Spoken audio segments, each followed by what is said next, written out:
This film is purely fictional. Please do not imitate it. Your like and subscribe are the motivation for me to update.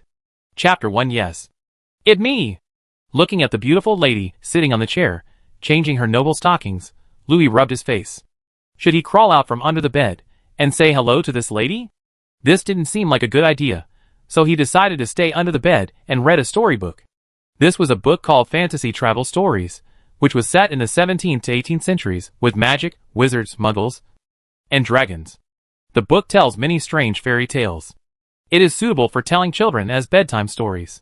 But if some bored adults suddenly find this book while cleaning the house, they may also flip through it with curiosity. Then they will travel into the book. Louis is the latter. He turned to the latest page of the book.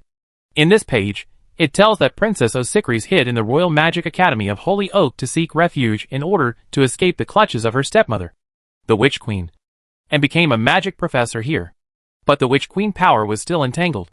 One night, the desperate princess took out the book of destiny left by her mother and began to pray, hoping that a prince would come to help her.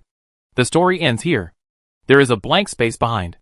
The last paragraph is, someone heard the call of Osicris, and he decided, A. Enter the story and become a prince, and start a love-hate relationship with the princess that will not be recognized by the king and the Witch Queen, and then watch her being married to the Dragon Clan.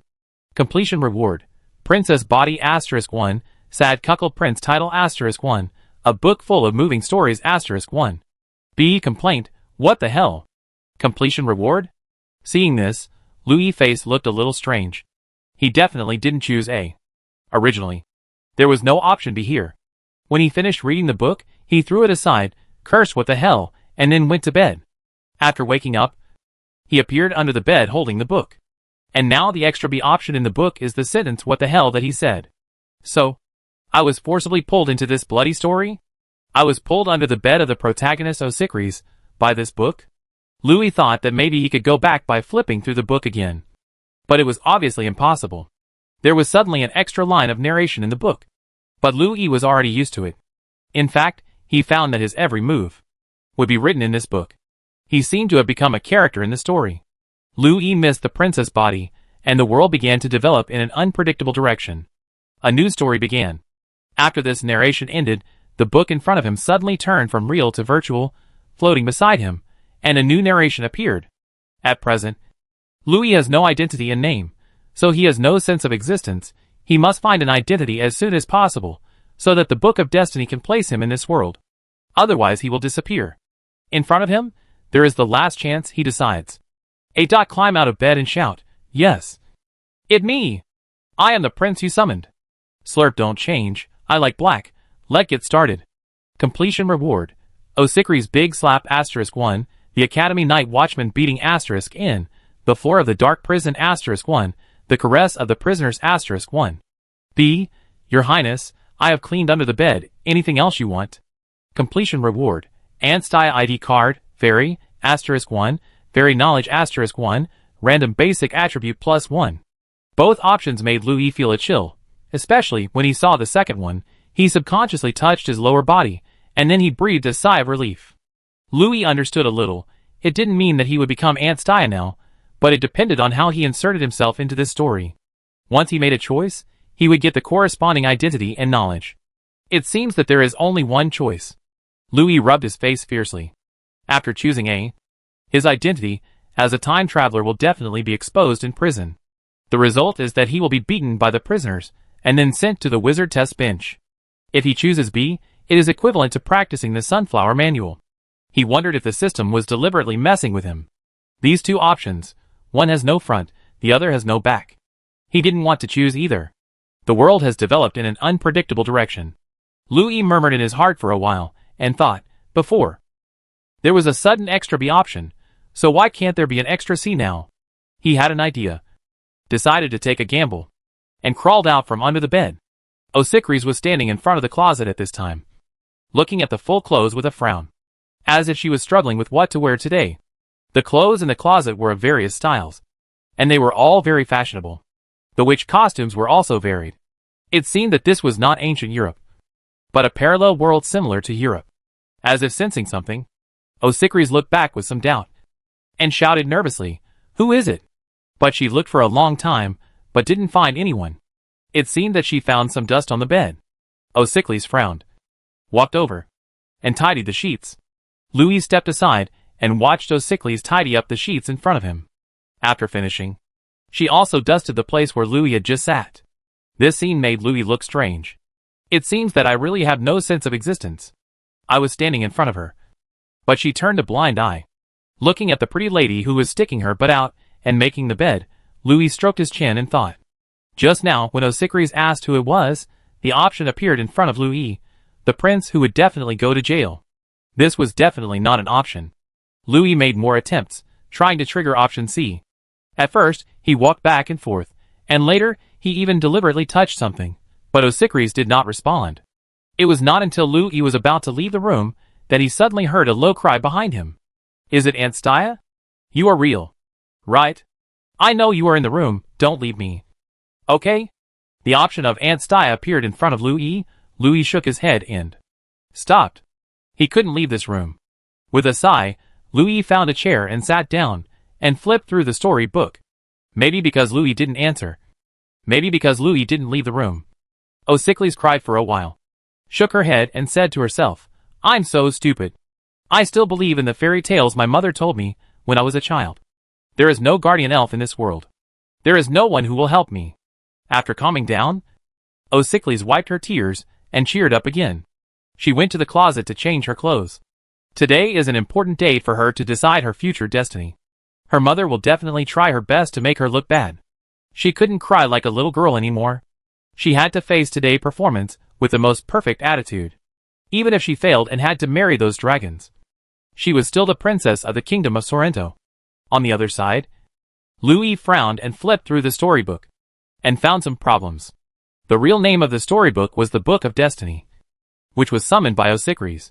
In the despair, she derived the last hope in her heart, hoping to change her own destiny, and thus resonated with the Book of Destiny.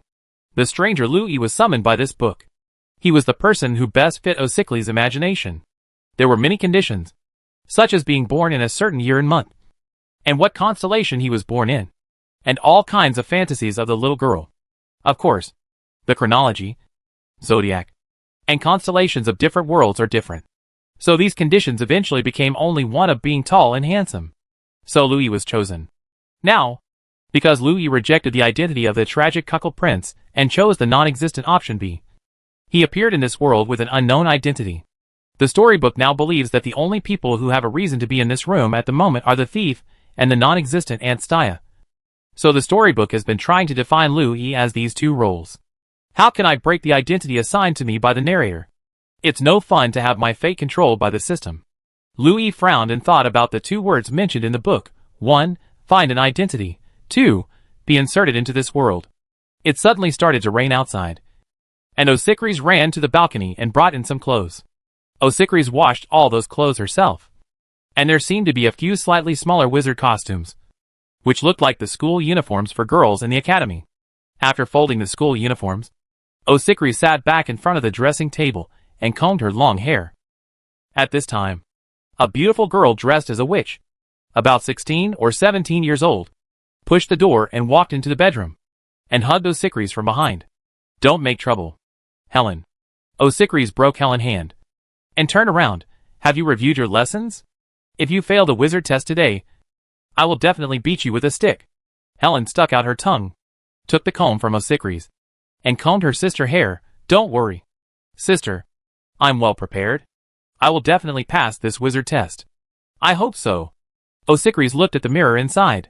I don't know if Her Majesty Delphinia will use this opportunity to deliberately embarrass me this time. Hearing this, Helen's hand froze slightly. Didn't she say that you were allowed to teach in the academy? This test is your wizard test, and it is also my teaching test. Osycles shook her head. If the student's test results are not good enough, then Osycles must end her teaching career and, according to the arrangement of her father and stepmother, marry a foreigner and become a political victim. Maybe an orc. Maybe a dragon. It all the same. Osycles said with a sad face. Normally, as long as the examinee performance is acceptable, my teaching results can be qualified. But this year my teaching results must be excellent. So 2 of my students must give more than 80 points. or one of them must beat the mirror man and get full marks. This made Helen a little sad, and she didn't know what to say. Helen, there are too few people participating in the assessment this time. Osicris frowned and asked, who else can be promoted to Grand Secretary among the scholars who have studied for more than 6 years? Can we invite them? As long as they perform well. It will be fine. We only have 12 people now, which is too few. Sister, it's not 12 people anymore. Many people have asked for leave. Helen whispered. Someone else has asked for leave. Osicris pursed her lips. How many people are left now? Including me. 3. 3 is not 4. Don't pull me. Helen shook her shoulders. Who are you talking to? Osicris said strangely. Louis, Your Highness Osicris. My name is Louis. Miss Helen is talking to me. She forgot about me. This time we have 4 people taking the test. Suddenly, Helen and Osicris turned their heads and vaguely saw a person, but that person was blurry. Louis? Osicris frowned in confusion. Louis suddenly raised his head. He had already said a lot in the room and done a lot of things. He was now making his final attempt. Wearing Helen's school uniform, covering his modern clothes, playing a student. This time, when he was filming Helen, she finally responded. Yes, Louis. I am Louis, a human male. Helen, good friend, the student always forgotten by teacher Osicris. Louis looked at the narrator and said loudly, and as he spoke, a person named Louis was gradually described in the storybook. At this time, he made a bold attempt. I have been studying in the Holy Oak for more than 6 years. I am proficient in all the spells and all languages in the world. And I have the ability to learn any spell at a glance. I am a powerful and young wizard. In this moment, many narrations filled in the blank areas of the book before, and gradually described Louis. Suddenly, Helen and the other person in the room suddenly remembered some memories. Louis suddenly had a lot of knowledge in his mind. Obtained the title of Forbidden Grand Scholar. At this time, Helen and Osicris trembled all over, turned around in surprise, and looked at the apprentice, who had no sense of existence. This person, who was originally indistinguishable from a man or woman, or even his face, suddenly became a handsome, tall, and early 20s man in their eyes. However, his hair color and face did not look like a Solonian. He was also wearing Helen's wizard uniform. By the way, his name was Louis. He is a nerd, loves to brag, and likes to enter other people's rooms and wear other people's clothes. Helen looked at Louis in front of her with a strange expression, and then looked at her cousin, who was dressing up. She blushed and stuck out her tongue. Sorry, sister. I forgot to close the door after I came in. And he sneaked in again. Louis was confused. Osicris was stunned on the spot. She looked at herself in the mirror, and she covered her upper body with clothes with a cry, and said angrily, Louis, you are so rude. How can you enter a lady room when she is dressing up? Chapter 2, Forbidden Grand Secretary. Success? Both ladies were a little furious at this time, but Louis was extremely excited. The excitement and smile on his face almost made Helen and Osicris faint. Osicris pointed to the door and said, Get out. Louis endured the excitement, bowed politely, and left the bedroom. Outside the bedroom was a small living room. He sat on a chair and picked up a small mirror on the table. His appearance had hardly changed. Black hair and brown eyes. He just looked younger. But Louis felt as if he had aged a lot. As if thousands of years had suddenly passed in the world when he became a forbidden scholar. Louis flipped through the storybook floating in front of him, and found that Louis actually had a separate page, which also had a very special description. He squinted his eyes and took a look, and found that it was the system assessment of his personal situation. Louis. Title, Forbidden Grand Master. Presence, 0.2. Level, LV1, 0/100. Strength, 0.9. Dexterity, 1.3. Magic, 3.1. Vitality, 9 out of 9. Mana, 31 31sts. Linguistics, all languages. Spells? You haven't learned spells yet. Magic theory knowledge, very solid. What does presence mean? Louis shook his head. This sense of presence needs to be understood. But for the time being, this value seems a bit low. As for the level and attributes, they should all be the upgrade system given by the system. From the previous narration, I had the opportunity to obtain things like random attribute +1 in the future. But from the memory given to him by the storybook, there is no forbidden Grand Master in this world. The wizard system in this world is somewhat similar to Harry Potter. A wizard magic power is born, and it is difficult to change in the future. Whether a wizard is powerful or not mainly depends on whether the spells in his hand are powerful. But it seems that he can upgrade, he can only attribute it to the customized identity. The narrator said that the world began to develop in an unpredictable direction, and the identity is chosen by himself. Lewis chose customization and created his identity in the story. He seemed to succeed. Just when he told his situation, he had some more memories. It felt like I had studied and grown up in a place called the Forbidden Sanctuary since I was a child, and later went abroad to study at the Holy Oak Academy for 6 years. But these memories were extremely hazy, and the only clear thing in my mind was knowledge. Lewis suspected that this Forbidden Sanctuary was his study life in his hometown. The storybook referred to these learning experiences and knowledge levels, and instilled a lot of magic knowledge in him. Lewis didn't know what level of knowledge he was at, but judging from the situation in this world, they seem to have not yet reached the level of popularizing universal gravitation in magic. In other words, if many wizards here were placed in the Forbidden Sanctuary, they would be no better than a junior high school student. And he is a doctor. Lewis continued to read. Judging from the personal reputation of Lewis in the book, Lewis had a bad relationship with the students in the Holy Oak. The reason was that he always despised his classmates. In Lewis's eyes, those classmates were kindergarten and elementary school students. But in everyone's eyes, Lewis was only able to talk for 6 years. He always said that he was proficient in all languages and magic, but he never released a single magic. This attracted a lot of jokes and ridicule, and also attracted a lot of rejection.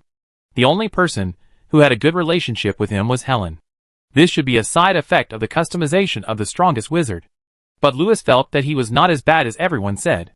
He did not know any spells, but this was only because he had never learned them in this setting.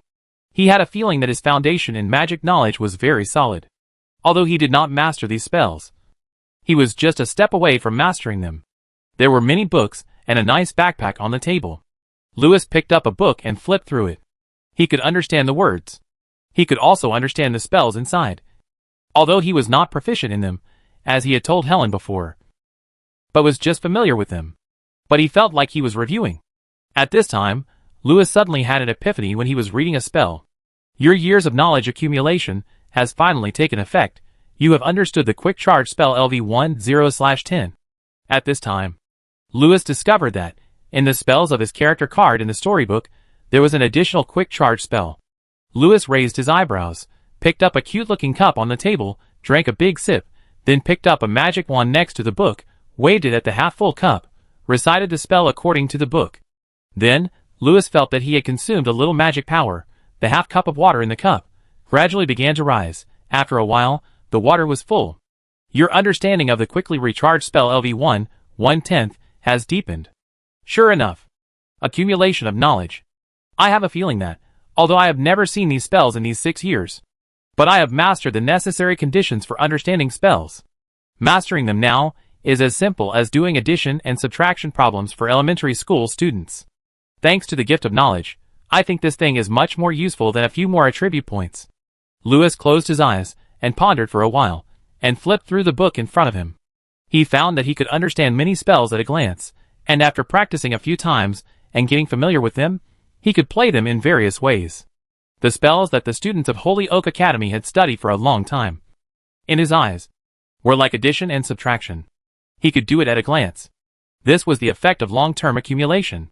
Lewis poured out the water in the cup, and after practicing it repeatedly for more than 10 times, he found that the spells did not need to be chanted out loud. According to the knowledge theory he understood, as long as the element structure was adjusted correctly with magic power, the magic would be formed naturally. But in Holy Oak Academy, those who could cast spells without spells, or even wands, were all great wizards. Lewis snapped his fingers, and the cup was filled up slowly. He poured out the water, tapped it with the magic wand, and the cup was instantly filled up. It seemed that when there was a magic wand, the spells would be more powerful. Lewis glanced at the storybook and found that the spell of filling up quickly had become level 2, 3 out of 100. 10 times of training would reach the level of silent spell casting without a wand, and 100 times of training would be level 3. Level 3 should be the level where the magic is formed as soon as the mind moves. According to the situation in this world, Osikri's spell of quick charging is only at level 3. When she casts these small spells, she does not do it on impulse. but has many small habits, such as pouting. Lewis has a feeling that if he has a deeper understanding of magic, he only needs to be familiar with this quick charging spell for more than 10 times to reach level 4. The level 4 is estimated to be able to fill a large pool, and if it goes higher, it should be able to block rivers and call the wind and rain. Lewis flipped through the book again and found that it seemed to be Helen's magic notebook. From some notes, it can be seen that she is extremely talented.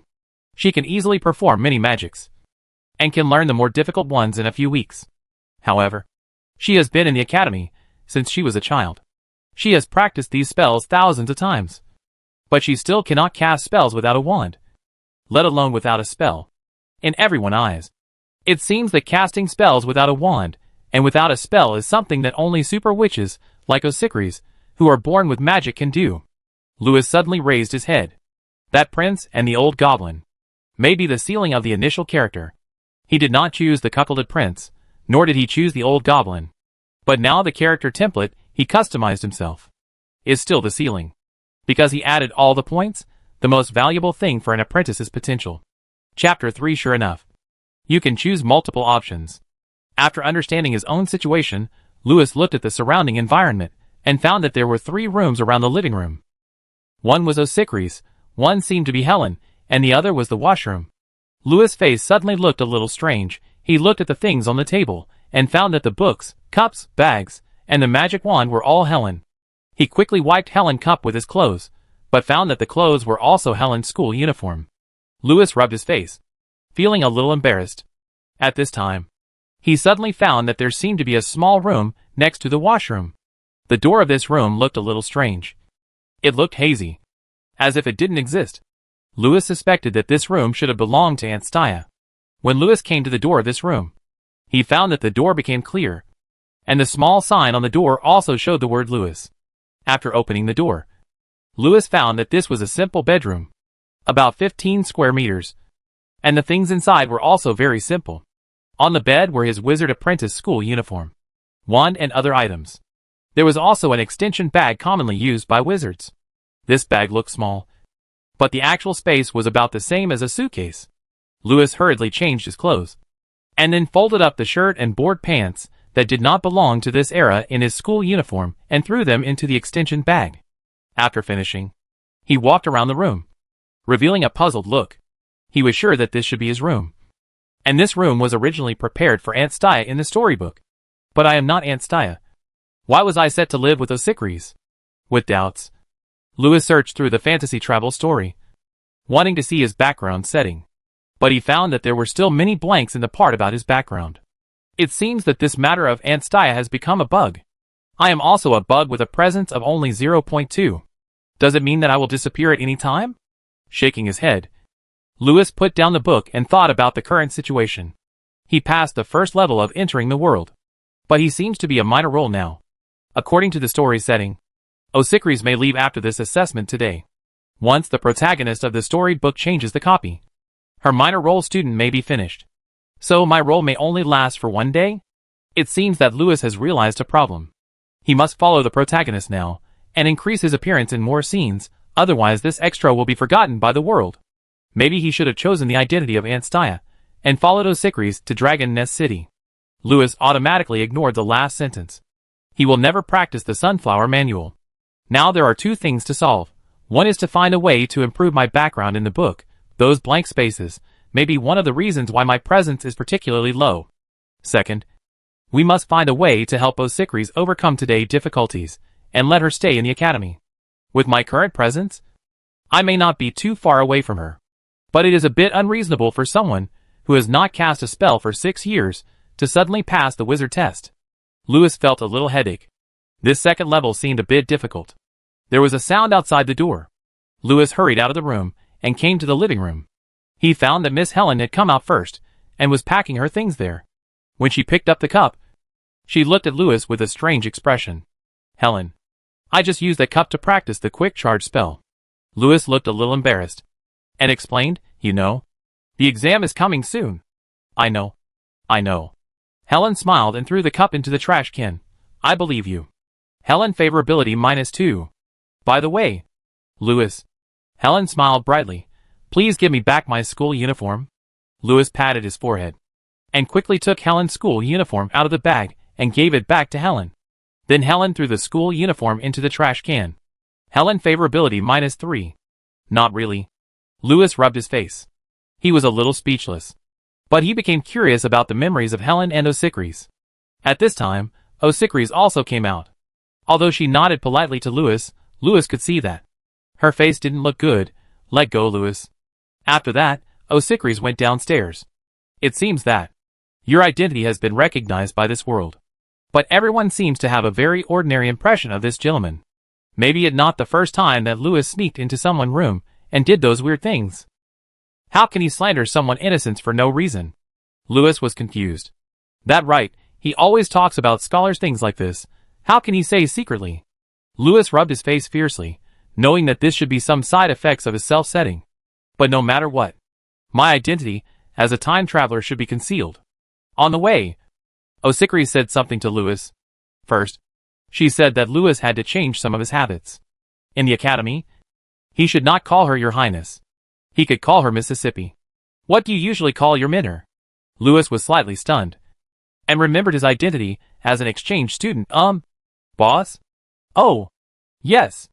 Osicris shook her head with a strange look on her face. The wizards of the Forbidden Sanctuary always like to be unique. Louis' expression suddenly became strange. He found that his background setting suddenly had some more things. There were also more descriptions about the Forbidden Sanctuary. Osicris continued to talk. She said that although she was not much older than Louis, since she became Louis's mentor, she had the responsibility of a guardian. Louis should also treat himself as an elder and should not do some strange things. She said a lot in the tone of an elder. But Louis not only did not look embarrassed or depressed, but he showed a look of surprise. Because he noticed that as he talked with Osicris, the description of Louis in the storybook was gradually improved. As if seeing the joy on Louis's face, Osicris suddenly stopped and trembled all over. Finally, she could no longer suppress her anger. She shouted, Louis, the most important thing for a wizard is morality. You have been going too far recently. If next time I find you hiding under my bed again, then you will go back to where you came from. Helen also looked at Louis with the same look. The two ladies seemed to remember more things, but they felt something was wrong. Suddenly, Louis found that before the first page of the storybook, there were suddenly a few more pages. The current storybook started writing when he suddenly appeared in the room, and these extra pages were what happened when Louis entered the bedroom. At present, these pages are blank and are being written with the memories or fantasies of Osicris and Helen. Louis suddenly realized a problem. Storybook is correcting this bug of Aunt Stia and Louis. He decided to take a gamble, and suddenly said loudly, Miss Osicris, I think you may have forgotten something. Do you remember what you said to me when I entered under the bed? Osicris felt a buzz in her head, and Helen also rubbed her head.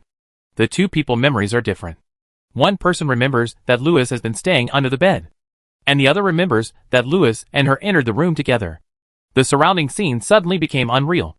The book appeared in front of Louis again, the pages kept turning, and many words filled in the story of what happened in the bedroom when Louis was not there. Your Highness, you asked me to clean the room. After I cleaned it, I also said, Your Highness, I have cleaned under the bed. Anything else you want me to do? Don't you remember?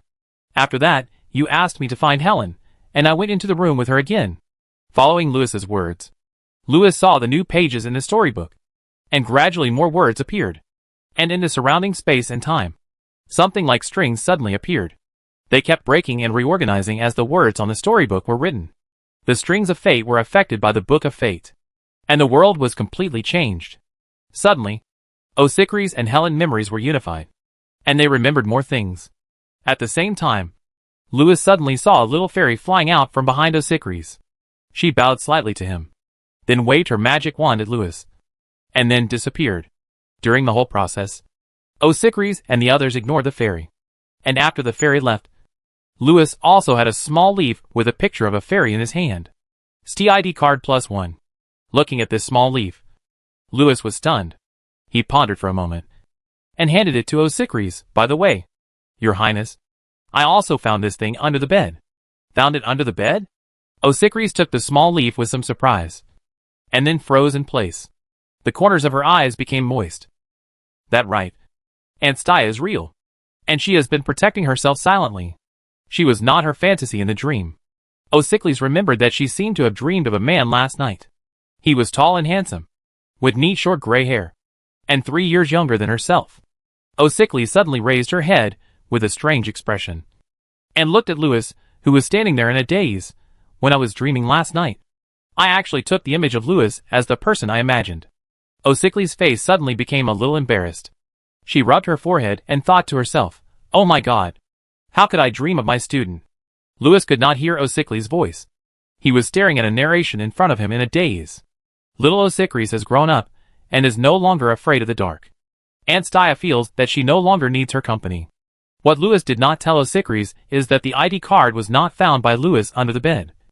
But Aunt Stya asked Louis to pass it to Osycles.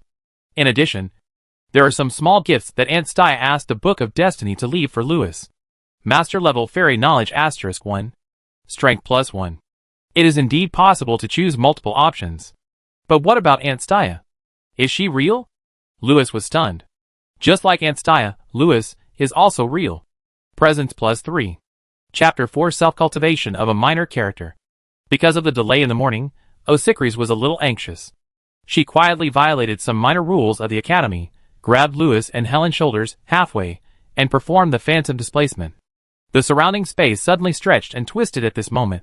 When the surrounding environment slowly recovered, Louis found himself in a small bathroom. The shuttle just now made Louis feel a little dizzy and nauseous. Helen's face was also a little pale, and she couldn't help but stroke her chest and retched. Only then did he recover. Louis's strength had just been increased by 1 point, now it was 1.9. It seemed that if both the physique and magic power were high, the tolerance to magic would be better. When he came to his senses, Louis found that Osycles was secretly looking at his face with a strange look. "Well, you did well," Osycles said unnaturally. Then she opened the door to the room outside.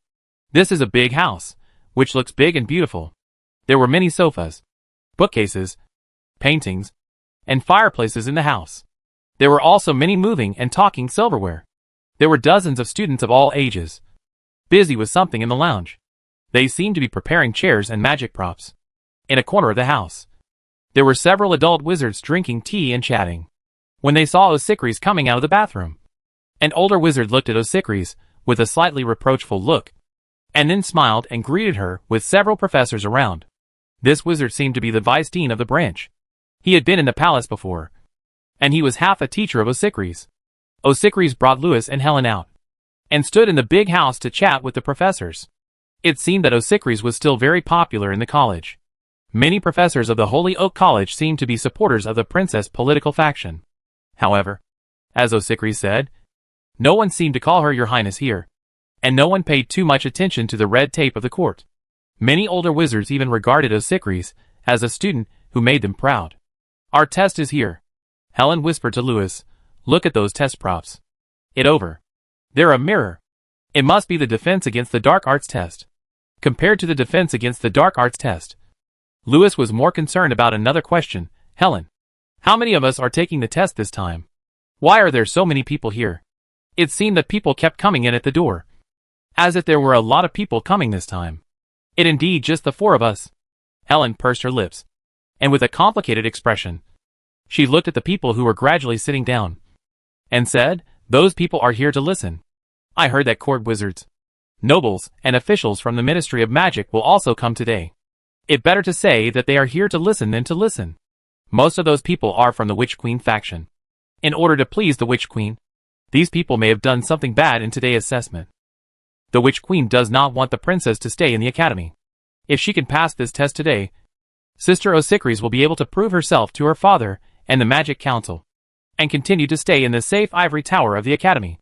But if something goes wrong, then Osycles will have to leave the academy and obey the arrangements of her father and the Witch Queen. By then, the princess power will also be scattered, because the Witch Queen will not leave the princess supporters in the academy." Thinking of this, Helen felt a little sad. She couldn't help but look around the house. Soon, her eyes fell on the 2 young men on the sofa next to the fireplace, and she felt a little safer. She quickly took Louis's hand and walked over. In this Holy Oak Royal Magic Academy, most of the apprentices were from noble families. You can tell from the behavior of those apprentices. And next to the sofa next to the fireplace, there was a very conspicuous young noble couple sitting there to rest. They looked about 17 or 18 years old. The other apprentices seemed to be very afraid of them. Occasionally, someone was called over by them.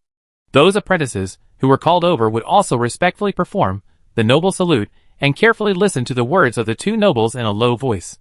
It seems that the identities of these two people are very extraordinary.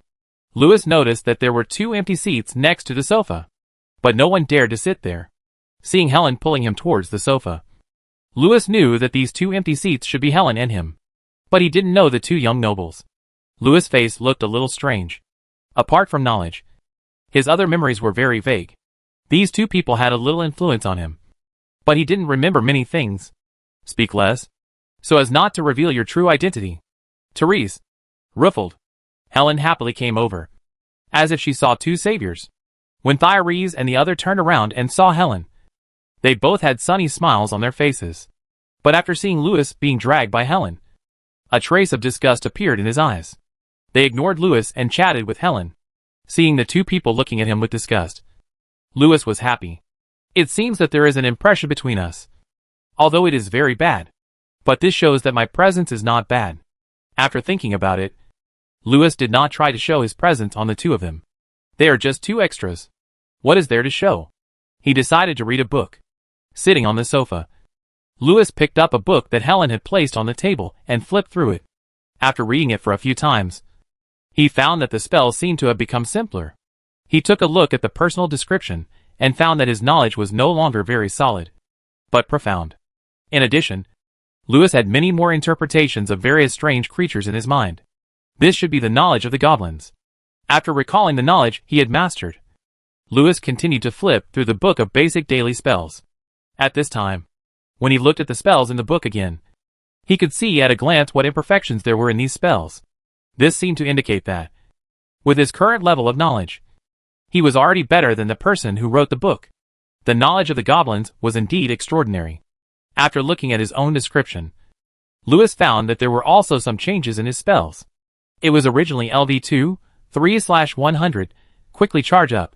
Now it became quickly charge up LV2, 3/1. He flipped through the daily basic spells and found a few new spells. There were a few spells, like quickly charge up, that were particularly simple, and he memorized them directly. After chewing them over and over again, he felt that he could use them at will. He took a look at his spell study, and sure enough, there were a few more spells. And they are all level 1, 0 to 0. Louis turned the book to the back, and found a long daily spell. This spell can make brooms, rags, etc. move by themselves to clean the room. This spell is the most difficult spell in the book. The spell alone takes 5 or 6 lines. But Louis felt that it was no different from quickly charging up. Seeing that the 3 people around him didn't pay attention to him, Louis recited the spell in a low voice. However, he omitted all the parts that could be omitted.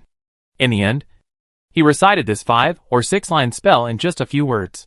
Then, Louis found that in his personal information in the book, there was an extra cleaning spell level 3, 1/10. It level 3 directly. And I cast it? Louis couldn't help but look up, and found that Lufield on the sofa opposite was staring at his golden handkerchief in a daze. Just now, this feminine man was wiping his hands while arguing with Therese, with a sarcastic look on his face. But then he found that the handkerchief in his hand suddenly broke free from his hand like a little man, bowed to him, and began to dance happily on the table, wiping it like a mirror. Who is it? Lufield's eyes showed a trace of anger. These junior students were really too outrageous. They dared to play a trick on him. He looked up to find out who was playing a prank with a magic wand. When the students nearby saw Lufield getting angry, they all lowered their heads in a hurry. Some people holding magic wands were so scared that they quickly threw their wands aside. Lufield searched for a long time, but couldn't find the person who did it. He felt that the magic fluctuations just now were nearby. But Helen was the only one around who was laughing with her hands covering her mouth. Lufield smiled suddenly, and a smile spread across his face. Helen, you are so naughty. It seems that you have done well in your studies recently. You can even cast spells without a wand. Tara's face was also a little surprised. In this room, except for the professors, there are only 3 people sitting here who can make the handkerchief dance. And the only ones who can make the handkerchief dance silently and wipe the table like a mirror are probably Helen and Osikris, super witches with the blood of the Witch King. Obviously, Helen has been fascinated by this spell recently. so she showed everyone her skills. It was really surprising. Helen covered her mouth and laughed for a long time. Without explaining, she just glanced at Louis, who was pretending to read a book. Chapter 5. Two male protagonists. When Helen was chatting with two people, she kept looking at him. Louis's mouth twitched, and he pretended not to see it. But Louis discovered something strange. Originally, Lufeld and the other two seemed to completely ignore him. But now, they would occasionally glance at him. Louis glanced at the storybook in confusion, and found that his sense of existence seemed to have increased a little bit just now. He couldn't help but raise his eyebrows. "Hey, Helen. Lend me your magic notebook." Louis suddenly put down the book in his hand, stretched out his hand to Helen and said casually, "I don't know what the test will be today. I don't know a single spell." Sure enough, after saying this, Lufeld and Terrace looked at each other and almost laughed out loud. "You said you don't know anything. Just stay here honestly. And you still say you don't know a single spell? What the point of showing off your presence? Seeing this guy still pretending to be cool." Helen glared at Louis unhappily, took out her magic notebook, slapped Louis' hand, and said, "Then you must do well in the exam. I still have to count on you in the future." To be honest, although this was said politely, Helen was really looking forward to it now. She felt that Louis might have been preparing for this exam for a long time. It's just some dark magic defense spells. Louis took Helen's book and flipped through it arrogantly, looking like a nerd who didn't know the world. Helen's eyes were full of anticipation. But after hearing this, her mouth twitched. It was just a black magic defense spell. Did he know what it was? It was high-level magic. O'Sickleys didn't even dare to say this. On the other side, after hearing this, Lufeld and Terrace looked at each other with strange expressions. And then Terrace covered his stomach and laughed so hard that he couldn't speak. This Louis VI is really a top-notch. He hasn't cast any spells in 6 years. But today, in the wizard assessment, he not only plans to learn spells on the spot, but also brags about it. Moreover, Helen was being polite, but he took it seriously. Lufeld also smiled.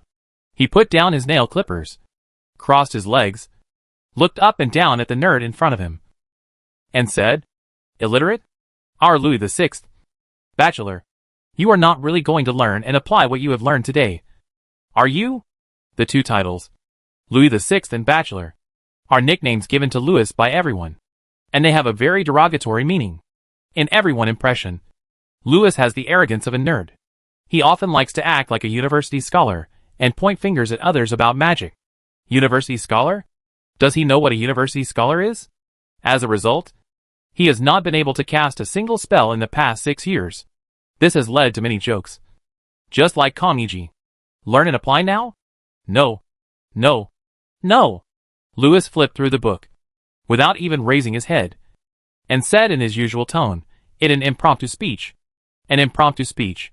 There is no idiom in Xia country in this world. Impromptu speech is similar to sharpening the spear before the battle. The illusion of the idiom comes from a king, which means that for those who are prepared, even if they perform on the spot, they will shock the world.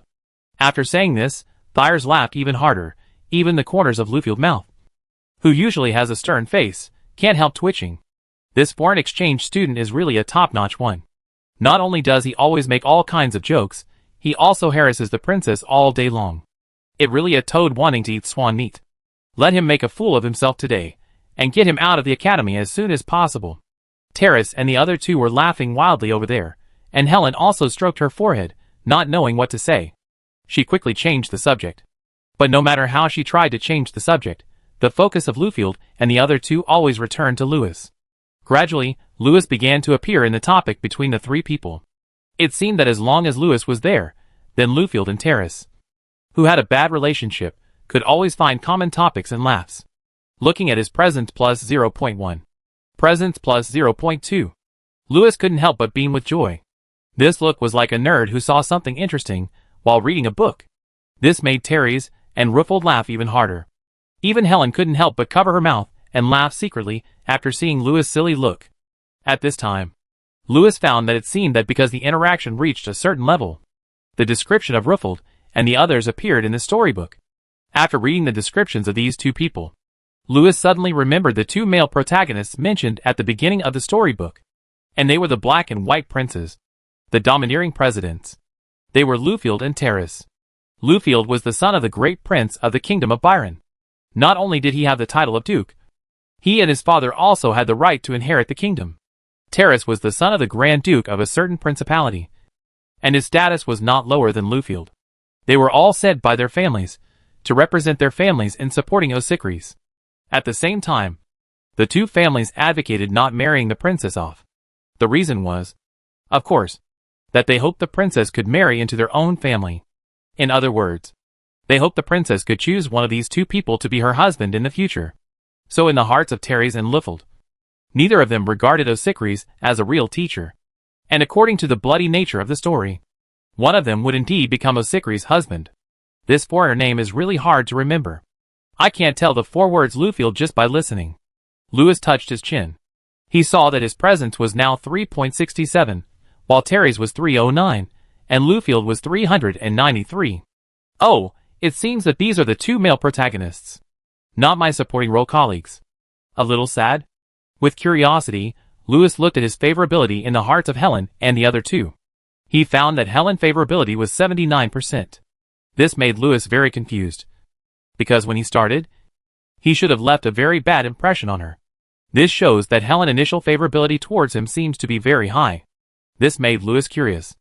As for the favorability of Terry's and Lufield towards him, it is 20% to 30%.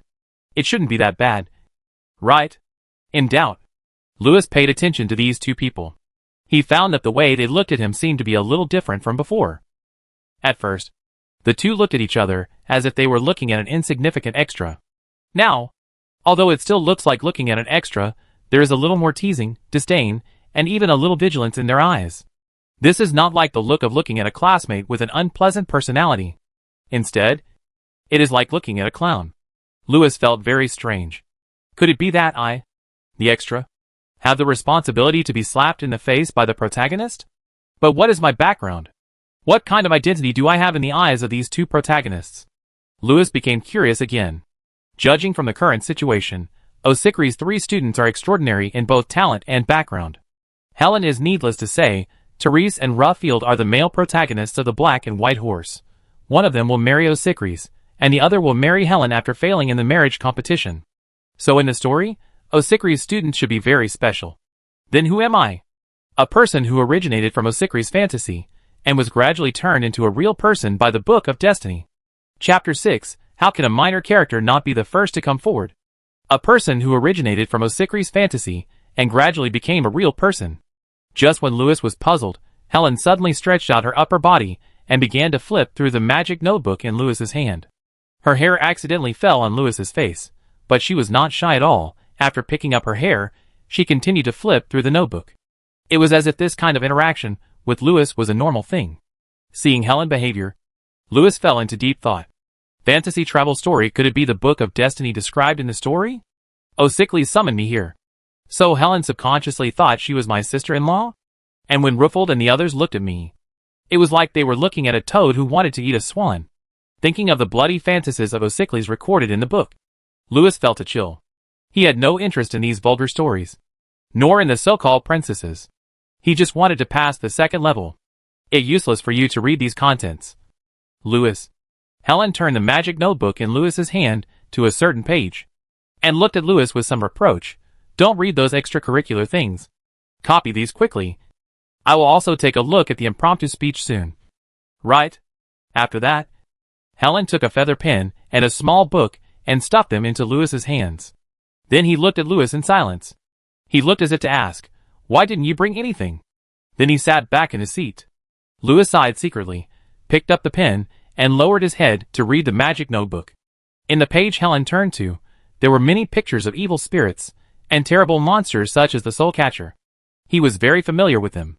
In the knowledge of fairies, there were all kinds of demons. So he could even see at a glance where there were mistakes in these pictures. However, what is certain is that, although there are many errors in the atlas and the description of the monsters, the 2 spells written in Helen's notebook can deal with them. These 2 spells are called the Magic Exorcism Spell and the Evil Spirit Exorcism Spell. From the notes and research notes written by Helen, these 2 spells are very difficult because Helen believes that they are incomplete. When each wizard uses these 2 spells, he must add something according to his own understanding.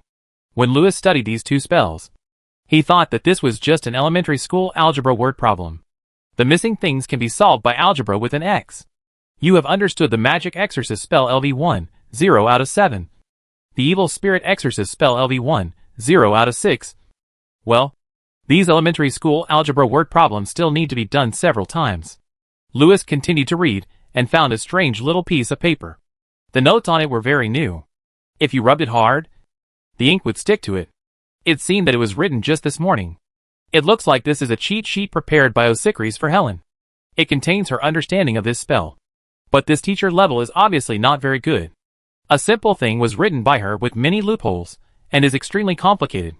There is also a note from Osicris. This spell is obscure and difficult to understand, but it is very likely that they set a sure-win situation in this assessment. You memorize them secretly. I have never used these spells in front of others. Just say that you have newly researched them. Looking at the mess Osicris wrote, Lewis shook his head. No need to think about it. Helen is doomed. Using this spell, he might be able to release it 100%. But as for Helen, according to her understanding of magic, the success rate would probably not exceed 20%. He felt that Osicris' original intention might not necessarily be to let Helen defeat the mirror demon, but to use this amazing spell, so that even if Helen failed, she could still show some style and get some points. But there are two kinds of people in the mirror, who cannot show their charm in front of them, the nameless and the evil spirits. To deal with these two things, you either win completely, or you get screwed by the evil spirits. If you lose, you will never get a good score. And you may even dance upside down on the spot. Why don't you just read it, and not copy it? Can you remember it? Helen looked at him again, with some complaints in her tone. Lewis sighed secretly, took out his blank spell notebook from the bag, and began to copy it. After a moment, he calmly returned the notebook to Helen. Have you copied it all? Helen flipped through the book and said, Memorize it well. But don't let the examiner see you reading it from the note. Although you may not be able to perform it. As long as you can make the examiner feel the magic in it, you will still get points. But let's make a deal first. You use the evil spirit repelling spell, and I use the magic expelling spell. And we each have one. Oh! Lewis was a little curious. Don't you need the evil spirit repelling spell on it to get points? Helen smiled confidently. The evil spirit repelling spell is specifically for the soul catcher. If it appears, I can deal with it directly. The implication is that if you encounter a soul catcher, then Lewis will have no chance. I hope so, Lewis said in his heart. Not long after, many officials from the Ministry of Magic, court wizards, and more professors and apprentices also entered the venue one after another. It seems that there are many people here to listen today. Lufield and Terry's also felt that the atmosphere was a little wrong. There were too many people. They couldn't help but raise their chests, and spoke in a gentle manner, like a noble family. Lewis noticed that, except for some wizards from the academy, almost no one greeted Osicris. Instead, everyone subconsciously looked at Lufield and Terrace. Those eyes were either expectant, or more interested, but more were meaningful and warning. It seems that Osicris' current situation is not very good. It can't be said that she is surrounded by enemies, but it can be said that she is down and out. Among those who supported her, the old professors of the academy had no interest in politics. The others, all had deep intentions. Obviously, the Witch Queen now had the final say in the kingdom of Tyrande. Those who stood out for Osicris today would not have a good ending. Lewis had no power, and he did not intend to be the first to stand out. Nor did he intend to steal the role of the male protagonist. No matter who it was, as long as one person could pass today, he would try his best to be a dud today, and continue to be a dud. But what was unexpected was that when everyone came to the mirror, Osicris actually let him go first. How could a minor role be qualified to be at the end? The minor role had to be in front to be the cannon fodder for the protagonists to explore the way. Chapter 7 Learn Well. Looking at the weird smile on his face in the mirror, Lewis' face was somewhat interesting. In the mirror, he was smiling weirdly, while Osicris and Helen were behind him, hand in hand, dancing ballet. Osicris had been staring at Lewis from behind for a long time. Lewis had to. Solved in one move, stunning immediately just as you thought. An evil spirit sealed in the mirror is like a castrated kitten. It is too easy to solve it. Rewards. Interest in the Ministry of Magic *1. Interest in the strange wizarding ling *1. Participation in the cross-species reproduction experiment *1. Sexy female work *1. Super Physical Recovery Potion *30/day. B. Castrate yourself on the spot, shock the evil spirit and Osikris in the mirror, thus dispel the evil spirit. After that, go to the Sorrento Magic Kingdom, create a martial arts school in another world, reach the pinnacle. Rewards. Sunflower Manual *1, Letter of Introduction from Her Highness Osikris *1, Palace Work Permit *1. C. Teacher. I can't do it. Justified. Reward. Magic +1, Notice of Expulsion from Holy Oak *1. Lulu. Osikris' face was getting uglier and uglier. The discussions and laughter among the audience in the hall became more and more obvious. Although due to the angle, the people in the audience could not see the situation in the mirror clearly. But Osikris standing on the stage could watch the scene in the mirror with Lewis. The high noble stockings, the witch-tight dress with slits falling to the waist, and the inverted dance, made Osikris want to smash the mirror on the spot, and then blind Lewis, the only witness at the scene. Lewis rubbed his face hard, thinking about his character's setting and usual style, and began to think. After a moment, he raised his head and said to Osikris confidently, Teacher, I don't know, but please give me some more time. It's just an exorcism spell. I will definitely be fine if I prepare well. Osikris pursed her lips. She knew that Lewis was bragging. Lewis was a person with high expectations but low skills.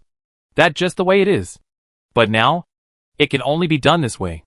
I can't let him step down directly and lower my teaching score. Go. Stand behind Helen. Osikris glared at Lewis fiercely, and she looked like an unhappy teacher. But Lewis was greatly relieved. He saw that his magic power was +1. But there was no expulsion notice for the time being. It showed that he had to go to the teaching office to get it. What the hell? As long as he passed today, there would be no expulsion notice. He could just act casually at that time, and he would not be expelled at all. At most, he would be held back, and Louis VI would become Louis VII. After hearing the conversation between the two people on the stage, the audience burst into laughter. The Ministry of Magic officials and court wizards, who came to listen today, almost laughed their heads off. Just a magic exorcist spell? Does this Louis VI know what kind of spell it is?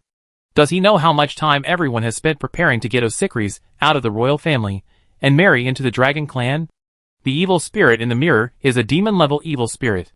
Not to mention Osikris' clown student. Even everyone present. I'm afraid no one dares to say that they are sure to deal with it easily. What made everyone laugh even more was that Osikris actually nodded. As the queen said, this performance was indeed wonderful. Of course, if the people Osikris brought could really handle it.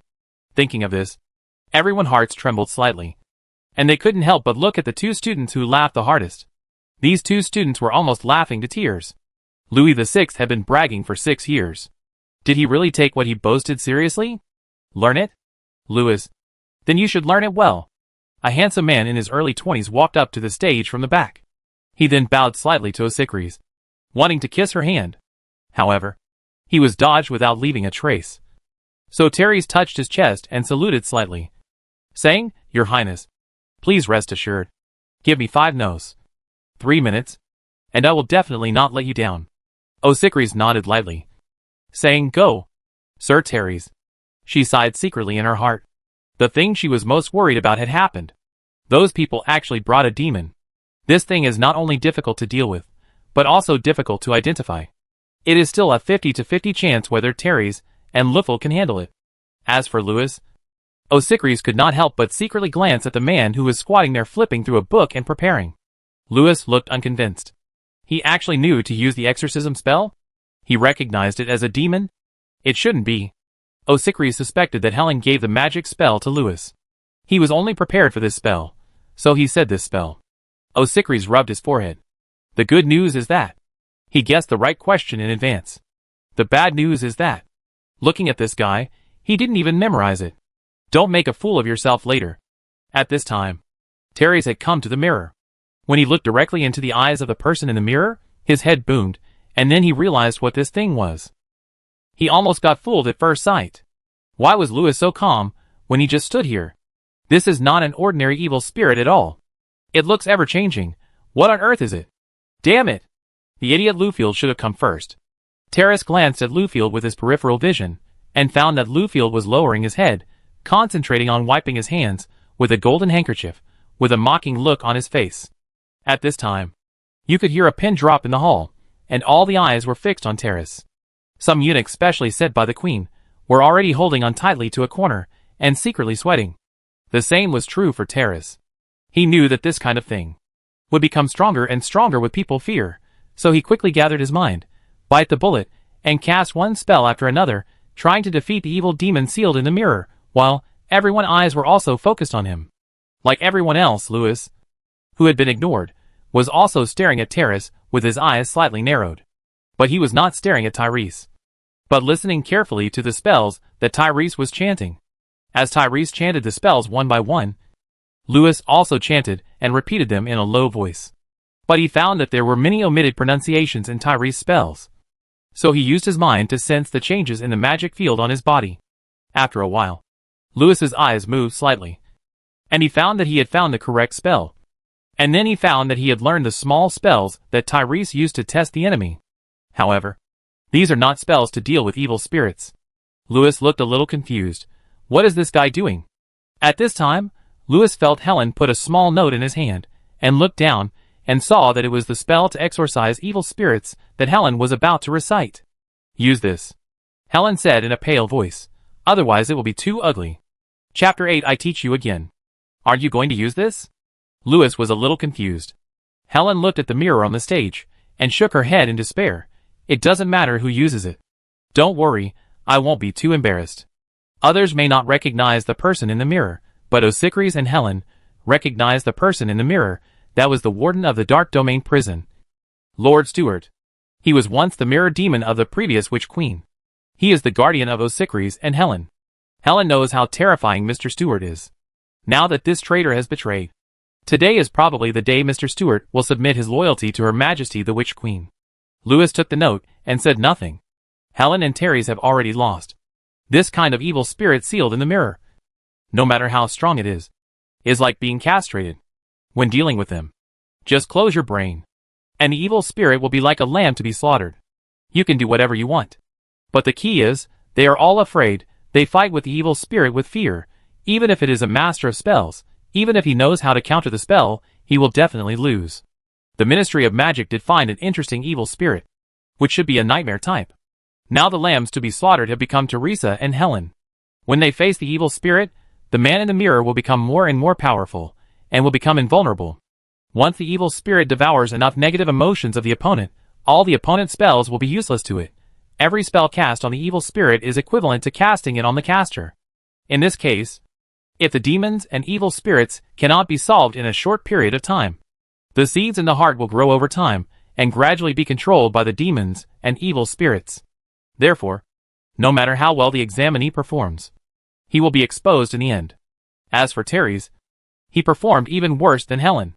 He seemed to have not recognized what it was yet, and thought it was an ordinary person in the mirror. And this idiot seemed to care too much about the audience's eyes. After finding that he had not solved the opponent in a few moves, sweat broke out on his forehead. At this time, Thyre seemed to have changed a few more striking spells, seemingly trying to break the mirror. After hitting the mirror did crack, but it recovered immediately. But when the mirror cracked, Thyre's was severely injured. It was as if those spells had hit him. But the examiners and the audience were all very nervous, because it seemed that Therese was calm and confident. This made many people secretly sweat.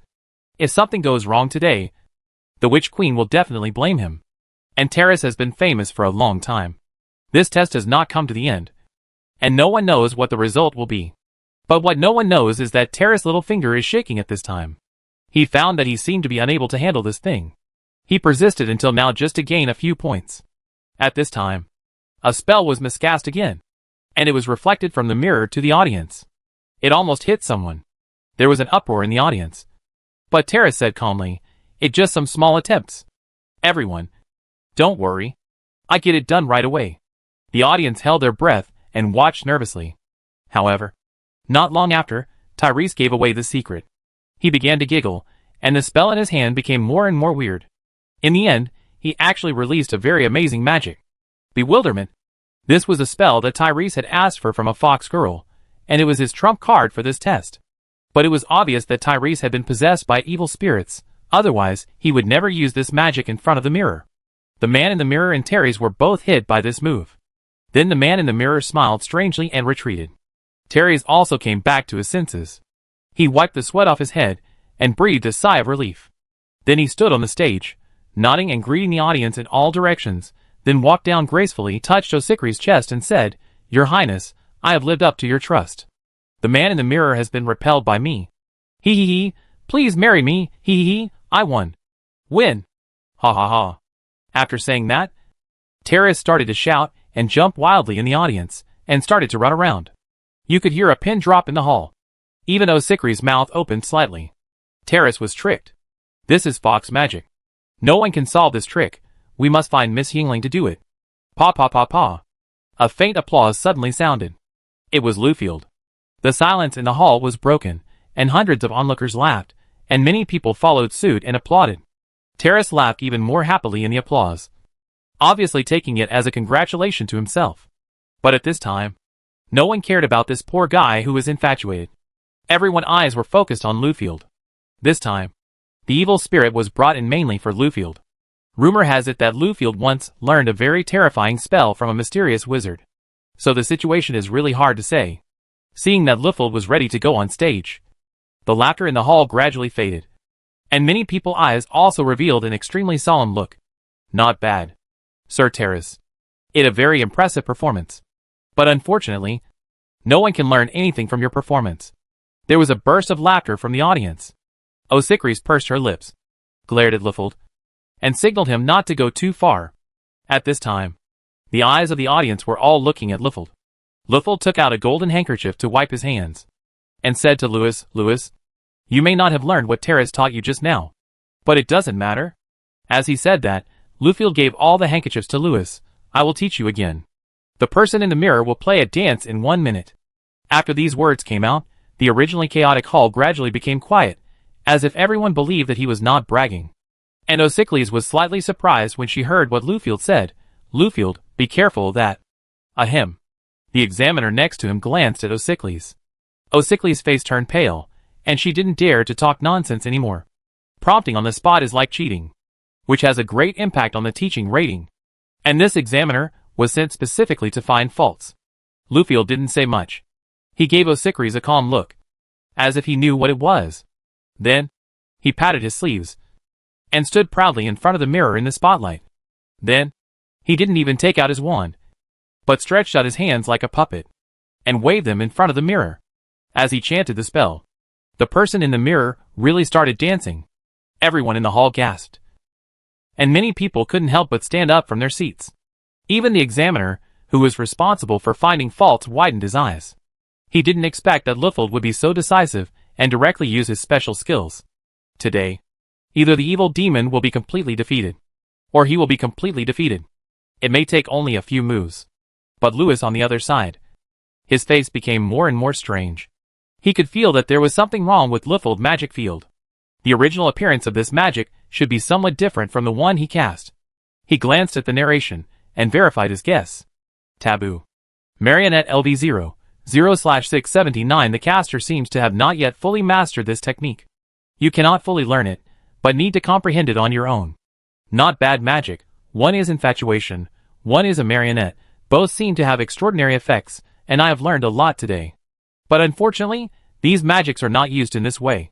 Shaking his head, Louis took out a small piece of paper.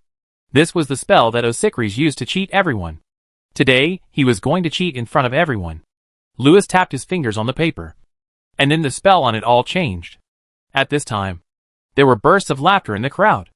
Louis turned his head to look at Lufield, and found that the dance music performed by the person in the mirror was getting more and more distorted, and Lufield's body began to shake unnaturally. After just a few seconds, Lufield's body seemed to start to lose control, and he danced with the person in the mirror. Later, he even danced a striptease in the lobby, and then ran around naked with his buttocks jumping and jumping. Enough. Steward! Osikris shouted at the mirror with a pale face. You are so uneducated. But the person in the mirror ignored her, and played even harder. Chapter 9. White Phoenix. Osikris closed her eyes, and began to tremble all over. The students who were fooled on the stage were hers. The laughter from the audience was like a slap in her face, making her lose face. After the meeting today, she no longer had the face to stay in the academy. There was no one in the world who could save her. It was all her fantasy. Her destiny was to go to the Dragon Nest City and be with the dragon. It seemed that it was about time. The examiner finally spoke. "Okay, Mr. Stewart." The examiner looked at the mirror, smiled, looked at Osicris and said, "If you make Mr. Luffold look bad again, Miss Osicris will be distressed." The person in the mirror bowed slightly, looked at the pale Osicris with a half smile. Then he looked at Helen and Louis with more interest, waiting for the last two lambs to come on stage. On the other side, Luffold had already walked off the stage in a daze amid the laughter. Terrace also laughed while holding his stomach. It was obvious that the spell on this idiot had not been lifted yet. And he did not know what Luffold failure would mean. What a wonderful dance. Terrace laughed while holding his stomach. "Louis, have you learned it? Go and dance with our Mr. Evil Spirit." After these words came out, Luffold's face was ashen, and he looked at Terrace with a resentful look. And the people in the hall also recalled the scene of Luffold just now, and couldn't help laughing even harder. Terrace was cursed. Osicris didn't blame him. But she couldn't help but look ashen. The last hope was shattered. Helen couldn't deal with that thing at all. She would make a fool of herself in public. Lose face. And lose all her future. She was finished. And couldn't let her sister get hurt. She pursed her lips. Looked at Louis. And her eyes showed despair. Louis. The word Louis made the audience in the hall laugh even harder. In despair. Osicris actually sought help from a man who only talked but did not do anything. Kamiji? This scene was too dramatic. But perhaps, in Osicris' subconscious, when she was desperate, it was natural to seek help from someone. Although, she had not yet realized this problem. Thousands of eyes have already looked at the clown on the stage, who was nicknamed Louis VI. As the witch Queen Delphina said, "Today performance will be wonderful." In the hustle and bustle of the hall, thousands of eyes focused on the clown, who had been holding his hands and watching coldly. Under the spotlight, Louis slowly walked onto the stage. Amid the laughter, he nodded solemnly to each room below the stage. Then, he coughed softly, and in the despair of Osicris, he took out a small piece of paper from his sleeve, and then waved his wand randomly. Amid the laughter of everyone, he recited a long spell according to the paper to the stunned Mr. Stewart in the mirror. The laughter in the hall could not help but set off another wave. Even the crystal ball secretly held by a certain minister also made a very pleasant female laugh. At this moment, the bystander Luffield was relieved, but also a little uncomfortable. Relieved because, even though everyone was embarrassed today, at least there was Louis to help cover the bottom. He had never thought Louis was so cute. Uncomfortable because, today he gambled everything with this evil spirit, and finally lost. Mr. Stewart was too strong. Even though he was sealed, I still felt powerless when facing him. I could not win at all. Everything was over. After today, none of the five of them would have a good ending. Osicris was also pale at this time. She looked at Louis performing on the stage, and felt dizzy. She almost fainted. She actually believed Louis. Now it was over. Everything was over. Louis actually cheated in public. Her professor career ended here. But not long after, Osicris suddenly widened her eyes. She found that the spell Louis was chanting was not the one she gave him. This idiot even copied the spell wrong? My God. Unlike everyone else, Mr. Stewart in the mirror had a very strange expression. He had just tried to spread his shadow into the man's mind through the mirror. And in mind reading, he looked for the man fear, so that his nightmare seeds could thrive in that man's heart. But that person seemed to have only excitement and curiosity in his heart. Well, excitement and curiosity are fine, as long as there are violent emotional fluctuations in the heart. The seeds can be slowly germinated, whether it is arrogance, greed, fear, extreme, anger, sadness can all be used. But not long after, Stewart found that the person's heart suddenly became like a pool of stagnant water, and he could no longer read any emotions and thoughts with mind reading. For a moment, Stewart suddenly thought of an incredible trick. This trick is not a spell, but a kind of mind technique to close oneself. Brain occlusion. Brain occlusion? This is impossible. Stewart panicked. He tried to make his nightmare seed burst out and disturb the mind of that person. But he found that he could no longer control the nightmare seed. Suddenly, Stewart looked at the man in front of the mirror, who was reading the little note seriously. And he broke out in cold sweat. What kind of nerd can only read? This is a real wizard. What made Stewart even more terrified was that the nightmare seed he had planted before had grown just right, and could not burst out. But it allowed that person to use this seed to keep grabbing him and casting the magic spell, so that he could not escape. It was as if that person deliberately let the seed grow in his heart, and then closed his brain. Stuart wondered if this was a coincidence, but it was too late for him to think about it. He quickly hid the nightmare seed to avoid being discovered by that person. But at this moment, he suddenly saw the wizard outside the mirror, showing him a weird smile. He caught me? Stuart widened his eyes in disbelief. He caught me. Damn it! He suddenly came to the mirror and slapped it hard. The test is over. It over. Stop that guy. But what made Stuart desperate was that the people in the hall actually burst into laughter.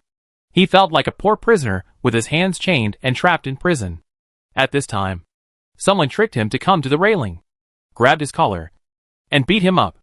And the examiner, who was supposed to help him, was still grinning foolishly. Mr. Stuart, no one can help you.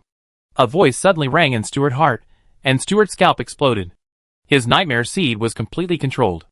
Then Stuart saw a burst of strong light, and in that strong light, an uncontrollable fear spread in Stuart's heart, and he let out a heart-wrenching scream, and in confusion, began to run around in the mirror, just like Lufield before. This scene made O'Sickeries and Lufield stare at each other with wide eyes. At this time, the laughter in the hall was getting louder and louder. Many ladies who came to watch the excitement were still wiping their tears with handkerchiefs. They thought it was another prank by Mr. Stuart in the mirror. Obviously, no one could help Mr. Stuart, who was already desperate. Until the strong light appeared for the second time, the professors of the academy rubbed their eyes hard. On the wand in the boy's hand, a white phoenix shone. This is the effect of the magic exorcism spell. A sealed nightmare. Such an opportunity is hard to find even with a lantern. Lewis shook his slightly sore arm, looked at the +1 magic exorcism spell mastery. In the narration, continued to wave his wand, and recited the magic exorcism spell for the third time. He wanted to practice this magic exorcism spell to level 2 today. When the spell was recited again, O'Sickeries and Lufield looked at Lewis woodenly, and then saw with their own eyes that the magic light once again shone from the magic wand in Lewis's hand. When the light of the white phoenix once again enveloped the mirror, the person in the mirror, who was about to stop running, started running wildly again. Just like Terrace, who was running wildly in the audience just now. At this time, the laughter in the hall has become intermittent. Even Helen has stopped crying. She is staring at the mirror stupidly. Only some ladies, who don't know magic, are still laughing stupidly. Until the rays of light began to shine on the magic wands, the hall gradually became so quiet that you could hear a pin drop. At this moment, there was silence on the stage and the audience. There was only the sound of the clown chanting the spell on the stage, and the desperate crying and pleading of the evil spirit in the mirror. Chapter 10. What a joke. The clown recited the spell seriously, waving the spell like a nerd reciting a text in front of an ordinary mirror. Occasionally, he would look at the small note in his hand. This look was like the worst first-year student taking an exam on daily spells, which formed a strong contrast with the shining light of the magic wand in his hand and the demon-level evil spirit screaming in the mirror. In the flashing of the light, everyone stared at the stage with wide eyes, wondering if they were dreaming. Like these people, Lufield also grabbed his hair fiercely, wondering if he was dreaming. That right. I must have been hit by the nightmare curse. It must be. Hee hee. Hee hee. Hee hee. The exorcism spells were chanted faster and faster, and the white phoenix flashed like a light bulb, leaving almost no time for people to react.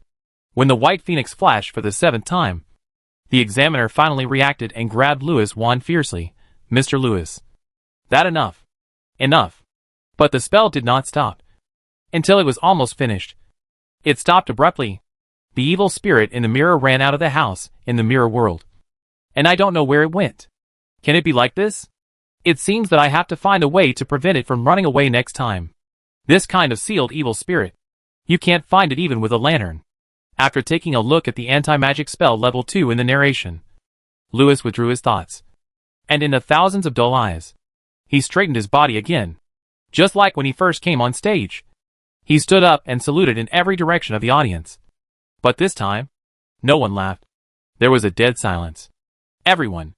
In this silence, Lewis told a joke that Louis VI often told when he was ridiculed. Knowledge is a beacon, and its power is far greater than a few spells. This is the concept I have always adhered to. Thanks to my mentor. She did not give up on me, a stubborn student, but taught me according to my aptitude and gave me different guidance. Let's create a miracle together. I don't think I'm a dud. It's just that the way my former teacher taught me has always been wrong. Although the teacher you mentioned is far away, but after hearing this, the local professor's favorability towards you has greatly decreased. However, they have a great interest in Osicries and are even amazed. As you wished, you used another method to make a splash, and successfully put the blame on your teacher. Your brilliance has become reasonable. Osicries will take the blame. You may need some explanation later. Although you failed the assessment because of cheating. But I think there will be a make-up exam later. To silence those doubters. If you pass the make-up exam in 2 months, you may be able to teach with the title of lecturer. As for Osicries, her teaching method has been proven in you.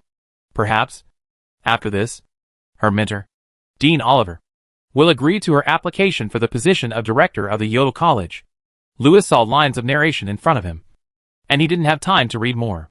He stood up and saluted in all directions of the audience, and then walked off the stage. Seeing Lewis slowly walking off the stage, the audience blushed and was in a dead silence.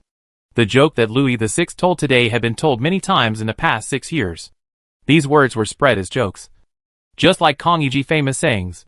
This made the names of Osicries, the teacher, and her students widely known as jokes.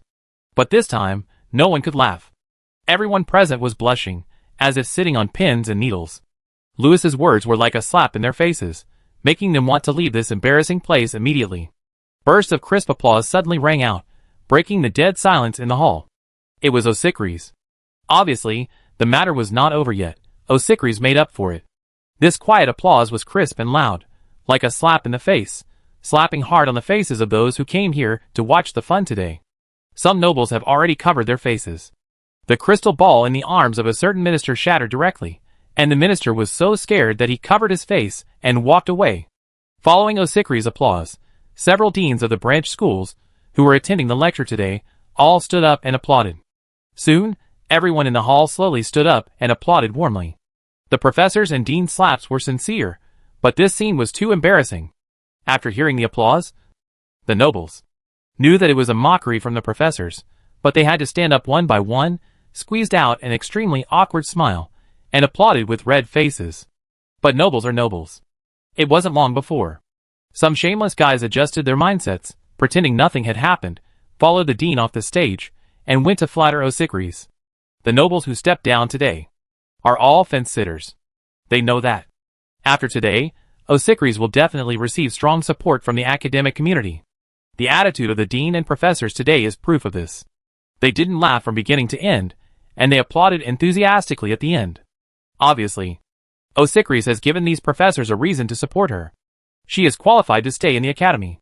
In other words, Osicries, who has proved her ability today, can stay in the academy legitimately.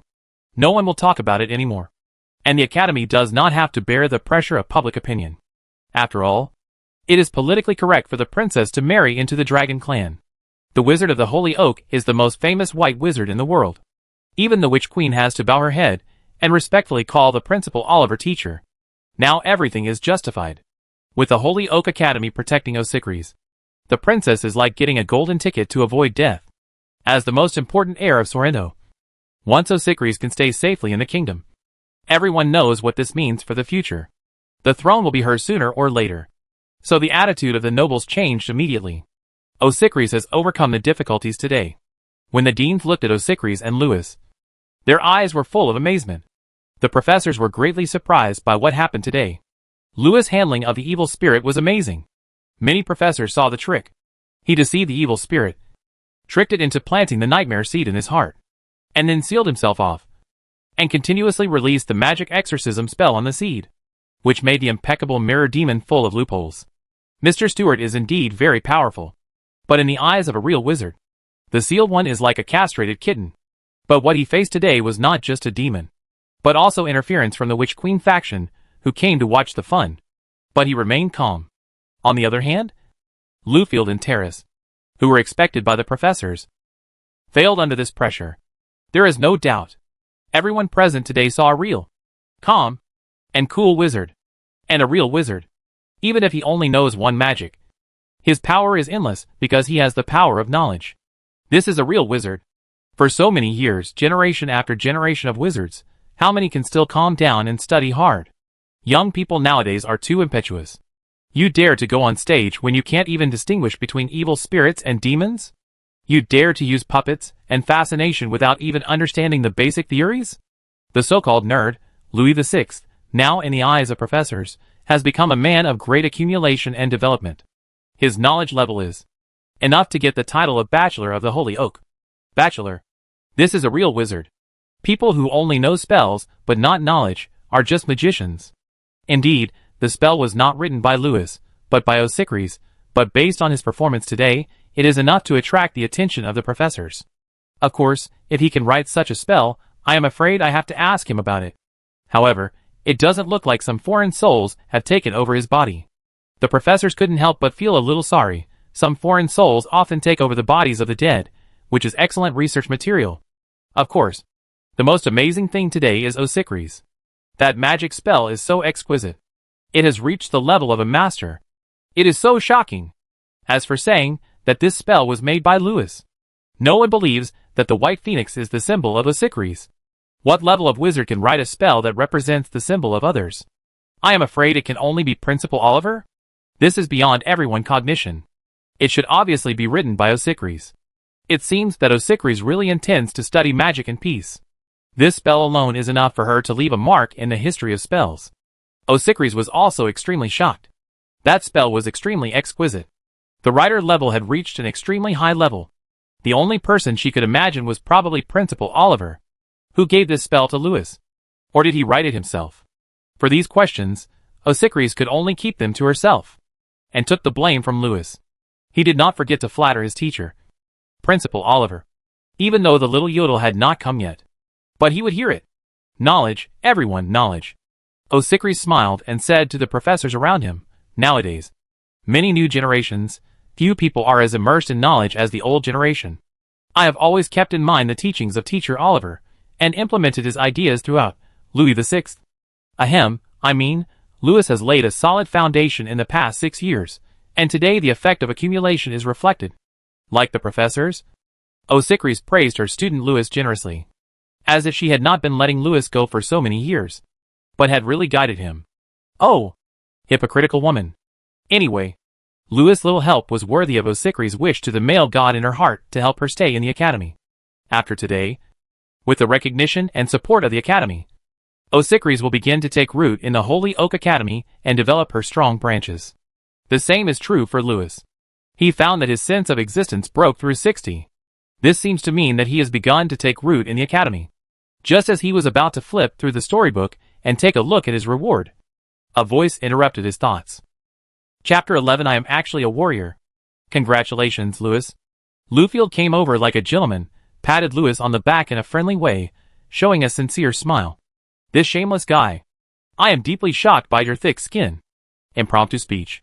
Louis, like a nerd who doesn't know the ways of the world, shook his head and said, I told you, Lufield, impromptu speech. Read more books. One day, you will be like me. Lufield's face turned pale. He even forgot all the lines he had prepared. This nerd who is getting too greedy. Seeing Helen waving at him over there, Louis patted Lufield on the shoulder, and left after saying, work hard, His Highness still has high expectations of you. Papa.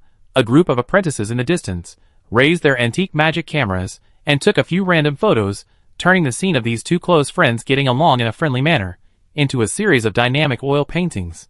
In the flickering lights, Lufield's chest felt tight, and stars appeared in front of his eyes. You are talking about something else. Do you have any emotional intelligence? You have been stupid because of studying. Tyrese and I have been preparing for this test for so long, and we ended up with such a performance. The dance scene will definitely be on the Great Prophet tomorrow. I have to go back and find someone to settle this matter. Otherwise the entire Isbell family will be proud of me. Your Highness. A noble suddenly came over and whispered in Lufield's ear, we have contacted the propaganda department, and the car is ready. Looking at Osicris surrounded by professors in the distance, and Louis who came over and was surrounded by professors asking questions. Lufield took a deep breath, rubbed his forehead and said, let go. To the propaganda department to find my uncle. Smelly boy. Lufield glared at Louis in the distance fiercely. What are you pretending for? That spell was written by Osicris. Not you. What are you so proud of? I don't have time today. I have to clean up my mess. Wait for me to come back next semester. Now Lufield and Terrace have mud in their crotches. even if they are not in the headlines. There must be a lot of things going on at home. I am afraid that I will not see these two interesting guys in the 2 months of summer vacation. The next time we meet, maybe we will all be professors. Louis relies on his strength, and the other two rely on their relationships. On the other side, Louis had been pulled to the door by Helen. On this side, Osicris was chatting with the white-robed wizards with a cheerful face. There was also a very special thin old man in the crowd. He looked like he was only half a person tall, floating in the air, wearing a red robe, with a big white beard, and holding a pipe. He should be Oliver, the principal of Holy Oak. A yodel halfling. This guy should have just come over to have some fun. He didn't look like a principal at all, but rather a naughty old man. Osicris was pulling Dean Oliver close and acting coquettishly, as if she was taking the opportunity to ask for a position. It seemed that old man Oliver should be Osicris' close elder. However, the old man ignored Osicris, smoking his pipe, looking at the distance with a smile on his face. Louis followed the gaze of Dean Oliver and found Mr. Terrace not far away, smiling foolishly and shaking hands with people around him. This scene almost made Louis laugh. Unfortunately, Therese didn't act for long before he was stopped by a woman with a witch hat and a very hot body.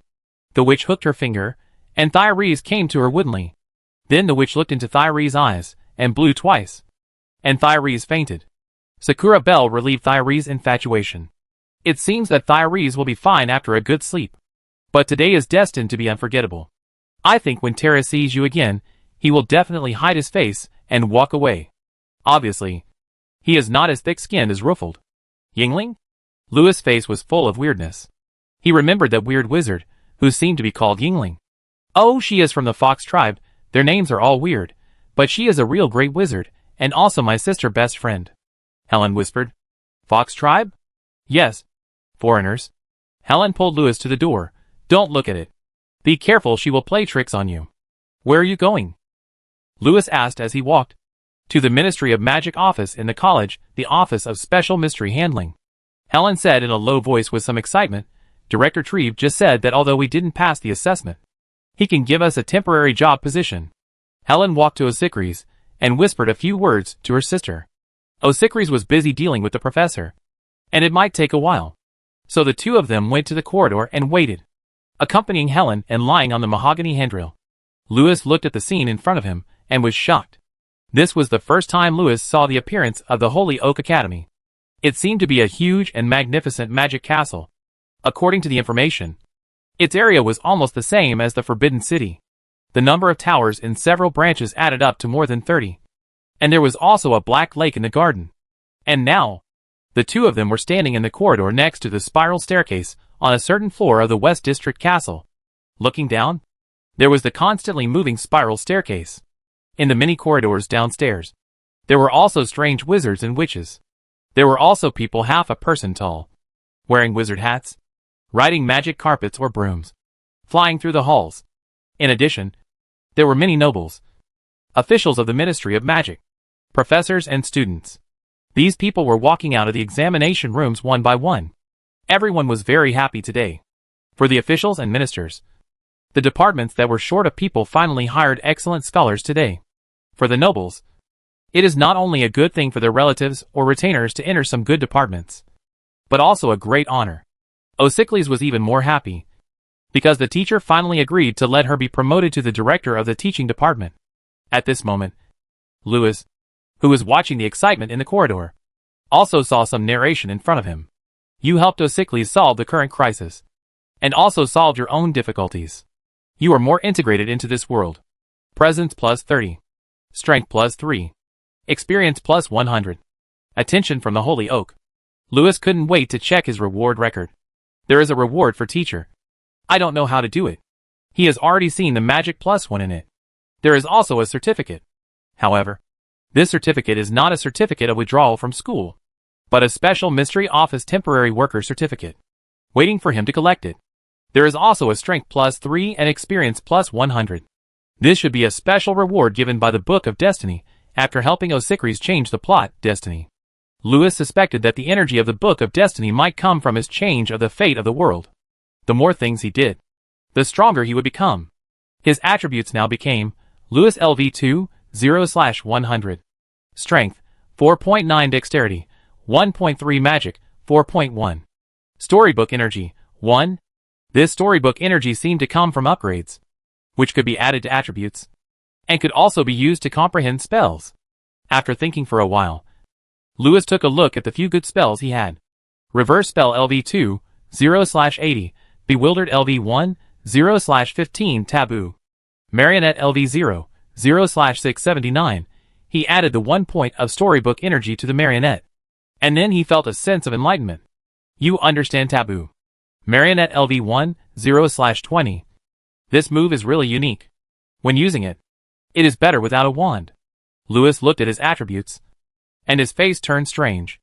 I can understand that there will be special rewards for helping Osikris. But why is it added to strength? Because in Osikris fantasy, you are a powerful warrior who can kill a dragon with one punch. Lewis continued to read. Saint Oak attention, he has encountered a small problem recently, and hopes that the traveler can help. Need a certain spell to reach level 4. This should be a small task. The specific reward will be known after accepting the task from Saint Oak. There was an empty magic carpet flying by. Helen waved at it, and the magic carpet breaks suddenly and turned around to fly over. Sister is going to talk to the professors for a while. She asked us to go to the South District for dinner first.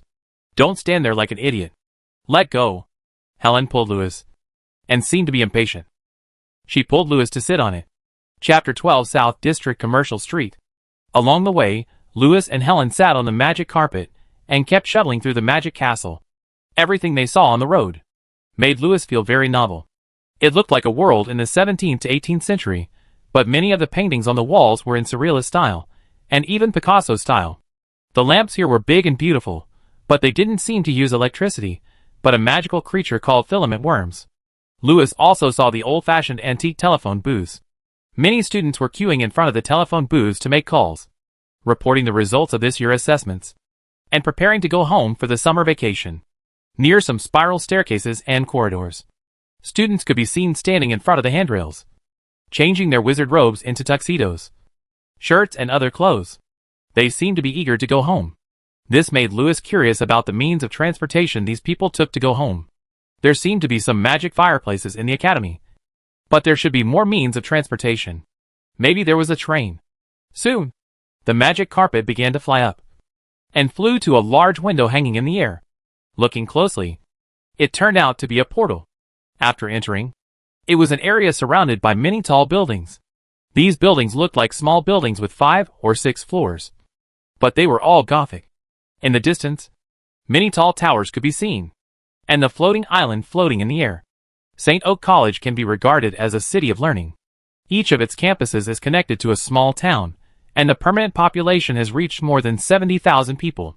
If foreigners and foreign visitors are included, the number has exceeded 200,000. These people are basically wizards, or at least a squib. But their skills vary, and most people may only know some daily spells. The street under my feet looks a bit like a commercial district, and is a more prosperous area in the city of learning. There are many stores here, and the streets are crowded with people. You can also see many people wearing tall hats and monoculars. They are all leading some children. They look like parents who are here to pick up their children. Here, Lewis also saw many fairies, and people dressed in very exotic styles, even some 3-meter-tall giants, and some small magical creatures that are taken by wizards like pets. Lewis also saw some red dragon babies, which looked like pets of some people. Some of those people are wizards. Some of them are dressed very strangely, with very tall decorations on their heads, which look like a pair of horns covered with decorations. This should be the South District. Although Lewis has never been to the famous South District, Helen said that there are not only many orcs and foreign visitors, but also magical creatures, dragons, and fairies. This area is mainly used to cooperate with the Ministry of Magic to receive all kinds of strange people and deal with strange things. But Lewis did not see any orcs on the street. The people on the street, on the contrary, were handsome and young. This made him feel a little strange. Soon, the two stopped at a small square with a small fountain, and Helen threw a beautiful little silver coin to the magic carpet. The little silver coin had a raccoon-like head engraved on it, which was a yodel, and this little silver coin was called Eendel. After the magic carpet caught the Eendel, it actually saluted respectfully and danced. It seems that this silver del is a lot of tip. The purchasing power should be around 20 to 50 yuan. Helen doesn't seem to care about this pocket money at all. After all, her father, Grand Duke Orin, earns 50,000 gold galleons from the territory every year, not counting maritime trade and commercial property. So Helen is a real rich woman. And her cousin Osicris is a rich woman. Helen took Louis to go shopping. There are many fortune-telling houses and mysterious huts on the commercial street. There are usually some stalls at the door of these mysterious huts. They sell all kinds of strange gadgets, mostly entertainment items, and books. The customers of these stores are mainly children in lower grades, or couples. Helen bought a newly published book on potions by the famous potion master Professor Dillon. And Louis saw her throw 7 exquisite small gold coins to the store owner. The store owner gave Helen a few exquisite large silver coins with human-shaped fox heads, and some silver dill. There are dragon girl patterns on those gold coins, called gold galleons. This gold coin weighs about 4 or 5 g, and is not pure gold. Louis estimated that its value is about 1,000. The silver fox should be equivalent to the purchasing power of 100 to 200 yuan. The value of a book reached 7 gold galleons. It seems that books in this world are very expensive. Your Highness Helen, would you like to see anything else? The shopkeeper seemed to know Helen. He hadn't seen anyone give gold coins for a long time. Generally speaking, everyone gave checks. The shopkeeper introduced some magic wands and some magical objects. Many young wizards who had just graduated, like Louis, liked these things. Those wands are very exquisite and beautiful. The cheapest one is the one in Louis' hand. 2 gold galleons can buy a small bundle. The better ones are 6 or 7 gold galleons. They have a higher carrying capacity for magic power. They can release more powerful spells. However, these wands are used by ordinary wizards. The truly valuable wands are more than 20 gold galleons. They can reduce magic power consumption, and can also be used to resist some spells with weak magic power. And they usually have some small magic. It is a small pistol. Sir, you have a good eye. The oak wand in your hand is made of new buds from the holy oak tree, and the core is the hair of a unicorn tail.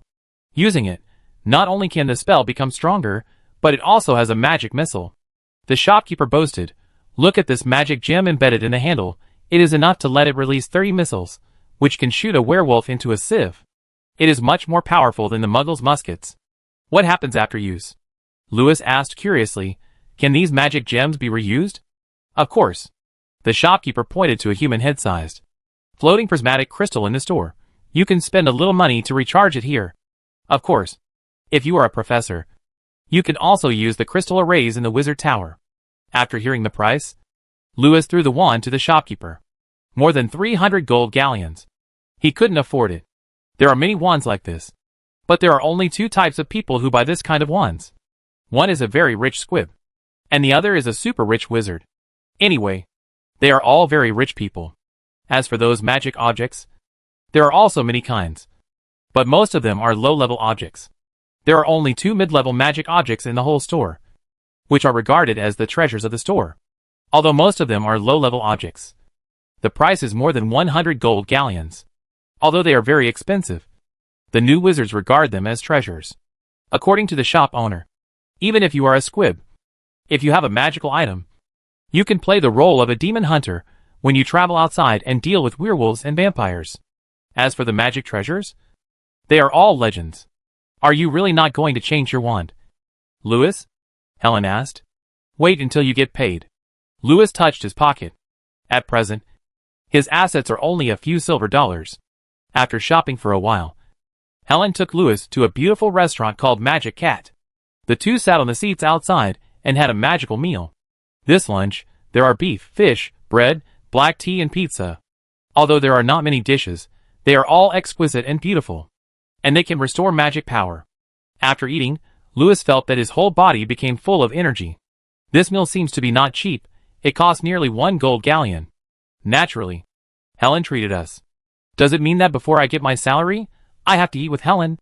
I keep spending the money of a little girl, making it seem like I am eating gigolo. Louis was looking forward to his salary. During the tea break, a small bracelet on Helen's hand lit up. There were a few white teeth of thunder beasts on the bracelet, and a crystal ball the size of a finger, and the image of Osicris was emerging in the crystal ball. It seemed that Osicris had gone to the Ministry of Magic office in the Holy Oak.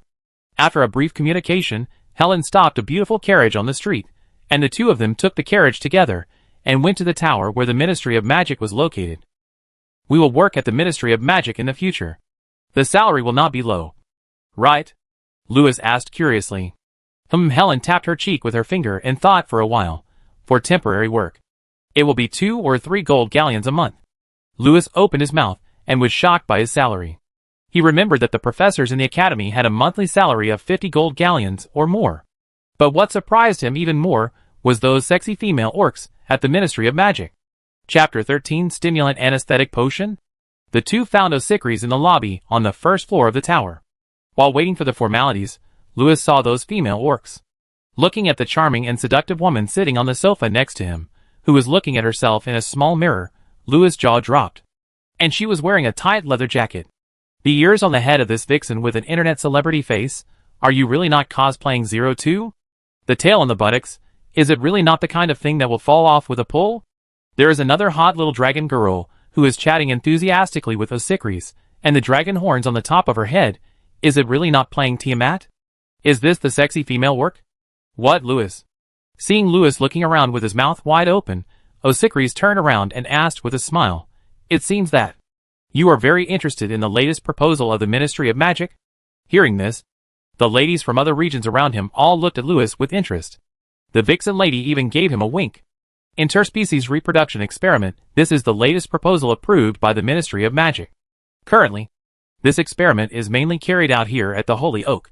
Yes, these beautiful ladies in front of you are all female orcs participating in the experiment. It can be seen that the ladies seem to be particularly interested in you. After all, wizards with such strong vitality are rare. Once, there was a choice in front of you, but you failed to cherish it. Now, Osicris has given you a chance. And you decide? Okay. Completion reward.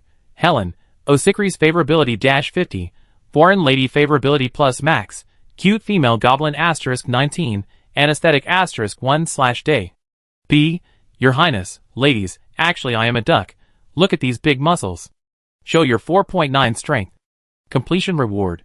Miss Osicris big mouth *1, dragon/fox tribe favorability plus max, Fox Tribe Initiative to visit plus N, Energy Potion *60/day.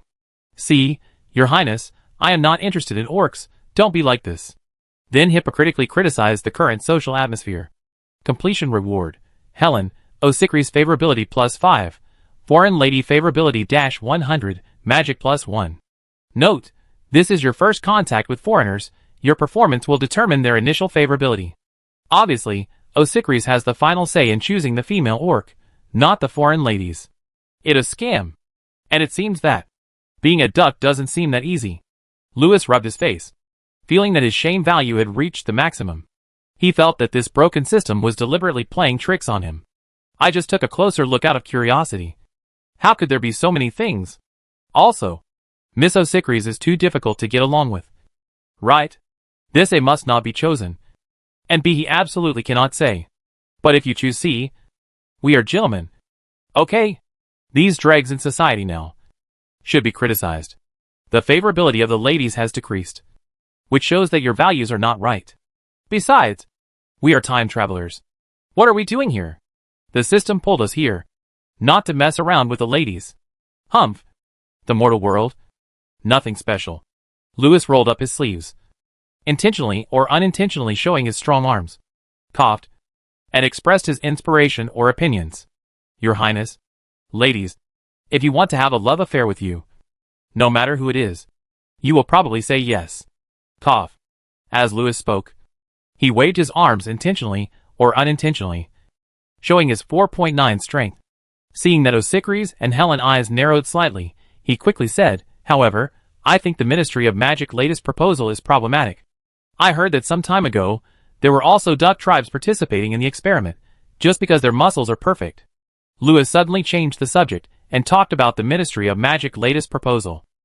He said a lot, but it was the same as not saying anything. In the middle, he also interspersed a lot of messy things like duck tribes muscles, etc. The ladies were all confused. What does this have to do with the duck tribe? What on earth is this guy trying to say? But this handsome little wizard seems very strong. His vitality is also very strong. Maybe he is dragon bloodline? But the eyes of several foreign ladies sparkled. Dragon Lady favorability plus max. Fox Lady favorability plus max. Helen favorability plus 2. Osicris favorability plus 5. Lewis looked at Osicris and Helen in confusion. There's something wrong with you too. Helen turned her head away with an unnatural look. Osicris coughed quickly and changed the subject. Ahem, Lewis, what do you want to say? Ahem, it like this, there's nothing wrong with freedom of love, but how can you observe such things as experiments? Lewis criticized the current social atmosphere, and then hypocritically said a lot of empty nonsense. Finally, under Lewis' continuous efforts, several foreign ladies rolled their eyes. Not long after, several girls found various excuses and walked away. In the end, the favorability of the foreign girls decreased a little, but it remained at around 80. The little brother is quite interesting, but a little hypocritical. He is also a little afraid of the teacher. Seeing that the foreign girls had all left, Lewis hurriedly whispered, Ahem. Your Highness, I really have no interest in orcs. Magic plus 1. Osicris favorability minus 2 obviously. Your deliberately low voice is a little too fake. But no matter what, you have expressed your opinion in public today. Osicris decided to let you go for the time being. If you are not interested, forget it, Lewis. Osicris rubbed her forehead and said, Don't worry, although I have a target that must be completed, I don't have to let you participate in the experiment. Sure enough, the target in Osicris' hand is the female goblin. Lewis secretly wiped the cold sweat. He secretly touched his pocket and found an extra bottle of something.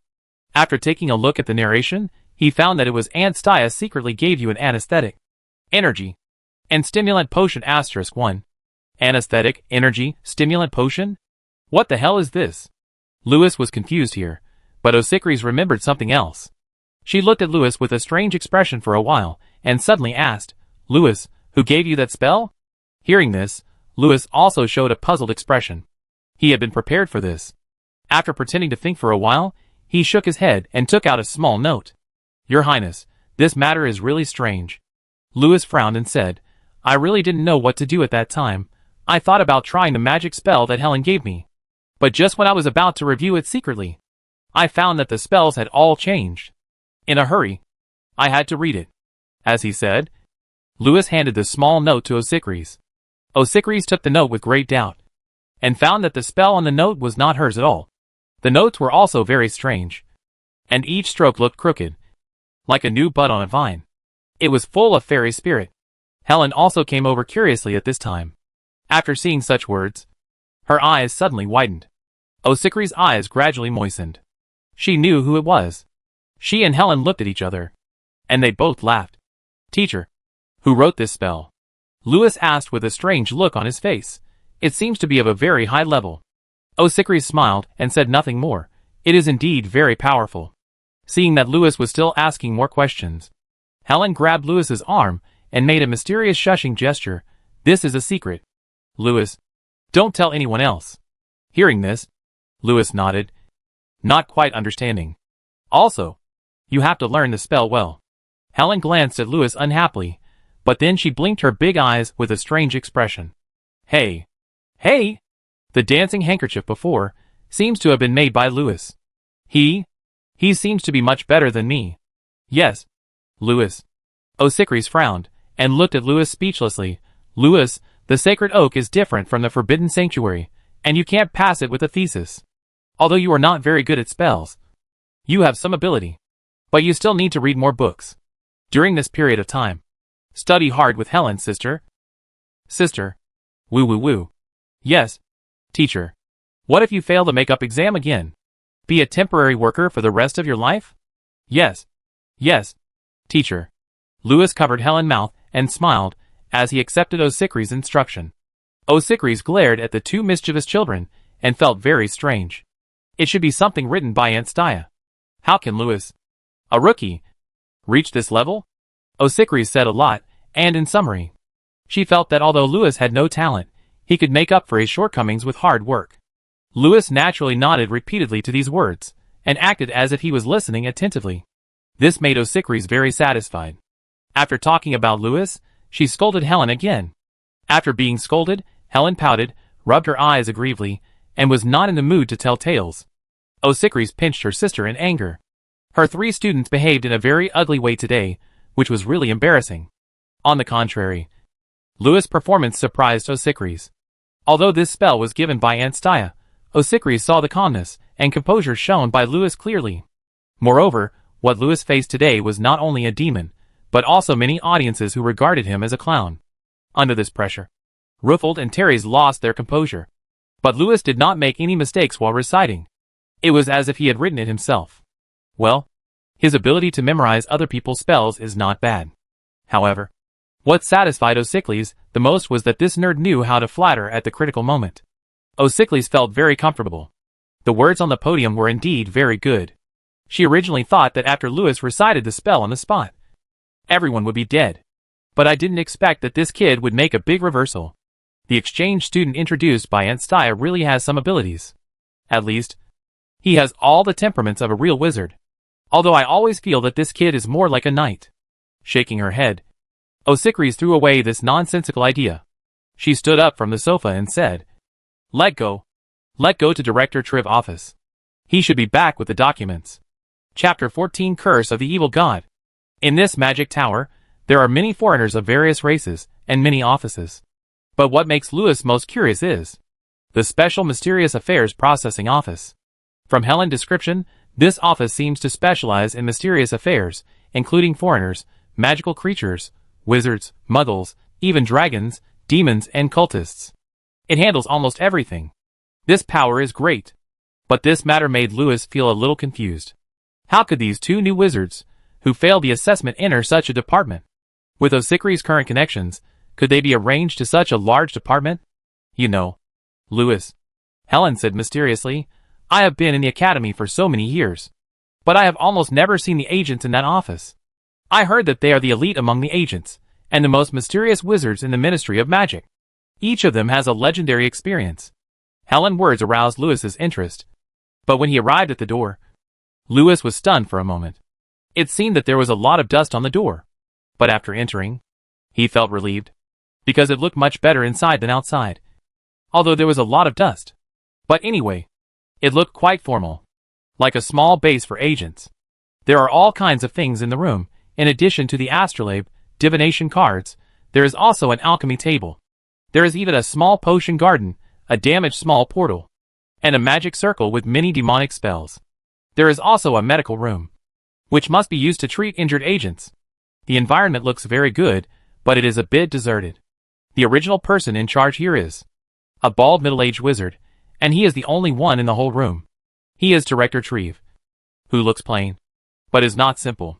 He is Oliver's disciple, and is considered to be Osikris Sr. At the same time, Director Triv is also a real nobleman, although he is only a lord. His family has a long history, and has many connections with princes and dukes. From the conversation, Lewis learned that Mr. Triv is indeed an agent, and he is the Flower Card Inspector Diamond too. Although the number is small, he is already a full-fledged official of the Ministry of Magic. After all, there are only a few wizards in the world who have diamonds, hearts, spades, and clubs, and the agents with these flower cards are the elite among the elites. He has been working for 30 years, and was transferred to this department only 2 years ago. Well, it should not be because he is about to retire. As for the other agents, they are all very experienced. Their resumes are also very scary. This makes Lewis a little excited. This department is really special. It is such an honor to be here. During the conversation, Lewis learned that Director Triv seemed to be away for a while recently. Other agents also seemed to be sent abroad recently. After the introduction, Triv put on his high hat and left in a hurry. Osikris explained to Lewis and Helen solemnly. She will take over the position of director of the training department in the near future. So she will basically not be in the office. According to her, the things that this office handles on a daily basis are quite important. There are often exorcisms, business trips, capturing strange things, dealing with dark creatures, negotiating with the devil, tracking down cultists and other strange cases, and even rescuing hostages from dragons or black wizards. Basically, they handle all the things that agents from other departments are responsible for. And they also handle all the things that agents from other departments cannot handle. These words made Lewis feel a little emotional. What are we here for? Level up, kill monsters, compete for supremacy. Right? We are not here to mess around with orcs, goblins, or anything like that in a cross-species experiment. As a time traveler, how can we waste time on such a mess? Ahem. 80 favorability should be considered quite high. Right? The office of the Little Dragon Girls seems not too far from here. But sister?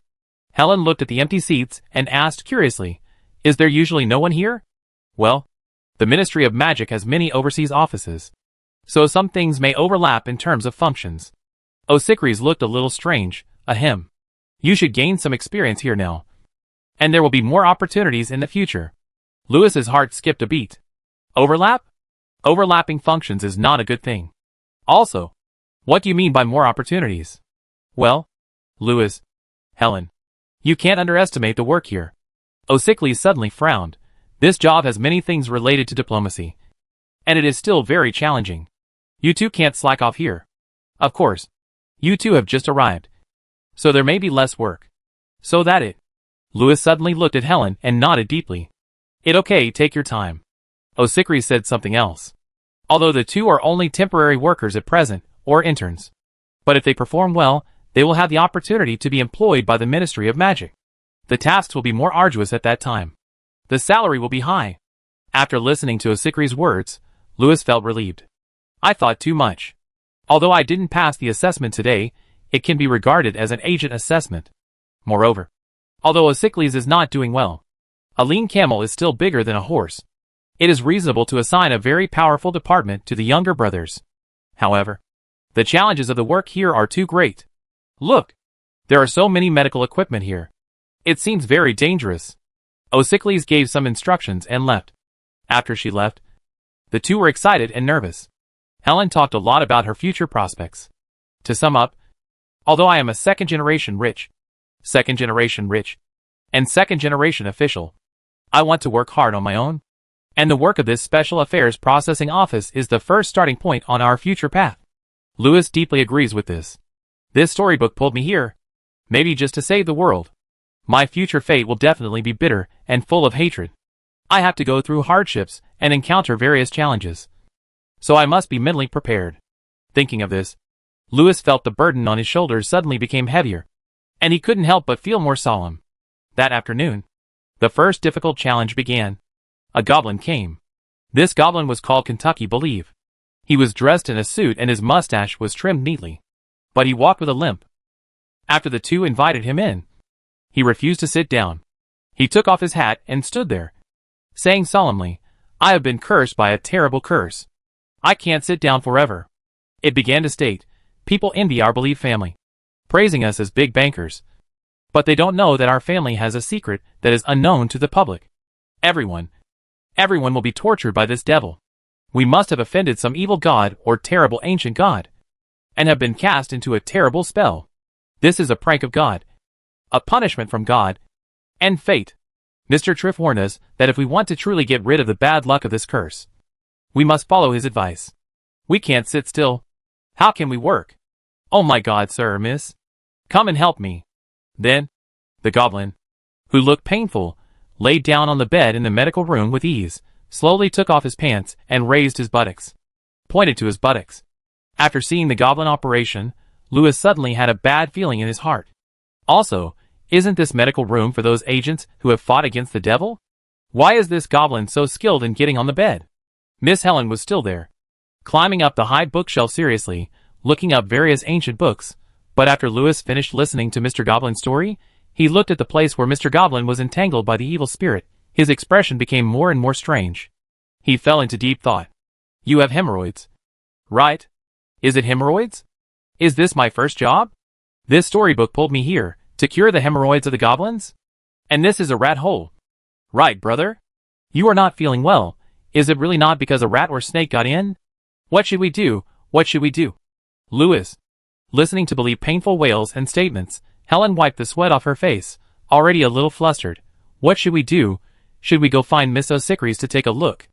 This horrible wound must be caused by the evil god finger with the terrible curse power. It was stabbed a bit deep. Lewis rubbed his face. Chapter 15 Grand Secretary Helen. The evil god finger? Belif shouted, yes. It must be like this. Some time ago, the Grand Secretary of the palace performed an operation on me. but it failed to remove the root of the disease. The curse has spread again in the past few days. He had no other way, so he asked me to ask the wizards to take a look. You really can't have another operation. Louis didn't know what to say. The Grand Secretary of the palace must be a witch doctor. This stingy Mr. Believe, in order to save money, hired such a witch doctor to do it. But he didn't dig out the real thing, and he was left with such a big hole. But this university scholar is also very professional and can fool people. He made up a story about the tentacles of the ancient gods. Obviously, Believe really believed it. And maybe the university scholar also believed it. Rubbing his face, Louis put down the magic notebook left by Mr. Treve. He pointed to a spell he had just found, and said to Helen, "Try this." Transfer spell? Helen looked at it, and her face became serious. This spell is very powerful. But, according to our level, can we transfer curses? I believe you. Louis patted Helen's shoulder and stopped talking. What else could he say? He didn't want to say a word now. Louis's encouragement and affirmation made Helen become serious. She read the notes carefully for a while. It seemed that she had studied this spell before, but it seemed that this was the first time she used it on someone. This made Believe feel a little uneasy, and he looked at Louis many times. In Believe's eyes, Miss Helen was like a nervous little nurse, who was obviously giving an injection for the first time. But Mr. Louis was different. He looked very calm and had the temperament of a young professor. Louis ignored Believe. He comforted Helen and told her not to worry. That calm look let Helen's somewhat nervous mood slowly relax. She took a few deep breaths, took out a leather case, and tied her hair into a ponytail. Watching the little nurse operation, Mr. Believe's eyes when he looked at Louis had already turned into a look of asking for help. But everything was too late. Miss Helen had already picked up her magic wand and waved it fiercely at Believe, but with a wow, Believe wailed, and then Louis saw that a small bag slowly began to move from Mr. Goblin patient, like a little mole burrowing in the soil, and crawled all over his body. Soon, the small bag disappeared. I don't know where it was transferred to. Mr. Goblin suddenly blinked his eyes and sat up. Holler! Wohuler! It really a magical tool, Mr. Believe said incoherently, and twisted his buttocks, as if it was really healed. Hearing this, Helen clenched her fists excitedly and almost jumped up. I really did it. I really did it. Louis, I am the best. Louis nodded, and gave Helen a thumbs up. Hey, Mr. Believe frowned, tilted his head, and asked in confusion, your tooth is swollen and broken. Are you doing it? Oh, it's so painful. Your tooth hurts? Louis's eyes twitched, and his heart skipped a beat. He leaned close to Mr. Believe's mouth and looked at it. When did it start to hurt? Believe said that it just started to hurt. It hurts a lot. Louis rubbed his face, knowing that he didn't need to ask, because he had already seen the thing in Mr. Believe's mouth. Helen was also panicking. She and Believe firmly believed that the evil god curse must have spread and transferred because of the magic just now. Especially Helen, who was quite knowledgeable and knew that some terrible and incurable tumors would spread and transfer. What should I do? The tentacles of the ancient god have grown into Mr. Believe's mouth. Helen was about to cry. She had no idea what to do. Belev was about to cry too. Obviously, the great banker, Mr. Kentucky Bailiff, had been frightened out of his wits after listening to Helen's description of the illness. If you can't clean your own house, how can you clean up the world? Louis decided to shoulder his mission as a magic agent and complete this first important commission. I didn't say that. I won't cut off the hemorrhoids of the goblins. Louis yelled in his heart. Task, have great ambitions, become famous. Help the great banker Believe, remove the terrible curse of the touch of the ancient god. Completion reward, 1. A gold galleon's tip. 2. Experience plus 30. 3. Magic plus 14. Believe family reputation plus 1000. Goblin race reputation plus 50. 5. Presence plus 15. Your name will be known by the Believe family. Failure penalty. Oh. So you two are fresh graduates? You're still fooling me that this is the finger of the evil god. I'm going to complain to you. The result of playing tricks on Mr. Believe is obvious. Currently, Believe family reputation, friendly 0/1000. Goblin reputation, friendly 0/1000. Louis rubbed his face. 8 gold galleons. Louis was stunned by this number. Work right? A doctor is like a parent. How can you dislike someone just because he has hemorrhoids or something? What wrong with goblins? Goblins are also human beings. At this time, Helen's words had already been used to popularize the science. And Mr. Believe was almost scared to death. Seeing that Helen had gone to the desk to call Osicris, Louis finally couldn't stand it anymore. If Osicris was brought here for this kind of thing, what good would it be? What was she doing here? Cutting hemorrhoids for the goblins? The matter of the touch of the ancient gods would definitely be exposed. Louis quickly held Helen down and asked her to get a cage to hold a black mouse that wizards often used as an experimental item. Helen was slightly stunned when she heard this. And then she understood. What a good idea. Helen patted her beautiful forehead. And then she flipped through her beautiful bag, put her hand in it to search for a while, and then put half of her body in it to search for a long time, and finally took out a fat black rat from it. Looking at the big rat in Helen's hand, Louis fell into deep thought. What do you usually put in your bag? Are all witches like this? How to use it? Louis? Helen asked. Louis pointed at Mr. Goblin's mouth, and Helen's eyes lit up, and she understood what he meant. She wanted to stuff the black rat into Believe's mouth. Wait a minute. Helen. Louis held Helen. Believe breathed a sigh of relief. Let him drink this first. Louis looked for the bottle of anesthetic energy stimulant. With such a good opportunity, how could he not do an experiment? Soon, Louis took out the bottle of magic potion. And then Louis was stunned on the spot. Is this Nutri-Express? Is it Nutri-Express? Ah? Seeing the curious eyes of Helen and Belief, Louis coughed and said, Good stuff. If you want to solve the touch of the ancient god, you have to rely on it. After that, he poured the potion into Belief's mouth. Helen had a tacit understanding. Seeing this scene, she also hurriedly stuffed the black rat into Belief's mouth. Belief? This is a carrier, your substitute, Belief. Helen said seriously. The touch of the ancient god must be transferred to another living thing. Then Helen gave another popular science lecture, which stunned Louis. He found that this girl really had the potential to be a university scholar. But Louis, I feel it is difficult for me to transfer through the air. Helen frowned and said, Do you know anything about this spell? Louis didn't say much nonsense, but rolled up his sleeves and picked up his cheap magic wand. Louis' decisive action gave Helen and Believe great confidence. The two of them looked at Louis with burning eyes, and in their eyes full of expectation and trust. Louis' face became serious. Since Mr. Believe was here, he couldn't miss the opportunity to practice with the injection. He decided to upgrade the transfer spell to level 3 today. Chapter 16 When you stare into the abyss. The transfer spell is a must-have spell for wizards, but very few people can use it well. By the standards of a young wizard, it is already amazing to be able to move things around like Helen. But the real masters can transfer objects and spells.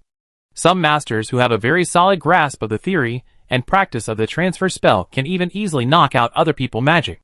Or they can transfer the spell that is about to hit them to their opponents. Today, Louis experienced the magic of this spell. When Louis locked onto Believe Patient with his mind and waved his wand to cast the spell, he felt that the lump could suddenly be moved by his mind. But when he first moved the lump, it was very difficult. Not to mention teleportation. The lump didn't even move. And the spell failed. Helen frowned slightly. It seemed like it had failed. This teleportation is not easy. But it seems that Senior Louis is very confident. Indeed, Louis' expression is very calm, and he is not panicked at all because of the wrong injection. But Helen couldn't help but cover her pretty face with her hands, and didn't dare to look. It must be very painful. Right?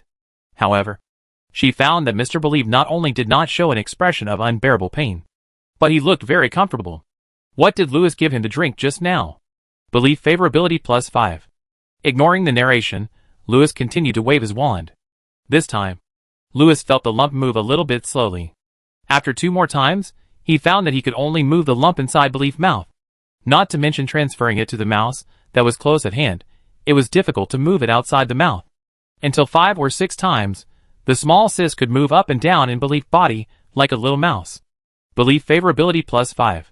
Belief favorability +5. Belief favorability +5. Belief. Louis, are you going to use that method? Helen suddenly widened her eyes and asked curiously, I just thought of that. Well, you're really smart, Louis said. After a pause, he frowned. What the hell is Helen thinking? The little episode did not affect Louis' subsequent practice. And Helen and Belief in the room, after seeing Louis so calm, suddenly became full of confidence. When Louis cast the spell for the 10th time, his eyes suddenly went dark, and he saw a nebula.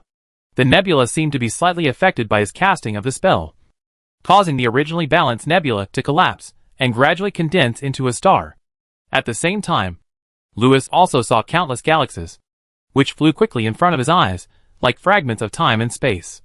And in these fragments of time and space, he suddenly had a glimmer of enlightenment. Then, he waved his arm, and the mouse screamed without even reciting the spell completely. The tumor was transferred through the air. Success? Helen clenched her fist and shouted, looking more excited than her own success. Looking at the transfer spell LV3, 1/100 in front of him, Lewis fell into deep thought. Wizards often master a spell with 90% effort and 10% talent. And this 10% talent is a great success. If you have this talent, you are Newton. If you don't, you are a physics student. Lewis is such a student. But the narrator of the fantasy story directly gave the formula and derivation process of universal gravitation to Lewis, who had already learned universal gravitation. Therefore, as long as he works harder, he can not only be Newton, but also the Einstein of the wizarding world. Lewis didn't stop moving. He reached out and took the mouse out of Believe's mouth, knocked it unconscious with his magic wand, and put it on Believe. But don't move. Stick your mouth out. Believe was excited to stand up, but this scene frightened him so much that his lower body tightened. Bachelor. What are you doing? Believe's speech had become very fluent, and it was obvious that the wound in his mouth had completely healed. Lewis didn't even explain how to tell the patient about this practice. But after Believe and Helen looked at each other, their expressions became solemn. During this spell, he felt that the transfer spell became as easy as his arm, as if he didn't need to recite the lengthy spell, nor did he need to pay special attention to the way the wand was waved, and the spell was done naturally. After several times, there were several more holes on the mouse body, and some of them even appeared from the mouse head. It was killed directly. In the last spell, Lewis moved the mouse far away, but it was successful. Not only that, there was also a half hole on the mouse body. Looking at the strange appearance of Mr. Believe, but Lewis's mouth twitched. He guessed right. This transfer spell cannot heal some wounds, but it can twist a cube on one face to another face like twisting a Rubik cube. Therefore, at this time, Believe wound, like a PS picture. The hole has become smaller. It okay, who would look at their PY in the mirror for no reason. Lewis put down the wand, picked up a wet towel, and wiped his hands. Seeing Believe still crawling on the bed nervously, Lewis said, "It okay. The root of the disease is gone. But remember, you still can't sit for a long time." After thinking about it, Lewis added, "Also, don't look back in the mirror for no reason. It might be a little ugly." I know. Believe said mysteriously, "When you stare into the abyss is also staring at you." After Believe got up, he thanked him for a long time, and held Lewis's hand, and said a lot of cheesy words with tears of gratitude. Lewis noticed that Believe favorability seemed to have reached max at this time. I don't know if it was because of the bottle of potion, but even with such a good impression, this guy actually forgot to tip. It was not until Lewis coughed and hinted that Mr. Goblin hesitantly took out a few gold galleons from his pocket as a tip to express his gratitude. But it was not 8 gold galleons, but 7, according to Mr. Believe. His gratitude could not be expressed with money, but 7 was the most perfect number, representing the blessing of the god of protection. It seems that the narrator underestimated Mr. Believe's stinginess. However, these 7 gold galleons were really a lot. If I save a little more, I can buy a new one to play with. Before leaving, Believe left his office phone number and the magic mark of Miss Helen Crystal Ball. He said that the 2 new gentlemen and ladies in the Ministry of Magic were very powerful, and he had some friends who had encountered some strange things recently. He would like to ask the 2 agents in the office to help him. It seems that Believe has a good impression of the 2 people, so he wants to take the initiative to help them with some private work. But Lewis's heart skipped a beat, said that he should not come to him again for the matter of cutting hemorrhoids. But Believe seemed not to have listened to him. He smiled mysteriously, turned around at the door, took off his tall hat, touched his chest slightly and bowed, then closed the door and left. After that, there was no visitor for the whole afternoon. Lewis began to doubt what this special magic events office was. Soon, Lewis found some things in the room, various kinds of good tea, newspapers, playing cards, planetarium, astronomical telescope, and other toys. There are also many public receipts, and various air tickets. But the locations are all tourist areas. From the empty log records, and the sparse sign-in sheets, Lewis discovered that absenteeism is common here. Only when there is something, the person on duty that day will come over occasionally. As for the agents, they are not on a mission recently, but on vacation. Mr. Triff, the office director, is not dealing with any major event, but it is also a major event. This middle-aged bald man went back to his hometown for a blind date. The so-called Special Magic Processing Office is just a place for retirement. Normally, people here have nothing to do, just come here to drink tea, read newspapers, fiddling with the planetarium, developing hobbies and the like. There are even people writing detective novels here. Seeing this, Lewis was disheartened. No wonder Miss O'Sickeries let her 2 students stay here just to clean the room for others, and to live a lazy life. Chapter 17 Call Me Grandma. Since the great banker Mr. Believe left, in the following days, except for the goblins of the Believe family, who would come secretly every few days to deal with the touch of the ancient god, almost no one patronized this office. And these stingy goblins didn't pay, saying that they would put it on Believe account. It seems that these goblins are all dressed in suits and ties. Right? They are all people of great status. How could they not have money in their pockets? Obviously, he was planning to deny everything. For that little bit of experience, looking at those sticking up butts, Lewis still did it with tears in his eyes. Aunt Stia would secretly give Lewis a Nutri-Express, an aesthetic energy stimulant, every day, and these potions seemed to have a miraculous effect on this work. Every goblin treated by Lewis, his favorability became very high. In addition, when Lewis checked the appointment list, he also found something very strange. There were exactly 19 goblins in line. The option of cross-species reproduction also has 19 goblins. I don't know if this is a coincidence. In addition to the goblins, who often visit here, the night watchmen are also frequent visitors to the office. They seem to come here often in the past, such as asking the idle men in the office to help with a shift, or if a pet cat in a certain store is lost, they hope the office can help find it. Lewis took over all these things. Occasionally, there are some international disputes, such as some foreign uncles quarreling with the aunties in the vegetable market over 2 copper coins when buying vegetables. These trivial matters, considered to have completely bored the 2 of them. Lewis could only comfort himself by saying that it was summer vacation now. 2 months, just get through it. At the beginning, Helen treated this office as a library. Every day, apart from reading and studying, she would ask Lewis about spells. What surprised Lewis was that she could actually explain the principles. He really could. This made Helen progress quickly in some spells, especially the transfer spell. Lewis couldn't help but sigh at Helen's talent, because according to this situation, her level of transfer spell, in another 5 or 6 years, will almost catch up with him. It seems that reaching level 3 in a certain spell is not an easy thing. Lewis is already very skilled in the transfer spell.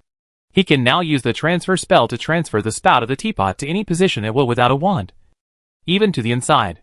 With the support of the magic wand, he can even turn the kettle inside out like a sweater being taken off, or move the spout of the kettle to a distant wall.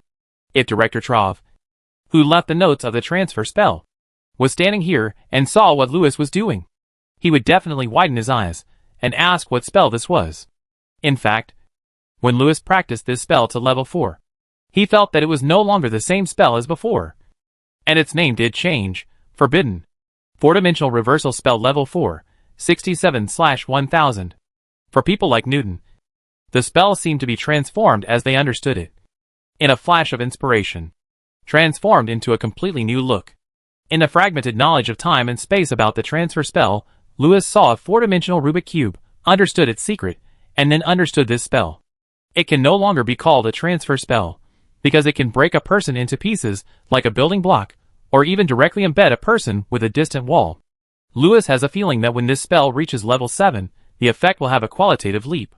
However, after practicing to this point, Lewis did not dare to practice anymore, because his wand seemed unable to bear the power of such a spell, and it looked a bit tattered.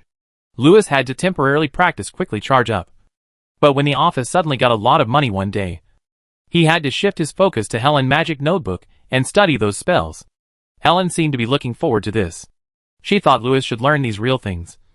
So she planned to give Lewis some lessons, or, in other words, to teach this brat a lesson, to see him embarrassed, and to let him know how powerful he was. Most of them are like tying your hands and feet, removing your clothes, hanging upside down, etc. It seems that Helen usually uses these things to fight. But you can't tie Helen up. Right? Looking at those narrations, Lewis rubbed his face. Bored Helen has sent you a duel invitation for the third time, you decide. A. Go away, go upstairs and play with the idiots. Completion rewards. Helen dissatisfaction *1, Helen entanglement *1, Helen pranks and teasing *n. B. Hanging upside down, tying your hands and feet, removing your clothes. Completion reward. Helen cries and complains to the teacher *1, Osikri's iron ruler *8, review *1, magic power +1. C. Grandma. Completion reward. Grandma +1, experience +100. A spell flew over, Lewis waved his hand, and used the armor spell to knock it away. This move, Helen couldn't help but blink her big eyes. Sure enough, Lewis, this bad guy, has been hiding his abilities. Not to mention ordinary adult wizards, even the agents of the Ministry of Magic can't all use the armor spell. This guy is so skilled at it. Hee, evil black wizard, you're exposed. Helen put her hands on her hips and said, today is the day you die. Hee. Lewis said nothing, but just flipped through a language book he had borrowed from the library in the past 2 days. Coward, are you scared? Helen ran behind the table and waved her wand ferociously. Call me Grandma. Call me Grandma, and I let you go. Several spells flew over again, and Lewis then knocked them away. After a moment, Lewis seemed to have found what he was looking for. He then looked at the dead girl in front of him and said with a fierce smile, you are courting death. I will beat your little grandmother to death. Experience +100. Helen was stunned for a moment, and didn't understand, because Lewis just said the Pakian language. The word grandmother sounded like the pronunciation of grandmother, but the syllables were strange. After translating, Helen blushed. She looked at the stinky hooligan in disbelief. And then a vicious leg weakness spell flew over. I will punish you. You weakling. After a hearty and fierce battle, Lewis was stunned. He originally thought that Helen was dead this time. But Lewis was stunned to find that he couldn't beat her. In fact, Lewis' spells were varied. Not only fast and accurate, but also with tricky angles. When practicing, Lewis often used various things and blind spots in the room. After some tricks, Lewis could be said to be elusive in the office. Sometimes Helen's spell finally caught up with him, and he waved his hand and used his sleeve to disperse it. This move shocked Helen's jaw. She had heard that there was a professor of defense against the dark arts, who was very good at using the protective spell. When casting this spell, it was so fast that people could not see the flickering of the light shield, or a small armor light shield formed on the hand. But it was the first time she saw someone use a wand or even a sleeve to disperse other people's spells. It can be said that Lewis's various skills made Helen scream. But this rookie made Lewis grin. She could only stand there and attack. Every time Lewis cast a spell, she screamed in fear. The spells were fast and powerful. She either didn't have time to use her protective spells or couldn't block them. But what shocked Lewis was that his spells could hit Helen every time. He even deliberately let the spells fly under Helen's skirt many times. But they never worked on Helen. After a few days, Helen, who could only stand there and attack, suddenly became more and more powerful. It wasn't because she learned Lewis' methods. It was because with the 2 days of standing practice, the spells she cast became faster and faster. Lewis was in a panic, which made him puzzled. Many of his spells had reached level 3. Even the fly that flew over 10 meters away could be tied up by him. And then his pants were taken off. But he couldn't beat Helen. It must be the problem of equipment. Lewis looked at his rows of level 3 and level 4 spells, and said with great certainty, you're obviously not good at it. Helen blinked her eyes, revealing a face full of innocence. Looking at the rows of level 1 spells in Helen's storybook, Lewis fell into deep thought. Until one day, Lewis' clothes removal reached level 5, and Helen squatted behind the table, crying and saying that she would never play with him again. She also said that she would tell her sister. How could this be possible? You just took off a piece of clothing, and you told me that it was done? Hey, Helen, come here. I show you a good thing that you have been waiting for a long time. Lewis took out the big treasure he had been planning for a long time. Chapter 18 Dragon District Hot Spring Club. Hot Spring in Dragon District. Looking at the Night Watchman pass in Lewis's hand, Helen blinked her eyes, with a look of surprise on her face. I got it from the Night Watchman Mr. Color today, Lewis said with a smile. You know, Dragon District often has magical creature courses, and there are many people but we can't go there to play. Now at a holiday, it quiet there, but this opportunity is rare. Let go there to play together. Humph. Even if you apologize like this, I won't be friends with you anymore, Helen said angrily. Of course, it not for apology. You've mentioned the hot springs in Long District several times. I've always remembered it. Louis smiled with a sunny face. Let go, don't be angry. Helen hard moved slightly. She couldn't help but secretly glanced at Louis with her eyes. My heart was beating like a deer. Is he in love with me? If I agreed right away, would it be? Would it seem that it was our first date? Why would we go to a hot spring bath on our first date? What should I do? At this time, there is no one in the hot spring area. Just the two of us. Helen's face was red for a long time, and she thought a lot, but finally nodded shyly under Louis's gentle gaze and constant persuasion. The water in the Dragon Hot Spring is very deep. Don't forget to bring your swimsuit. That night, Helen changed into a beautiful dress and had her hair done. On the cobblestone path leading to the hot spring, she was barefoot, as happy as a little bird. In the night, the surrounding mist lingered in the beautiful forest, and the drizzle fell on the steaming hot spring lake. The strange fungi and ferns around the lake bloomed beautifully in the moonlight, and the small creatures on the hot spring lake floated in the air like jellyfish, shining brightly. This place is like a fairyland. There are only two people around, and the environment is very romantic. After changing into her newly bought swimsuit, Helen sat on the big rock beside the hot spring with a nervous heart, and looked up at Louis. But, Louis, Helen's little feet slid on the water, and her face flushed as she said, the water is so deep. I can't swim. I heard that you are a good swimmer. Is that right? I have always wanted to learn. Looking at the swimming champion in Helen's character description, Louis fell into deep thought. But none of this matters. Hanging upside down, bound with my hands and feet tied. I win. Magic +1. Woo woo woo, Louis, I'm never going to be friends with you again. Woo woo woo woo, I'm going to tell my sister, woo woo woo. Obviously, Louis is dead. However, Louis was prepared. When Helen changed back into her clothes and was about to leave crying, he grabbed Helen, smiled and took out a bunch of delicious food from his bag. These things were Helen's favorite things to eat, and many of them were bought by him from the Yodel chef. After a picnic, Helen patted her belly with a smile. Her favorability towards Louis returned to max again. Louis took the opportunity to play with the small accessories that Helen never let outsiders touch. Holding the beautiful bracelet on Helen's arm, the door to a new world suddenly opened to Louis. Louis suddenly discovered that the magic objects in this world had so many strange functions. Compared with what Helen has, the magic items on the South District Commercial Street are all rubbish. As for Helen's magic wand, it is worth 1,000 gold. If Triv had been in the office these days, and saw Louis using a wholesale magic wand to defeat Helen's spell, he would definitely open his eyes wide and ask how Louis did it. It seems that Helen is more than just magic wands and bracelets, necklaces, rings, even hairpins, and the beautiful gem anklet on her feet.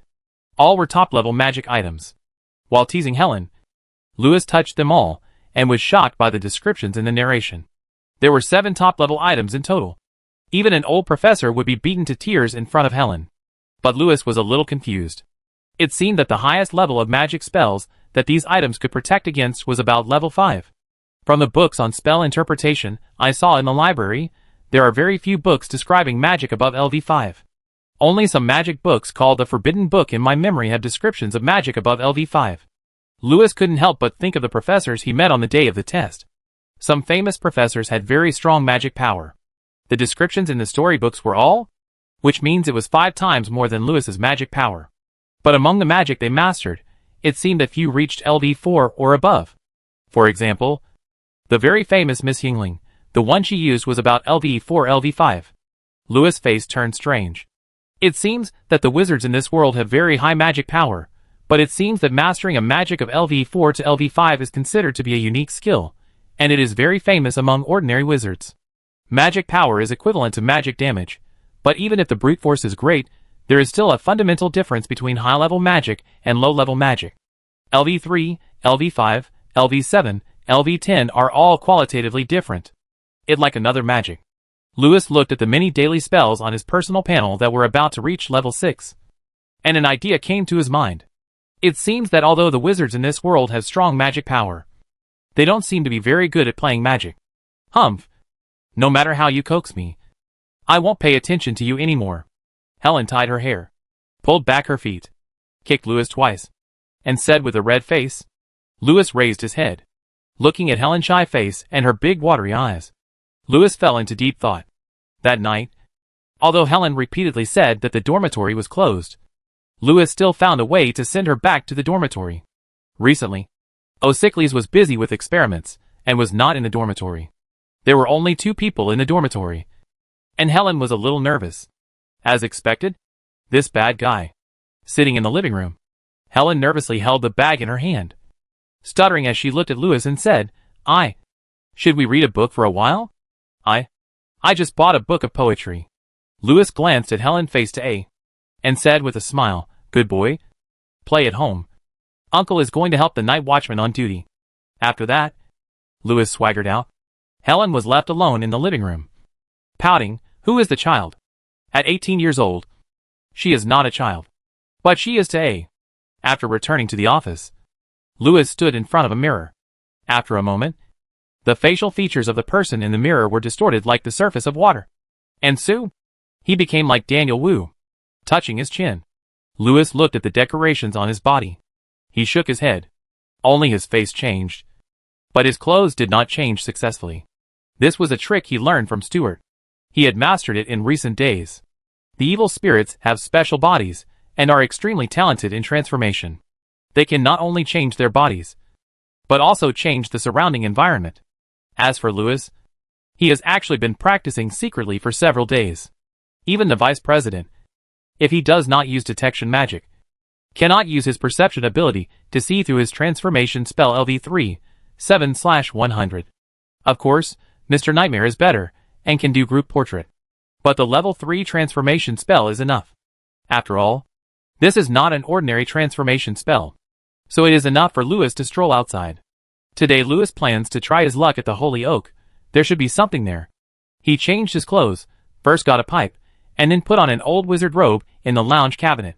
After dressing up, he stood in front of the mirror and looked at himself. After changing his clothes and taking his pipe, he looked much more mature, like a young professor in his 20s or 30s. Then Louis used a little trick in the transformation spell. In this way, even if someone broke his transformation spell, the person he saw was a faceless man. It looks good. Louis raised his eyebrows slightly, took off his pipe, and took off his wizard robes. After putting everything in the bag, he changed into the night watchman clothes and changed back to his own appearance. Then he took Mr. Coral ID and went out for patrol. Chapter 19 Blessing of the Holy Oak. Not long after, Louis arrived at the gate of the West District.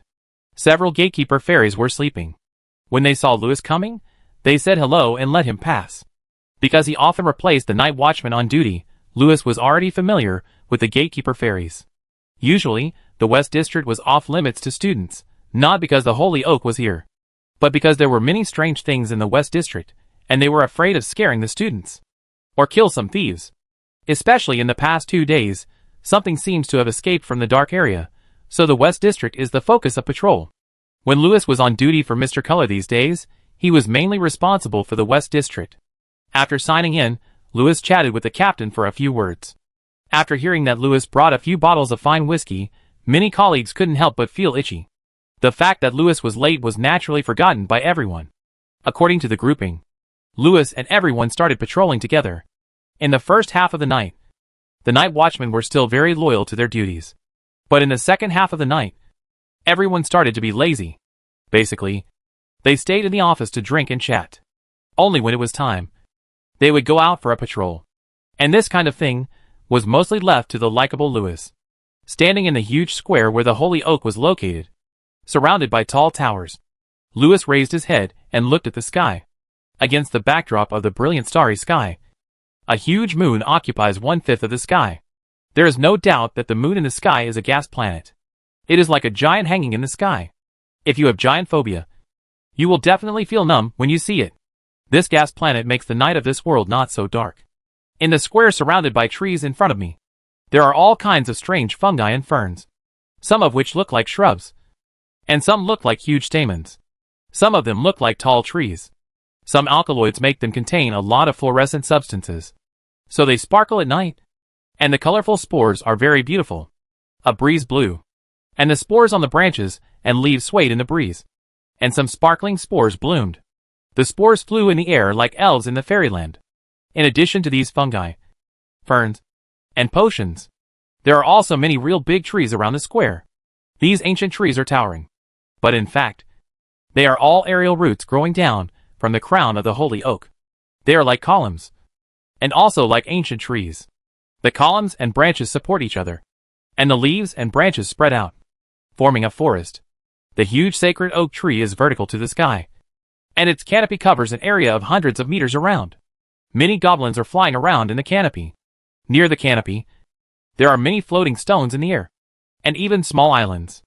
Standing under the sacred oak tree, Lewis closed his eyes. After seeing the list of wonders in the storybook, after under the bed of Osycres, the white sacred oak was also ticked.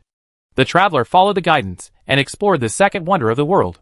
At the same time, a magical power flowed into Lewis's body from around the holy oak. He felt a sense of joy and happiness. After 3,000 years, the holy oak once again felt the visit of the star traveler. He responded by giving you a blessing, +1 dexterity, +2 strength, +3 magic, +50 experience. Lewis heard the pain of the holy oak. Those little things have been growing in his stomach for many years, which makes him very uncomfortable. Maybe the star traveler can help him take out those little things. Completion reward: 1. Every day when you come here, the holy oak will give you a random blessing of 3 choices. 2. From now on, every time you are under the power coverage of the holy oak school city, +200 magic recovery speed. 3. +100 experience. Lewis followed the guidance of the will of the holy oak and felt the position in the trunk. That thing had grown together with the trunk and was buried very deep. The magic power of the holy oak was so vast that ordinary magic could not work at all. This made Lewis sweat profusely, and until he almost exhausted his magic power, he used the 4-dimensional reversal spell to turn the thing in the trunk out. It looked like a small bag stuck in the wood knot. Experience +100. After cleaning it up, Lewis found that the small bag contained 17 or 18 ancient gold coins and a pocket watch. Lewis first glanced at his own attributes. Lewis LV4, 85/100. Strength, 6.9 dexterity, 2.3 magic, 10.1. Storybook energy, 2. Magic, exorcism LV2, 0/30. Evil spirit repelling spell LV1, 0/1. Demon spell, experimental, unknown, forbidden. 4-dimensional reversal LV4, 172/1000. For a long time, Lewis believed that there were some problems with the exorcism spell and the evil spirit repelling spell. Recently, he has been trying to study these 2 spells, and he has read a lot of books in the library. As he understands them, the difficulty of upgrading the 2 spells has been greatly reduced. Recently, he found that these 2 spells may have been one spell, and he is trying to integrate them. He has had a lot of inspiration these days, and he has written a new spell, which he named the Demon Subduing spell. But whether it is useful or not, he still needs to try it. Lewis put this matter aside for the time being. He closed his eyes and felt the magic power on his body. Just now, Lewis suddenly had a special feeling. This feeling has never been experienced before. It seems to be the change after the magic power reaches 10. He narrowed his eyes slightly and looked at a small bush not far away. Then the bush began to burn. He did not use any spells, thinking that it would burn. And it would burn. In Lewis' opinion, his method is just an ordinary application of magic. But among the people Lewis has seen, it seems that only super witches like Xiao, whose magic power reaches 3 digits, can do this. Lewis touched his chin. He always felt that his teacher's strongest attribute was not magic, but strength. Perhaps this idea is correct, because the royal family of Isolde has the blood of the red dragon. I don't know what Xiao Animagus is anyway. Her magic level seems to be very poor, and few of them are above level 3. But many high-level professors are in awe of her. Shaking off his chaotic thoughts, Lewis flipped through the storybook and checked the spells he had mastered. He always had a feeling that there was powerful magic in this world, but it seemed to be controlled by the group of people at the top of the pyramid. Lewis didn't think about it anymore. He consumed a little energy from the storybook and realized the 4-dimensional flip. After a piece of starry sky fragments flew past his eyes, Lewis understood the concept of the four-dimensional one more. Forbidden. Four-dimensional reversal LV5 max. Plus ultimate spell. Is it really not level 999? But I can reach level 999. Lewis looked at the one behind him plus, and fell into deep thought. He clearly felt that this magic had a higher level. Twisting the space like twisting a Rubik cube. He tapped the storybook with his hand, then the nebula flowed in front of him, and a kind of enlightenment came to his mind. You have understood forbidden. Four-dimensional reversal LV6 max. Lewis closed his eyes. He could feel that. This spell was still a little short of the Rubik cube, but he should be able to use more things now. A beautiful little bigwig with wings on its head, blue body, and bright jade-like luster, flew past Lewis's eyes. And then a strange scene appeared. The little elf was flying towards the flowers not far away, but it couldn't fly over. After flying a certain distance, it suddenly appeared at a position behind it. It seemed that the space around it suddenly turned into a Mobius strip. Lewis curiously observed this small magical creature. If Director Triv was here, he would definitely stare with wide eyes. Because only witches and wizards who have been stung by this thing can see it. After watching for a while, Lewis pointed his finger at the small magical creature, and then the big way worm turned into countless slices. But the strange thing was that the slices were still flying in the air, as if it had not suffered any damage. Lewis stretched out his hand, and the slices of the big way worm stretched like a string of roasted gluten, and it could be seen that, in the slices, the heart of the big way worm was still beating. And it suddenly sped up, as if it saw the mischievous wizard in front of it. So it was a little nervous. This shows that its vision is intact. What more amazing is that Lewis can clearly see the blood vessels in the little bug flowing. But the blood does not flow down, but passes through the air, from one side of the slice to the other side. It was not until Lewis hooked his finger that a few drops of blood flew from the little bug into a test tube in his hand. Four-dimensional? This magic can only be called four-dimensional now. Lewis nodded, and suddenly felt a little pain in his legs. Looking down, he found that his wizard robe was on fire. If it weren't for his abnormally strong body, he would have been burned. The fire he had just ignited was now about to spread all over the place, and the surrounding bushes were all on fire. The smoke choked Lewis's tears. He was so focused that he forgot to put out the fire. Lewis quickly waved his sleeves. Fill it up quickly. For a while, the wind blew violently, and dark clouds rolled, and a terrifying water dragon suddenly came down from the sky. The water dragon extinguished all the flames there, leaving a small pool and a stream. Chapter 20. Don't look back. Seeing the flames extinguished, Lewis breathed a sigh of relief and used his magic wand to scratch the burnt areas a few times. Then the grass and trees grew back in a few seconds and became more lush. After making sure that there were no traces of the crime, Lewis sat on the big roots of the holy oak and played with the gold coins. There were such things in his knowledge base. So when he saw them, Lewis felt that they were very familiar. After playing with them for a while, he recognized them. This should be a gold coin from the era of the witch King Isolde in the last century. Isolde is the great-grandfather of Osicris, and is also the first generation of witch king in the new era. He was originally the illegitimate son of a great duke, and later he overthrew the dynasty of the old era with a dragon mother and established a new kingdom. The descendants of the Isolde family have since then also possessed the bloodline of dragons. Osicris has the bloodline of the dragon clan, and the kingdom of Sorrento also has the custom of marrying with the dragon clan. In the history of this world, witches are naturally more powerful than wizards, so there are many witch queens, but few witch kings. Therefore, although these gold coins are from the last century, they still have some collection value. If the buyer is good, the price should be several times higher. The pocket watch is also very special. Charmian pocket watch, superb magic item. Description: Charmian often boasts that it can stop time and keep people young forever.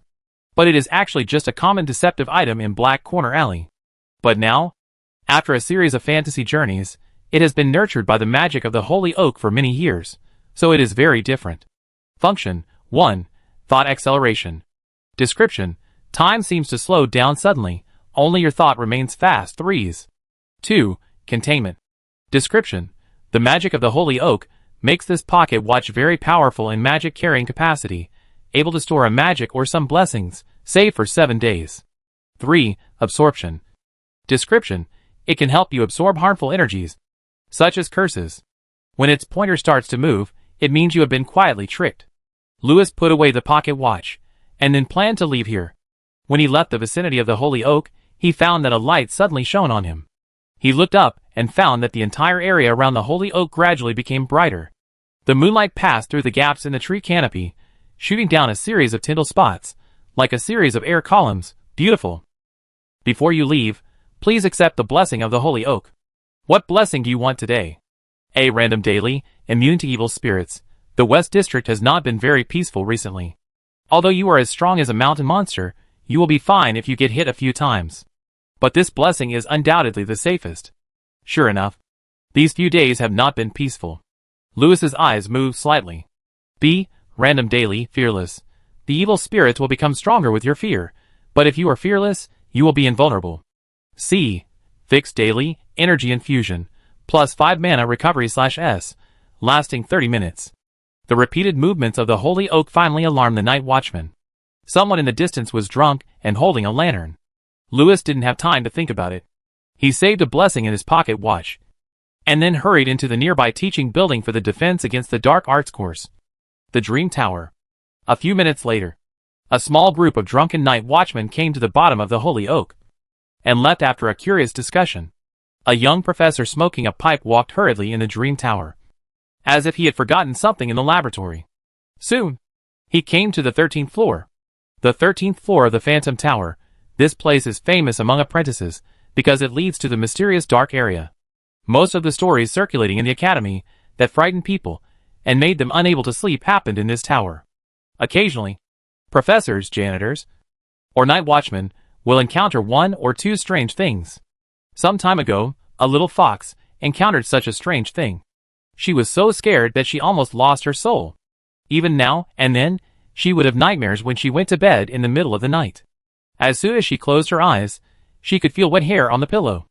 After that, she wrote a letter of complaint to the Ministry of Magic.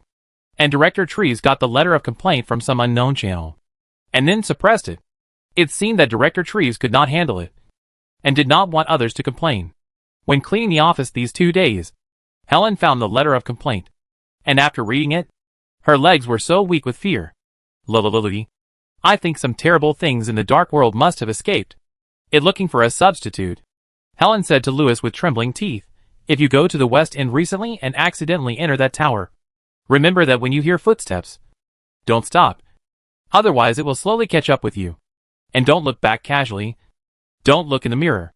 It's best to find a place to stay against the wall for a night. And don't close your eyes. Don't open the door no matter who knocks. But if the door opens, it may even open by itself. Helen didn't dare to say anything more. Thinking of this, Lewis's heart couldn't help beating. Suddenly, he felt a bug flying into his eyes. So he stopped and closed his eyes and rubbed them. But he felt something touching his heel. But the whole corridor was dark. Where was there anyone? Lewis shook his head and quickened his pace. The seats in the classrooms were empty, and the whole floor was very quiet. It was quiet all around, with only Lewis's footsteps echoing in the corridor. But not long after, something very strange happened. He felt as if someone was following him. Every time he paused, there would be an echo of footsteps in the corridor. It was as if there was someone behind him, following him quietly with the same steps. And it seemed that every time he paused, the voice behind him would get closer. A faint itch touched Lewis's neck, like human hair. Lewis couldn't help but turn his head. The corridor behind him was empty, but there were some slightly wet footprints on the ground. That last step was almost touching him. Lewis couldn't help but recall what Helen said at that time. He rubbed his face hard, and hurriedly strode into a room that looked like a dance studio, and closed the door. However, the bad thing was that there was a floor-to-ceiling mirror here. Daniel Wu in the mirror was holding a pipe, frowning, and looking at the door with a pale face. Everything seemed normal. But the strange thing was that the door of the room in the mirror was open.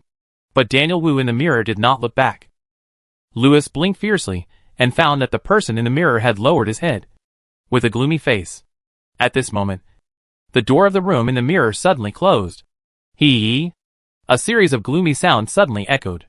But after a few laughs, the person in the mirror suddenly paused. The person in the mirror found that the scene behind him suddenly distorted. What kind of magic is this? Don't be nervous. Sir, I won't hurt you. It's just a small Mobius strip. In the excitement, Louis stretched out his trembling hand, took out his pocket watch, and showed his excitement on his face. Finally I met you. Louis thanked Helen for her kind reminder in his heart.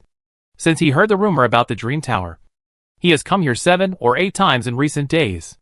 Every time he was on duty for the night watch, he would come to look for her. This time, Helen really helped a lot. If it weren't for her, who would know that he had to close his eyes, turn his head, stop, and look in the mirror?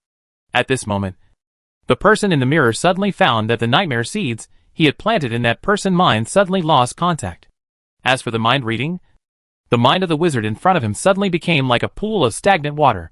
Looking at the excited smile on Daniel Wu's face, Stuart fell into deep thought. Sir, why do I feel that you look familiar? Chapter 21. Do you know what the consequences will be? Sir, why do I feel that? You look familiar? Mr. Stuart blinked and asked uncertainly. Not familiar. Mr. Stuart, I'm new here, I don't know you. Daniel Wu couldn't help but laugh grimly. He. While Louis was talking, he began to walk around outside. The evil spirit in the mirror looked a little gloomy. It was like a reflection in the mirror, walking back and forth with Louis. Did you come to see me on purpose? Do you know that the Witch Queen now allows me to go out for a walk at this time every day? The wizard outside the mirror did not answer, but the person in the mirror discovered something strange. No matter how he and the wizard outside walked around the mirror, the two of them could not walk out of the area near the mirror. They were trapped here. Haha, an interesting spell, but it has no meaning. Do you think you can escape my shadow like this? I have seen you. No matter where you run, as long as you look in the mirror, I can find you. So, do you know what you just did? The evil spirit in the mirror couldn't help but laugh sinisterly. But if you pay attention, you will find that his little finger is shaking. Don't worry. Louis rubbed his hands, took out the pocket watch from his sleeve, and pressed the pointer. Then the energy in the pocket watch stopped temporarily. As I just said, Mr. Stuart, a Mobius strip. M.O. Mobius strip? What is that? I mean, do you know what will happen? The person in the mirror smiled more and more sinisterly, and his little finger trembled more and more severely. Do you know what will happen? The wizard did not answer. He was looking at the mirror excitedly, as if he was watching a toy, and even tried to get in. But he was pushed out by the evil spirit. It doesn't matter. I have read your thoughts. There is no point in being afraid. Little thing, I will give you a chance. Get out of here quickly. I used to be the magic mirror of the Witch Queen. Magic mirror? I know you are extraordinary. Louis was shaking with excitement. He interrupted Stuart. This is really rare. Come on. Come on. Louis looked at his pocket watch, paused it, closed his eyes, and said anxiously with his hands spread out, Please pull me in. Time is precious. I can only play with you for 8 hours today. It doesn't matter. I will come again tomorrow. However, he waited for a long time, and heard nothing. Louis frowned and opened his eyes to look at the mirror. He found that the person in the mirror was running around frantically, as if looking for a way out. Damn it. I knew you were a dark wizard from the Priory. Do you know what you are doing? You are violating school rules. If you dare to use me for dark magic experiments, I will definitely report you to the Ministry of Magic. Seeing this scene, Louis sighed. There are too few magics that can be practiced outside the mirror. He stopped talking nonsense. He raised his magic wand and waved it at the magic mirror again and again. Evil spirits, retreat. Evil spirits, retreat. Evil spirits, retreat. The man in the mirror was slightly stunned. He didn't expect it to be this spell. He almost laughed. What black wizard? He didn't even know what spells the evil spirits were afraid of. The man in the mirror looked ferocious. Now was not the time to help the academy with the assessment. It was not easy to get a wizard to play with him. I saw a soul chain suddenly fly out of the hand of the person in the mirror, and shot towards the collarbone of the person outside the mirror. But then something happened that shocked Mr. Stuart. The wizard waved his hand casually as if waving a fly, and the soul chain was knocked away. This chain is not an ordinary magic. It is not enough to resist it with a protective spell. Moreover, it weighs 1,000 pounds when it flies over. Even a huge ogre will have his soul pierced and wail. But this wizard not only has a greater strength than the ogre lord, but also has terrible magic power in his waving arms. The wizard did not stop the spell. After knocking the chains away, he pointed his wand at the warden, and then Stuart was stunned to see countless spells suddenly appear on his body, and then an uncontrollable fear spread from his heart. This is not a magic exorcist spell, nor a spell to repel evil spirits, but something he has never seen before. This thing is far more terrifying than these two spells. What is this? Demon removing spell, sir, it called a demon removing spell. Louis touched his chin and said to himself, sure enough, I always felt that there was something wrong with the structure of the devil removing spell and the evil spirit repelling spell. They are actually not incomplete, they are originally a spell. At this time, the evil spirit in the mirror has fallen into a state of confusion, and its body is running around uncontrollably. But this time, it can't run out of the room in the mirror like last time, and can only turn around the mirror. Louis saw a voiceover popping up above his head. Evil spirit repelling spell understanding +1. Demon repelling spell understanding +1. Your understanding of the forbidden demon repelling spell has deepened, but it seems that more experiments are needed. Mr. Stewart is confused. 987. Sure enough. He has always suspected that the demon repelling spell is related to the evil spirit repelling spell, and it is even possible that the two are the same magic. The spell he chanted today is the spell after the magic modification. When it was released, there was no gorgeous white phoenix, but dense spells appeared directly on the target. Louis raised his wand again. After casting several times, Louis found that his understanding of the magic exorcism spell and the evil spirit exorcism spell was increasing.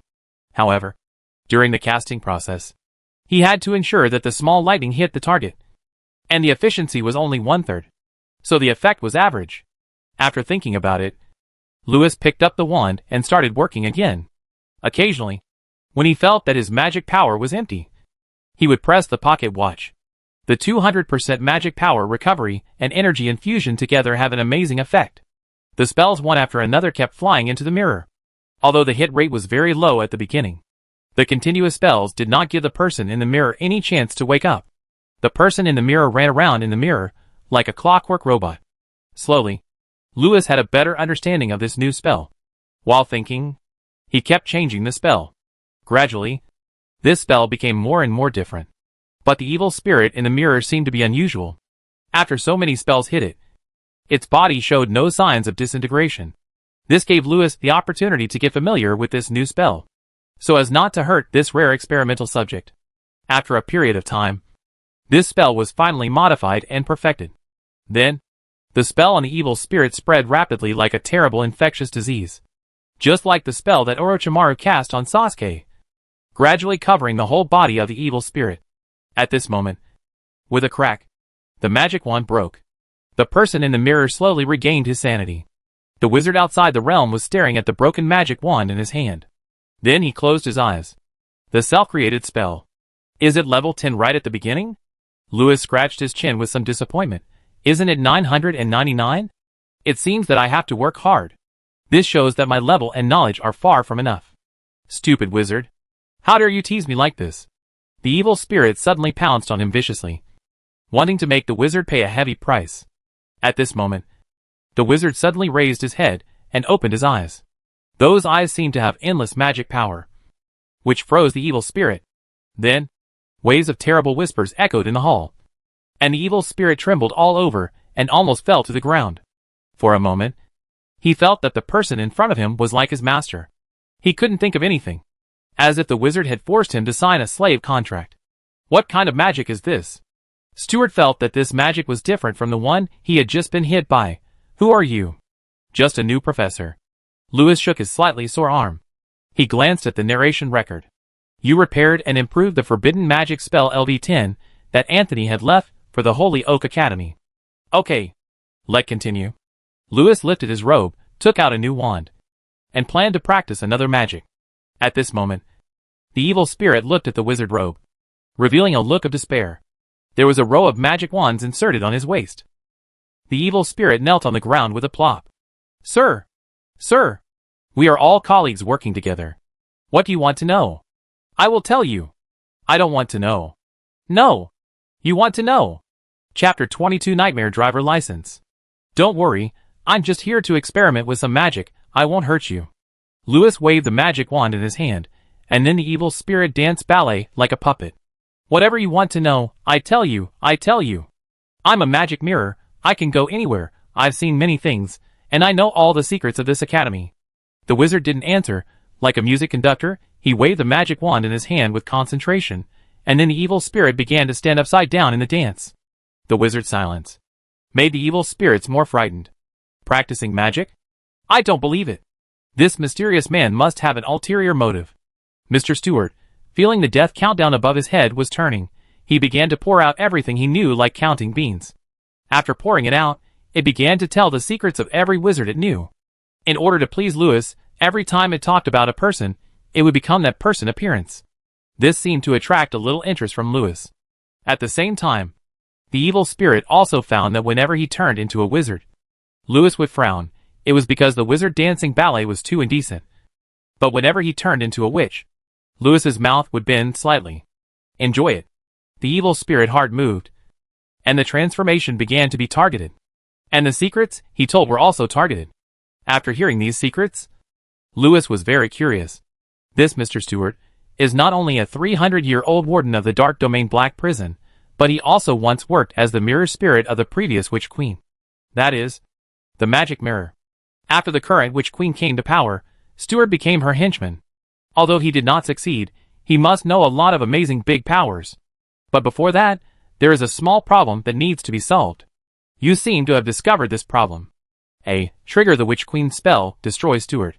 Completion reward, magic +1. B.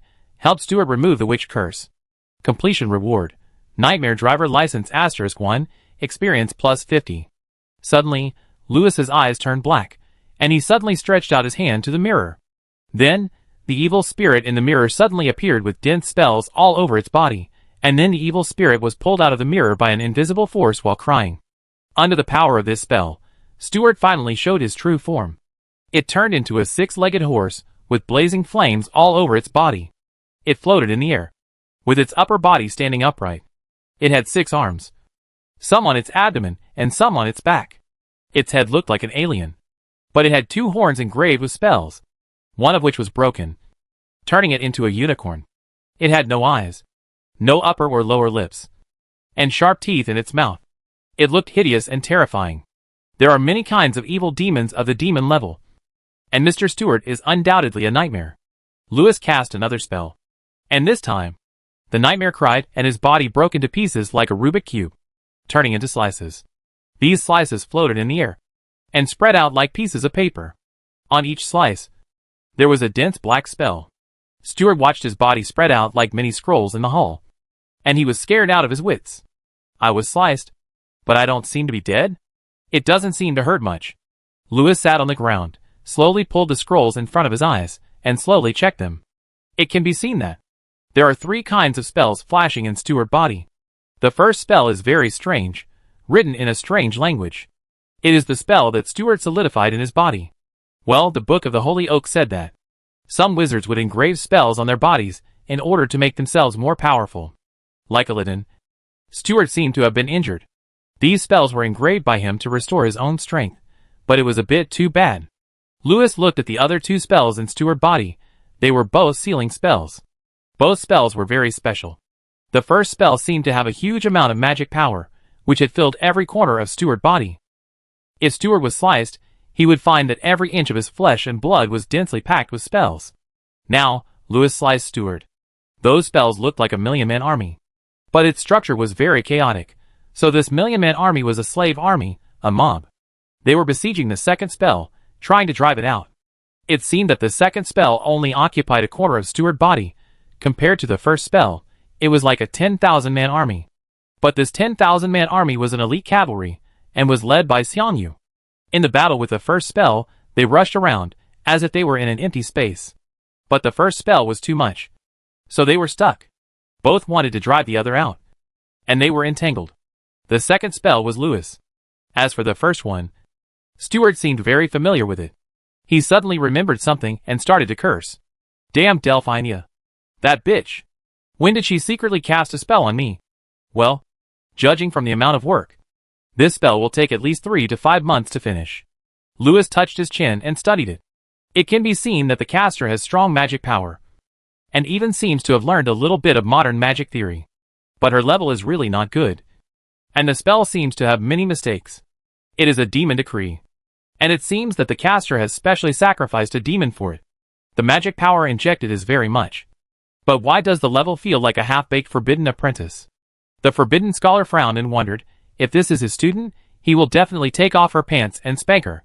However, this spell has too much magic power, and it is not difficult to break it. But it is a pity to waste this magic power. Lewis plans to use the magic power waste in this spell and turn it into his own seal. He recalled the book Anthony explanation of the curse that he remembered reading in the Forbidden Sanctuary and Modern Magic Theory, and then closed his eyes and pondered for a moment. Soon, he figured out how to change it. Opening his eyes, Lewis looked at an area where the witch spell was written, stretched out his hand, and several spells on that spell were changed. Then all the spell structures in this area collapsed, and the spells began to no longer connect together, but swam around like tadpoles. This scene made Stuart drop his jaw. Before he could think about it, something even more bizarre happened. Lewis frowned and drew a picture in that area with his finger. And then the collapsed spells in that area obeyed his command and began to swim in Stuart's body. Gradually, they were reintegrated according to a certain rule. After a moment, these spells all changed. Lewis put down the slice on Stuart and picked up the second one. After taking a look, he clicked it and took the third and fourth ones. Stuart, who was observing all this, suddenly had a very strange feeling in his heart. It was as if the person in front of him was a teacher who was correcting students' homework. After 5 or 6 minutes, the spells on all the slices changed. After looking at the spells, Lewis nodded in satisfaction. None of the things the Witch Queen had worked so hard to create were wasted. All of them became Lewis' devil pardon. From then on, let alone Stuart. Even if 10 Witch Queens came over, looking at these exquisite and terrifying spells with huge magical power, they could only scratch their slightly red ears and quietly ask the teacher how to write this homework. When Lewis finished modifying the last spell, all the spells flashed and entered Stuart's soul fire. At this moment, Stuart suddenly had a feeling. After 20 years, he suddenly had a master again today. A line of words also appeared in front of Lewis. Nightmare driving license +1. Brave knight. You have obtained your first mount. Hurry up and pick up your dragon spear to defeat the dragon. The dragon spear in your hand is a little unsuitable. Maybe you should change it to an ironwood one. Wizard Lewis ignored the narration. Chapter 23 I am the Lord of Dreams, the King of Nightmares, and the Lord of the World. Lewis ignored the narration, picked up a slice, and began the second repair work. This time, he repaired Stuart's body. I see some damaged areas on your body. Lewis corrected the wrong spells on Stuart's body and asked, how did it happen? The Witch Queen did it. There was a hint of anger and fear in Stuart's tone. I used to be the magic mirror of the previous Witch Queen Francesco. After His Majesty Francesco passed away, I slept for a long time. Occasionally, only the young Ossicles and Helen came to ask me some strange questions. Lewis scratched his ears, and always felt that this Francesco sounded familiar. If only there was Baidu, he could check it out. Lewis had a feeling that this Francesco must be a celebrity. Maybe after checking it out, he would know what world he came from. Of course, it could also be the same name. Later, a new Queen Delphinia came to the Sorrento Empire. Francesco was her adoptive mother, and also her teacher. But I don't want to be loyal to her. I want to be loyal to Her Highness Osicris. So I asked Delphinia to give me freedom. She pulled me out of the magic mirror in anger, and my body was damaged. Hearing this, Lewis scratched his cheek. This new Witch Queen did not kill Stuart for his infidelity, but only punished him slightly, which surprised him a little. It shouldn't be that I can't get it, and none of you can want it. Is this a routine? Lewis continued to repair it. This work required some knowledge of alchemy and necromancy. He remembered that there were 2 books written by him. Seraphim Level God Colossus Explanation 123 Moria. Short Talk of the Styx God Scroll Rosegird. He always felt that these 2 authors seemed to be very familiar to him. But according to the records in the book, their time was as far away as the Jurassic era. Lewis remembered that in that hazy memory. He remembered some things. Now the sanctuary has disappeared in the long river of history, and the storybook is the only inheritance. Stuart continued, she gave me freedom, but my body was destroyed by her, and my magic mirror was also taken away by her. The magic mirror is like a wizard magic wand, a knight lance. I became fragile, I can no longer move freely in the surface world, and can only live in the dark realm. I used to be like a god, I am the master of dreams, the king of nightmares, the master of the mirror world. Stuart said a lot, Louis nodded. If the Witch Queen is the boss of the novice village, this magic mirror should be regarded as the deputy of the novice village boss, the second to last small boss of the novice village copy? He repaired the last spell. Suddenly, all the slices on Stuart's body suddenly burned with a strong blue magic fire. Oh sir, you see, like this dream fire, I used to be able to ignite, but now I can't ignite it. Huh? The ghost fire flickered several times, and ignited again. Then, Stuart was stunned to find that the flames went out again, and burned several times, but it didn't do it at all. The flames were burning around Louis. But Louis was not hurt at all. As soon as he thought, the flames on Stuart's body would ignite or go out. It was like playing with a lighter in his hand. After a moment, Louis nodded with satisfaction. It almost fixed. Stuart, these spells can make every mirror become your magic mirror. Of course, your power will become stronger in the magic mirror. Louis shook his slightly sore hands and said. Stuart looked dazed. How could this wizard know me better than I do myself? You said before that there is a sealed magic mirror in the underground secret room of the academy? I will go there later. As for the injuries on your body, as long as you continue to absorb the power of dreams, you will gradually recover. As he said, Louis stretched out his hand, and turned the sly Stuart in front of him back into a confused unicorn. What happened? I seem to have become stronger? Stuart found that many of its unusable moves seemed to be usable. It can be seen that this unicorn with a broken horn is covered with mysterious and powerful spells all over its body. Its legs are no longer deformed, and the other broken horn on its head has also grown a little. Although it has not grown back completely, there are dense spells on the missing part of the broken horn. It is as if an invisible horn has grown there. Louis flipped through the storybook and found that his character description had an additional servant/mount/stee keeper. There was also an illustration in the book, which was the original nightmare of Stuart. The illustration looked like a card, purple with gold edges. It said Epic Nightmare Stuart, who may leave a legend because of his master. Nightmare Stuart. Magical creature, mirror demon, SSR. Attribute, high-level great demon. Status, extremely weak, recovering. Needs to be fed. Strength, 3.9, 8.9, dexterity, 18, 27, magic power, 8, 30. Knowledge, demonology. Dream master. Mind reading master, occupation, magic mirror. High-level tailor. Court etiquette officer, eunuch, talent, magic mirror spirit, repaired. Missing magic mirror 1. Exists in any real world. Between the surface world and the inner world. As long as someone has dreamed of your name. You can find him/her, too. As long as someone has looked in the mirror. And you see him/her. You can become him/her. 3. Immune to most magic below level 5. Only the noble wizards of the 12 great families, who study forbidden science, know how to deal with this terrifying thing. Description. The only way to deal with a magic mirror is to let its nightmare seeds penetrate into your heart, and then continue to cast spells on this nightmare seed. At this time, the magic mirror will no longer be immune to your spells. The anti-magic spell is particularly effective. Use with caution. Magic. In magic, Stuart knows a lot of spells, but 90% of the spells are level 1, and the rest are level 2 and level 3. LV3 is considered a master level, and Stuart seems to know a few LV5 spells. One of them is a 6th level magic. Louis has seen this spell before. Stuart Magic Mirror LV6 Max. Some people also call it Osikri's Magic Mirror. The reason why Xiao name is in this spell is because this spell was created by Xiao mother, the previous witch queen Francesco. After creating this magic, the great demon Francesco named it after his daughter. Stuart is actually the eunuch plus student of the previous witch queen. At the same time, he was also the pet of the current witch queen Xiao Dai. As for the effect of the magic of Osikri's magic mirror, to put it bluntly, it is to return the favor. Louis had seen Stuart use this trick on Tyrese and Rufiel before. All the spells that hit Stuart are equivalent to hitting the attacker. And Stuart will not be affected by the enemy spells, because it is a magic mirror.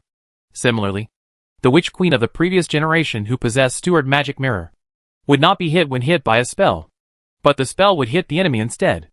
The witch queen of the previous generation must have mastered this magic much better than Stuart. Moreover, the witch queen of the previous generation, Francesco, also had a magic mirror, so she only relied on this trick, which was enough for many wizards in the world to call her the Great Demon King. The most amazing thing is that this trick cannot be defended, and no protective spell or magic object can resist it. Xiao also knows this magic. Although she doesn't have a magic mirror, if she has a voodoo doll, she can still be immune to some low-level magic. And for those magics that she is not immune to, after she is hit, the enemy will also be hit by the magic of Osikri's magic mirror. Therefore, although Osikri's magic is far less powerful than her dragon form, she is still very famous in the magic circle. Like Yingling, she is a wizard who has mastered a unique skill and cannot be provoked. Louis was very interested in this move. According to the storybook, although Louis had not learned this spell before, if he used this magic, Xiao Ao would think it was natural because Louis was her true disciple. And the interesting thing is, in Xiao Ao's heart, only Helen and Louis were her true disciples. Therese and Ruffald had not learned this move. However, this move was not suitable for doing bad things, because it was too iconic. As long as Louis used it, everyone would know that the user was related to Xiao Ao.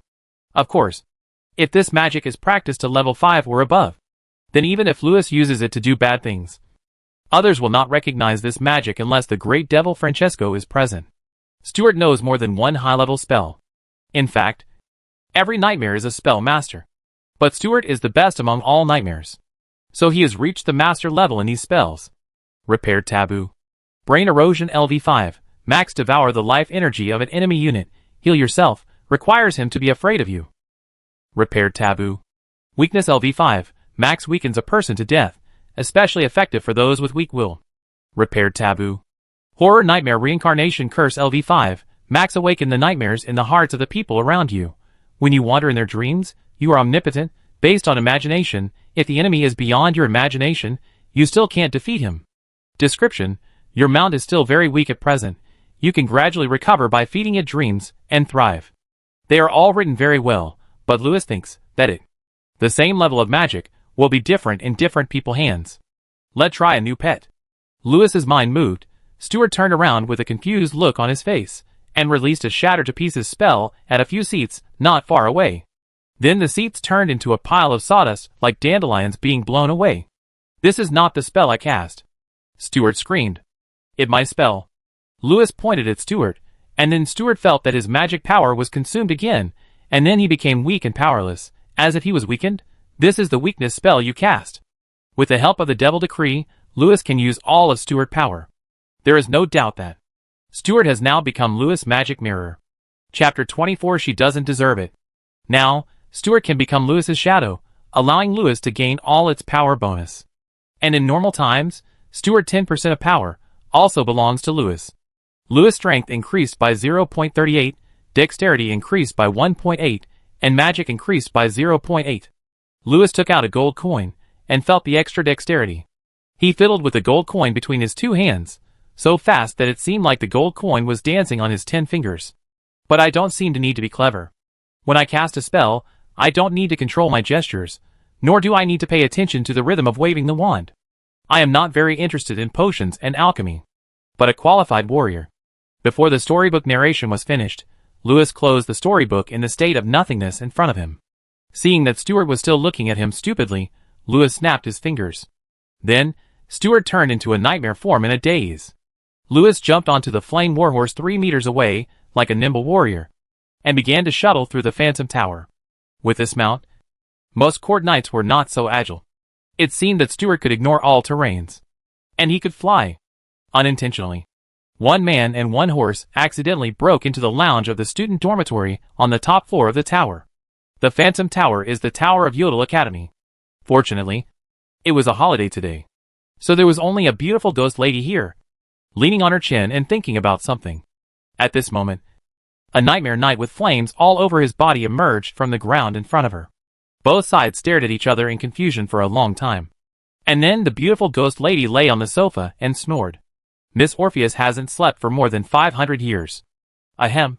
A good rest will be good for her health. You can make ghosts sleep? Boss. Even plants and trees dream. Nightmare boasted. Louis looked at the newly learned Nightmare Curse LV1 in his character description, and wrote down Stuart words. After playing for a while, Louis came to an empty classroom, used Stuart as a puppet, and practiced puppetry. By the way, what did you just say? Louis said while playing. He planned to listen to the story casually during the practice. Tell me. What do you know? Now you can speak freely. Stuart shuddered. Is this the first test from the master? But what do you want to hear? Why do you look like you want to hear gossip? He thought for a moment, and said, Sir, I think you have just joined the company in the past 2 years. There are some taboos in the academy. And there are some things in the black prison. These are all things you need to know. Let me first tell you about the entanglement between the wizards of the Holy Oak and the past between the black and white wizards. Stuart did not dare to slack off, and said something that he thought was explosive enough. But as Lewis listened, his mouth twitched. They were all trivial matters. But the evil spirits thought that these trivial matters were very important. The wizards seemed to be the same. Or rather, the internal struggles and disputes among these wizards were like children playing house. And it seemed that in everyone's eyes, if someone killed a person and knew a few powerful and banned lethal spells, he would be the Dark Lord, the mysterious man, who is extremely evil. No one knows who she is except me. Stuart mysterious voice, because she is my former boss. O'Sickery's mother. O'Sickery's mother? Lewis blinked fiercely. That right. Stuart said mysteriously. Her apparent identity is the Witch Queen, but her secret identity is the leader of the Hermitage, a great leader of the magic revolution. But she failed, so the wizards gave her a stigma. The Dark Lord, slandering her for trying to spread black magic to the whole world. What does she want to do? Sir, wizards are the most powerful masters in this world, powerful enough to make gods and dragons fear. And this power comes from a mysterious wizard who wandered here from the outside world 3,000 years ago. His name is Anthony, claiming to be an astral traveler from the Dawn Sanctuary, and he left some knowledge. But unfortunately, no one can understand this knowledge, and those who do understand it are extremely terrified. Just a part of the knowledge, but it makes wizards all over the world extremely terrified. They think this knowledge subverts the world, because this is magic that only God can use. In the end, the Ministry of Magic passed the bill, and the wizards listed these as forbidden studies, and then destroyed them.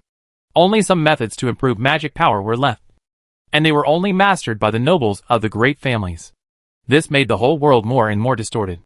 The magic power of wizards became higher and higher, but the development of magic became worse and worse. His Majesty Francesco was extremely disappointed with what the wizards did. The Hermitage was established for this reason. His Majesty believed that the knowledge had not been destroyed, and she successfully found it. It turned out that the 12 great wizard families that followed Anthony did not completely destroy the magic. Instead, after destroying a part of it, the rest was divided into 12 parts, with each great family keeping one part. It is hard to imagine that His Majesty only integrated 2/12 of it, and made her invincible. A magic revolution began, but this revolution eventually failed. Magic is still in the hands of a few people, and many people don't even know that there are wizards and dragons in this world. Stuart was a little disappointed. Now His Majesty Francesco has disappeared with the demise of the Hermitage. People think that the Dark Lord is the Dark Lord, and the Witch Queen is the Witch Queen. But in fact they are the same person. But Her Majesty left a seed, her adopted daughter, the current Witch Queen, Delphina. Compared to his own daughter, His Majesty Francesco believes that his eldest daughter Delphina is more suitable to inherit everything from him. O'Sickery's is more suitable to go to Dragon Nest City. She should control the Dragon Clan, although this requires marrying a Dragon Clan. In the end, Delphina inherited everything from her master, and also inherited everything from His Majesty Francesco, and the Book of Destiny. That is the magic book of the great sage Anthony. Your Majesty believes that the Sanctuary of Dawn is the mysterious place to cultivate the god of magic. And in this mysterious sanctuary, among the forbidden wizards of each generation, the one who is called the Forbidden Grand Scholar is the god of magic. As Stuart narrated, Lewis' vague memory gradually became clear. That was his experience of studying in the Forbidden Sanctuary. The Forbidden Wizard is the Dawn Wizard. However, in order to help Lewis hide his identity, the storybook tampered with the fate of this world and replaced the Forbidden Sanctuary in people's hearts with the Dawn Sanctuary. In Lewis's memory, the Forbidden Sanctuary was once a magic academy of a high-level magic civilization that existed 60 million years ago. It was also the source of many magic civilizations. Now, it has disappeared in the long river of history. But wizards can still occasionally explore this holy land of knowledge in dreams and fantasies. In essence, this is a place to cultivate the god of magic. Of course, in the eyes of the forbidden wizards, they are not just gods, because in their concept, only those who can devour stars can be called gods. As for Mr. Anthony, he is indeed Lewis's teacher. There are many allusions of great sages in the Forbidden Sanctuary. These illusions have taught Lewis magic. Anthony is the forbidden grand scholar of the previous generation and can be regarded as Lewis's guide. Anthony traveled to this world 3,000 years ago, and this world is also the last world Anthony traveled to. He killed the gods of this world and turned the leader of the gods, the moon god, into a dot matrix. And he also ignited the magic fire of this world. After completing this work, Anthony's journey came to an end. He disappeared from people's memory along with the forbidden sanctuary. Perhaps it was because his power in this world exceeded the limit of his sense of existence. That is, his sense of existence was too low. However, before he disappeared, he tried his best to connect his diary with the power of destiny in this world, so that the diary did not disappear with him. This diary is a fantasy travel storybook. It can change fate and draw energy from it, solve the problem of sense of existence, and at the same time, it also records the forbidden sanctuary. It can reopen the forbidden sanctuary that exists in fantasy. And Lewis opened this DLC. He became the last forbidden grand scholar. Today forbidden sanctuary has disappeared. Or in other words, Lewis's knowledge is the forbidden sanctuary itself. Anthony left a book. That book is extremely magical. It is said to be connected to a holy land of wizards. This book was once opened by Her Majesty Delphinia, but she was surprised to find that there was no text on it. Later, I don't know how Delphinia triggered this book. A paragraph of text appeared on it. There are 3 questions. One is about astrology. Well, wizards all study astrology. The answer to this question is also very simple. Center. 1 is a question about religious philosophy. Wizards are not interested in religion. Those people are all liars. But since it was asked, I had to answer it. After all, it was common sense. The answer was the sun god and the moon god. But the weirdest thing was the 3rd question.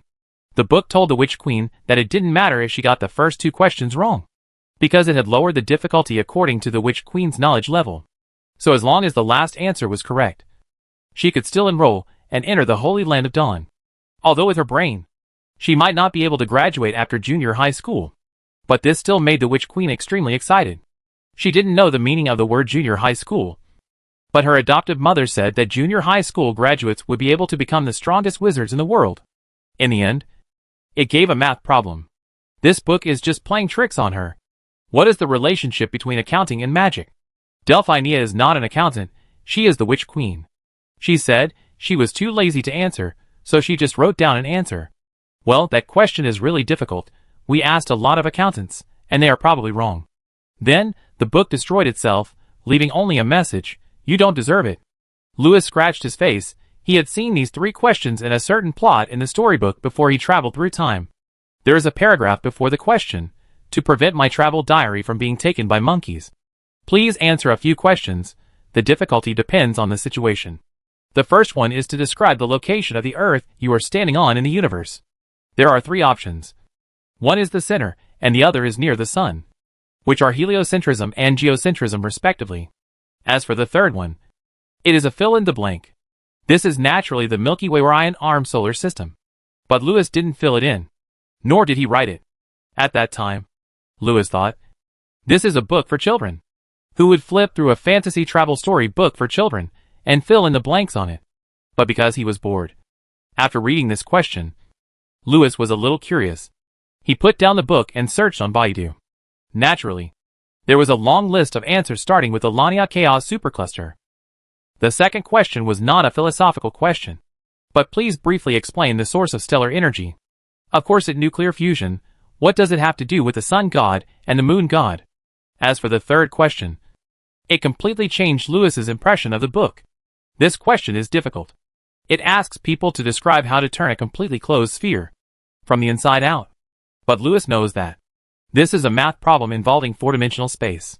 He is not studying physics and mathematics, but he still finds these things very interesting.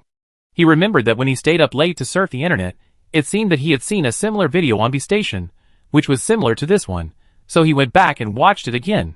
Later, he consulted his tutor and used the book as a calculation paper, writing down his ideas on the solution. He also recorded some interesting mathematical formulas, planning to post them on WeChat moments when he has time, to show off to his friends. Then he threw the book aside and didn't read a single word. It was not until a few days ago, when he was really bored, that he read the fantasy story in it. Given the nature of this storybook, It is estimated that when he was thinking about the first and second answers, it had already counted as his own answer to the question. So when you turn to the third page, the difficulty of the third question is so great. As for the Witch Queen, when she answered, the difficulty of the question should have been reduced twice. And it might be that the last question was a very simple one. Test whether this diary was taken away by the monkey. I really despise you. Obviously, this Witch Queen may have extremely terrifying magic power, but she is a little big-breasted and brainless. In other words, in the eyes of this kind of wizards from big families, magic power is more important than magic knowledge. The powerful magic power does make them ridiculously strong. Some wizards are as powerful as gods, and when they take action, they can often defeat 10 people with one force. Some wizards belong to the Knowledge School, most of whom are in the Magic Lovers Association in the Kingdom of Sorrento. These wizards, who call themselves magic lovers, although their magic power is too low, make their personal strength very average, but there are often some great powers among them. Although these great powers of the Knowledge School have average magic power, they can use magic to achieve great results with a little effort, and can solve some completely mysterious incidents that even god-level wizards have headaches. Even the Queen of Witches has to call them teachers with both disdain and respect. Compared with magic-based wizards like Queen Xiao Dai, Louis is a complete intellectual, but his magic power seems to be able to be improved. Of course, don't forget to show your presence. Otherwise, once your power is too strong, you will disappear. This may be the reason why Anthony chose Louis. This guy is best at making trouble. Chapter 25. Absolutely amazing. Louis was a little speechless about the Witch Queen Xiao Dai, but no matter what, he learned some really useful things from Stuart today. The Fantasy Travel Diary is the book of destiny, and now this book is in his hands. He is the forbidden grand scholar of this generation, and the only forbidden grand scholar in the world. In the end, Louis got some information about Xiao Ao from Stuart. Louis was very curious about the relationship between the Witch Queen Xiao Dai and Xiao Ao. And this time he asked the right person. You asked the right person. Sir, I have been a magic mirror for Her Majesty Delphinia. Hearing Stuart start to talk, Louis couldn't help but become serious. Regarding the entanglement between the Witch Queen and the princess, the book didn't say much. Maybe there was something important. Louis couldn't help but prick up his ears. In fact, the two had a good relationship when they were young. Delphinia was 7 or 8 years older than Osicris. The two grew up together. Osicris once regarded Delphinia as a sister and half a mother. Delphinia also regarded Osicris as her own sister. Until Delphinia became the Witch Queen. The Witch Queen did not mean to become the queen of a kingdom, because she was the leader of the wizarding world. And the kingdom was a world dominated by muggles. Wizards and kingdoms were like cultivators, and the Celestial Empire, with a clear boundary. They were two different worlds. Most people did not know the existence of magic and wizards. Occasionally, those who had seen wizards and dragons would be forgotten by the agents of the Ministry of Magic. So they don't know that some celebrities in their country are actually wizards. They don't know that the famous legendary hero king in history, King Isolde, is a half-dragon and half-human wizard. Until now, most of the descendants of these people have been gradually rejected by wizards because of their half-blood, and are regarded as muggles, including Isolde descendant, the King of Sorrento, because Isolde lineage has dragon blood. It is a hybrid mule, so reproduction has always been a huge problem. In addition, this wizard family hopes to marry with the dragon clan. As a result, there were very few descendants. When it came to this generation of kings, there was no one left in the family, so the throne finally fell on the head of a straw sandal uncle, an illegitimate son of a clock repairer. Until this lucky guy was dragged to the palace by the guards, everyone thought that the eunuch asked him to help repair the clocks in the palace. He was simply the luckiest person in the world. After joining the royal family, he gradually learned many secrets. Like many nobles, knowing the existence of wizards simply overturned his 3 views. He was no longer qualified to enter the wizard world. But he was indifferent to the wizard world, and he didn't want his daughter to stay in the wizard academy. He wanted his daughter to marry a powerful dragon. But this fool didn't know that the dragons had to bow down in front of wizards. He also didn't know that he had married 2 generations of witch queens. This king is simply a fool. Louis was a little surprised, and said with shining eyes, "Well, a lucky fool." "Indeed, sir," Stuart said with a smile, after a pause. Louis suddenly felt that something seemed to be wrong. Stuart, I remember that you said before that this generation of Witch Queen is the adopted daughter of the previous generation of Witch Queen. Right? Louis's eyes radiated the flame of gossip. What going on? That right, sir. Delphinia is the adopted daughter of the previous generation of witch Queen Francesco. So she is also the adopted daughter of King Sorrento. The king fell in love with his adopted daughter and forced her to marry him as queen. This was exactly what Delphinia wanted, because she had long been in love with her adoptive father. Louis was confused. The ancient European royal family in this parallel world was too chaotic. So the powerful Delphinia did not refuse. But this was a bolt from the blue for Her Highness Osicris.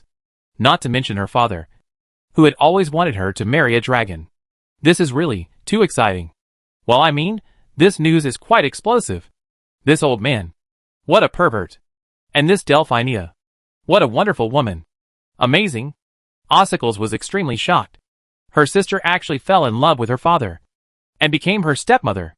Did they have been together when her mother was alive? Now that she has grown up, her father and stepmother are always thinking about her and want to drive her out. Osicris was desperate and hated her stepmother and her father. So the story between the witch and the princess was just a bunch of family gossip. Enough. Louis rubbed his face, waved his hand weakly, and turned the twists and turns in the mirror back. For Louis, Stuart's initial talk was quite interesting. Those explosive gossips satisfied his burning gossip soul. But the family gossip that followed was a bit disappointing, making him wonder if he had come to a fairy tale world. He originally thought that there would be something earth-shattering between the princess and the witch queen. My lord, I haven't finished yet. Please listen. Get lost, I haven't told you about the apple yet. Guess what happened when the queen ate the red apple that the princess asked the hunter to send? There was half a worm on it. Get lost. Mr. Nightmare left here with a look of disappointment on his face. Louis was the same. He was too lazy to even use Oblivion. These trivial matters were not worth him waving his noble wand worth 28 copper coins. He believed that he must have asked the wrong person. How could a little evil spirit know any real secrets? How could this world be the same as a fairy tale? He believed that this must be a dangerous world. Hope was rekindled in his heart, and he imagined his bitter and hateful, ill-fated life, and his mission to save the world. After all, there are still a group of very scary wizards in this world. Wizards from great families. There are also old gods, ancient gods and evil gods of the abyss.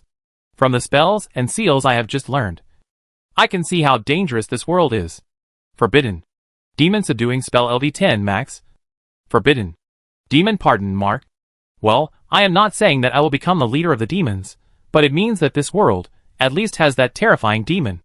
And my mission is to face the invasion of some terrible demon tribe, and save the world. Louis guessed right. Starting today, a terrible mysterious man appeared in the Holy Oak Academy. He is called the Faceless Man. Chapter 26 Today is a day of fun. Louis woke up the next morning feeling refreshed. Thinking back, he talked about storybooks with Stuart last night, and then he went home to sleep, and didn't hear any fairy tales, which Louis ignored. Later, he had a special dream.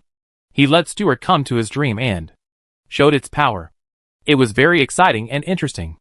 Many people are afraid of nightmares, but if they know enough mystical knowledge and use some tips, they can enjoy the fun and still keep their minds clear.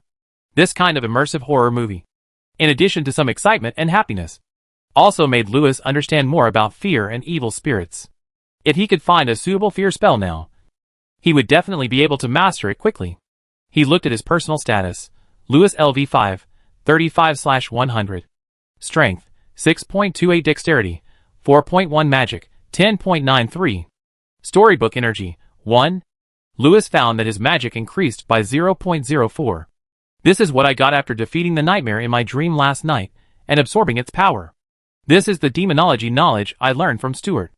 In addition, after Stuart devoured Louis's dream, he also recovered a little magic power. And the magic power he recovered was also fed back to Louis. Perfect nesting doll. But unfortunately, the effect is best when a person has a nightmare for the first time. Louis plans to find some food for Stuart at night. If they wander in the dream of the Black Wizard, the magic power of both of them will be improved. In addition, if you feed Stuart's soul, he will become stronger. Although the magic power increased by these two methods is not large, it will last for a long time. In addition, Louis found that every time he drained his magic power would increase by 1%. And his magic power recovery speed would also increase a lot. Let's save the energy of the storybook for now. Louis plans to choose a pure attack spell later. comprehend it to the 4th level by himself, and then use the energy to comprehend the 5th level magic. After putting on his clothes, while washing up, he took a look at the spells in the storybook about his personal situation. Taboo. Nightmare spell LV2, August 30th. This is an enhanced fear spell plus sleep spell learned from Stuart. It is a curse spell that can pull people into the reincarnation of dreams and kill people without being seen. Last night in my dream, I experienced this thing. In that dream, Lewis experienced this spell in various ways, and it seemed that the effect was very good tonight. Not only did he gain a deep understanding of this spell, but he also gained a lot of understanding of nightmares and fears. Now Lewis can cast this spell on others silently, and with his understanding of fears and dreams, this spell will become more and more proficient. Taboo. Marionette LV2, 66/100. After last night's continuous efforts, this spell has been comprehended to the 2nd level. Unlike other spells, it is not the number of times it is used that is needed to comprehend it, but the time spent playing with the puppet. It increases by a little bit every minute, and if you control a person, it consumes about 1 mana per minute. No matter what level of spell, the minimum consumption is 1 mana, and the level of the spell represents the degree of a little effort to achieve a great result and the effect of the spell.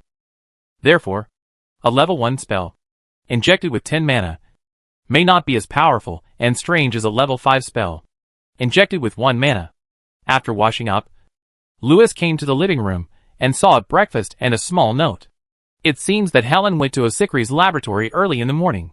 She was going to mix some stone fairy water, in case of encountering the terrible evil spirits that appeared recently in the West District. Lewis ignored the note. He operated to the office, dressed up as Keanu Reeves, and used the alias Levis. Then, he followed the information Stuart said, and came to the Pepper Bar in the South District. Behind this bar, there is a mysterious alley. I heard it was very interesting. Lewis first came to the restroom of the bar. In the mirror, Lewis chanted a spell. Then, Lewis in the mirror suddenly turned his head, took off his hat, and made a noble salute to Lewis outside the mirror. The man in the mirror was exactly the same as Lewis. The only slight difference was that the man in the mirror had a beautiful little purse around his waist than the man outside. Stuart did a little thing last night, and this money was his reward. The Dark Realm is a secondary plane sealed by the Wizards of the Holy Oak, like a dream world. It is connected to any area of this world. When the arbitration Wizards of the Holy Oak perform official duties outside, they often communicate with the Dark Realm through mirrors, and ask the Warden of the Dark Realm for help. However, normally, this operation needs to be approved, and then the approved special key is used to perform this operation. But now Stuart does not need this kind of key. As long as there is a person who has seen it in a dream near a mirror, it can ignore the seal of the dark domain and appear in that mirror. And it can be summoned by Lewis to any place at any time. As for the spell Lewis just cast, it is essentially a summoning spell, a magic scene from Stuart's body. If it is slightly modified, it can also summon demons. Master. The person in the mirror bowed respectfully. Miss Lilith has accepted my apology, and her heart disease is gone. Lewis nodded with satisfaction, and looked at the narration in front of him. Task completed. Evil people need evil people to fight. Magic +1. Experience +50. This small task was triggered after Lewis saw the complaint letter. Compared to Mr. Believe mission, it is much more interesting. Stuart continued, you know, the agents of the Ministry of Magic have not been out working recently. There has been no new people in the Black Prison for a long time, which makes life a bit boring. So whenever I occasionally meet interesting people outside, I always want to chat with them. Hee. Stuart, you will have more opportunities to come out and chat with people in the future. Don't look at me like that. I am not interested in chatting with you. I'm talking about others, Lewis said. Stuart smiled. I knew that this person was a man who couldn't sit still. It would be fun to follow him. Sir, it is the greatest honor of my life to be your shadow. I know a lady. Her name is Osikris. Unmarried. You? Lewis waved his hand, and the person in the mirror suddenly returned to normal. Stuart was driven away. Obviously, Stuart still missed his old master, and thought his new master was an admirer of the old master. Unfortunately, his flattery was on the wrong side of the horse leg. He really didn't want to hear the little things about the Witch Queen and Osikris again. He came out to have fun today. Thinking of this, Lewis laughed and touched his waist. Before, Lewis in the mirror had an extra bag on his waist. After looking in the mirror, The bag appeared on Lewis's waist. This purse was obviously used by girls. Very delicate and beautiful. And there was also some good perfume smell. There were 20 gold galleons in it. This was a very generous gift. There was also a thank you letter. Although Miss Lilith didn't know who helped her solve the problem, it seemed that the mysterious person was very powerful and helped her teach that terrible devil a lesson. A wizard who made demons and evil spirits terrified, it really hard to imagine.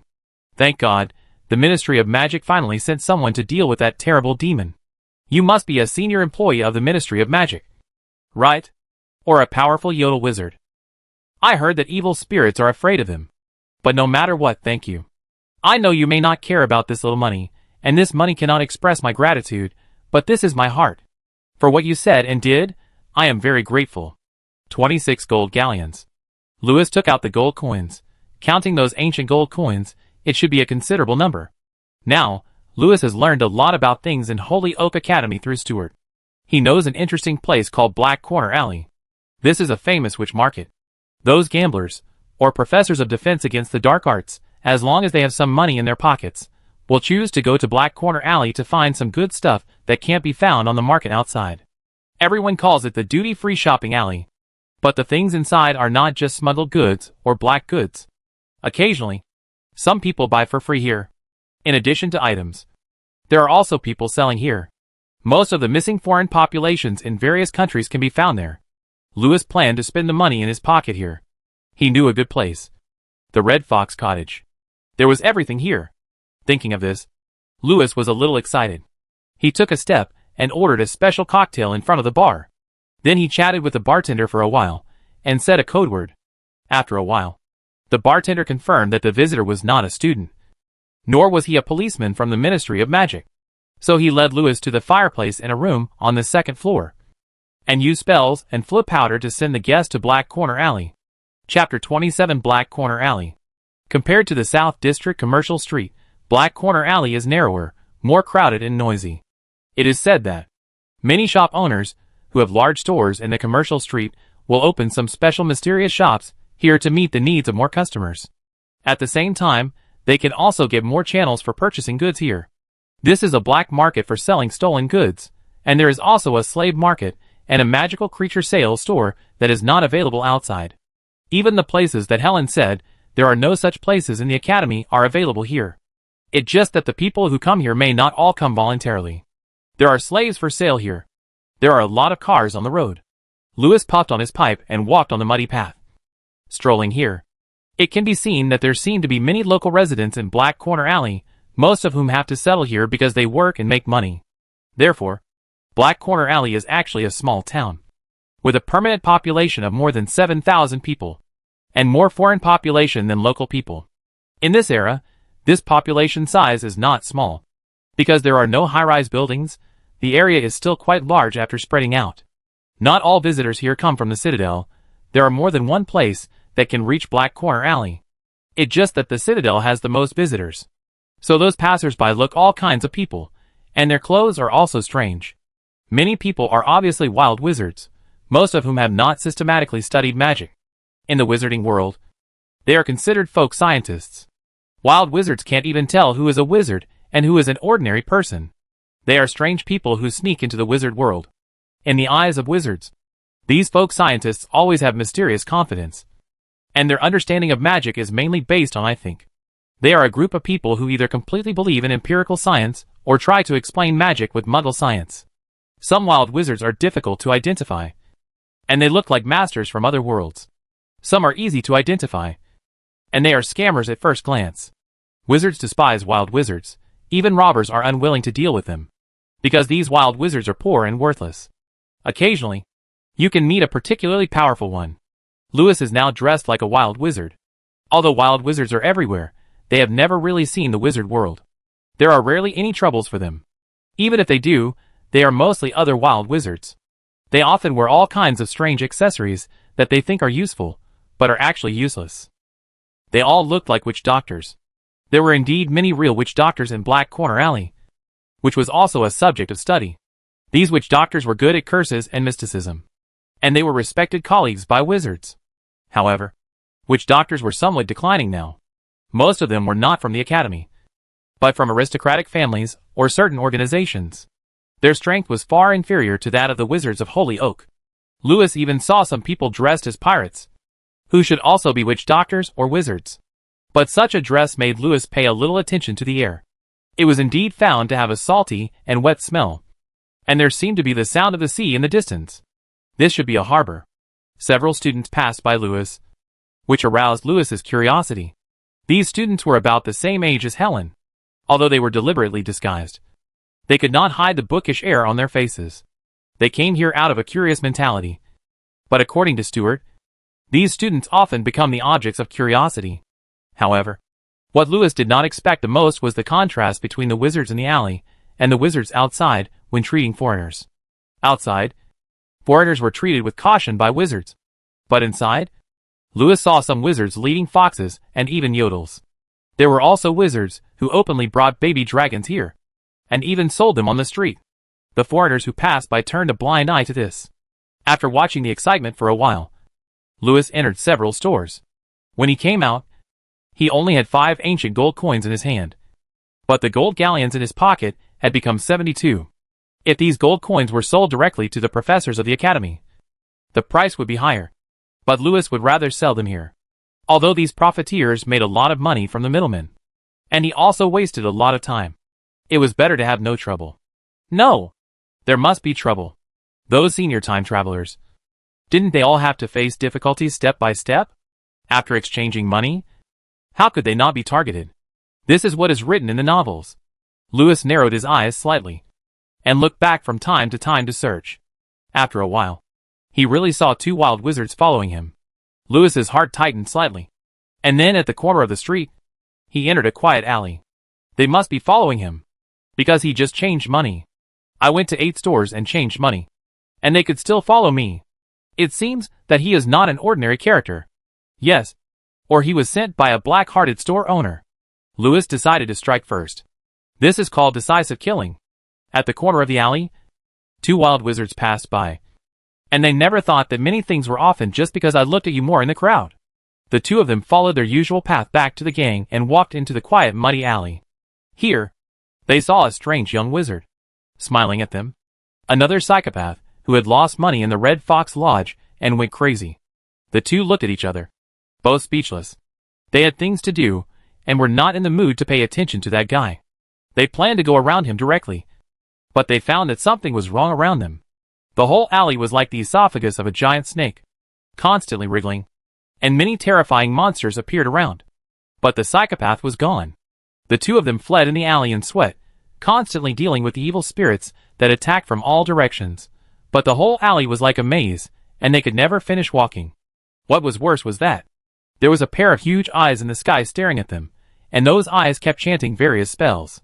The 2 wizards fought fiercely with those eyes in shock and anger. All this was their dream. In the real world, the moment the 2 saw Lewis's eyes, they rolled their eyes and lay on the ground. 2 poor strangers were murdered, Lewis firmly believed. Lewis ignored the narration, frowning as he looked at the arms of the 2 wizards, and saw a special tattoo on them. I said I was right. This tattoo is a voodoo substitute carved with the blood of a pure girl with resentment. It can resist a curse for the wizard, or allow the wizard to transfer the power of the curse to the poor girl. The girl has become their voodoo substitute doll. The 2 wizards in front of him seemed to be from the same gang, the voodoo gang. In their pockets, Lewis also found a box. The box contained a lot of fox hair. The hair was delicately tied into several bundles, each bundle, which was a victimized girl. Just like a pervert. The identities of the 2 were self-evident. Rubbing his face, Lewis suddenly felt embarrassed. But they don't seem to be robbers. But the security of Black Corner Alley is too bad. Right? Are they all considered ordinary strangers? You seem to have discovered that the security situation in Black Corner Alley is very bad. Well, it is indeed very bad. But maybe you should not only deal with these minions, but do something real, or, while you use this place as a playground, maybe you can help the Dark Domain Wardens do something. The Ministry of Magic and Mr. Stewart will surely be very happy. Of course, it may also attract the investigation of the detectives. You suddenly get excited, as if you are looking forward to being caught. After all, you heard that the prisoners in the Black Prison are very interesting. Do you regret not choosing A? Lewis selectively ignored the narration, and he looked at the task that suddenly appeared on him. Task: Bad Public Security. Terrible Serial Killer. Every time you defeat 6 wizards, you will become more powerful. Completion Reward: 1. Random Attribute plus 12. Experience plus 50. Description: This task can be completed once a week. When you defeat more than 6 people, and there is at least one dark wizard / demon / agent among them, you will get an additional reward, plus 1 magic power. Ahem, this serial killer must be someone else.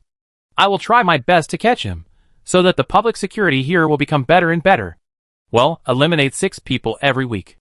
After this narration, Lewis found that he could see hints about whether the people around him were dark wizards through the storybook. And he could also see the sin value of some people. It was written in front of him. The 2 strange wizards lying in front of Lewis, sin value, 912, have been cursed by his nightmare.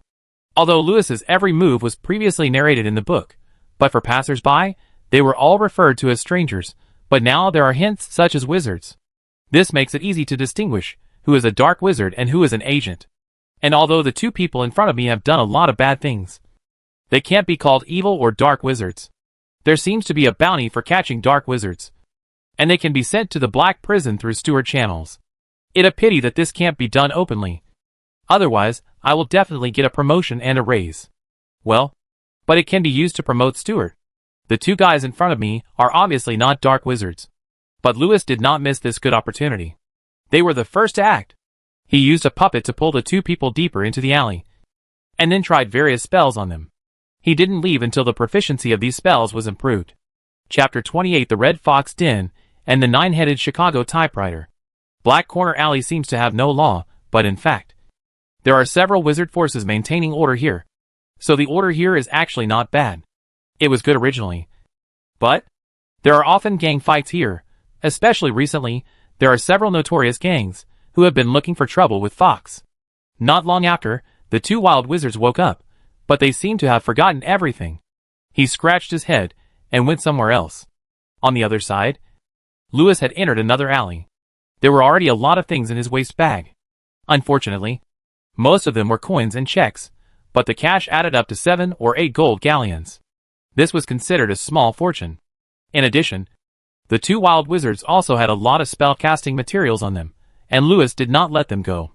After all, he was quite poor now. The effects of the nightmare spell and the fascination were indeed extraordinary. These 2 wizards know magic, but they have no power to resist after being cursed. The nightmare curse comes from Stewart, who can play with the Witch Queen. But the infatuation seems to be no worse than the nightmare curse. This spell can even make others become spies of the caster without knowing it. This makes Lewis curious about Yingling identity. This magic may not be created by Yingling, but Yingling should have a high level of mastery of this spell. Judging from the effect of the spell, ordinary wizards may have no power to resist her. If the spell is combined with the nightmare spell, it will definitely change other people's subconsciousness, and even leave a mental imprint. You can try it at night. Not long after, Lewis has arrived at the destination, standing in front of a special store. This place is called the Red Fox Den, which is one of the most lively places in Black Corner Alley. And the interesting thing is that this not-so-serious place is opened by Fox. And Fox is one of the main forces that maintain order in Black Corner Alley. Red Fox Den, this name reminds people of the kind of place that there is no such place in the Citadel. And this place does have such business, but the people who come here are often the most serious people in the entire Black Corner Alley. But it seems that the decoration of this store, and the posture of the beautiful girls at the door, this store seems to be a place for taking dirty baths. Lewis was stunned on the spot, doubting what Stewart told him. Seeing the handsome young wizard standing in front of the door, the flamboyant little vixens at the door covered their mouths and laughed. They took a look at the wand on Lewis's waist, which looked delicate but was actually rubbish. It was obviously from the Red Fox Lodge. This one belonged to the office. And it seemed that the agents in the office often came here. This must be a returning customer. But he seemed a little shy. So the little foxes came over boldly, bent Lewis's arms, and pulled him in. As soon as he entered the door, Lewis felt the lively atmosphere here. There were a lot of people inside. Many of them were drinking and chatting. And there were even exposed foxes dancing on the high platform. It looked like a special tavern, a brothel, or a casino. This made Lewis once again wonder if he had come to the wrong place. Lewis looked around while listening to the words of the little fox beside him. The little fox didn't introduce too many things, but mainly teased him. But Lewis remembered what Stuart said from her words. In fact, those who were drinking and chatting were talking about business. They talked about business, maritime trade, population, channels and killing. If you have a way, you can even hire a slit throat and a demon hunter here. As for those long tables that look like gambling tables, they are the counters that sell various mysterious items. The clerks are dressed like the dealers, and their clothes are very cool. They show off their perfect figures. The customers around them don't seem to be here to buy anything, but rather they seem to be gambling. They come and go on the long tables, either excited or nervous. 72 gold galleons. In any mysterious hut, you probably can't buy the treasure that makes you happy. Except for the Red Fox Den. Bachelor. The little fox said coquettishly, only 20 gold galleons, you can buy the masterwork here. The little fox bent Lewis's arm and pulled the customer to the gambling table. Even if you don't buy the work you want, we won't let you leave with disappointment. As she said, the hot girl quietly swept Lewis's thigh with her tail, and all the words were already in her big watery eyes. Obviously, if the customer loses too much money, the little foxes in the Red Fox Den will give some consolation prizes. This really kills two birds with one stone. And all kinds of business are done. And there are invoices. No wonder Stuart said that Director Triv likes to come here the most. The public funds in the office are all spent by him in this way. Lewis looked at the various things on the table. There are those big magic wands. And there are also those small magic wands. This reminds Lewis of World of Warcraft. But in this world, most wizards cannot cast spells without a wand or staff. Or, except for those who often wander between life and death, no one will study wandless casting.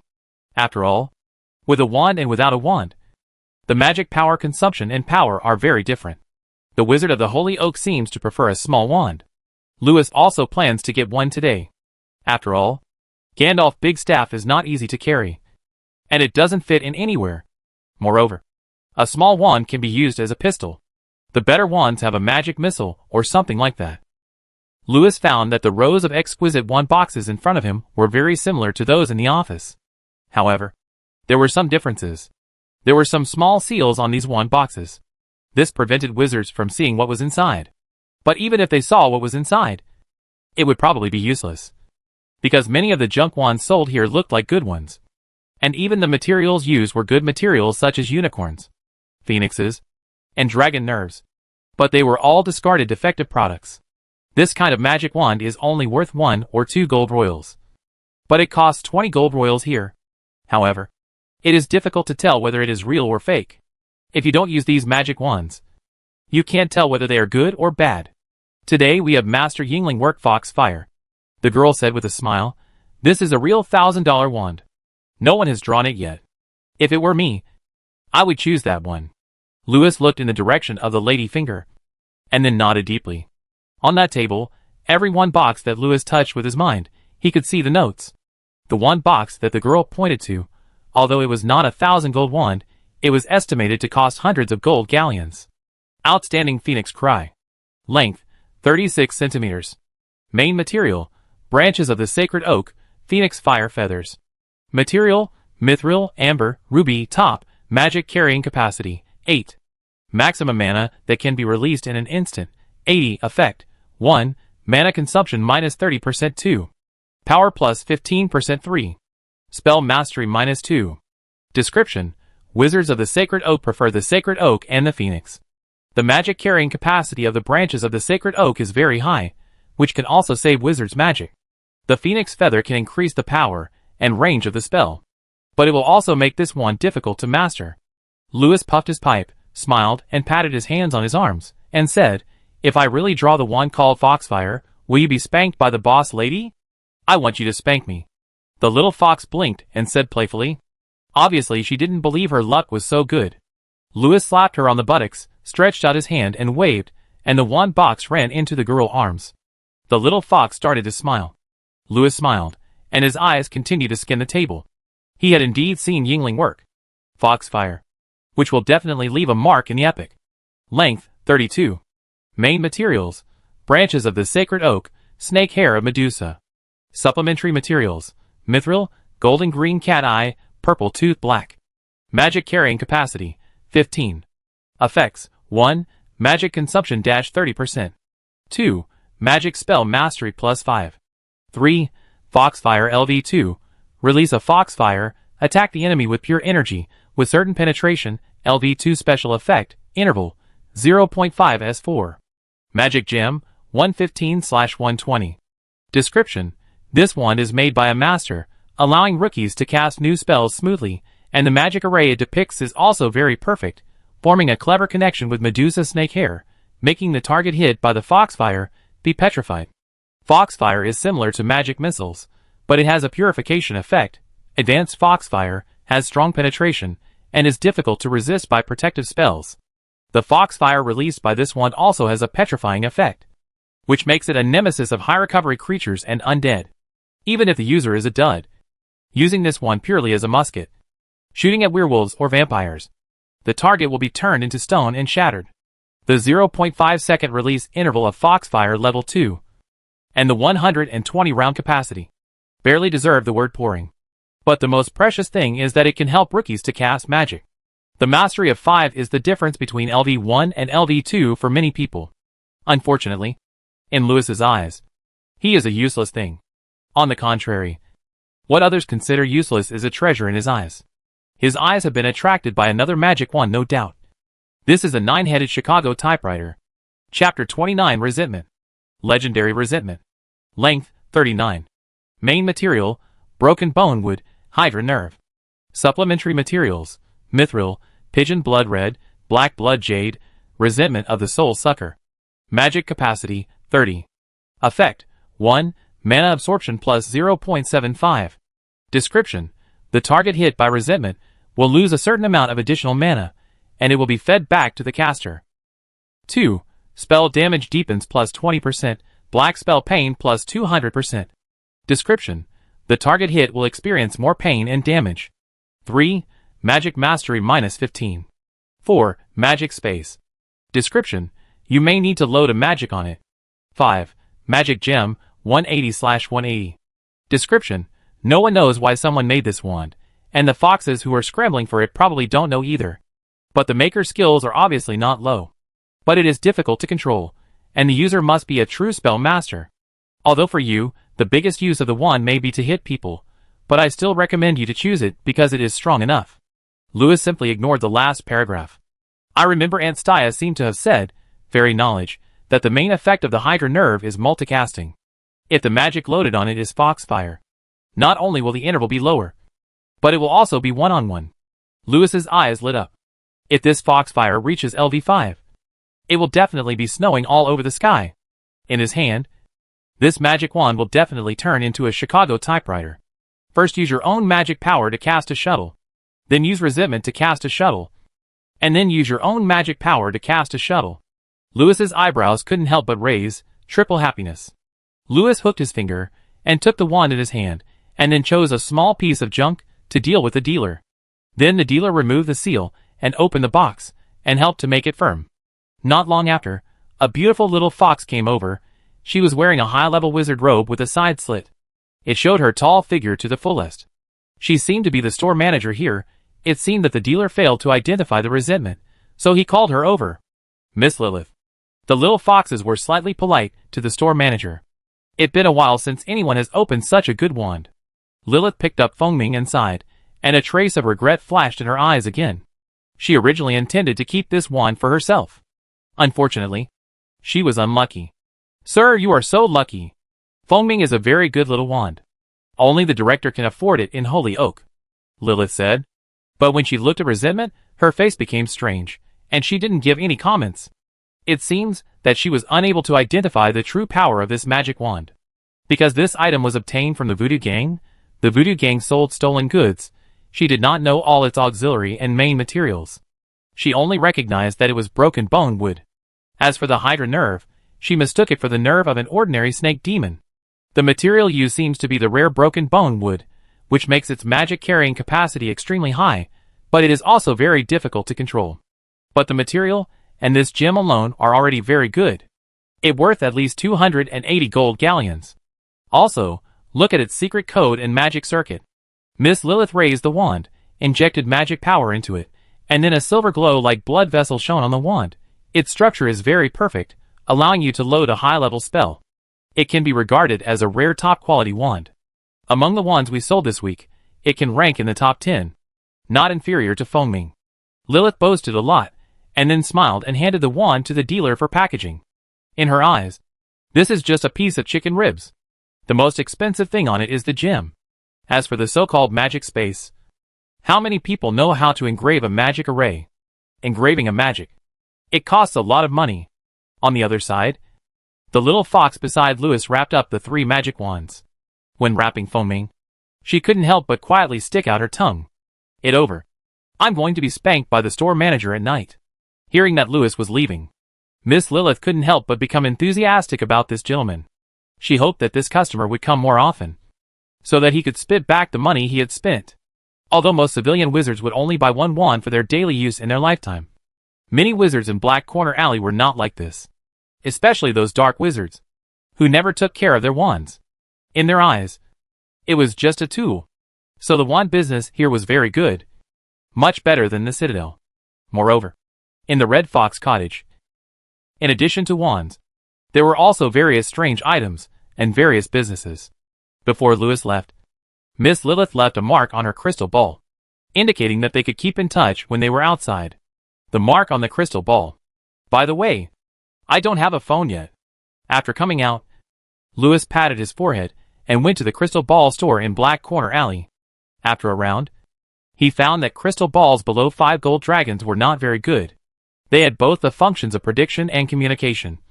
But the errors, distortions, and delays were very bad. And they are all very big, you need to hold them with both hands. There is a small crystal ball in the store that is similar to the one on Helen's wrist, but it is much bigger than Helen. Even so, the price is more than 700 gold galleons, and there are no magic gems, phoenix feathers, fireball teeth, and other decorations on it. The rope is also an ordinary rope. After sighing at the extravagance of Helen, the little rich woman, Louis chose a second-hand crystal ball worth 3 gold dragons and put it in his bag. Afterwards, Louis wandered around several taverns in Black Corner Alley. He cast spells in the mirrors of these taverns. These spells allowed Stuart to go out and relax, and also made it convenient for Louis to practice spells secretly through the magic mirror in the future. When he first heard Stuart talk about Black Corner Alley, Louis fell in love with this place. This lawless Black Corner Alley has all kinds of wizards of unknown origin, and even blood descendants and wolf descendants who have sneaked in. They are all excellent materials for spell experiments. They can't be wasted. Before leaving, Louis spent more than a dozen gold galleons and bought a book called Detailed Explanation of Ihammual Transfiguration. This book is a famous book recommended by the professors of the Holy Oak. Any wizard who wants to have some attainments in transfiguration will buy a copy. It talks about the 4th and 5th level magic.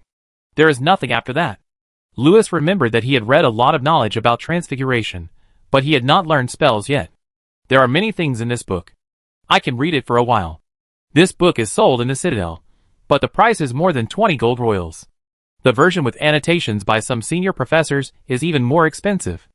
The college never charges tuition, but students spend the most on books every year, sometimes even more than potions. In addition, paper is also expensive.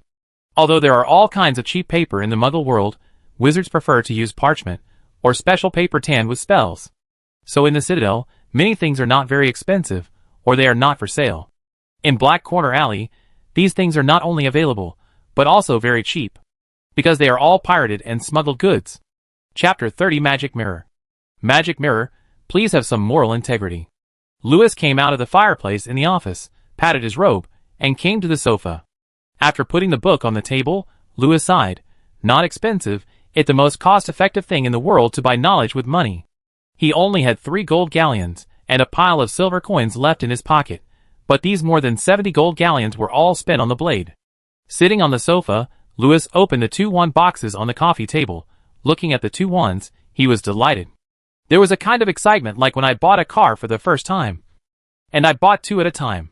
Fengming looked like a work of art, with very delicate patterns. Gold and amber, red gems and mithril patterns intertwined together. And the combination was also very perfect. The only drawback was that it was a little too ostentatious. Like a red Ferrari. When holding it in his hand, Louis could feel its fiery power. It seemed to urge him to go faster and harder. Louis couldn't help but wave the Fengming in his hand. And then the fireplace started burning. boiling water. The teapots and cups in the room started dancing, and the tea leaves in the cabinet flew out. Suddenly, the whole office seemed to have many invisible servants, busying themselves in an orderly manner. How can you say it difficult to master? Louis felt that it was very easy to use, and he said to the red fairy in his hand, I will accompany you during the day from now on. Louis had a feeling that although this wand was not as good as Helen, it was already on the same level. Putting down foaming, Louis picked up the resentment. A bone-chilling breath came from his fingers. But at this moment, Louis felt a sense of peace. It looked like a giant finger bone, and there were some red and black things on it that looked like blood. This should be the black blood chalcedony and pigeon red blood gem that were melted by the resentment of the soul sucker. The appearance of resentment is much more low-key than foaming. But if you hold this wand in your hand, you can feel its cold power. This wand is not at the same level as foaming, nor is it at the same level as Firefox. The magic it casts will become very powerful. There is no doubt that resentment is a treasure in the hands of a black wizard. Louis fell in love with this little gadget at first sight. The only thing that made him a little criticized was that although its magic carrying capacity was one level higher than Firefox and foaming, it was still not handy enough. But it should be able to accompany him for a while. As long as it is not used to hit people, maybe Louis can use it for a while. Louis's eyes twitched, and he could not help but look at his fist. He now felt that he could smash a wizard head with one punch. Ignoring the annoying narration, Louis picked up the old antique phone on the desk and ordered a takeaway. Afterwards, he changed his clothes, drank tea, and calmed down to read a book. Occasionally he would move the phoenix, and then some things on the table would turn into strange things. At first, they were teacups with mouse tails, and then they would move. Later, a box on the table turned into a nightingale and flew up. It even made some chirping sounds. Feeling the phoenix feathers in the wand, Louis thought, maybe one day he could turn into a phoenix, or a 9-headed monster snake. That night, Louis turned into a nightingale and came to the holy oak. After storing the blessing of energy infusion, he turned into a great python and headed towards an underground area in the academy. When he turned into a faceless man in a black robe, he had already arrived at a wide and tall secret room. The academy's spring water flowed here, and the air was very fresh, except for being a little dim. The environment was not bad. Some of the walls here were stone and earth walls, and some were obsidian walls with spells. There are still many traces of magic left on it. It seems to be used as a target. There are also many stone tables and stone chairs in the hall, as well as a high platform and an alchemy platform. There are also some strange cabinets, floor mirrors, and other magic props in the hall. It seems that someone used this place as a secret base and often practiced black magic. But judging from the thick dust and moss here, it seems that no one has been here for many years. This is the secret base established by the previous witch queen when she was studying in the academy. Now, those who know about this place are no longer here. Louis' shadow suddenly moved, and a hideous and strange nightmare emerged.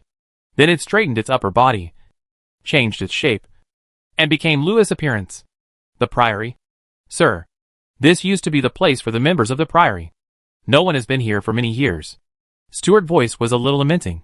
I didn't expect to see this place again in my lifetime. Louis could hear the meaning of Stuart's words, and he hoped that Louis could restart the Priory.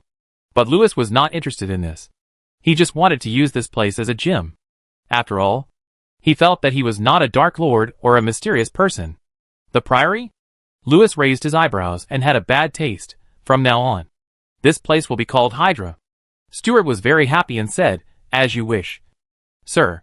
Louis walked around here, and finally his footsteps stopped on the stone platform in the center. On this stone platform, there was a stone table and a floor-to-ceiling mirror covered by a curtain. Stuart looked at the mirror, with a nostalgic look on his face. He stretched out his hand and touched it. A gloomy wind suddenly blew, and the curtain on the mirror fell down. This floor-length mirror is simple and heavy, with many spells on it, but Louis can no longer feel the magic from it, because its mirror surface is full of cracks, and is in pieces. As a witch queen, she has the most extensive resources in the wizarding world. So every witch queen will try to make some treasures named after her, to be passed down for generations. As the most powerful witch queen in history, His Majesty Francesco is no exception. She created a total of 7 magic mirrors, which is the secret of the Dark Lord immortality. As long as the mirror is not broken, Francesco can be resurrected from the mirror. Each mirror can allow her to be resurrected from the mirror world once. She can even resurrect anyone from the mirror, as long as that person has looked into the mirror. Stuart said, a total of 6 mirrors were broken. He believed that the Witch Queen was dead.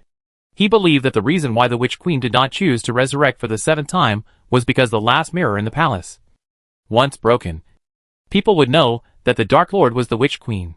The so-called saying that the Witch Queen and the Dark Lord died together would no longer exist. And her 2 daughters would also face trial. Her revolution had failed. And her adopted daughter Delphinia was a new future. This was her wish as a leader. And it was the spark she passed on. She hoped that her daughter Osicris would live her life like an ordinary princess. And it would be best if she could find a good son-in-law, such as a dragon.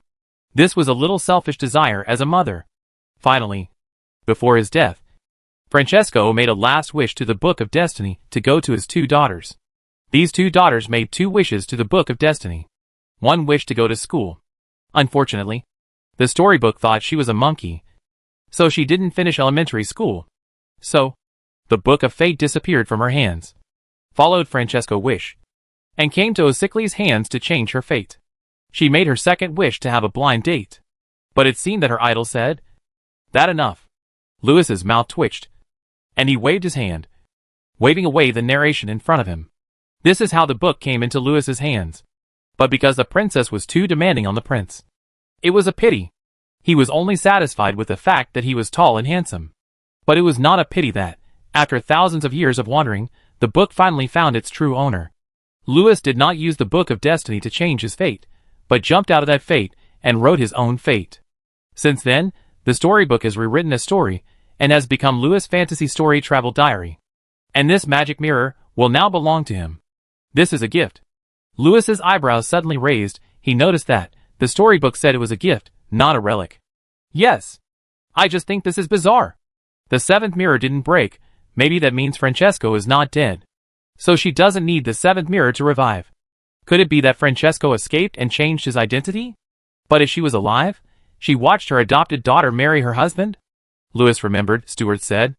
The Witch Queen didn't love her husband. She married him just for the kingdom of Sorrento. The technology of the Muggles is getting more and more terrible. Could it be that in order to control the kingdom, she sacrificed herself, and then helped the king again by marrying her favorite adopted daughter to him again? It is so strange for an adopted daughter to marry an adopted father. Moreover, after Francesco died, Delphinia, who was as close to Osicles as a sister, couldn't wait to drive her out of the palace. And the king actually agreed. If he said that he hated the princess, why did he choose such a good in-law for her? Dragon Clan. The stepmother chose such a powerful in-law for her stepdaughter. Isn't this asking for trouble? Could it be that there is some secret in this? And he is afraid that Osicris will find out? Osicris is Francesco's closest person. If she is in the palace, she might recognize her and find out some secret. Could it be that? Just as he was thinking, he was stunned by the options listed in the storybook. Francesco originally planned to use this magic mirror as his daughter dowry. Is this a gift from his mother-in-law? You decide. Looking at the 3 options listed in the storybook, Louis was shocked. I know you gain energy by changing the fate of the world through me. But do you have to gain energy in this way? Ah? Chapter 31 Auntie, are you overthinking it? Francesco originally intended to use this magic mirror as his daughter dowry. Does it count as a gift from his mother-in-law? You decide. A. Mother, today I and Osicris bow down, accept the dowry. Completion reward. Osicris light pleading and slapping mouth *n, princess body *1, Witch Queen declaration of war *1, fighting the dragon of dragon nest *18775, magic mirror design *1. B. Are you kidding? What about Helen, Yakura, Lilith, Delphinia, Black Dragon Sister, Aunt Stia, etc.? What about the readers of the storybook and those strange stockholders? Completion reward. Power to call the wind and rain *1, entrustment of strange stockholders +1. C. Kneeling on one knee devoutly. Your Majesty Francesco, I'm sorry to disappoint you. Indicates impotence / likes men. Completion reward. All attributes +1. Louis was shocked. This A is so shameless. Also, what the hell are mother-in-law and Aunt Stia? Do you have any bottom line? Do you think I don't know what the power of calling the wind and rain means? It's probably the title of the Sea King. Will I put aside my shame and gamble for those 2 opportunities? Louis shook his head, finally knelt on one knee, and prayed in a low voice. Stuart didn't dare to listen closely, and couldn't hear the boss' words with telepathy, so he could only prick up his ears quietly with great curiosity. What is the boss doing? Worship His Majesty Francesco. So after taking her magic mirror, you need to pray? His Majesty Francesco, I'm sorry to disappoint you. Stuart is impotent, he likes men. All attributes +1. Stuart was stunned. Sir? How did you know? Louis said to Stuart with a disgusted look. Get away. Damn eunuch. Then, he muttered again. Stuart tried his best, using his mind reading to listen carefully. Mother. I am here today with Osikris. Fuck. The boss is really the lady admirer, and I am the only one here. Hearing this, Stuart burst into tears. May your majesty be in heaven. I have not entrusted all this to the new master in vain. I know the boss character, and I believe he will be extremely loyal to the princess. And hey! Stuart pricked up his ears in amazement, and heard the boss whispering over there. Since she not here, I won't make any jokes. Otherwise, what about Helen, Yingling, Lilith, Delphinia, Black Dragon, Aunt Stya, etc.? What about the stockholders? Stuart? Aunt Stya smiled and stuffed a bottle of Nutri-Express into your mouth. Louis rubbed his face. Auntie, you think too much. I really don't mean that. Sir, how could you do this? Delphinia is the stepmother of the princess. She has a husband. And who is Aunt Stya? Aunt? Did I hear correctly? Louis glanced at him with disdain. You are not right. You are not right. Right? Ah! Louis ignored him and continued to mutter. Since I have taken your magic mirror, I will take good care of your friends or descendants. There is no special symbol for this care. It means to protect them. Stuart breathed a sigh of relief. Louis also breathed a sigh of relief. So I will accept your dowry. For a moment, the hall was filled with wind and clouds, lightning and thunder. Stuart stared at the clouds that suddenly appeared on the dome in amazement. The boss raised his head with a clear conscience, breathed a sigh of relief, facing the wind and clouds as if he was not afraid of being struck by lightning at all. This mother-in-law dowry, you accepted it with a strong character. Slip of the tongue, slip of the tongue. Louis waved his sleeves at the sky, letting the wind and clouds fade away, then said to Stuart, It not your dowry. Hey Stuart, I don't mean that. You know? Sir, I know. Louis rolled his eyes. I was too lazy to explain anything to him. I am a strong-willed Louis, I have a clear conscience. Okay? What kind of person am I? The readers of the storybook will testify for me. Okay. He came to the magic mirror and observed. Now, he has a clear understanding of the situation of this magic mirror, and is confident that he can repair it. Stuart came over with a flattering face. Sir, there are many famous legends in this world. But the most famous ones are the magic box of the magician, the canvas of the painter, and the pumpkin. After talking about all kinds of strange things, Stuart smiled and said, But let's talk about the most famous one. At this point, Stuart raised one hand, circled his hand twice above his head, and made a noble salute, which seemed to mean that the younger brother was not talented. Without this guy opening his mouth, Louis knew what he was going to do, and a look of disappointment appeared on his face. Ahem. Sir, don't look at me like that. I can only rank second. Louis secretly wiped his sweat, breathed a sigh of relief, and asked, What about the most famous one? Stuart showed a mysterious look on his face. The most famous one. Stuart pulled a long syllable. And after whetting the appetite, he said, It is called the Book of Destiny. It is rumored that its owner, as long as he keeps changing the fate of himself or others, the book can continue to gain energy and realize the owner wishes. However, this book has disappeared. So this. Stuart smiled and made a noble salute, which seemed to mean that the younger brother was not talented. Obviously, this magic mirror ranked second, is now the uncrowned king. Louis ignored Stuart, and was very disappointed. Just this rubbish? However, the magic box, the canvas, the pumpkin, the infinite crucible and other famous treasures, all seemed quite interesting. I wonder if I will have the chance to see them in the future. He closed the Book of Destiny, storybook, floating in the void, and began the repair work. He just stretched out his hand, and waved at the magic mirror, and the magic mirror turned into a slice. Just like he repaired Stuart, Louis repaired this magic mirror. During the repair process, Louis discovered that In addition to the functions of extending life and magic immunity, this mirror has many other uses. The two most famous treasures are indeed not exaggerated. For example, the mirror world.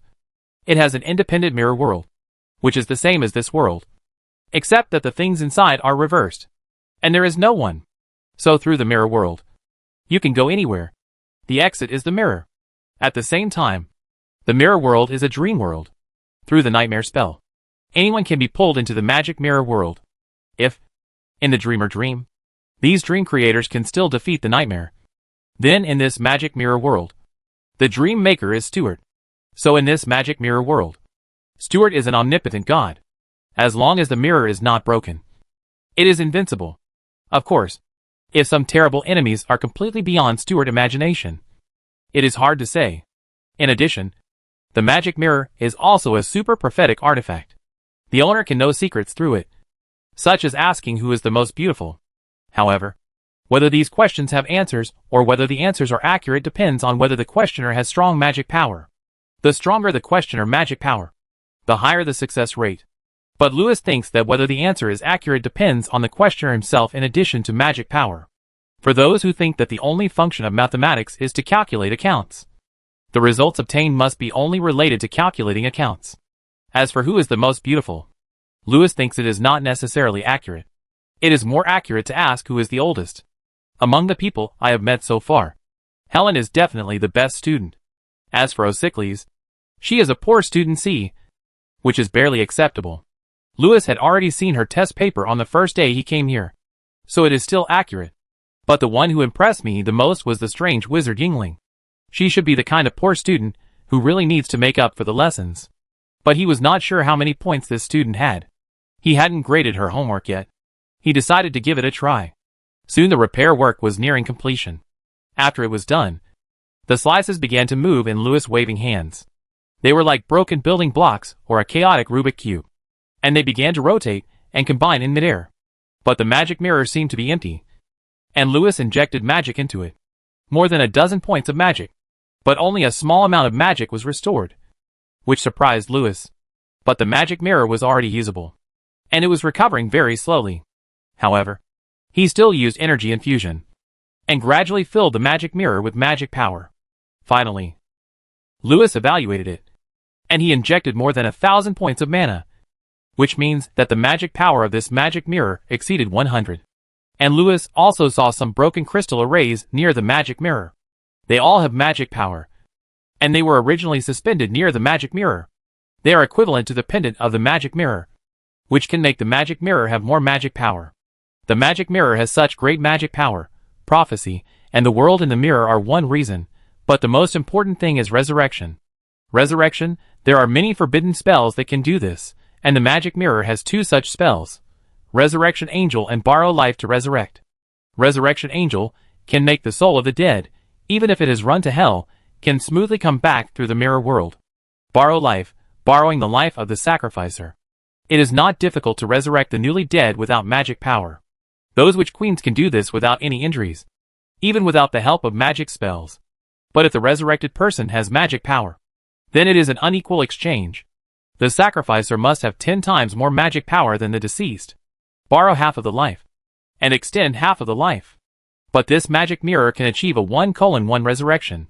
With Lewis's current magic power, the magic mirror does not need to be completely shattered to resurrect him, and he can run away. But this magic mirror was used by the Witch Queen, and it was directly shattered, which means that her magic power has reached more than 3 digits. It seems that the magic power of the previous Witch Queen is indeed terrifying. The power of the spell equals consumed mana * spell level * caster magic coefficient. With 3-digit magic power, even if you don't know much magic, you can quickly fill it up and use it to call the wind and rain.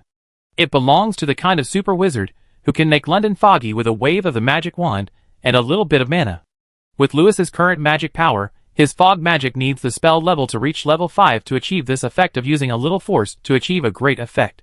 So the Witch Queen, this poor student, although not very good at studying, can still compete with the teacher. But if the teacher magic power reaches this level, after repairing the magic mirror, Lewis looked at it for a long time. He touched his chin, and planned to try its prophecy. Stuart, how do you feel now? My lord. I feel the power of the magic mirror. Stuart was a little excited. Try it, Lewis said. He coughed and stood in front of the magic mirror. At this moment, Stuart and Lewis's expressions were solemn and solemn. Magic mirror. Magic mirror. Who is the greatest? Chapter 32. Who is peeking at me? Mirror. Mirror. Who is the biggest? Stuart looked at Lewis in bewilderment. Stuart was then sucked into the mirror by an invisible force, and a person appeared in the mirror. It was a hot woman, who was changing clothes in front of the floor-length mirror. She had fiery red hair, 2 pointed ears on her head, and a fluffy and thick cute tail behind her. Sure enough, it was a poor student who was worse at studying than Osikris. Lewis gave her a grade of C+. Mirror. Mirror. Who is the most beautiful? The hot Yingling appeared again. Who is the ugliest? The beautiful Helen came out. How is this possible? There must be a mistake. Helen, Stuart, in the mirror yelled, Miss Helen is one of the most beautiful princesses I have ever seen. How could she be ugly? And the most beautiful person in the world is definitely not Yingling. At least it should be Princess Osikris, or Queen Delphinia. You know shit. Lewis rolled his eyes. Sure enough, the answer is related to the questioner. Touching his chin, Lewis asked again, Mirror. Mirror, what is the derivation process of gravity? Stuart was confused. What is gravity? But before he could think about it, what was in the boss' mind was reflected in the mirror. Stuart turned into a ball of mist, and the scene in the magic mirror began to change. The scene changed, and a meadow appeared in the mirror. And there was an apple tree on the meadow. A scholar wearing a wig was sitting under the tree, writing something in a book. The scene zoomed in, and everything in the book appeared in the mirror. The calculation process was very complicated, but the final conclusion was the formula of universal gravitation. Lewis understood a little. If the magic mirror is compared to a computer, then Stuart is the administrator inside. Whether the questions answered by the magic mirror are accurate or not, it depends on the questioner, and not on Stuart, the administrator. As for the scene in the picture, it is not the real experience of Sir Newton. If Stuart asked this question, maybe an accountant would come out. The answer given may not be gravity. Lewis decided to give it a try. He waved his hand to remove the illusion in the mirror, and said to Stuart in the mirror, Ask a math question. Ah? Stuart in the mirror was stunned. What math problem? Suddenly Stuart had an idea. He remembered the problem that the witch encountered. Stuart couldn't help but think about it carefully, and then with this memory, turned into smoke. A picture appeared in the mirror. That was a spacious and luxurious bedroom. In the bedroom, there was a beautiful young woman in her 20s, who was only wearing a tight corset. She was definitely a poor student with a D score. She was standing in front of the mirror biting her finger. She looked at the mirror, then at the book in her hand, and was reciting the contents of the book to the magic mirror. Well, Xiao Ao and Xiao Dai set out from a certain tower at the same time, and followed a route to the cafeteria to eat the small cakes made by Francesco Mother. If Xiao Ao walks at speed x for half of the time, and walks at speed y for the other half, Xiao Dai walks at speed x for the first half of the journey, and walks at speed y for the second half of the journey. The bracket x is not equal to y. Before he finished the question, Lewis had already figured it out on his draft paper. As long as x is not equal to y, then Xiao Ao must arrive at the cafeteria first. He couldn't help but blink, curious about the answer given by the magic mirror at that time. This question was indeed a bit difficult for the Witch Queen, but the Grand Scholar of the court should be able to answer it. Right? The magic mirror should be able to give an answer. Right? What happened at that time? I saw that Delphinia in the picture had almost finished reading the question. Xiao Dai walked at speed x in the first half of the journey, and walked at speed y in the second half of the journey. The bracket x is not equal to y. Francesco Mother only has one small cake. How dare she snatch it from me? Keep reading. Ask them who will get it. It must be me.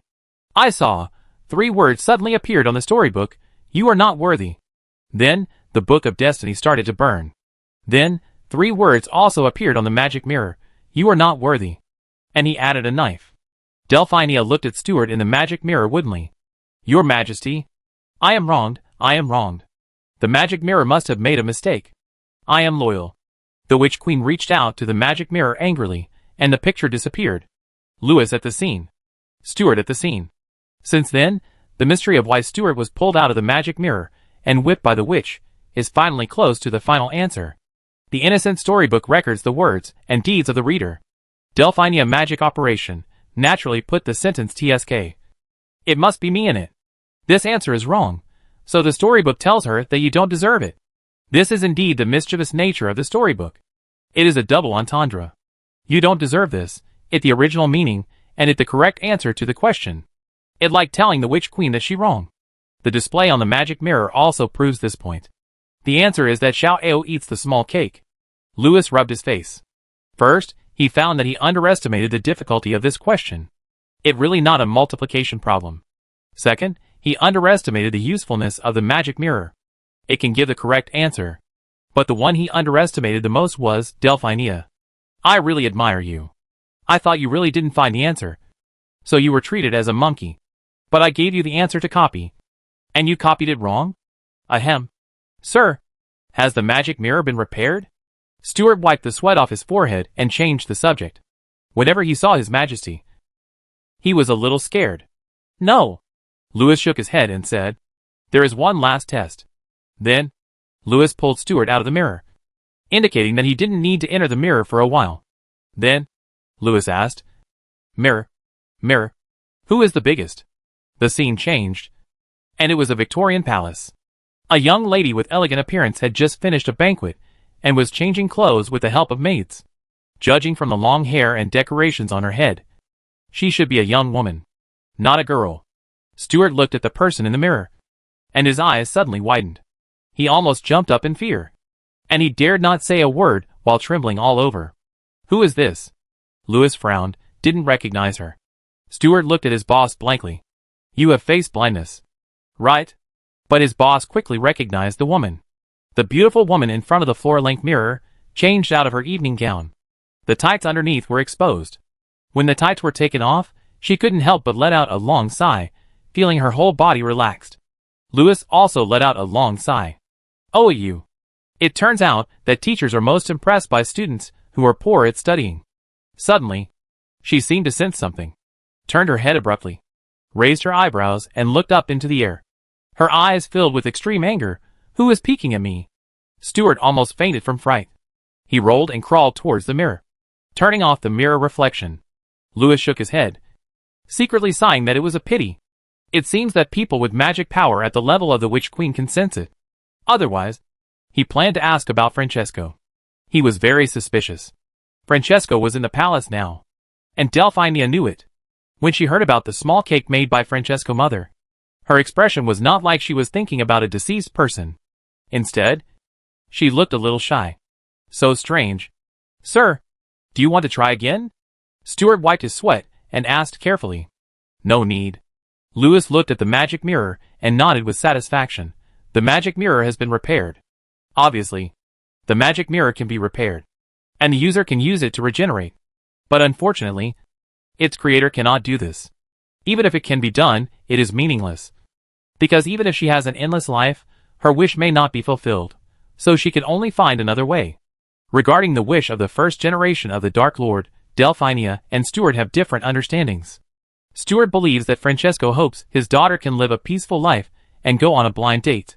However, Delphinia believes that she has taken on the mission of her mother. As for what this mission is, her adoptive mother definitely did not let her go on a blind date with her father.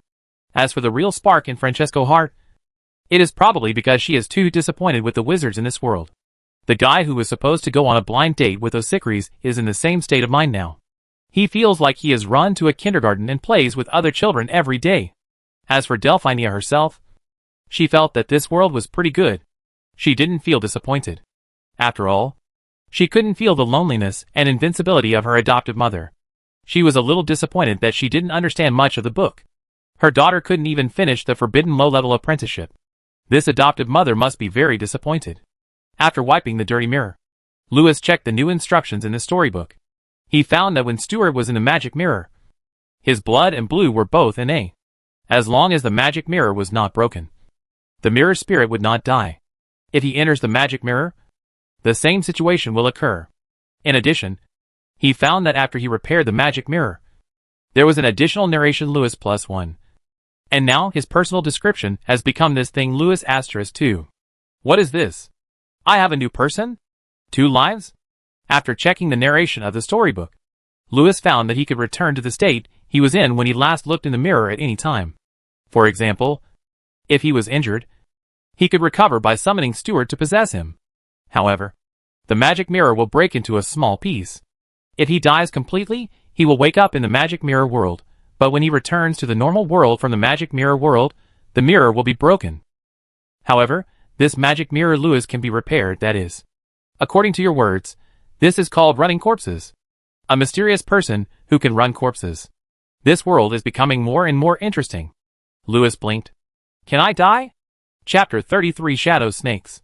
Lewis drove Stuart into the mirror, and then covered the curtain on the mirror. He planned to try out his new wand, and drain his magic power. This place was big enough, spacious enough, and deep enough from the ground, so that no one would notice his spells, enough for him to do whatever he wanted. He picked up the resentment, and prepared to practice a spell. This spell was a spell he had seen from a wizard who had robbed Lewis in the morning. At that time, Lewis had observed it for a long time in the dream, and specially studied it. It is called Flying Fong, and is a typical necromancy spell. This magic belongs to the category of magic missiles, but the trajectory is very strange. It can bend and rotate. Compared to magic missiles, its magic and physical penetration are very strong, comparable to the bullets of muskets. Although it is not like foxfire, which has a purification effect and is particularly effective against evil spirits, this magic can also harm evil spirits. What more rare is that, not only is the casting interval very short, but it is also very suitable for multiple castings. In that nightmare, Lewis saw that when the wizard used it, 7 or 8 flying teeth were shot out at the same time. So it is very suitable to be used as a submachine gun. After recalling the magic structure of this spell, Lewis picked up the resentment and became familiar with this wand. The cold touch of the handle of the wand made Lewis feel that it was like one of his own finger bones, connected to his magic blood. There is no doubt that this is a partner that allows wizards to pour out magic at will. But it was like a wild horse that had broken free from its reins, and it was difficult to tame. The first few spells had failed, which made Lewis raise his eyebrows. He pondered for a moment, tried a few more times, and finally fired a black canine fong the size of a little finger. This small flying fong flew crookedly towards a dirt wall. It looked weak, but it collapsed a small piece of stone and soil. This surprised Lewis a little. He thought it would go out halfway through the flight, but he didn't expect it to hit the target, and it had the same power as a hand control. It was just a little slower.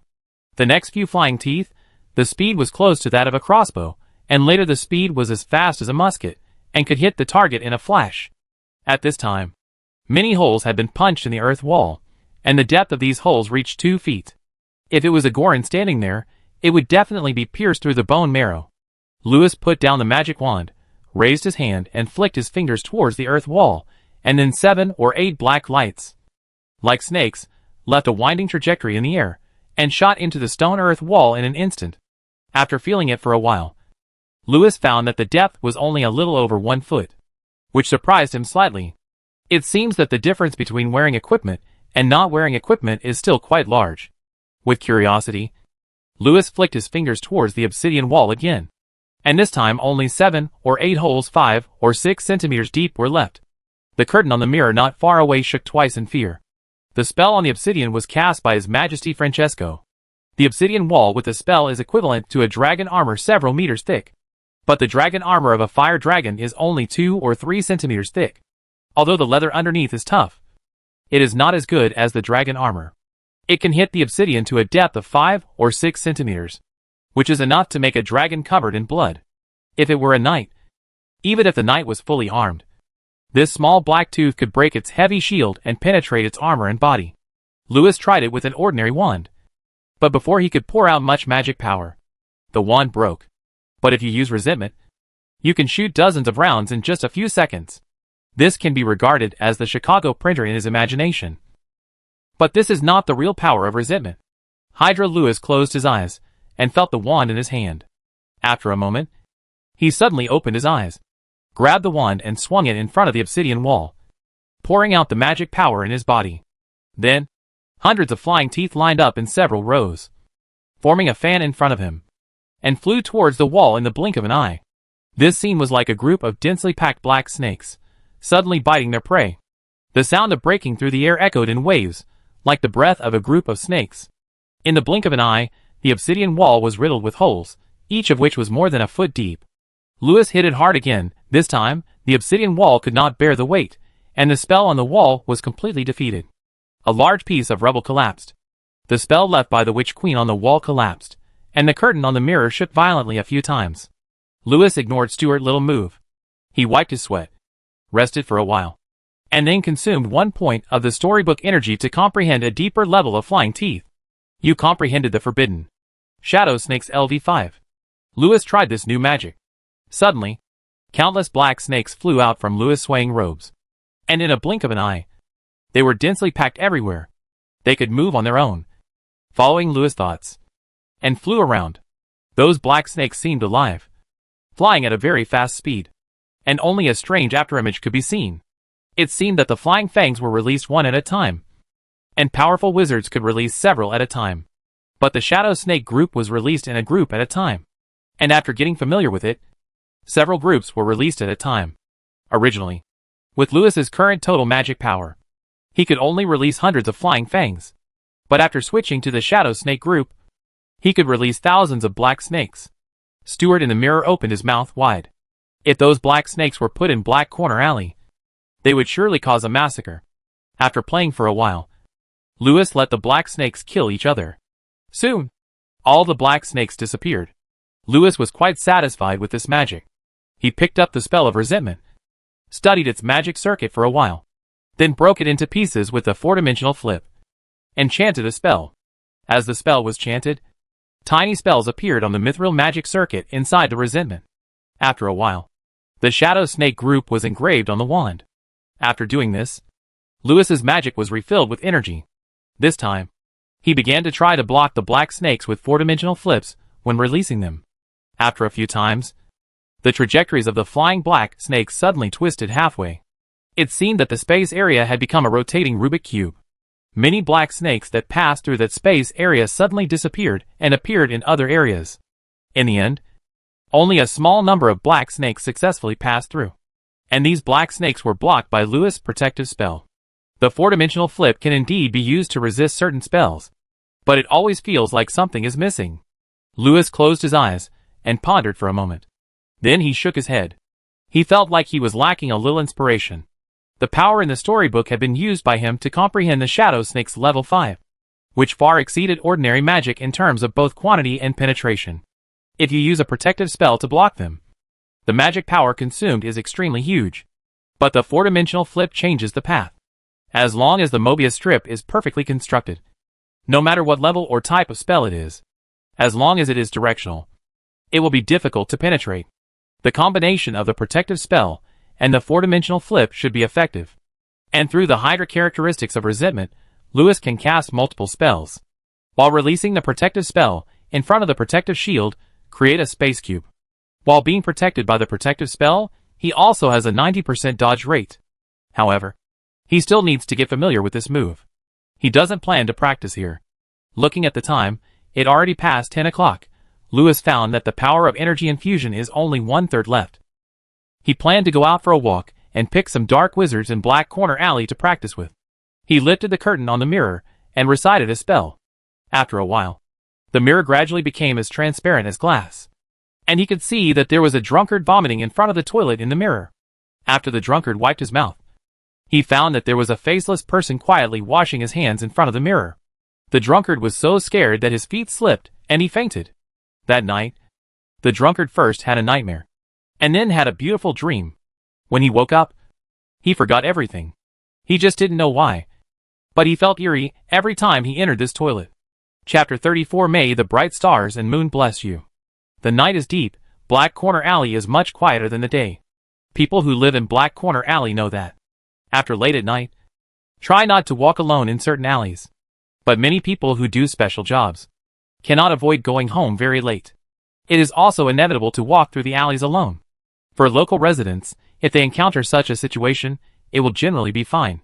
Because as long as you put 7 silver dollars or 7 copper coins in your pocket and wrap it with a black ribbon that symbolizes the moon, then when you meet some strange people, you can hand over this small package that symbolizes good luck, and then touch your chest and say the bright stars and the moon are watching over you.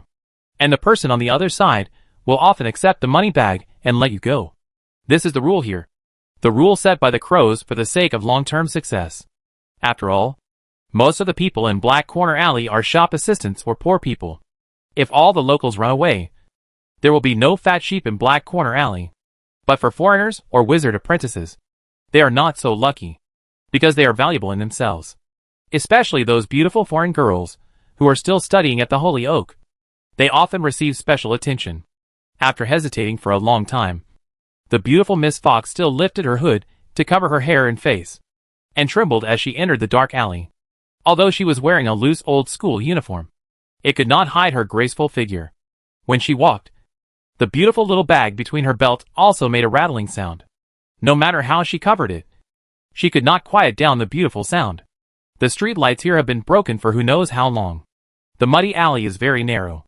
In the depths, it is as dark as ink. She seemed to regret it a little. Maybe she shouldn't take a shortcut today. Right? The little fox stopped, turned around and started to walk back.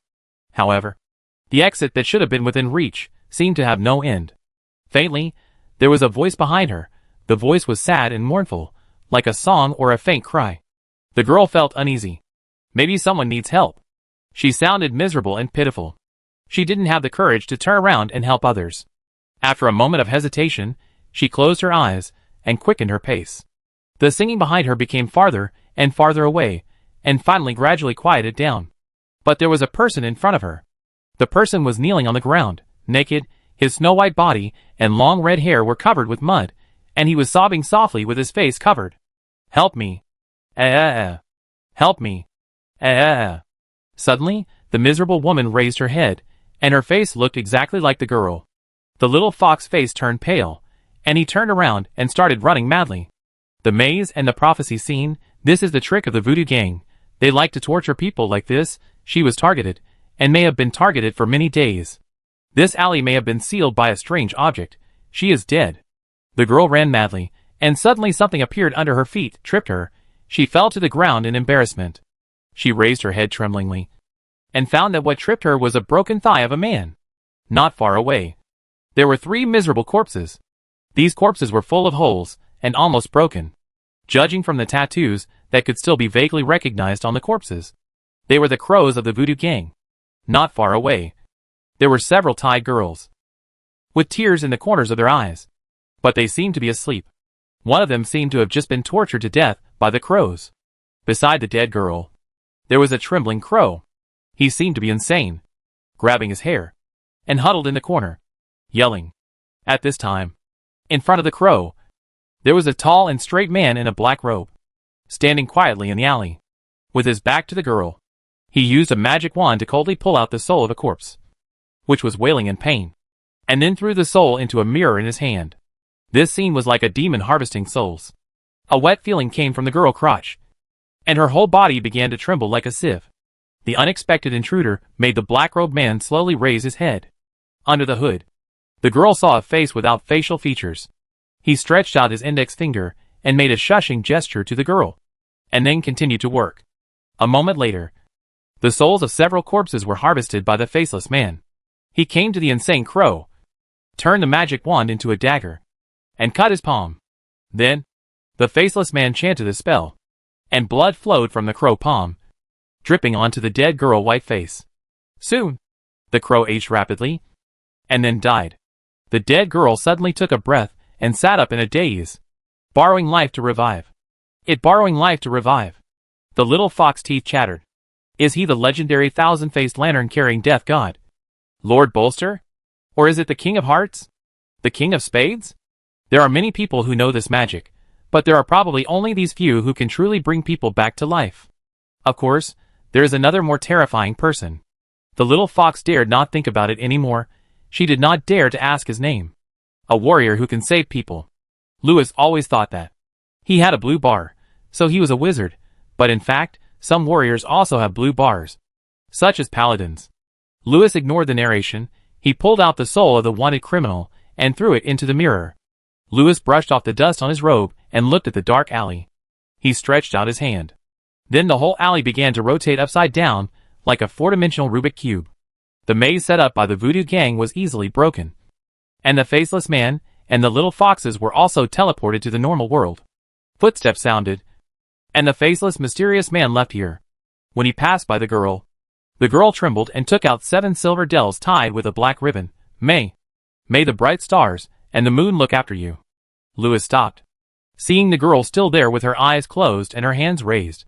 He took a silver coin and looked at it. He found that the portrait on the silver coin seemed to have been changed into her own appearance by the naughty little fox. He smiled, collected the interesting silver coin, and left. After leaving, Louis went to a bar in the safe zone. However, he turned into a human female. His hot body and face attracted the interest of the drunkards. Many people started chatting her up, and this woman seemed to be very good at flirting. As expected, only men know men best. The 4 unlucky guys who died mentioned this bar. This is a base of the voodoo gang. Whether it is a wizard or a squib, basically no one is good. According to the unlucky guys, this bar has a scary wizard from the gang. But after looking around, Louis did not see any scary people. The strongest person is just a little stronger than the 4 unlucky guys who died outside. It seems that Stewart had come here secretly before, played in the bar for a while, and gave some people nightmares. But until now, these people didn't even notice it. It seems that most wizards in this world are at the level of street magic, and people like Helen can be considered elites. No wonder it is a novice village. As for the terrible wizard, well, who would be a real wizard who would hang over in the bar all day and night? They should come occasionally during the day. Louis was no longer polite. He picked some unlucky people with bad intentions and left them with nightmares, including the one Stewart had dealt with before. There were 8 people in total. After returning to the base that night, Louis sat on a chair in front of the mirror and checked today harvest. Louis LV6, 35/100. Strength, 8.28 Dexterity, 5.1 Magic, 13.93. Storybook Energy, 1.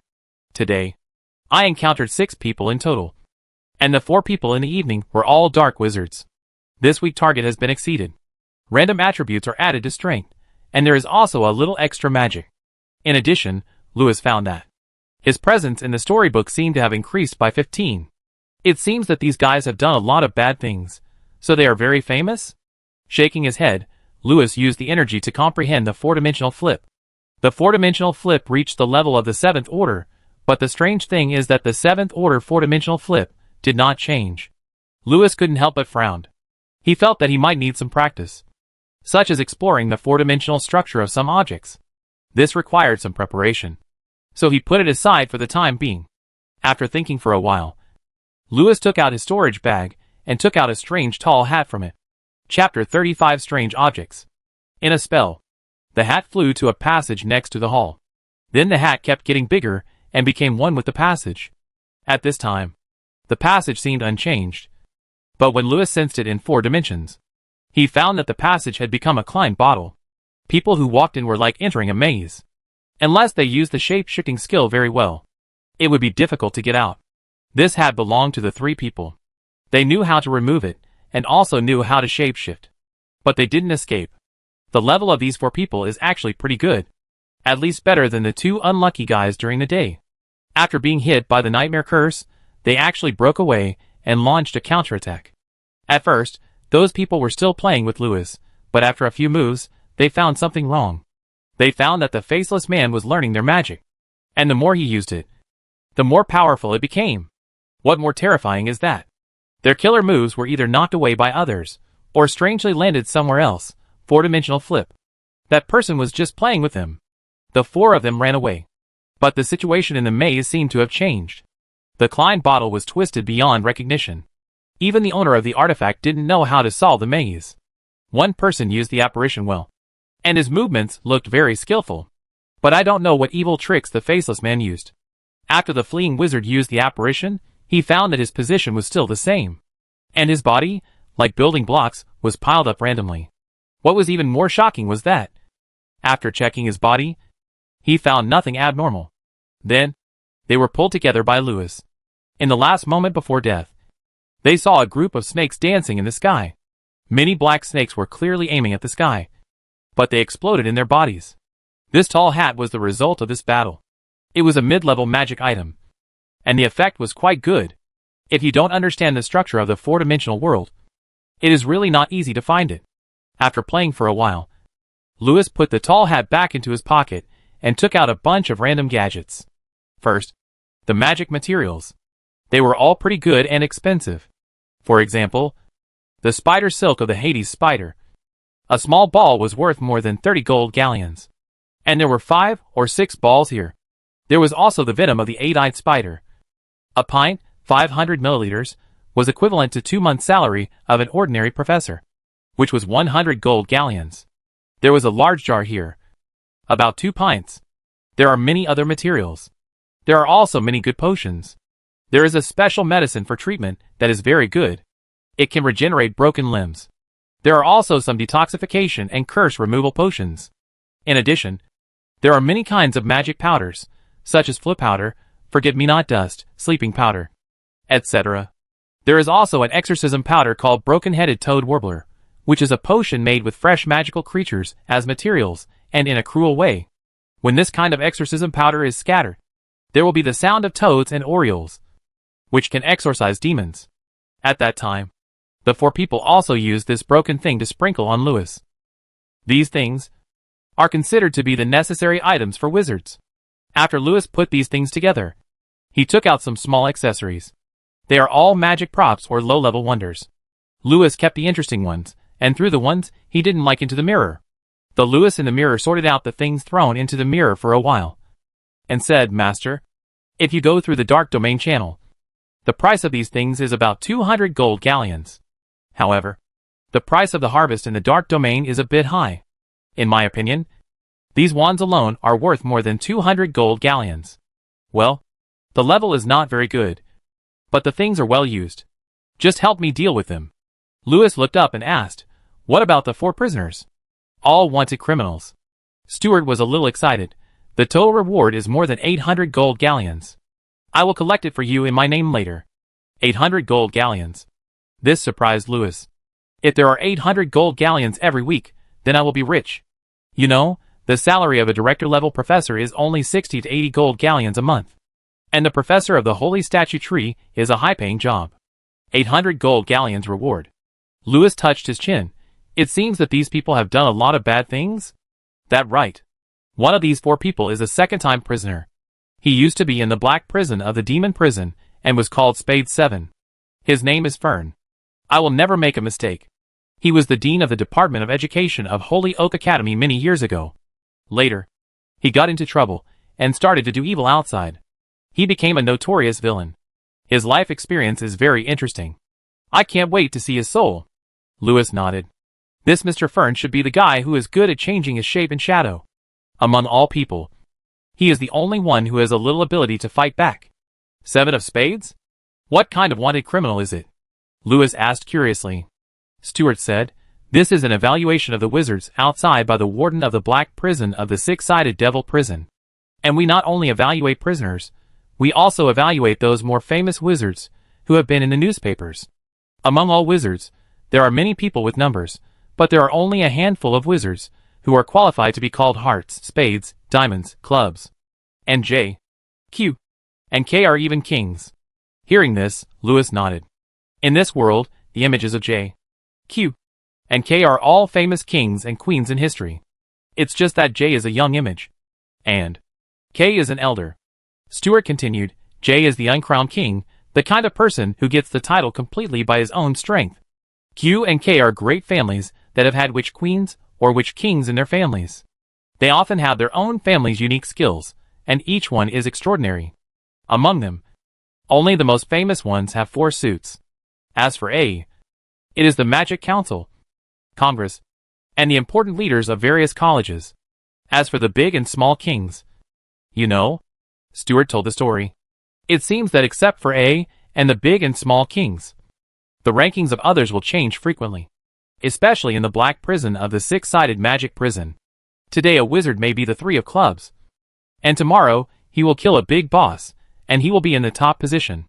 But few people have the opportunity to challenge Q and K, because they all come from famous families, or are in high positions, and have countless followers. Therefore, J is called the uncrowned king.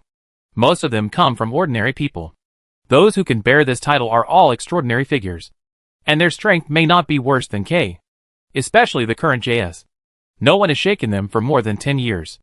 Every time they come out, they can make all the wizards in places like Black Corner Alley tremble. After listening, Lewis understood a little bit. The higher the ranking, the stronger the power and the greater the authority. The lower the ranking, the less power and reputation, but the less powerful they are. Sir, the wizards with numbers are famous wizards, and the ones with patterns are even more famous. Their rewards are very high. According to reliable information, there is still a vicious black wizard active in Black Corner Alley, who is qualified to be imprisoned in the lowest level prison. Many of us have died at his hands. If you can catch him, the reward is very generous. Stuart, go by yourselves if you want to go. Lewis counted the coins of those people. What a joke. This person must be a big boss. He just wanted to play with the spells. Fighting with the noobs increases the magic power. Fighting with the big catfish also increases the magic power. Why does Phi choose the big fish? At present, Lewis does not have a clear understanding of the level of wizards. He plans to find the Voodoo Gang to play in the near future, and wait until they are all defeated. For Lewis' refusal, Stuart did not care. The guy in front of him can even beat a dragon into a sieve. And the magic trick that can turn people into building blocks is so bizarre that Stuart cannot understand it. Stuart believes that the Super Shark Magician Herald, known as the Jack of Diamonds, will be pulled together with the boss and Ace sooner or later.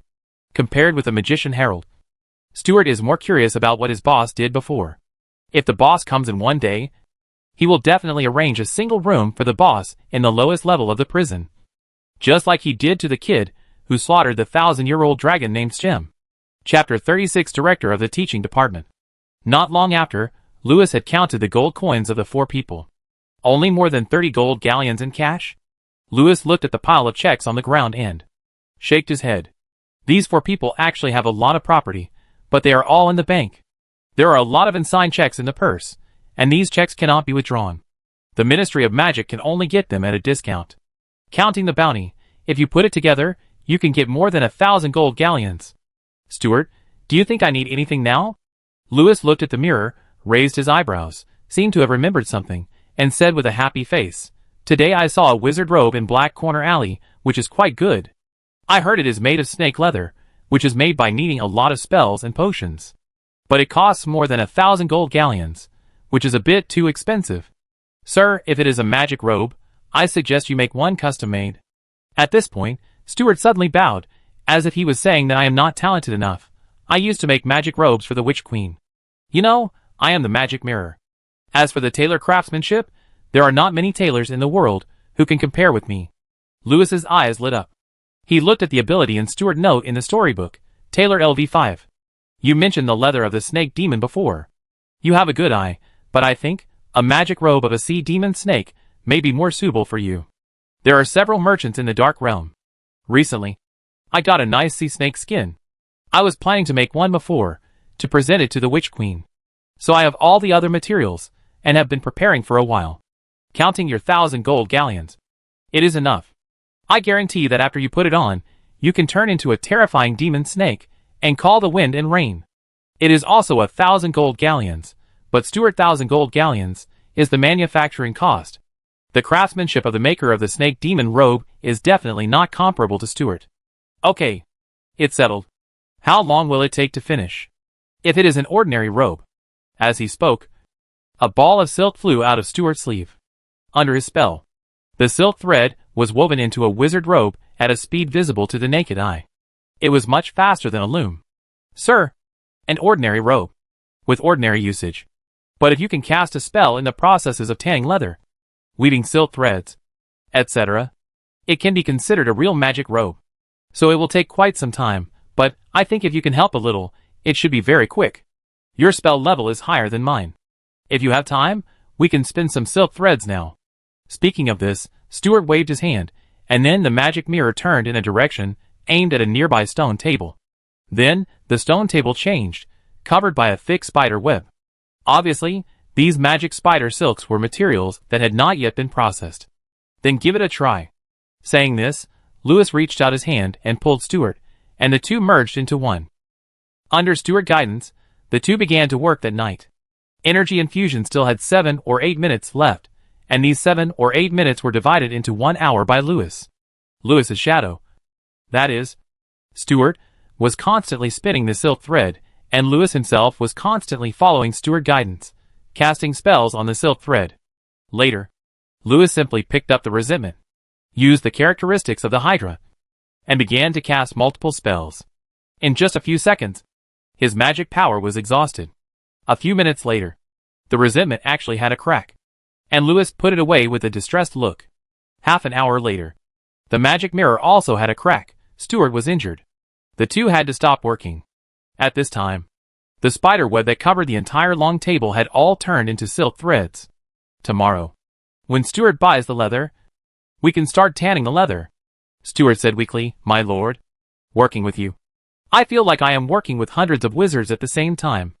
I think, in less than a week, you will be able to wear the magic robe. Lewis looked at the time. Today is Monday.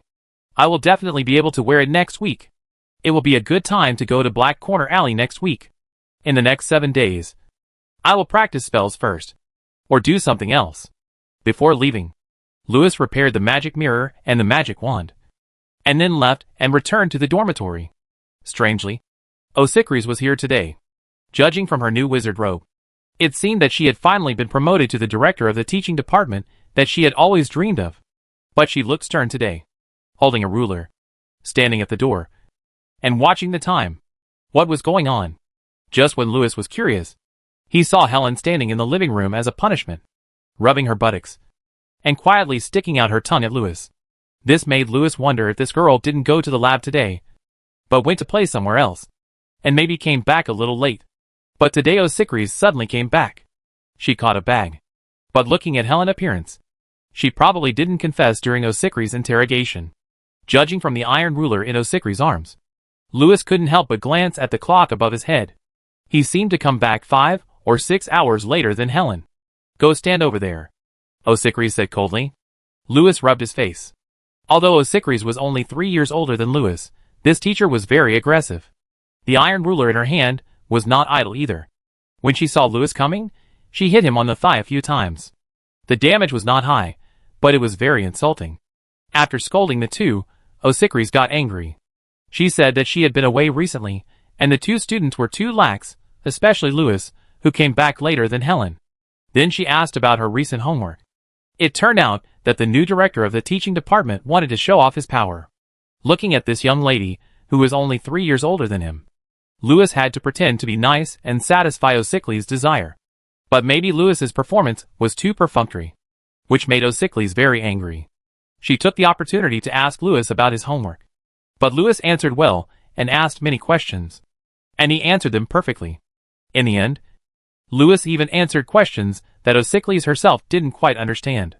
O'Sicries suddenly realized that this was a scholar with more solid magical knowledge than herself. She was so angry.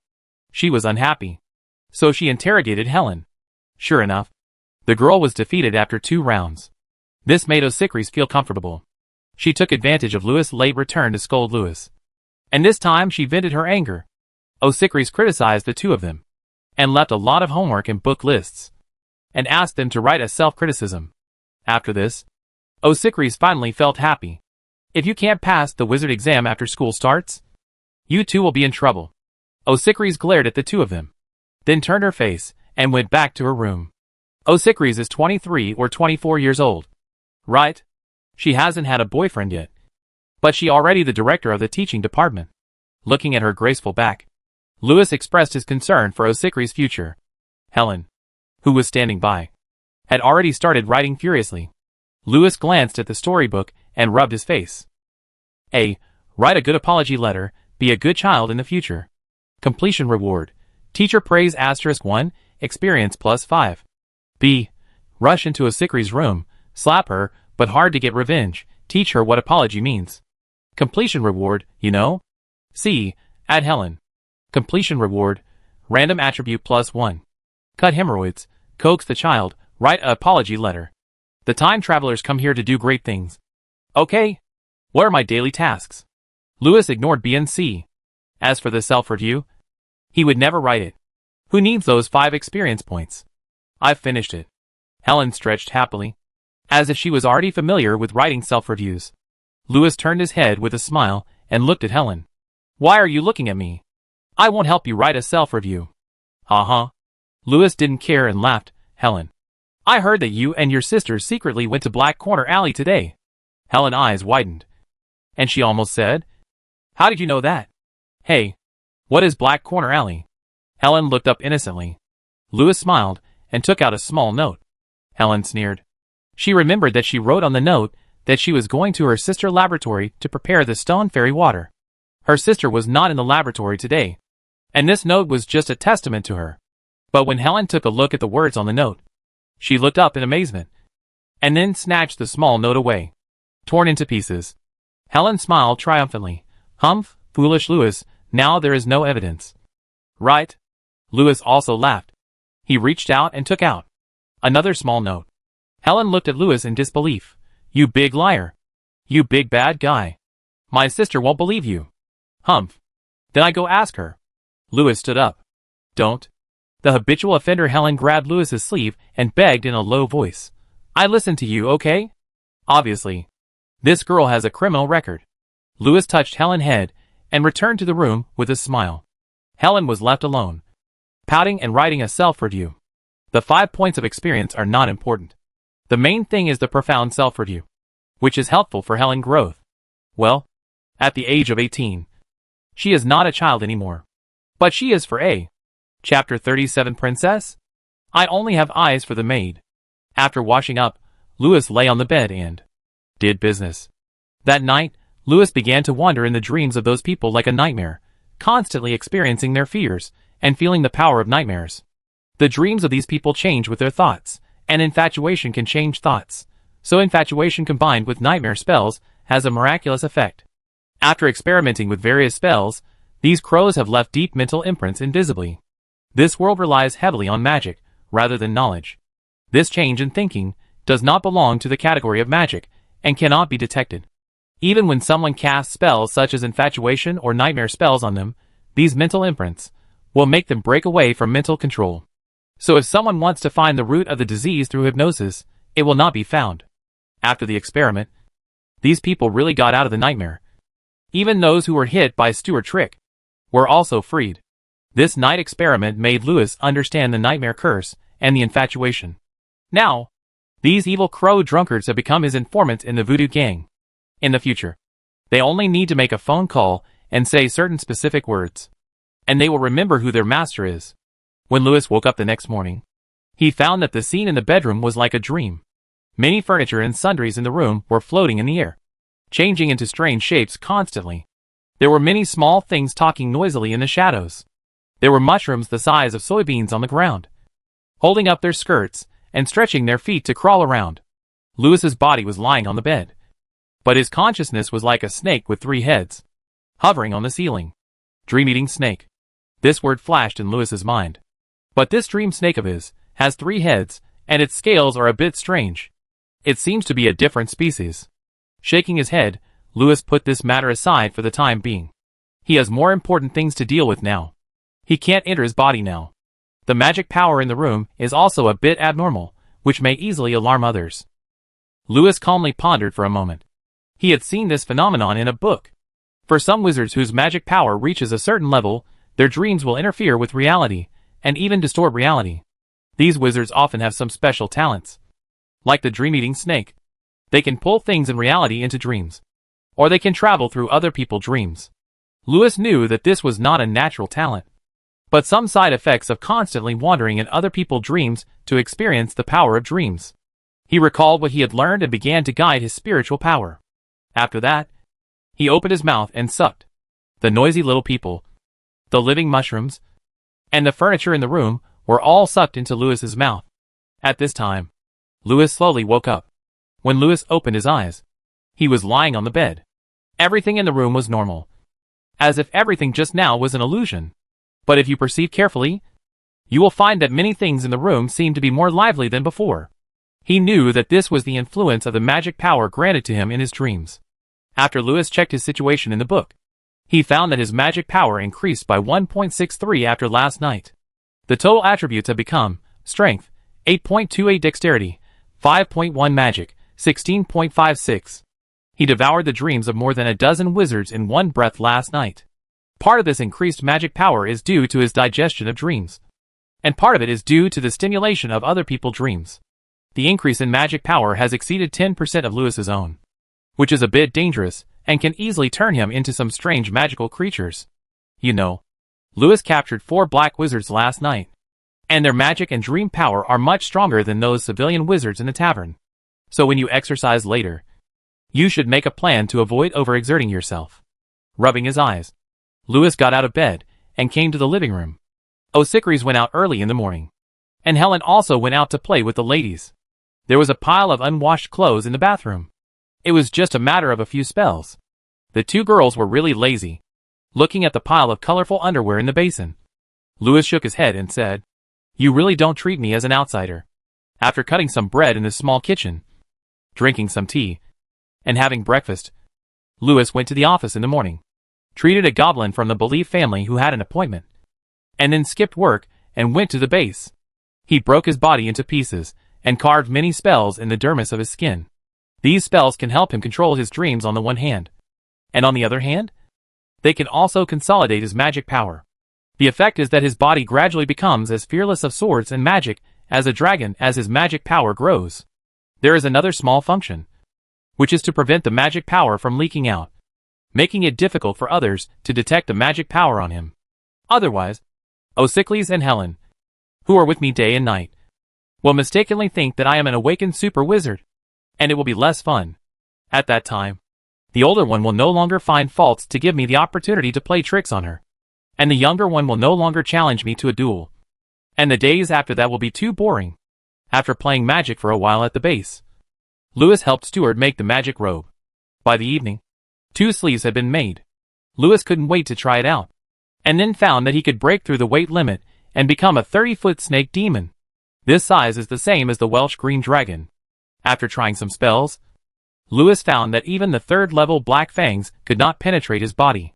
"My lord, when the magic robe is finished, I promise that your size will be bigger, and you can even eat a fire dragon. The body will be tougher than it is now." Stuart stood on the head of the magic snake Lewis, and said excitedly, "And you can call the wind and rain? And your eyes can release petrification." After hearing this, Lewis saw a line of narration. "You seem to have an extraordinary idea. Task: swallow a fire dragon. Completion reward: 1, plus 5 feet. 2, plus 2 strength. 3, plus 3 magic. Description: each dragon has extraordinary magic. Digesting it will undoubtedly help you grow. But within 2 months, you may only be able to eat one. In addition, it is best not to let anyone see it." Lewis's eyes lit up, and he decided to go to the Dragon District for a stroll after the magic robe was finished. The night watchmen were very lazy during the summer vacation, and it was the right time to steal food. When he came back at night, Lewis found that O'Sickeries was reading in the living room. When she saw that Lewis came back so late, she glared at Lewis. Lewis didn't raise his eyebrows, and knew something was wrong. Sure enough, after dinner, O'Sickeries said that from today on, she would give the 2 of them extra lessons. It seems that O'Sickeries has been too idle these days. But it's okay, I should gradually show my strength. First, I will deal with the teacher who has the closest relationship with me, so that O'Sickeries will think that I am a very powerful wizard. After that, with her endorsement, I will step on a few stepping stones in the academy. Then I will be able to show my power in front of people in a reasonable way. Belief called me recently. His friend has a big problem that needs to be solved by me. The location is in England. Even the elite agents of the Ministry of Magic are unwilling to go to this problem. If I solve it all at once, it will easily cause too much trouble. Once I am noticed by the Magic Council, and I am regarded as the next Dark Lord, it will be bad. There are still a few weeks left. Lewis plans to do some preparations. The first step is to deal with his teacher first. But what he didn't expect was that, in the eyes of the 2 young ladies, Lewis was a bookworm with no talent, who was stupid because of studying. This impression had been deeply rooted. This made him feel that no matter what he did, the 2 sisters had reason to think that they were lucky. And the things in class recently were very basic, which made it difficult for Lewis to show his talents. What made Lewis even more headache was that as the 2 sisters became more and more familiar with him, they became more and more excessive, and often secretly played tricks on him. In the past 2 days, not only Helen has been clamoring to compete with him, but even O'Sickeries has some small ideas. She even plans to use the competition between Helen and Louis to make Louis sign a magic agreement, so that he can serve the two princesses like a male servant in the dormitory in the future. You little bastards. You started it first. Don't blame me for being rude. Looking at the two dead girls who were laughing while holding their stomachs, Louis smiled while drinking tea. In order to teach the two sisters a profound lesson and understand the true level of their roommate, Louis decided to play with them first. And after the agreement was signed, they would cry. Chapter 38. This is what you two said. Speaking of which, this matter started a few days ago. Since Osikris started to make up lessons, Louis returned to the dormitory on time, but he did not delay other things. After all, with his level, whether it was apparition, transfiguration, or four-dimensional flip, he could leave the dormitory without anyone noticing. The sea devil snake robe was also quickly made. And starting from the second day after this robe was made, the two sisters began to perform facial expressions in this class. That night, there were two classes, transfiguration and apparition. During the transfiguration class, the two sisters could not help but discuss a strange thing that happened in the academy last night. Sister, have you heard about the strange thing that happened in the past 2 days? Helen said tremblingly. I heard about it. Osikris tightened her collar and whispered to Louis and Helen, don't go out these 2 days. A Welsh green dragon was lost in the dragon area. Yes. Yes. Yes. I heard Miss Orpheus, the ghost of Yodel Tower, say that she saw a huge monster snake. And in the monster snake belly, there was a dragon shape. The two sisters trembled and talked about it. Louis buried his head in the book and did not participate in the discussion.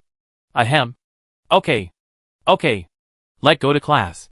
Osikris walked to the blackboard and knocked, saying, continue to talk about transfiguration, Helen. Don't keep talking about that thing. Look how scared Louis is. Louis secretly wiped the cold sweat off his forehead. Helen glanced at Louis, curled her lips, and also picked up the book. Speaking of which, in the transfiguration class these days, Osikris was surprised to find that, under the guidance of this top student, her stupid student Louis had actually discovered a little talent. Yesterday, Louis actually turned a stone into a stone apple. This surprised Osikris greatly. Today, Louis actually turned a stone into a red apple. It took only 2 days, which shocked Osikris. Originally, according to her imagination, Louis would need at least 2 weeks to reach this level. Louis gave a very reasonable explanation. In the 6 years of teaching by the teacher, although he had never used magic spells, he had a certain level. He did not know magic before, but it was because he did not find the key to knock on the door. However, in the past 2 days, under the teacher hand-in-hand teaching, Louis has found a real way. This made Osikris very proud. But Helen pouted. Look at Louis' proud look. What is there to be proud of? Helen showed off her transformation skill. Animagus. On the spot. Looking at the kitten, which was more than 1 meter tall and jumping around on the sofa. Osikris smiled with satisfaction. Her sister finally succeeded. Helen waved her little paw at Louis in a show-off manner, and meowed angrily, Louis. You big fool. Coward. Yumi Guanwa. I beat you. Call me Grandma. I can protect you in the future. Hee. Louis touched the veins on his forehead. Don't be discouraged. Louis. Helen is the most outstanding genius in transfiguration among the new generation. And sooner or later, you will surpass Helen. Osikris smiled and said, I think you have a good talent in transfiguration. Your animagus may be. At this point, Osikris frowned. Super witches have a strong sixth sense. She firmly believes that Louis has the potential to become an animagus. And Louis's animagus should be maybe a giant snake? At this point, Osikris suddenly opened her mouth, and her face became a little strange. At that moment, she saw a storm in the sky, lightning and thunder, and a terrible 9-headed giant snake, circling in the clouds. At present, this snake has only grown 1 head. It is also very small, but it can already swallow a Welsh green dragon. When Helen heard the word snake, she suddenly stopped jumping, and she couldn't help but look at Louis with a strange expression. Giant snake? Ahem. Teacher, I don't have any talent for transfiguration. Louis buried his head in the book and wiped the cold sweat. No. Louis, you must have talent. Osikris shook her head, throwing away the illusion just now. Her premonitions were always wrong, and she was a little scared by the rumor recently. She must have been disturbed. But when it came to Louis Animagus, Osikris believed that she should not be wrong, You have talent. You must be an animagus. You should be one. Ahem. Teacher. I'm not an animagus. You must have seen it wrong. Louis looked at the book coming and going without a trace in front of him. And suddenly an idea came to his mind. My talent lies in apparition. Speaking of which, although apparition is a high-level magic, it needs to be registered with the Ministry of Magic before it can be used. However, it has always been taught in senior courses, and some outstanding new generations can already use it, such as Liffeld, a few wizards who are talented in this area, even if they have not studied systematically, have also experienced teleportation, so some people can learn it right away, and often these people who rely on talent will not have talent in multiple fields at the same time. So Louis thinks that apparition is a good gold medal. Although Louis has no talent in this area, he relies entirely on the skills summarized by knowledge and the experience summarized by predecessors to reach the level of coming and going without a trace as soon as he thinks. But he has captured many dark wizards with the talent of apparition these days. These people but told Louis a lot of things. So Louis knew how to make this be round. At least it would be no problem to fool Osicris, a rookie. Hearing Louis mention apparition, Osicris became interested. After all, her greatest accomplishments were transfiguration and apparition. You two still have some basics in apparition. You can come to Japan later, ahem, but now you can catch up. A week is not a problem. Osicris crossed her legs and lifted her newly permed long wavy hair, as if to say that you didn't know when you would learn it. But with a top student like me, it wouldn't be a problem to learn it in a week. Hearing this, Louis nodded. A week? Okay. It won't take long. Osicris glanced at Louis and said, I mean Helen. Then, Osicris threw a book to Louis. How to become a little yellow bird. Little yellow bird? Louis, this is just right for you. Helen proudly puffed up her chest and looked at Louis, and called out Chio Chio Chio twice. Louis is a cute little oriole, little weakling, Chio Chio Chio. The little kitty will hit you with one claw. Louis looked at the book in front of him, and his face turned ugly. He pushed the book away and said seriously, Teacher, I am not very good at transfiguration. My talent is in apparition. I had a dream last night.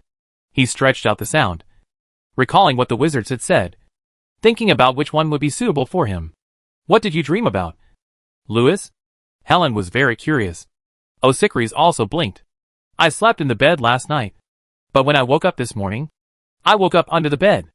Louis solemnly stated the classic cases that the gifted wizards often encountered. The two sisters looked at each other with strange expressions. Others suddenly experienced teleportation. But this silly boy must have fallen to the ground in the middle of the night, and thought he was very talented. And he said it to others seriously. How can you sleep so soundly? You fell to the ground and continued to sleep. As Helen was talking, she thought of Louis' silly look when he fell under the bed and continued to sleep, and she laughed while lying on the table. Osicris could no longer maintain her ladylike demeanor. She turned her head away, wiped her tears and laughed quietly. I said, Teacher, I don't need a month. A week is enough for me to learn apparition. Louis frowned, a little unhappy. Seeing Louis frowning, Helen seemed to think that the offense was not severe enough. So she added a knife. If you can use the apparition for a week, I will wash your socks every day in the future. I make you footbath water. Osicris crossed her legs and smiled. After that, the two sisters chatted on their own, not taking it seriously at all. He, Louis nodded, fiddled with a crystal ball on the table for recording courses, played what he had just recorded, confirmed it, took out his crystal ball, and used a spell to copy the video into his crystal ball. You guys started it first. Don't say I bullied you too when the time comes. Louis thought viciously. In the next 2 days, he must let these two maids recognize the big and small kings in this dormitory. Chapter 39, Do you have to wash my feet in different ways? While Louis was recording, the sound of the spell interrupted the two sisters' chat, and they looked back at Louis curiously. I don't know what he is doing. Then it settled. Louis stuffed the crystal ball back into the bag. I go by a footbath in 2 days. After that, Louis picked up Coming and Going Without a Trace and started reading it. The two sisters were slightly stunned at first, and didn't react. After a while, they looked at each other, and then looked at Louis' serious and angry look. I almost laughed out loud again. This nerd, he doesn't really think he has talent? He really takes it seriously? He is such a happy person. Louis, buy a bigger basin. Helen blinked and said to Louis, my sister and I still have a lot of clothes to wash. Osikri's eyes suddenly lit up, and she had a good idea. She secretly handed Helen a piece of parchment under the table. Then she pinched Helen quietly. After seeing the parchment, Helen suddenly realized. Her sister was such a mean girl. She had just secretly cast a spell and wrote a bunch of things on the parchment. It was a bet agreement between Helen and Louis. The loser would have to clean the house, cook, and wash everyone's clothes. At that time, as long as she cast a few spells, Louis, the bad guy, would not be able to regret it. Helen felt that she was sure to win. So she quickly and secretly added a few more words on the parchment, such as beating legs, rubbing shoulders, and flattering. Ahem. Louis, have you thought about the homework I assigned you yesterday? Osikris coughed and drew Louis' attention. Just when Louis was confused and didn't know what the two sisters were up to, Helen suddenly grabbed Louis's hand and wanted to press it on the parchment. Seeing that the task was completed successfully, the two sisters excitedly checked the parchment, and then discussed it with winks, and occasionally modified it, adding some items. Helen even added a foot washing. Later, Osikris whispered something in Helen's ear, and Helen looked at Louis with disdain and changed it to washing socks. Louis was stunned. Louis felt that the two sisters in front of him seemed to treat him as a fool. He guessed right. Obviously, Osikris didn't look like a teacher at all. She just wanted to treat you as a little eunuch who served others. Helen also wanted to see your nerdy and silly look, and tease you by the way. It seems that these two lazy guys are planning to let you serve them well. After all, there are no obedient maids in this academy. They have been bored for a long time, and have been thinking about how to make Louis work. And today, they finally extended their claws to poor Louis. Louis decided. A. Act as the eunuch of the two princes. It seems that the items on the parchment are pretty good. Hee. Completion reward. Mysterious book *1, abnormal feelings *2, strange training of two sisters *2. Louis was almost pissed off by this narration. Who the hell is a eunuch? You think I'm a eunuch? You were the first to do it. He looked at the next paragraph. B. Let naughty Helen know who is the master. Completion reward, maid *1. Osikris, the evil culprit. Let Helen take the lead, and pretend to be a good person. She might even deliberately take sides. I'm afraid you can't do anything about her. Louis ignored this narration directly. He decided to turn this maid into maid *2. This bet does not count. I didn't swear with a spell. Louis reached out to take the parchment. Hey! Louis! You said it? How can you go back on your word? Helen snatched the parchment, slapped the table, and used provocation. Didn't you say you wanted to buy a wash basin? Ha! You just boast. Ahem, Louis. Osikris slowly took sides, and said in a teasing tone, It's not a gentleman behavior to break a promise. You can't bully Helen like this. Hee. Louis nodded at the green tea girl in front of him, pointed at the parchment, and said, It okay to bet. You said you would wash my feet, write your name. Otherwise I won't do it. Osikri's eyes widened. What did he say? He asked me to wash his feet? Her Highness Osikris, who grew up in the palace greenhouse, could not believe that someone would say such a thing to her. She was stunned. Ha ha ha, I'm laughing to death. Sister, Louis asked you to wash his feet. Helen held her stomach and laughed out loud. Louis, this nerd really read too much and got stupid. Look at your clothes, you don't even know how to wash them. So sloppy. Louis said as he took out his magic wand and added a line to the parchment. If you want me to wash your clothes, don't let Helen be the first to do it. Hide behind. These words almost made Osikris faint. This rebellious and evil disciple. Her face suddenly turned red and blue. She looked at Louis with murderous intent, and Louis glared at her. At this moment, between their eyes, it was as if lightning flashed. Seeing that the nerd dared to glare back at her, Osikris' eyes were almost burning with anger. This student was really outrageous. It was necessary to give him a good duel lesson later. However, Helen laughed like crazy. Whether her sister was angry or Louis was beaten, she was so happy. Why are you staring at me? As a teacher, you must keep your word. If I don't learn well within 7 days, I will be your eunuch. If you are wrong, I have talent. So you must keep your promise. Okay. Okay. Very good. Sir Louis. These words made Osikris laugh. You have to come up with different tricks to wash my feet. Right? Osikris felt that washing her feet would be too cheap for Louis. He should drink the foot-washing water. Louis, since you are so confident, I will teach you well. But if you can't learn, you who think you are very talented, don't blame me for not telling you in advance. Humph. As she said that, Osikri shook the slippers on her feet and looked at Louis with a smile. She was thinking about how to deal with this brat. Obviously, the implication of Osikri's words was that if Louis didn't learn it well, then things would not be as simple as being a servant. Helen watched her sister and Louis bickering with big eyes. In that gloating mood, she was so excited that she wanted to scatter flower petals on the spot. My sister must be mad today. Look at her face. Helen was so happy. Louis is definitely dead. Just wait and see. When the time comes, my sister will have to kill this bad guy. Soon, this bet between the master and the apprentice was signed. In order to prevent someone from going back on their word, each of the three cast a spell. Helen cast the spell of upset. Whoever loses in the future, the socks will be there, and she will be upset if she doesn't wash them. It really bad. After seeing that Helen successfully cast this spell, Osikris pretended to praise her, and then demonstrated upset to the parchment specially used to sign the magic agreement. Obviously, she was worried that her sister's spell level was not good enough. After casting the spell, she also explained the key points to the two of them, as if she was treating it as a lesson, and deliberately showed her ladylike demeanor. That right. I'm a princess. I don't have the money to get angry with a little kid. I'm not angry. I'm not angry. Finally, Osikris smiled brightly, and cast a curse of shame in her heart. Then she explained it to Louis and Helen in a pretentious manner. To sum up, it is extremely shameful.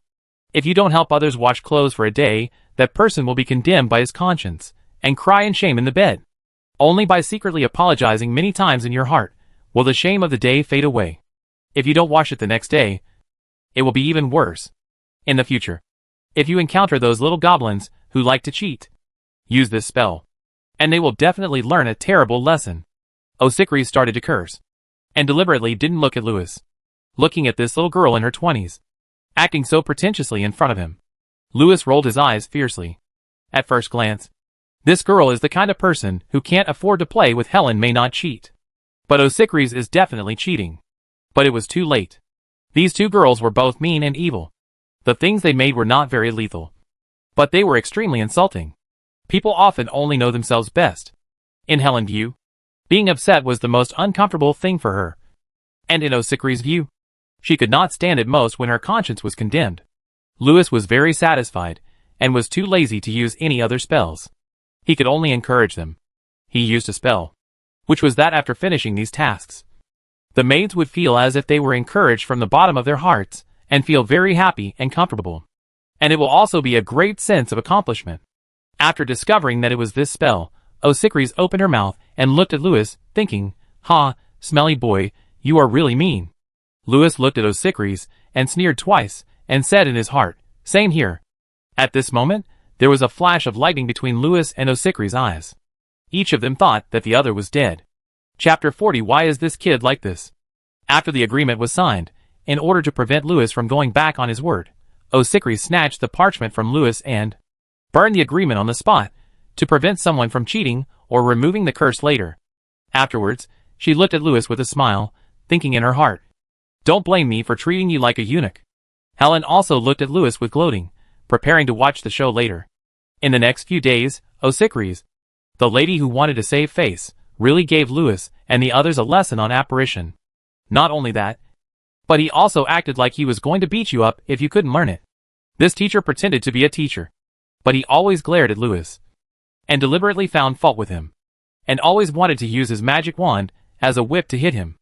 As a result, this nerd with low EQ, and who was stupid from reading books, directly pointed it out on the spot. "Teacher, you are not still taking that matter to heart. Are you? Are you deliberately finding fault with me? Aren't you too petty?" If it was the shameless Helen, she would definitely laugh after hearing these 3 sentences. Then he continued to make things difficult for Louis.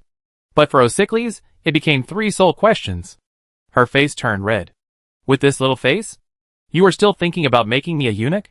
You wait to be a maid." In the next 7 days, Louis played with the two of them. Every time in the apparition class, he would ask some silly questions. "Teacher, I was reading a book and eating a sandwich this morning. Guess what happened while eating?" Louis looked at Osikris and Helen mysteriously and said, unconsciously. The sandwich was gone. Hey, teacher. Why do you think this happened? Teacher. The cafeteria had beef at noon today. I ran there on time. And the goblins behind me couldn't catch up with me. Guess what happened when I went downstairs? Louis rubbed his front teeth that had just been repaired with a spell. And mysteriously whetted others' appetite. I actually fell down. Hey, teacher. Why do you say this? These kinds of weird and stupid questions, one more outrageous than the other. At first, O'Sickeries deliberately kept a straight face, but later, she couldn't help it anymore, and every time she couldn't help but turn her head and laugh, or, excuse me, I'd pick up the pen. As for Helen, she was already laughing like crazy, and later. This girl Helen went even further, writing all these things about Louis in the magic notebook, making them into jokes, so that she could tease Louis for fun. Louis, one day, I will write a joke book with you as the main character. Helen bit her pen and said with a wink, Helen, how can you write all these things down? O'Sickeries sternly confiscated the notebook. Maintain the order in the classroom. By the way, she also acted like a good teacher, making the pouting Helen apologize to the unhappy Louis. As a result, that night, when O'Sickeries took a bath and was lying on the bedboard, she took the jokes, talked to herself for a while, and then read the jokes on the pretext of checking Helen's homework. But as she laughed, she stopped laughing. She suddenly realized that the silly questions raised by Louis were becoming more and more strange and professional. And one or two of them were things she had encountered before. She counted the days, sat up suddenly, and looked through Louis's recent homework. She carefully compared the questions Louis had asked. Then her heart skipped a beat. On the 5th day, Louis was still asking those silly questions. But this time, O'Sickeries couldn't laugh. Instead, after listening to the questions, she felt like she had seen a ghost. On the 6th day, Helen couldn't laugh either. She listened to the questions and opened her mouth, because she also began to encounter these problems. She suspected that Louis was progressing faster than her. Today is the 10th day since O'Sickeries started her remedial classes, and it is also the 6th day of the bet.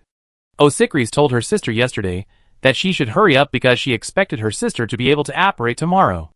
Isn't tomorrow just right? Could it be that Louis's progress is really faster than his?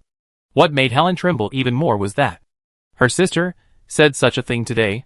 Louis, O'Sickeries said very seriously, apparition is a very dangerous magic. Don't rush for success. Don't try it randomly. I don't have time these days. In 2 days, I will take you to a professional venue outside for practical training. Oh, in 2 days, okay. Teacher, you don't know, I dreamed that I slept on the sofa in the office yesterday. But when I woke up, hey, guess what? Louis kept people waiting mysteriously. The two sisters widened their eyes, pricked up their ears, and clenched their fists nervously. It was just a dream. Helen loosened her fists, let out a long sigh, and wiped the sweat from her forehead. O'Sickeries patted her chest and leaned on the sofa. That night, O'Sickeries did not teach any more apparition classes, but only taught the transfiguration class, and hinted at the fun of the transfiguration spell for Louis, and encouraged Louis, telling him that he must be an animagus. Louis, you can do it. O'Sickeries raised her fist solemnly, cheer for Louis. Helen nodded repeatedly. Oh! Louis nodded. Then why is there only transfiguration class today? O'Sickeries turned her head to write on the blackboard. Hey teacher. You don't know, after having the dream in the office last night, when I got up in the morning, guess what happened? I was lying on the sofa in the living room. Hearing Louis talking again, Helen buried her head in the book, staring as if she had seen a ghost. O'Sickeries didn't answer a word, and started talking about transfiguration. Even when Louis stood up and walked in front of O'Sickeries to ask questions, O'Sickeries seemed not to hear. Hey, Helen. Remember this question. Oh. Seeing the two sisters, Louis looked around and talked about other things. He leaned on the sofa with a smile, and fiddled with the crystal ball used to record the class, like he did a few days ago. Unfortunately, this time, no one performed facial expressions in public. Both sisters avoided his gaze, and focused on discussing transfiguration. That night, O'Sickeries dreamed that Louis slept on the sofa in the living room. She was so scared that she broke into a cold sweat. After sitting up and wiping her wet forehead, O'Sickeries found that it was just a dream, and she was relieved. But she couldn't fall asleep, feeling a little upset. She tossed and turned for a while, always thinking about the dream that Louis didn't seem to cover himself with a blanket. By the way, Louis didn't wash his feet tonight. Helen even teased him with disgust. Why is Louis like this? How can he not wash his feet before going to bed? He should wash them thoroughly with hot water, so that he can have a good sleep. If that doesn't work, he can wipe them with a hot towel. Wait, why do I keep thinking about this? O'Sickeries looked dazed. Suddenly, she found something was wrong, and she tiptoed to the living room. When she went out, she saw that in the dim living room, the huge moon outside the window was bright and beautiful. The moonlight shone in, and the breeze was just right. The door of Louis's room was closed, and there was no Louis on the sofa. It turned out to be a dream. It turned out to be just a dream. O'Sickeries breathed a sigh of relief. She secretly wiped the cold sweat, walked to the living room, and poured herself a cup of cold tea. Louis, this brat, is getting more and more ignorant. After the gambling time tomorrow night, I must teach him a lesson and let him know that I am his teacher. After drinking the herbal tea, O'Sickeries still felt upset. She put down the herbal tea and glanced at the sofa again. Then her eyes widened, as if she had seen a ghost, and she almost collapsed on the ground. The sleeping Louis suddenly appeared on the sofa. O'Sickeries ran into the house woodenly and closed the door tightly. Not long after, the door of O'Sickeries' bedroom was quietly opened again. Then, a sneaky figure, with a red face, tiptoed to the living room. In her hand, there was a beautiful, steaming wet towel. It seemed that she had boiled hot water specially. At the same time, Helen's room also quietly opened a crack, revealing a troubled face. Chapter 41. I'm upset if I don't wash his feet. Damn it, damn it, damn it.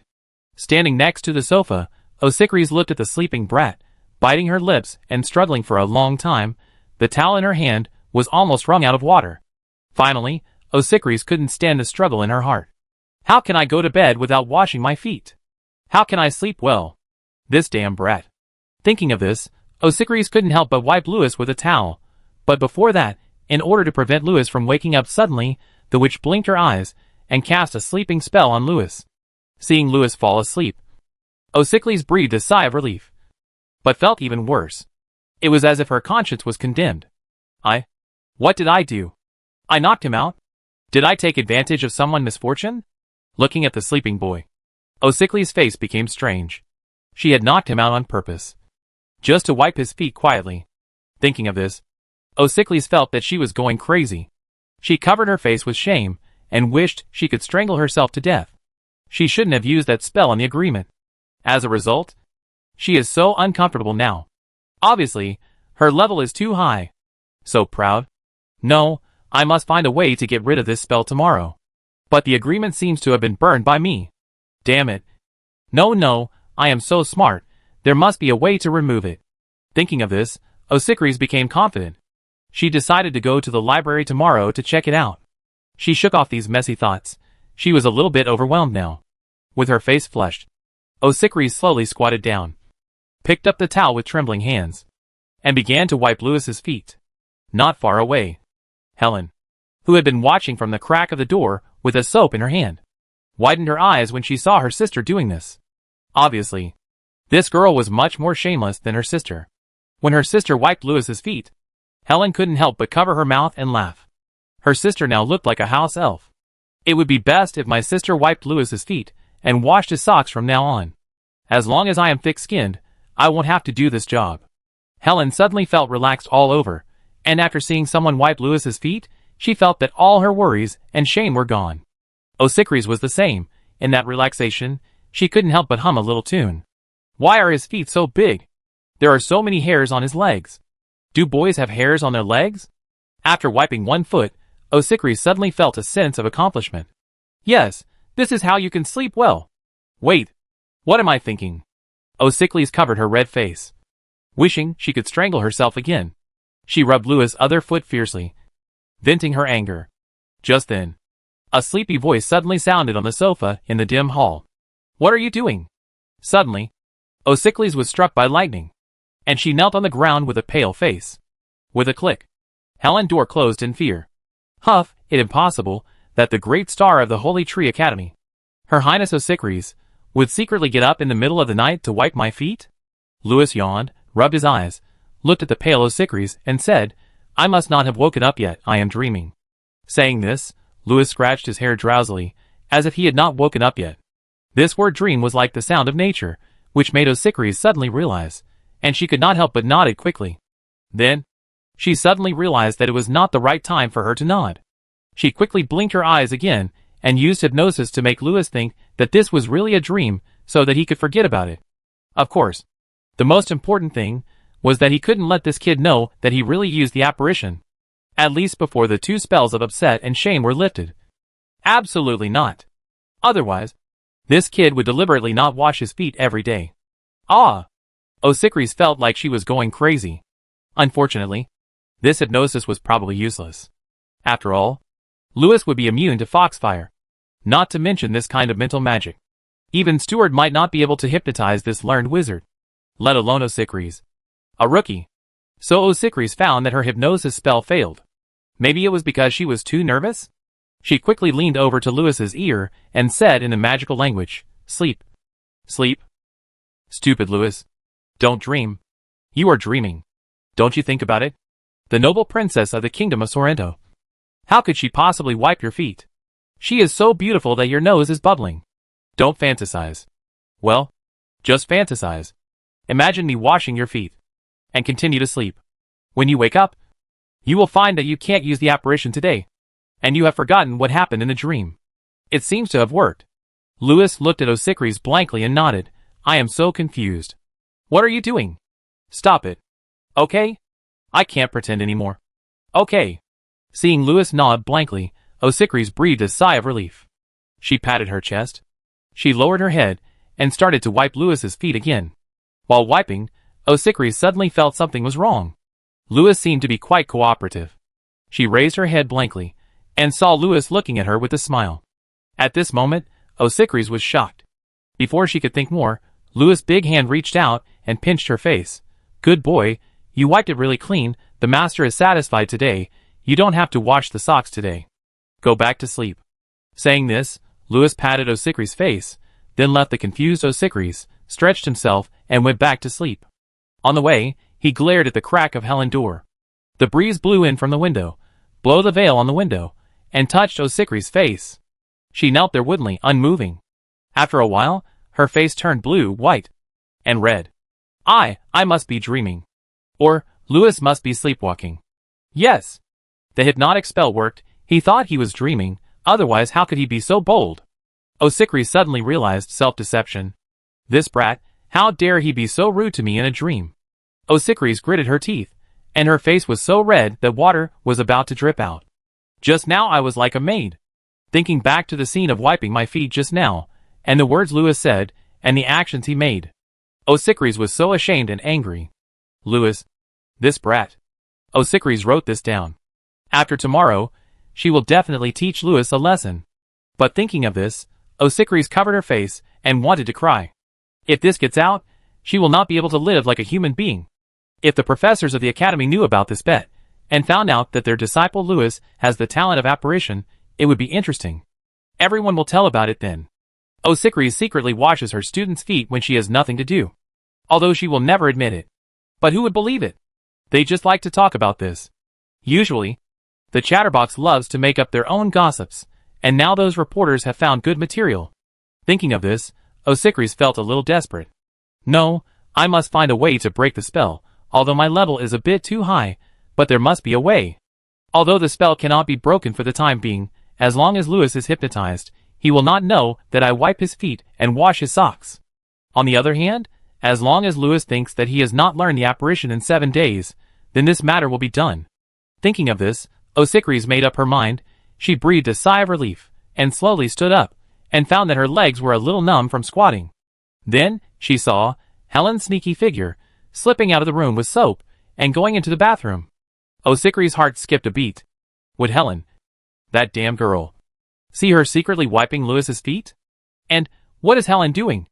With doubts, Osicris walked over in nervousness and uneasiness, tiptoed over, and laid down in front of the door of the washroom, looking inside, seeing Helen squatting there with her magic wand as a light bulb, washing socks and crying. Hearing the movement behind her, Helen turned back carefully. Her face was full of tears. The two sisters stared at each other for a long time. Wow, sister, I didn't really come out to wash Louis's socks. Helen wiped her tears, puffed up her chest very calmly, and said confidently, "But I'm upset if I don't wash it." At this moment, the two sisters felt the same way, and hugged each other and almost cried together.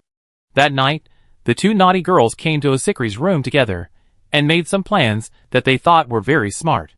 They planned to turn the tables tomorrow, and get back what happened today. As for washing Louis's feet and socks in the future, before the spell is lifted, they will hypnotize him and then wash them. This kid won't think he in a dream, and then do something bad. Will he? Also, I don't know if this kid has been successfully hypnotized. Tomorrow morning, he won't go to buy a wash basin. Will he? What should I do then? Yes, I can hypnotize Louis, and wash his feet when he is asleep. But what the use of that? Let others know that I wash his feet secretly every night. Sister? Will Louis spread this matter, and use it to threaten us? He is very familiar with the editor-in-chief of Cha-Cha-Cha, the goblin of the Believe family. And he goes there to eat sunflower seeds when he has nothing to do. Helen. I won't do that. Don't think that Louis is so bad. If he dares, I will give him a good lesson in gladiatorial combat. Woo. Woo. But, sister, I can't help it. I feel like you can't beat him. Helen cried in Osikri's arms. You must win. And then we can sign an agreement to make things right. Osikris rolled her eyes. Louis? How could I not be able to deal with him? Really? Sister, he is very powerful. Do you think it was Anstia who taught him secretly? Hearing this, Osikri's heart skipped a beat. Don't worry. Helen, just wait and see how I deal with him. Osikris comforted him, but for some reason, she was also a little scared. How could she not teach Louis a lesson? But it seems that she hasn't practiced magic fighting for a few months. She should get familiar with it first, so as not to really fail. In that sorrow, the two sisters tossed and turned and slept together. Chapter 42. Let's get started. The next morning, when Louis got up and washed up, he unexpectedly discovered that the two lazy girls had actually made breakfast today. After seeing Louis come out, the two sisters raised their voices and began to talk about cooking. Louis had forgotten about it, but when he heard them talking about cooking, he suddenly remembered that breakfast was something Helen and Osikris had written into the agreement. Huh? Louis, my sister has recently become fond of cooking. And you're lucky. As she said that, Helen looked at Louis cautiously. It was a bit like trying to cover up one mistake. Osikris took a copy of your little cooking guide, hid her head behind the book, and quietly looked at Louis' face. If he still remembered what happened last night, she would not be able to live like a human being in the future. Oh, Louis said lightly, and sat there to eat. Seeing Louis's silly look, the two sisters breathed a sigh of relief. Hey, teacher.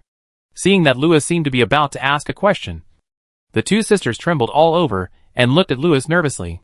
Forget it. I seem to have forgotten. Louis shook his head. In the end, Helen still couldn't hold back. Louis, you forgot something? Did you have that kind of dream again last night?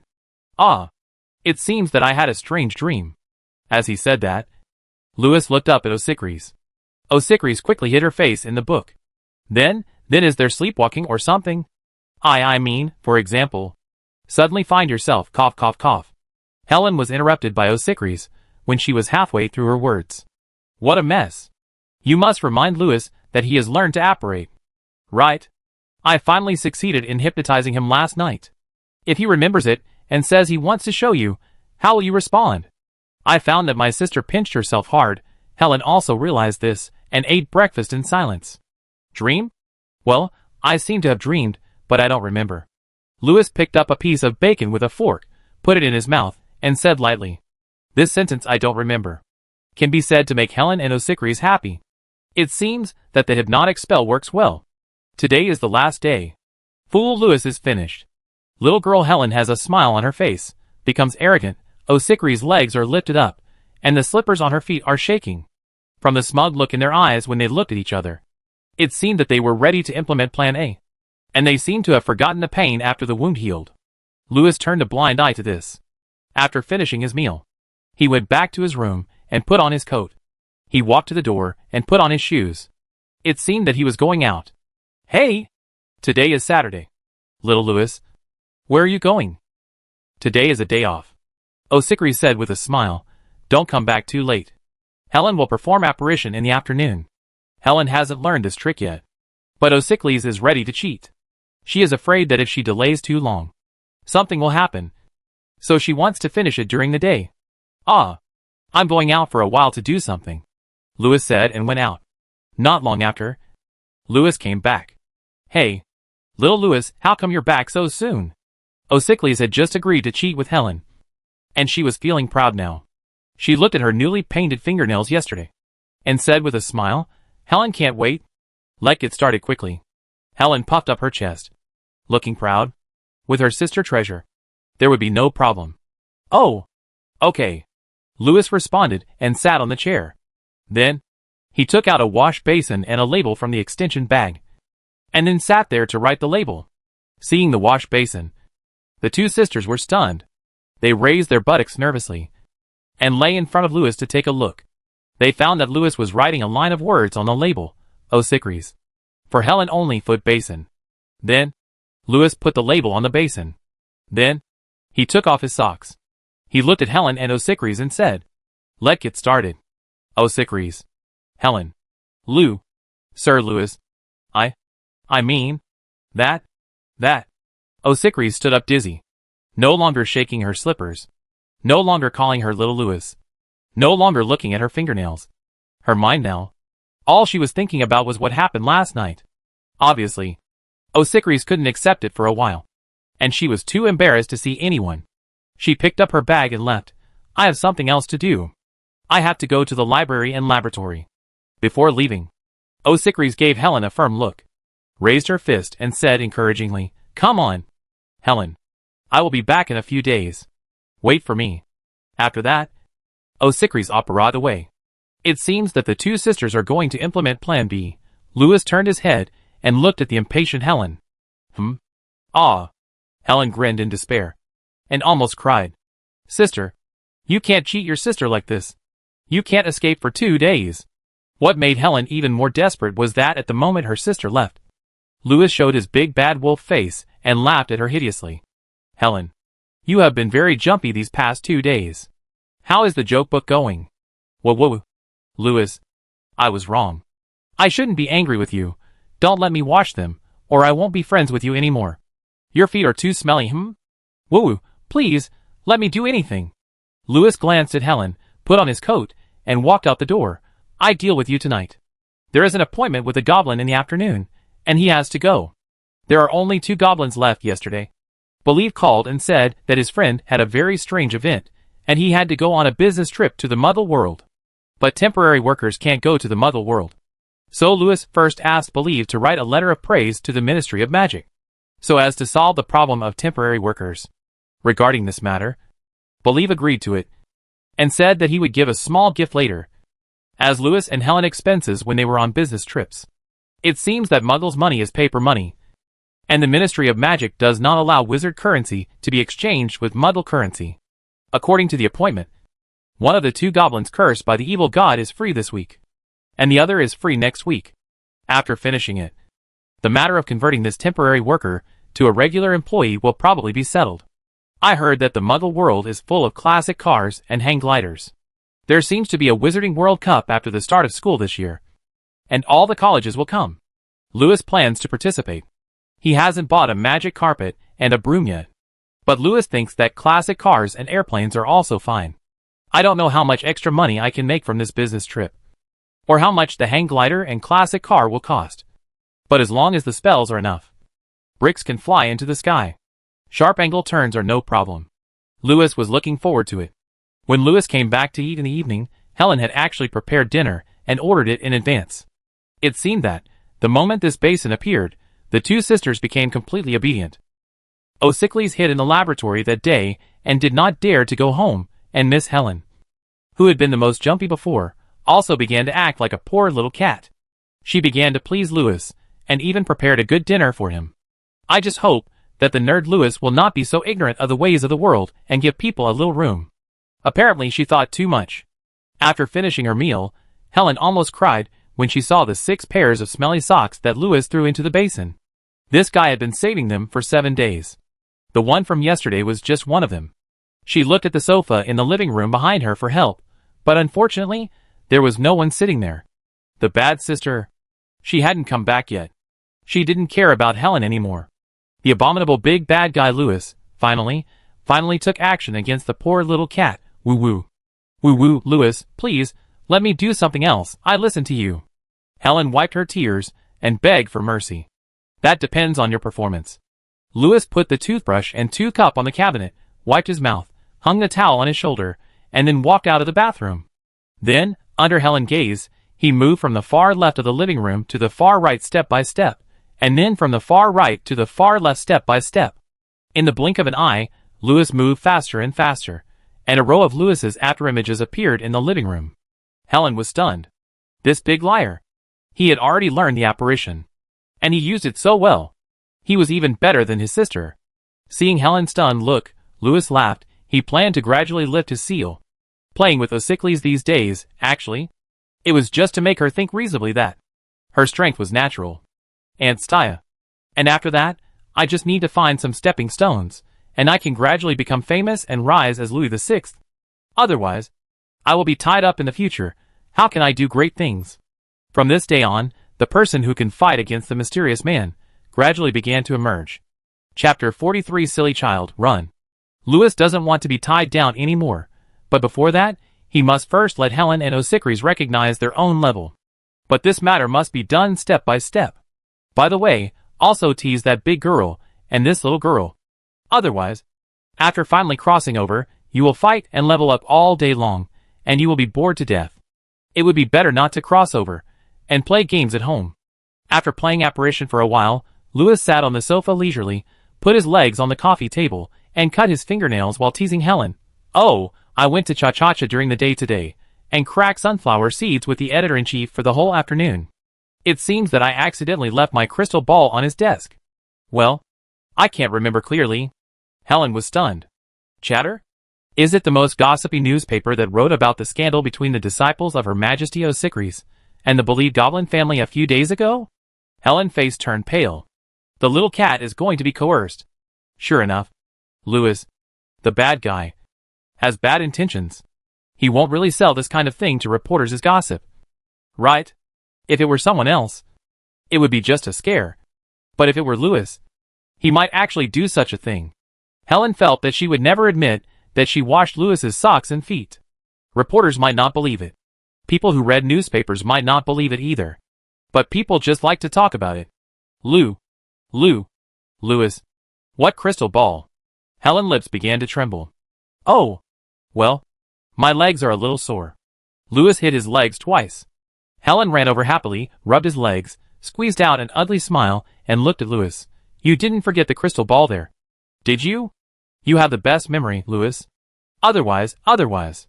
Oh, otherwise. What if I forget it? Louis looked at Helen curiously. Sister will definitely kill, huh? Woo-woo, please. Louis, don't scare Helen. This joke is too much. Helen rubbed her eyes, pouted and whimpered, if you do this, I will never be friends with you again. Helen was sunny and bright the past 2 days, and she also made up a lot of jokes to mock Louis. But now, today, she cried all the things that made her laugh in the past few days. Seeing Helen's tearful face, Louis couldn't help but laugh. Today is almost done. We have to proceed step by step. Slowly cultivate habits. Look at these two girls. How lazy they are usually. It's time to do some housework. Right? Helen was crying here, and seeing Louis still smiling, she couldn't help but want to hit him hard, but she didn't dare to hit him with her fist raised. Go get a basin of water to wash your feet, then clean the living room, wash the dishes, and clean up the mess in your room, and I let you go today. Helen went there happily, and Louis rolled his eyes. You surrendered? You resisted? Fought? This is too unfulfilling. The bigger one is more interesting. It seems that Ossicles still thinks that she cast those 2 spells, and seems to be quite proud of her 2 spells. Seeing Louis wash his feet, Helen finally became sunny, and happily went to the bathroom to get the gray towel that Louis bought for him. Louis, when did you learn to apparate? Why is it so powerful?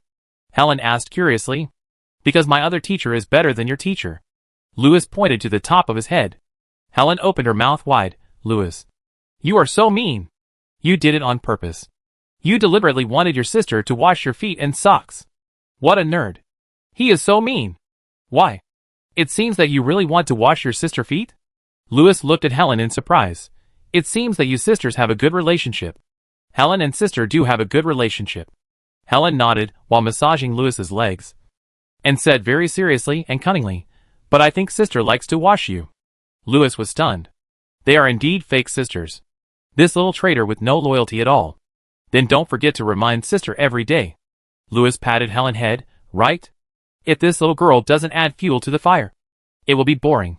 How can we have a gladiatorial class? And how can we have another gambling agreement? How can Osikris call me master in the future? If she doesn't call me master, when school starts, how boring will the class be? Didn't Osikris say that even if he passed the wizard assessment, Louis would have to attend her class? It would be best if Louis could be rated as a lecturer or even a professor, and then attend her class. How face-saving it would be. Remind my sister? Helen was stunned. Louis is so smart. So happy. The more I think about these two curses, the more uncomfortable I feel. My sister will definitely be back in 2 days, and Helen won't have to wash socks. It better to deal with Louis. The bad guy. Come and wash him. I will. Louis. Helen nodded seriously. At this moment, she felt a sense of mission. Turning around, Helen laughed evilly. This is Louis' fault, not her own initiative to fan the flames. My sister must be gritting her teeth over what happened last night, and thinking about how to deal with Louis. Helen decided to add fuel to the fire, tell her sister everything, let her know how bad Louis is. Then tell her sister, Aunt Sty is really teaching Louis secretly, let her sister prepare well, deal with Louis, and then make the last annoying agreement, even the game. This time, let Louis clean the dormitory in a maid outfit, and make him meow like a kitten. Otherwise, it will be hard to relieve the hatred in my heart. The great writer Helen decided to prepare some lines to add fuel to the fire.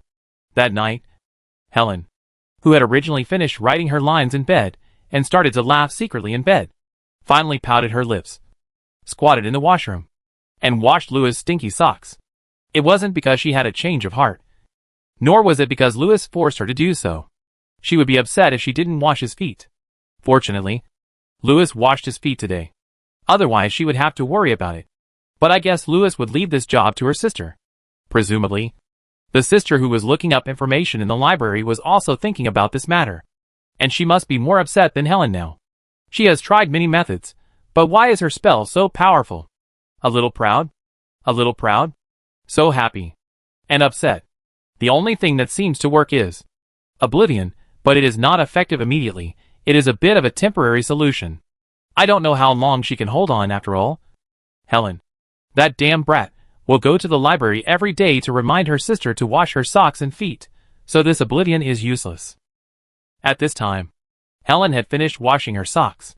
She ran to the living room to be praised. She saw Louis putting on his shoes at the door, as if he was going out again. Helen was a little angry. She had behaved so well today, and took the initiative to wash his socks. But Louis didn't even notice it.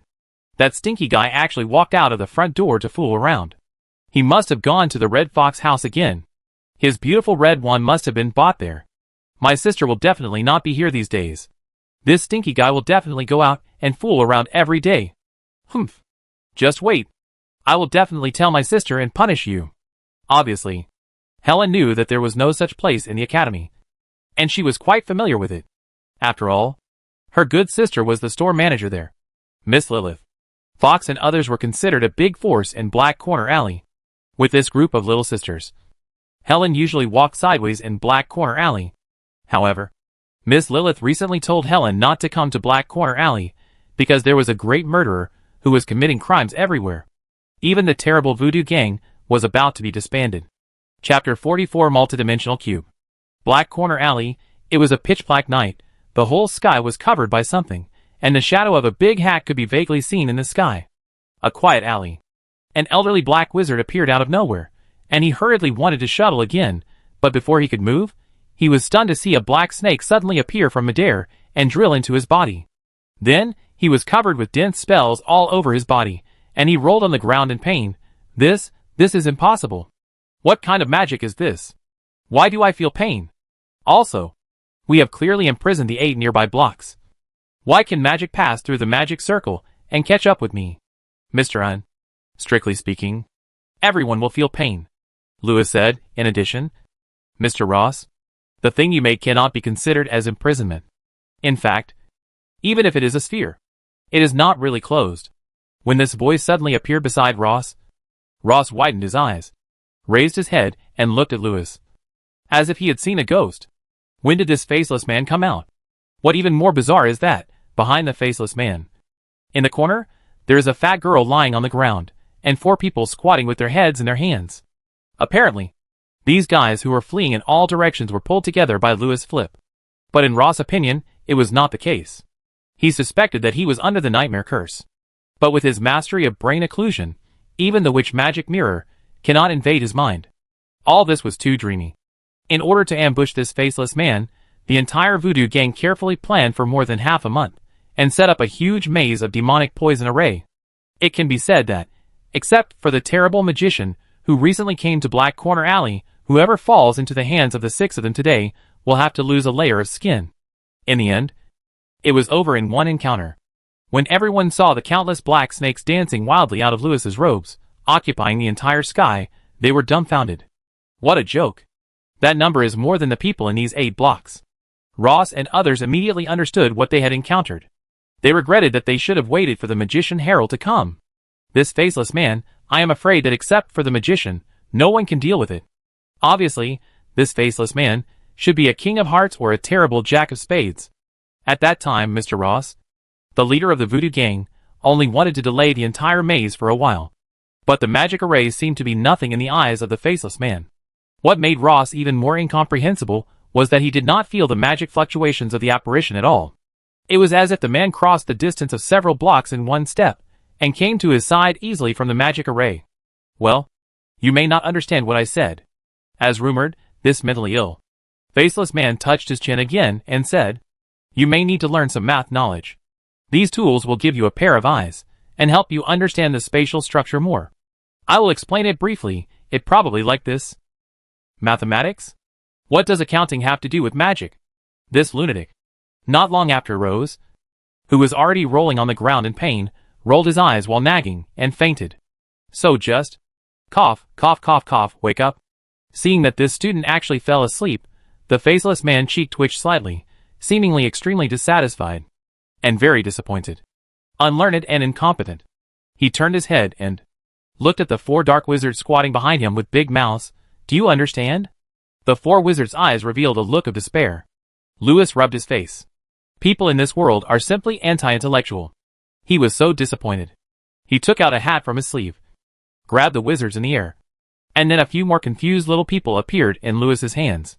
After throwing the screaming little people into the hat, Lewis waved his sleeves, and the black wizard leader and the unconscious fat girl on the ground disappeared.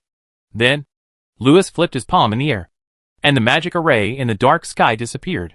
The moonlight reappeared in the sky, and Lewis also had a big tall hat in his hand. It seems that the voodoo gang likes the appearance of the hat very much, and it looks like it was made by one person. Lewis shook his head, took out a large stack of tall hats from his sleeve, and put the tallest one in his hand on the top. When Ross and others entered the hat, they suddenly found that Grey Gloves Eagle, Immortal Jason, and 5 or 6 other people who disappeared a few days ago were squatting in the hat playing cards. And there were a bunch of small notes on everyone's face. 4 people played, 2 people watched. Obviously, this group of people had thought of any way to get out of this simple hat. But the same thing, in the hands of the faceless man, changed. The sudden arrival of this group of people made Grey Gloves and others slightly stunned, and both sides stared at each other for a long time.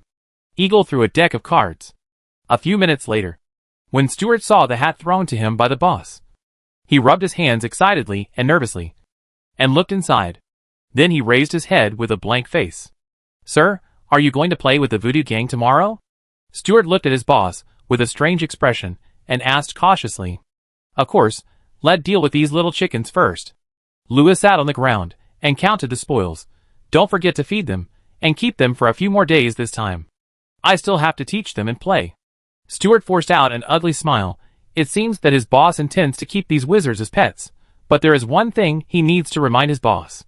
Sir, you may not be able to find the voodoo gang anymore.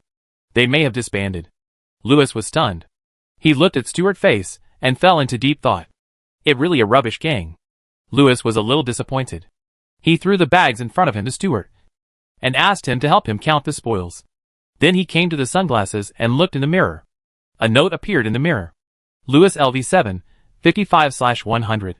Strength, 13.19. Dexterity, 7.23. Magic, 28.89. Storybook energy, 1. Why is it added to strength? Lewis's face was a little ugly. O'Sickery's took about 10 days of makeup classes. So another 2 weeks passed.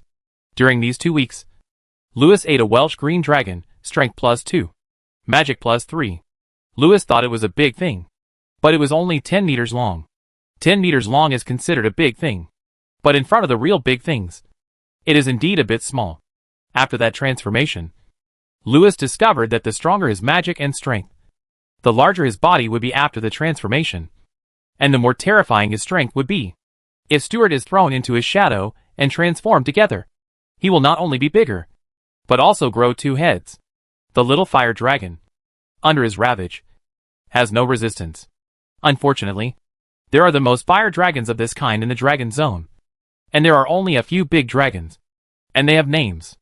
Otherwise, you can play with them. They seem to be quite powerful. In addition to absorbing the power brought by this fire dragon, Lewis also completed 2 weekly tasks in these 2 weeks.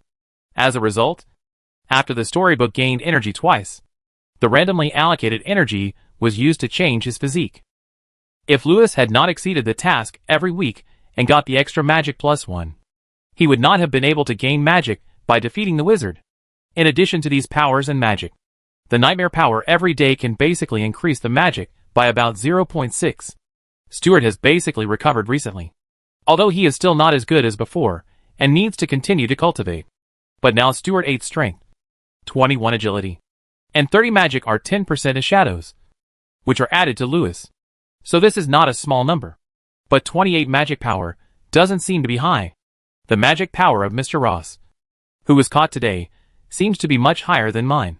But unfortunately, this old man doesn't seem to understand magic very well. Otherwise, we can communicate and make progress together. Lewis shook his head and sighed with disappointment.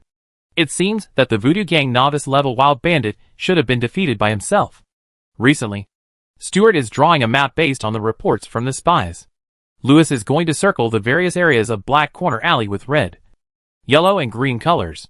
Then he will see how many green novice areas there are that he has not been to. I heard that a group of extraordinary people came to Black Corner Alley recently, so it is best to be cautious. Recalling the feeling when he used the 4-dimensional flip level 7 in Black Corner Alley today, Lewis closed his eyes and pondered for a while. Afterwards, he consumed the energy of the storybook and comprehended the deeper mysteries of the dimension. This time, he finally saw more things. He stretched out his hand, and a box not far away fell into his hand and turned into a piece of paper. Then, Lewis opened his eyes and saw a line of narration. You have comprehended the multidimensional cube LV 8 foot. He planned to try this new thing. Waves of magic power surged, and countless black snakes flew out of Lewis's robe. In a blink of an eye, black snakes were everywhere, and the surroundings were pitch black. Seeing that the boss was going to play like this again, Stuart's eyes twitched fiercely, and he hurriedly picked up the things on the ground and put them in his arms, and ran into the magic mirror as if he was escaping for his life. Stuart felt that his boss was definitely crazy. Chapter 45: A madman who can only perform magic tricks. Magician Harold. Since the boss came to the base, Stuart has been secretly observing in the magic mirror for 3 weeks. Stuart believes that his boss has severe amnesia and paranoia. Well, the paranoia is the most important. If this disease is cured, the amnesia will definitely be cured, because this amnesia is artificial. Every time Stuart tells the boss something terrible, the boss will forget all these things. As for paranoia, the boss has always fantasized that he has a terrible, powerful enemy who may kill him at any time. He takes him as a target and wants to surpass him. What is that person name? Archimedes? Yes. This Archimedes is described by the boss as extremely terrifying. His magic power is not strong, but it is constantly growing. What more terrifying is that this Archimedes has a lever. According to the boss, if you give this Archimedes a lever, he can pry the whole world. The boss believes that magic is just some weights, and what is really important is the lever. That is, knowledge. When a person's knowledge reaches a certain level, then this person does not need much magic, and can use a low-level spell to easily get rid of Stuart or Osikris. The boss enemy used this lever extremely powerfully. Stuart believes that the enemy the boss is talking about is the boss himself. What the boss is doing every day is trying to kill himself. What does he call this? In the midst of life and death, breaking through the bottleneck? Whether he has broken through the bottleneck, Stuart doesn't know, but according to the records, the boss has successfully killed himself hundreds of times. In these 3 weeks, the boss came here every day, playing suicide, dying an average of 10 to 20 times a day. In the first week, the boss played like this. He first released a large area of magic on the far left of the hull, and then teleported to the far right while releasing the spell. In this way, he tries to hit himself. To say this, it's not difficult, but the key is that the boss didn't use magic like Black Snake, Foxfire, Magic Missile, but it used spells like Petrification, Nightmare Curse, Bewitched, etc. Release such spells on an empty space, and then try to catch them? This is simply a fantasy. The person who said this is absolutely crazy, because unless he appears in 2 places at the same time, it will never work. Not long after, the boss successfully petrified himself in front of Stuart. Stuart at that time was as shocked as Helen today, because Lewis at that time turned into a series of afterimages, as if he was lined up in a row. Stuart asked for a long time at that time, and the boss also explained it to Stuart for several days. What did the boss say? He said that this was an interesting phenomenon produced by the chemical reaction between the 4th dimension and the high-level phantom shift. In fact, he did not use apparition many times, but only used apparition once, and created many faceless men. Stuart felt that the boss must be lying, and the boss was afraid that the butler Stuart would learn something. After all, how could a person appear in multiple places at the same time with only one apparition? This was obviously a lie. Moreover, this attempt was not interesting at all, because those who were hit by those magics would die. Soon, the boss was no longer satisfied with hitting himself. He began to think of ways to resist the magic while hitting himself. Obviously, in the 2nd week of trying to kill himself, he finally succeeded. The magic mirror has been shattered countless times, and the boss seems to be getting more and more resistant. Stuart remembered that some magical creatures are like this. For example, the Hydra. The more their heads are broken and regenerated, the more powerful they are. Many of these magical creatures, when growing up, always fight with themselves for fun, or go crazy and commit suicide. And then in the process of growing up, they become not afraid of magic, not afraid of swords. The boss is now very much like this kind of monster. Now, if he breaks a few fingers, he can apply some magic potion, and they will grow back at a speed visible to the naked eye. And ordinary magic can't leave any scars on his body. Once, Stuart even saw the boss extinguish a foxfire with his fingers. But Stuart felt that the boss could not possibly block so many black snakes. He was doing useless work, because the black snakes had too strong a penetrating power. Moreover, the boss would release them continuously for several minutes each time, until the number of black snakes exceeded tens of thousands before starting the game. No magic could withstand so many spells. Even if he changed the space, it would be impossible, because those black snakes were omnipresent, and would always walk out of his dimensional maze and find him. It seemed that the boss had also discovered this problem. He seemed to have finally reached a bottleneck. His shield could no longer block his spear. He began to fly around the underground area, sewers, and other places of the Holy Statue Tree Academy, avoiding the snakes. The terrifying snakes, like a swarm of bees, chased him madly. If he ran a little slower, he would be swallowed by the snakes.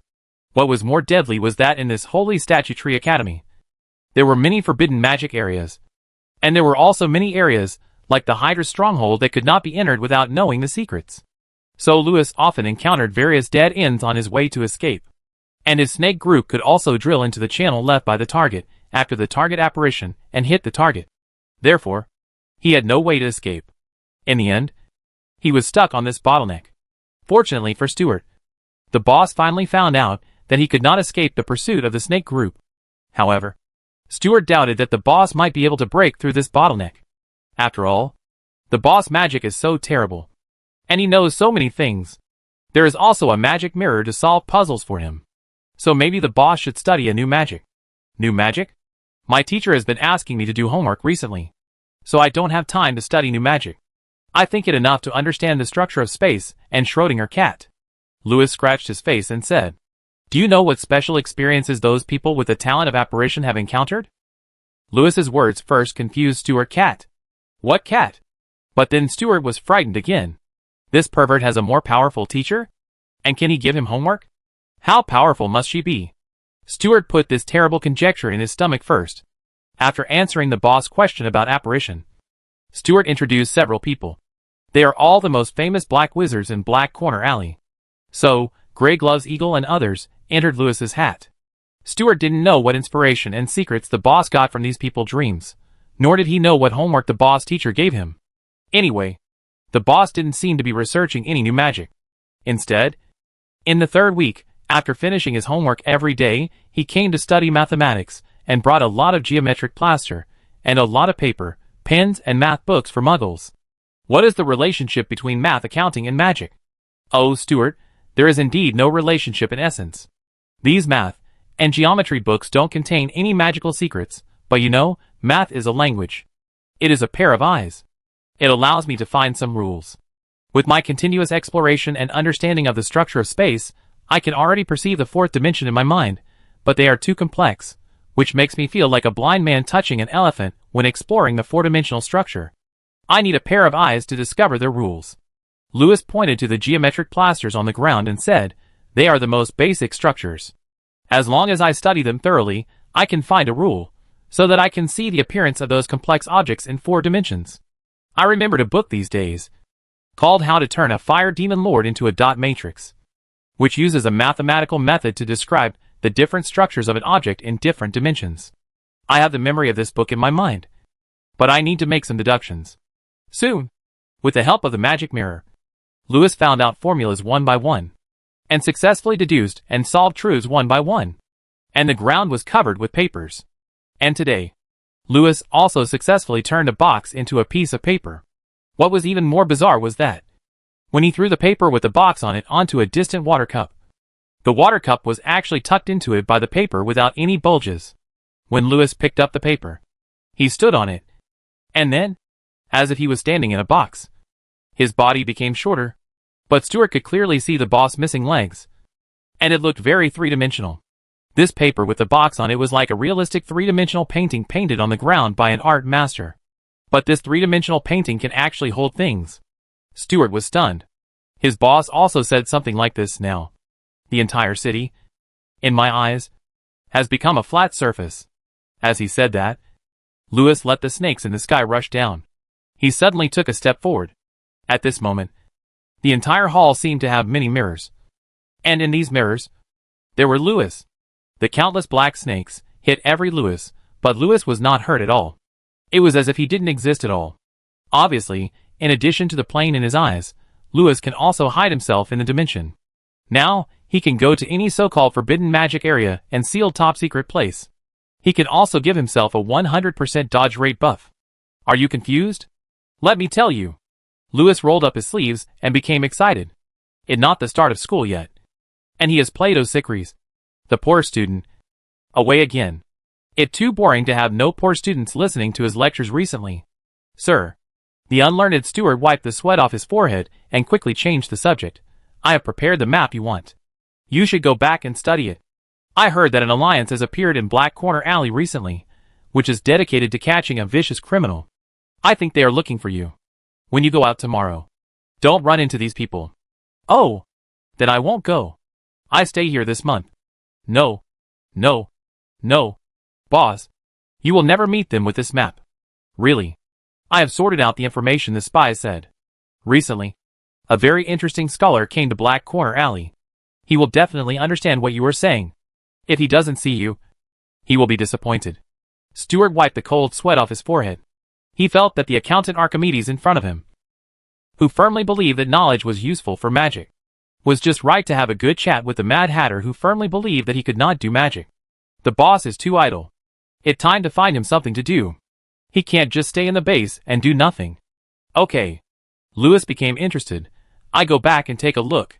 It would be great if I could meet that scholar in the novice area. I hope we can have some exchanges. As a result, Louis met a fat man.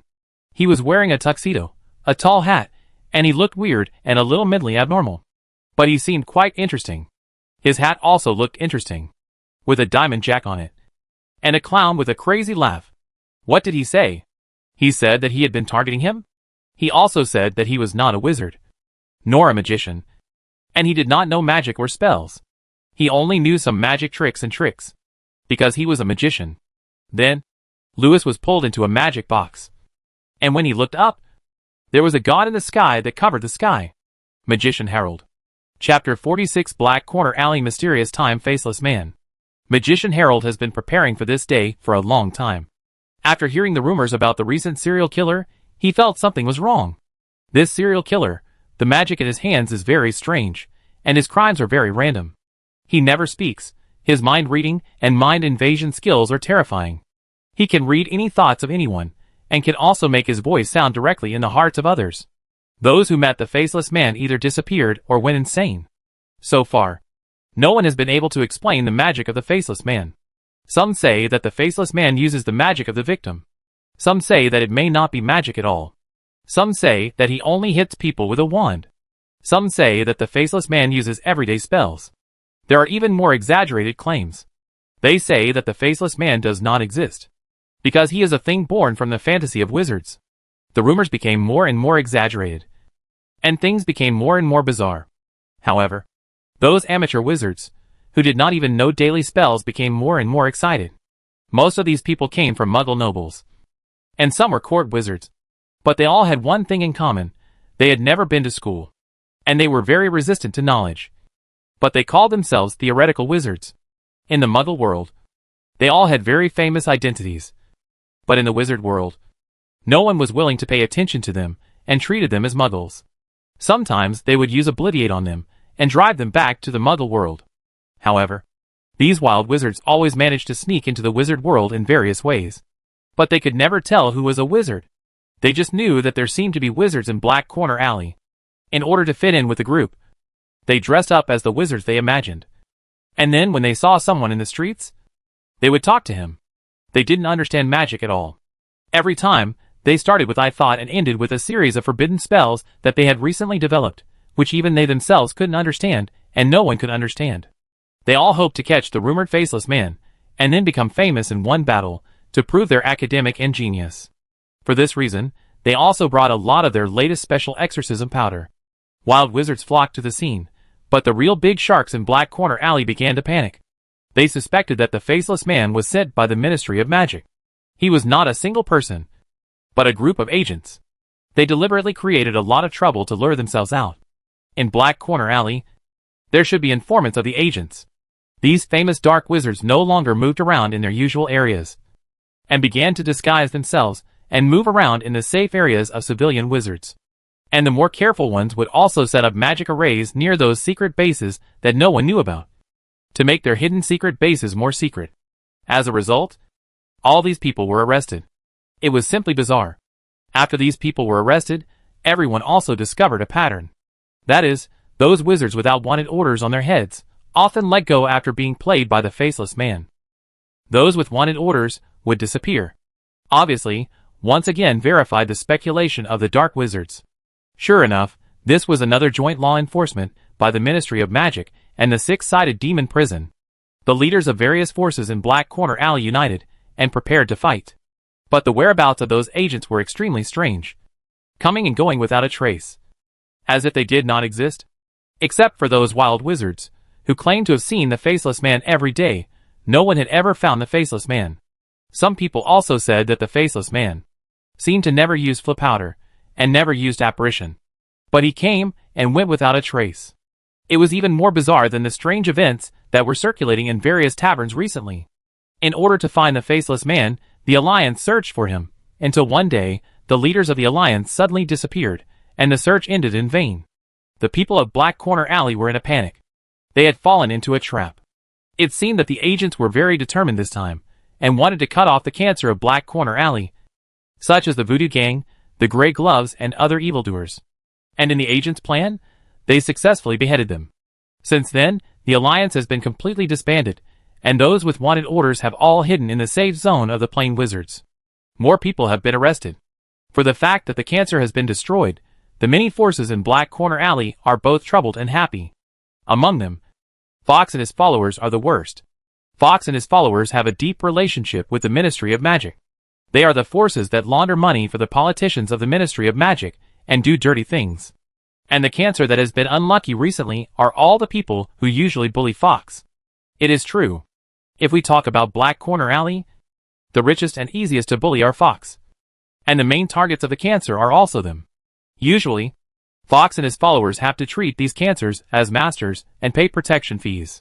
Now the cancers have suffered. For Fox and his followers, it is not a big deal. Only when all are gone, everyone will be happy. So at the beginning, Fox and his gang were very happy. And they took advantage of the situation to gain a lot of benefits. But as more and more people were arrested, Fox found that the matter was a bit out of hand. Sure enough, a few days later, several real bosses of the Voodoo Gang came from other places to talk to Ying Ling. Everyone was in the circle, and they knew that Ying Ling had a relationship with the Ministry of Magic. The Ministry of Magic had a quota for arresting people every year, and some of the cancerous people did go too far. But after you have caught the quota, don't catch them all. Do you have to kill them all? So this chat was quite sincere. Of course, the people who came here were also quite important. Miss Ying Ling, who usually showed off her power in the Holy Tree Academy, was so frightened during this chat that she began to confess the truth and swore that the matter had nothing to do with her. As a result, the next day, all these people were gone. Isn't it a coincidence? Today, the real big shark hidden in Black Corner Alley was finally blown out. He also talked to Ying Ling. As for Ying Ling, she was now in a small cage the size of a palm on the left side of the magic stage in front of the magician Harold. Like a Barbie doll, she was holding the cage rails and crying that she was wronged. Who would believe it? When Harold first visited Ying Ling more than an hour ago, Ying Ling swore that the faceless man was her backer. So Harold should not touch her. Otherwise, the entire Ministry of Magic and the faceless man would come to him regardless of everything. As a result, Harold kidnapped Ying Ling and made careful arrangements. The faceless man came to the door regardless of everything. Is it a coincidence? You still say it has nothing to do with you? You are still stubborn? It's useless to say anything. It's too late. Your backer will die today. Don't look around. Faceless Archimedes. The moment you came in, you were already dead. After wiping his hands with a handkerchief, the magician Harold put on the magic gloves and monocle unhurriedly. I've decided. I'm going to turn you into a clown. Seeing that Harold seemed to be serious, Ying Ling wanted to strangle herself in despair. She shouldn't have used the name of the faceless man to bully others. This time she is dead. Didn't you see it? Lord Harold. He actually wiped his hands with a handkerchief. He actually wiped his hands with a handkerchief. He never wiped his hands. Well, it's not that Lord Harold never wiped his hands. But you have to know that wiping his hands is a small habit of Lord Harold. And in that legend, whenever Lord Harold wiped his hands, it meant that he was going to get serious. This time, unless the god of magic comes, no one can save the faceless man. So he will definitely die. No one can defeat the magician who has just brushed his hands in the magic box. What makes Ying Ling even more angry is that the faceless man is still curiously looking around in the box. Does this idiot understand the situation? Does he know how scary Lord Harold is when he is serious? The moment the faceless man entered the box, he was dead. Because no one can escape from the inner world of the magic box. He is also dead. Chapter 47 The Culprit. A dozen minutes ago, walking on the street, Louis held the map in his hand, looking at the 3 areas circled by himself, and walked towards the green area. This map was specially drawn by Louis based on the reports of those spies. Through the spies, Louis could know where those famous people in Black Corner Alley usually moved around. These areas were marked as red danger zones by him, and he would never go there normally. At this time, a group of passers-by on the street just walked around the corner. When they looked up and saw a faceless man standing in the middle of the street, they ran away screaming as if they had seen a ghost. In the blink of an eye, the street was empty. The wizards in Black Corner Alley found that Black Corner Alley was becoming more and more dangerous. The recent public security seems to be a bit bad. Louis shook his head and felt that he should work harder. I heard that several forces in Black Corner Alley have recently united and formed some kind of alliance to search for a serial killer, which seems to be for the purpose of managing the public security in Black Corner Alley. I don't know if they caught the evil guy, but Louis felt that he had done a lot for them. Regarding this matter, Stewart said that Lewis was the murderer. What a joke. He was obviously a good man who punished evil. Stewart questioned Lewis' words. In order to convince his boss, Stewart also provided a list, saying that if Lewis didn't believe it, he could ask these people. Therefore, some time ago, while Lewis was tutoring him in Osikris, he visited these people one by one and asked them who had the talent of apparition. The matter of getting up from under the bed while sleeping was asked from their mouths. At first, these people were very tough, and even revealed their family names. Each of them claimed to be the leader of a certain force. Grey Gloves Eagle, Immortal Jason, Voodoo Gang Ross, Undead. Their names sounded loud, and they were very imposing when they were threatening. They meant that we are the black wizards you are looking for, and since you are willing to die today, we will help you. After Lewis finished talking with them, they all changed their words again, saying that they were not wizards, but carpenters, blacksmiths, stonemasons, farmers, fishermen, and hunters. Obviously, they were also lying, because they are all serial killers. Sure enough, after all these people were arrested, the alliance in Black Corner Alley was disbanded. Lewis smiled at Stewart that day. You said that the chaos in Black Corner Alley was caused by me? You said that I was a serial killer? After all these people were arrested, the alliance was disbanded. Who is the serial killer? Isn't it obvious? Since then, Stewart never mentioned the murderer again. However, after that, Lewis did not stop looking for the murderer, because he believed that the security of Black Corner Alley was still not well managed, so there must be more murderers. There is one thing that proves Lewis' guess. Recently, it is said that a group of great wizards came to Black Corner Alley from the Muggle world. It is said that they all know forbidden spells that no one else can understand and can destroy the world. They are walking sideways in Black Corner Alley. No one wants to mess with them. When they pull someone on the street, they grab the person and ask who the wizard is. Not only do they tell people about their new research, but they also look down on those who don't understand their theories. So they look down on everyone, and thought there might be no wizards in Black Corner Alley. How could wizards dress like ordinary people? This made Lewis very strange, because every resident of Black Corner Alley was a wizard. Unless they were extraordinary wizards, like him, they all thought that the wizards in Black Corner Alley were not worthy of being called wizards. It seemed that they were indeed very powerful. Lewis planned to communicate with them, after all. He and these strange wizards were all looking for the murderer, so everyone could cooperate. I heard that these strange wizards often move around in the danger zone. So Lewis came to the danger zone today. But he didn't see these people. At this time, a group of wild wizards dressed in strange clothes ran over excitedly from a distance, sprinkling exorcism powder on Lewis, and chanting spells that no one could understand. Lewis frowned, waved his sleeves at the group of people on the street, and used two magics. The breeze blows on your face, and it will be full soon. A violent tornado flew out of Lewis's sleeves. Suddenly, the sky was filled with clouds and thunder. In a flash, all the people in front of him were blown into the sky by the tornado. Then, a terrifying water dragon poured down from the sky. The whole street was flooded in the blink of an eye. Some of the 16 wild wizards and 138 passers-by on the street were blown into the sky, and some were washed into the sea by the flood. You defeated 16 muggles and 138 wizard passers-by. Strength +1. Experience +50. Hey, the security of this street has finally improved a lot. But it also quite strange. Why isn't there a single dark wizard in the danger zone? Lewis shook his head in surprise, and planned to leave here. He took a step forward, and then he instantly crossed several blocks in that high dimension, and came to the safe zone. It's strange, there are more and more dark wizards in the recent safe zone. These dark wizards often disguise themselves as ordinary people, but with the storybook, Lewis can recognize them no matter how they dress. Every time he caught one, he got it right. The most interesting thing is that these guys like to set up magic arrays in their homes and nearby streets. They all think that these magic arrays will make their temporary residences more secretive. But in the high dimension, places with magic arrays are extremely conspicuous, so every time Lewis sees such an alley, he will go in.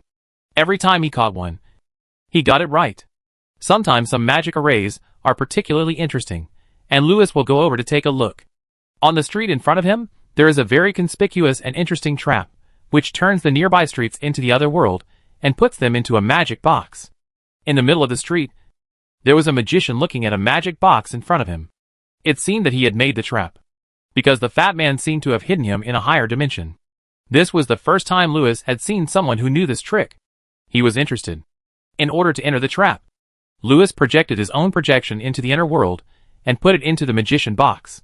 Then, in order to get close to the fat man in the higher dimension, Lewis's own entity entered the higher dimension, walked over.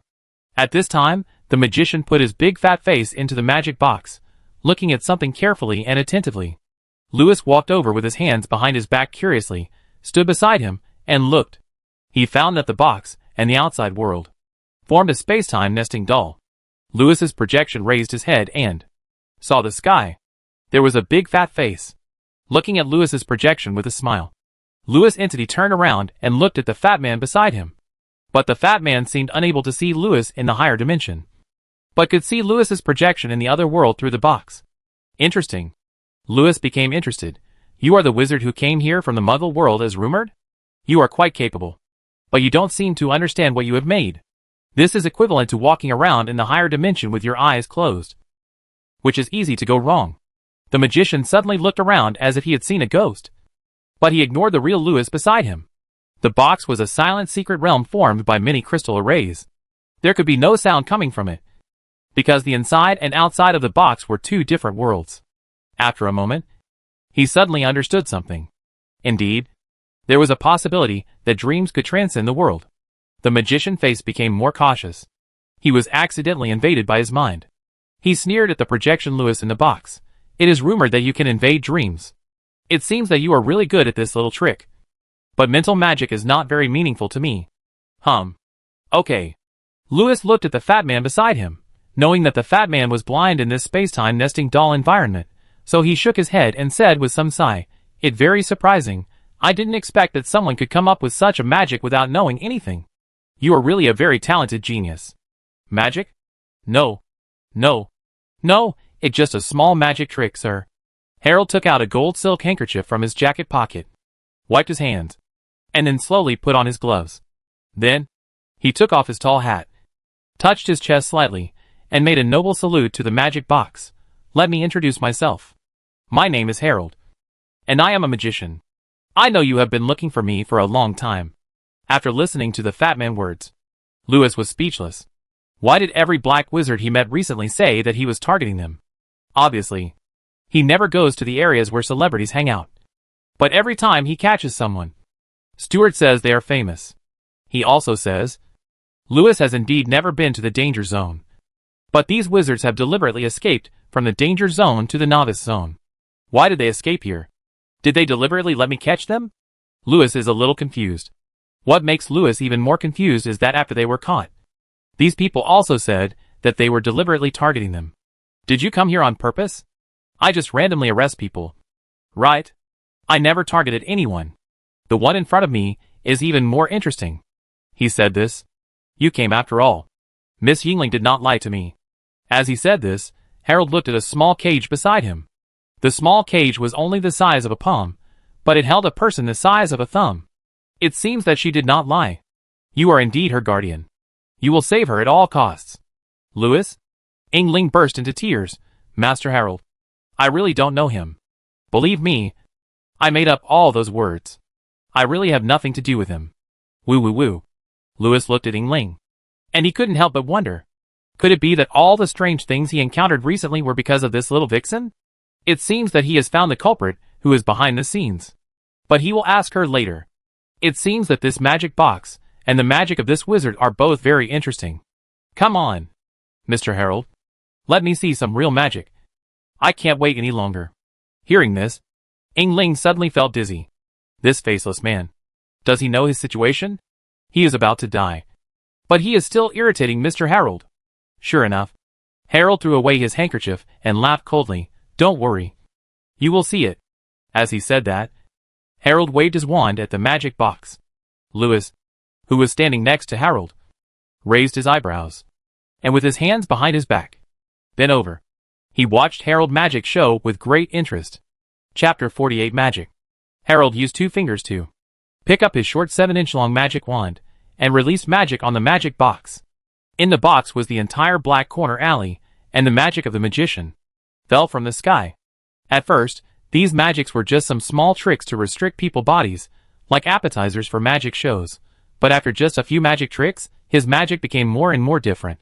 What even more bizarre is that, every time the magician released a magic, all the magic he had released before would reappear. Looking at the strange magic, Yingling widened her eyes, and suddenly remembered what her aunt had said. Reappearance. This is a spell created by Harold himself. Some people say that this is an extremely clever copy spell, which is used by the magician in a clever way to repeat all the magic he has chanted. Some people also say that this is an art of time replay. It allows the magician to reproduce all the magic he has released within a period of time by consuming only a little magic power. But no matter what, no wizard has been able to figure out Harold's reappearance so far. In just a cup of tea, the magic in the magic box has become overwhelming, and as Harold releases spells, the magic in the box is increasing and endless. The battle soon entered a white-hot stage, but the strange thing is that none of those spells seemed to hit the faceless man. This made Harold and Yingling open their mouths wide. Just like the legend, this faceless man is like a non-existent person. But not long after, they found that the faceless man was no longer standing still. He began to dodge the spells, flying around or disembodied. It must be that the faceless man's protective spell could not withstand so much magic. After all, there were more than 100 spells in the magic box. But what Yingling couldn't believe was that when the faceless man started to dodge, no spell could catch up with him. He cleverly dodged every spell. Yingling looked at everything that happened in the magic box and felt a little unbelievable.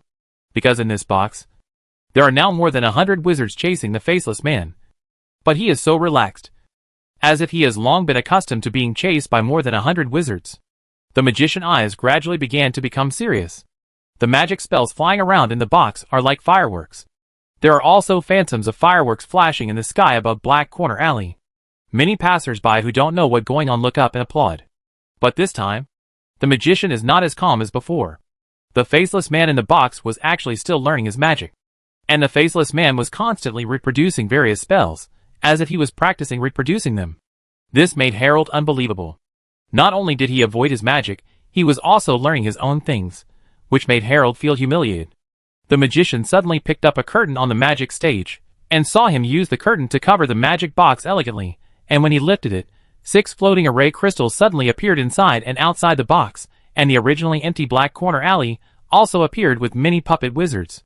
The puppet wizards walked into the streets and alleys, and began to follow the magician's command, chanting spells.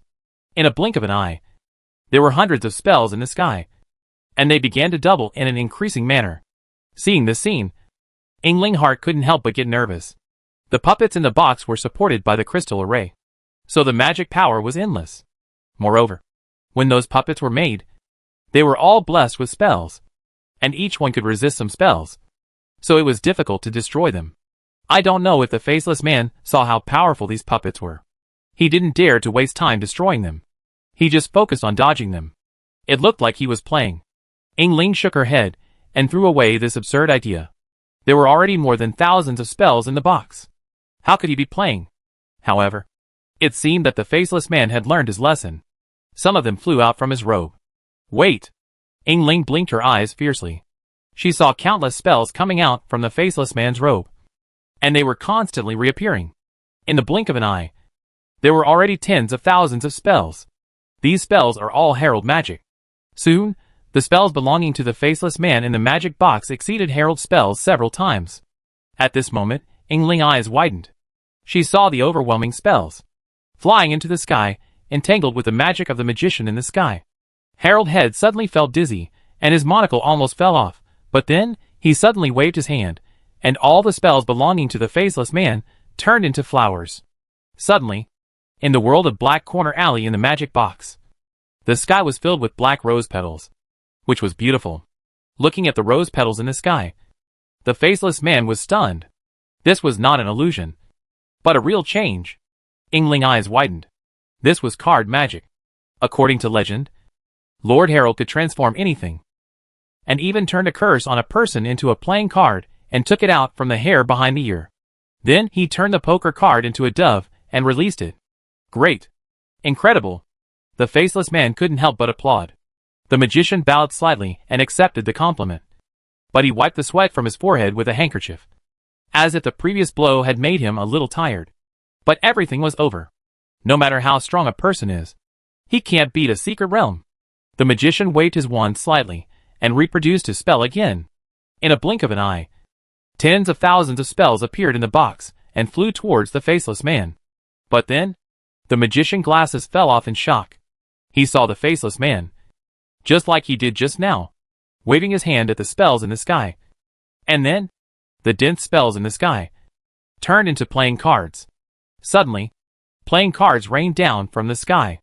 At this moment, Ling, who was watching the battle in the cage, felt a little dizzy.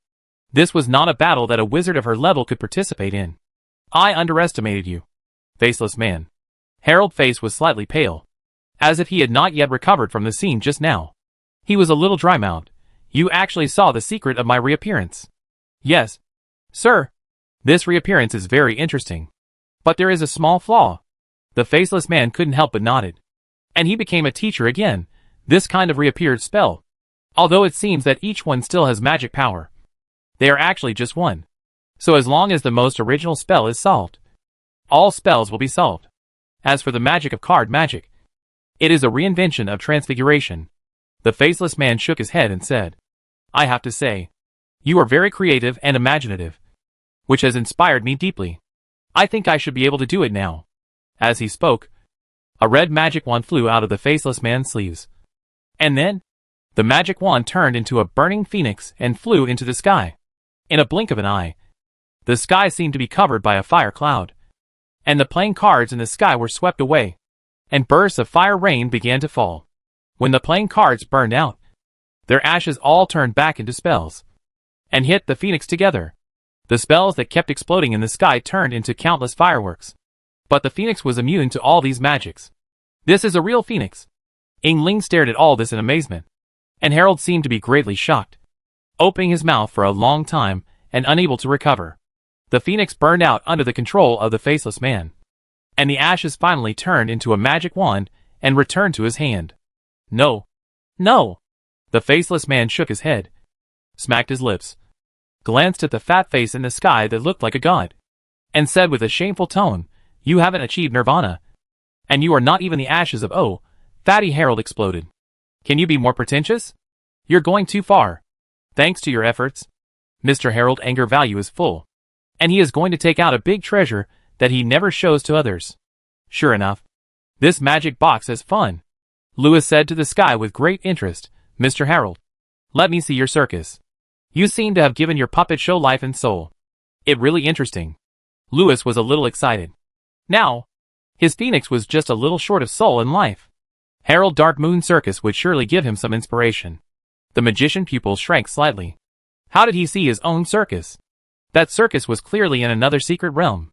The magician suddenly realized that this person must have learned about his circus from someone else.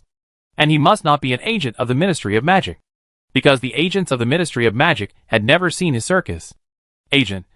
Haha, those idiots who can't even do magic tricks, but are so arrogant and think they are so great.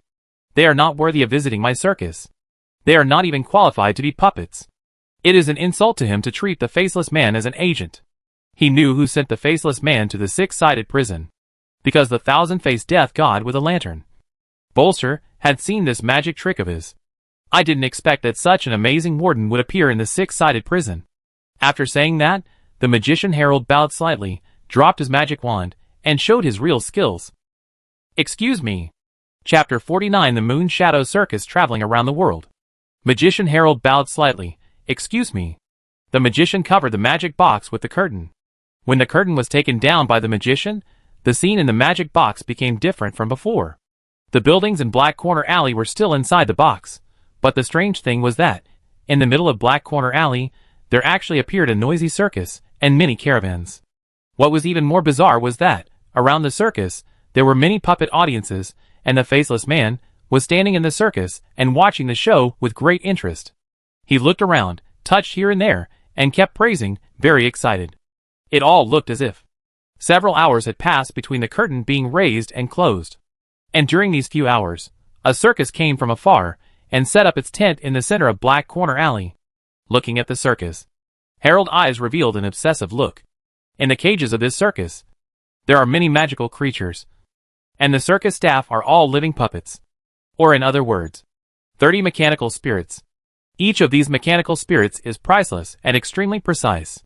And their creator must be a super alchemist. They are wizards, powerful warriors, herald creations, and herald partners.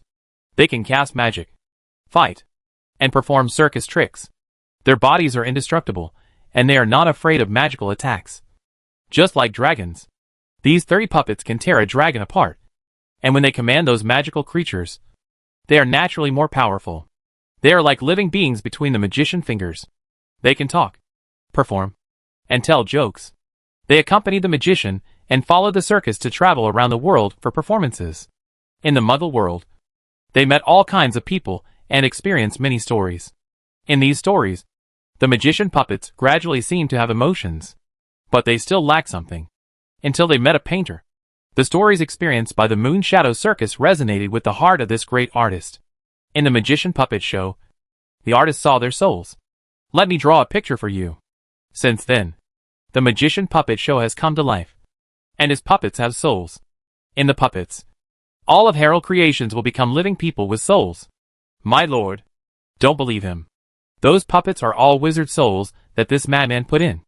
Yingling trembled and shouted, "If you lose, we will lose too."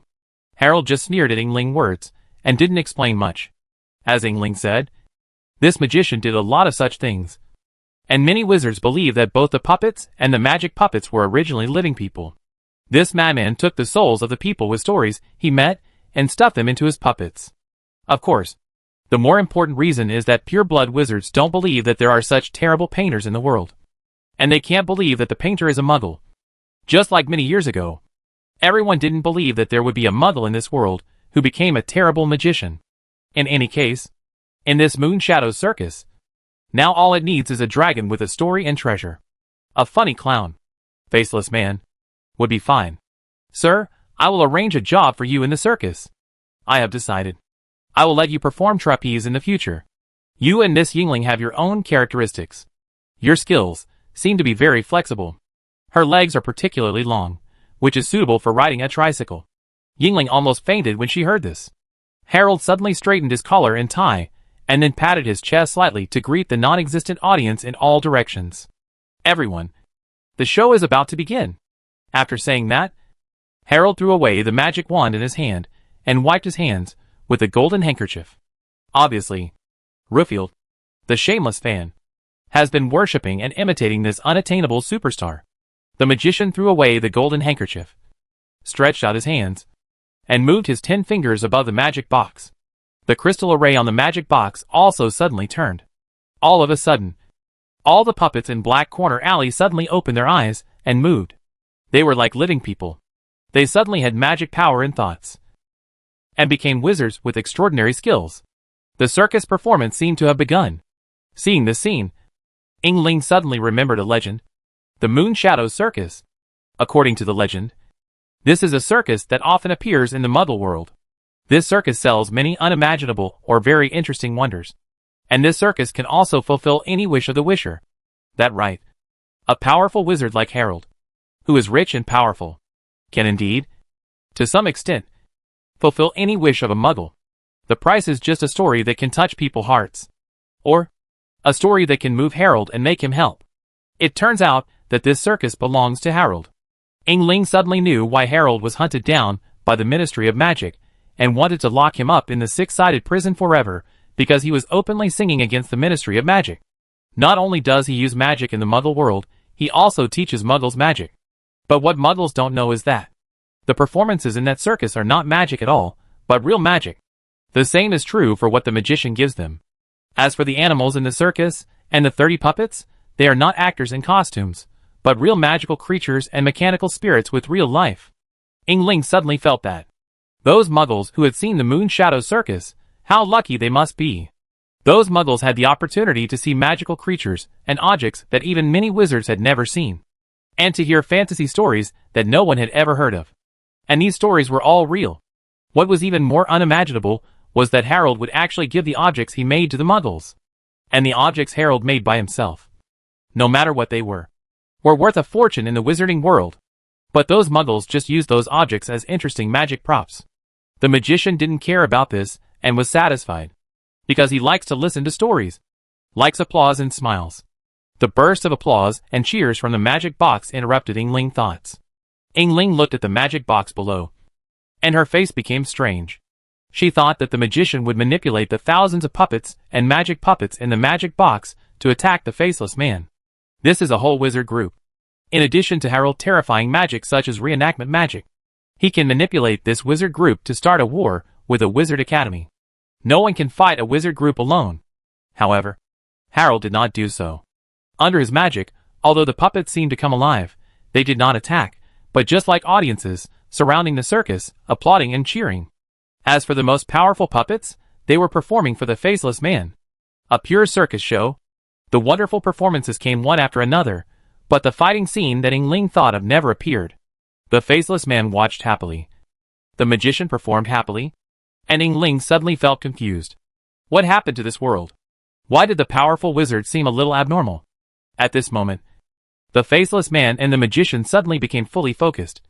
And the performance at this time had already reached the last show of the magic show. The circus employees, magic puppets, carried out a cage the size of a small hotel room from the backstage. After lifting the curtain above, you can see that in this cage, there is a scarecrow wearing a tuxedo and a tall hat. And this scarecrow is wearing the magic shackles of the six-sided magic prison. Under the magician's spell, the appearance of the scarecrow is changing. And the puppets also cover the cage with a curtain. Yingling's pupil suddenly shrank. And she suddenly understood what the magician was going to do. She recognized the cage. No wonder the six-sided prison increased the bounty on Harold. This madman. When he escaped last time, he not only performed a trick of escaping the secret room in front of the prison warden, the thousand-faced death with a lantern, poster, but also stole the entire cell at the bottom of the six-sided prison. The most important thing is that this magic box is originally a terrifying secret maze. At this cell, he wants to capture the faceless man alive. And the faceless man seems to be waiting to be captured alive. Oh my god! These two psychos! Fools! Stop looking and run! Yingling screamed. She knew that when the scarecrow in the cage turned into a faceless man, this magic trick would be over. The one who was cursed by the magic trick, no matter where he was, would be put into the magician cage. At the same time, he would be wearing the scarecrow things, including the magic shackles of the six-sided magic prison. No matter who the wizard was, if he was shackled with those shackles, he would become a muggle without magic power. Then, under the magician's terrible power, he gradually turned into a puppet clown. But the faceless man was still like a fool, clapping and watching the circus. Run! Run! Yingling's long legs jumped up fiercely, trying to attract the attention of the faceless man. Suddenly, Yingling had a rose in her mouth. Under Harold's powerful spell, she could only bite the rose and couldn't speak. It over. It all over now. Woo woo woo. I want to ride a tricycle with the faceless man and sing a double act. Chapter 50 that it. Don't talk to me. At the moment when the magic trick was completed, all the audiences of the Moon Shadow Circus cheered, applauded, and released fireworks, rainbows, flowers and other spells.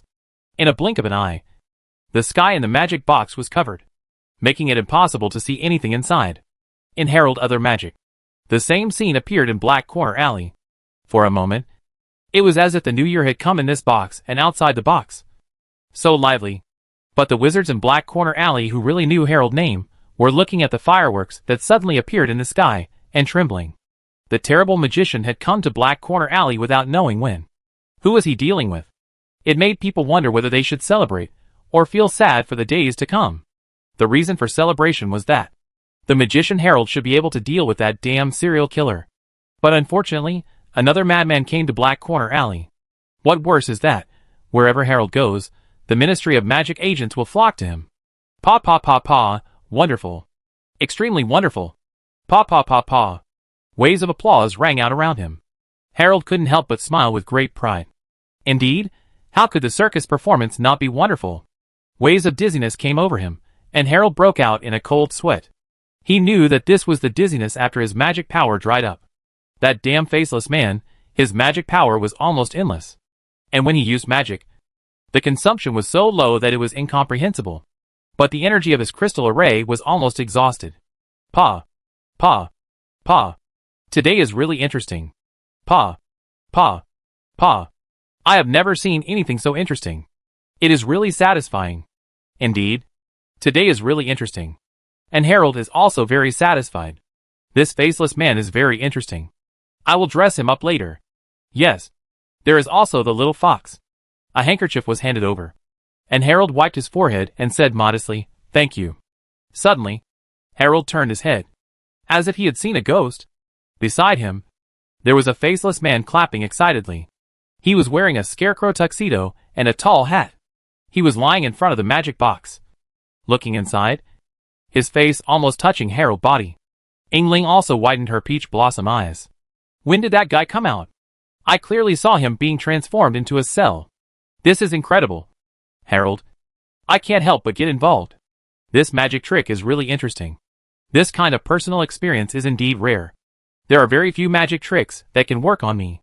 Harold suddenly fell to the ground, pointing at the faceless man. You? Oh!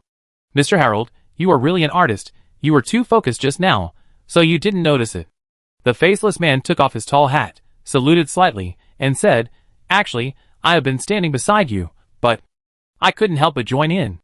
I wanted to stay in this interesting circus for a while, but it seemed that your puppets were going to put clown clothes on me, but I couldn't bear to damage them, so I came out."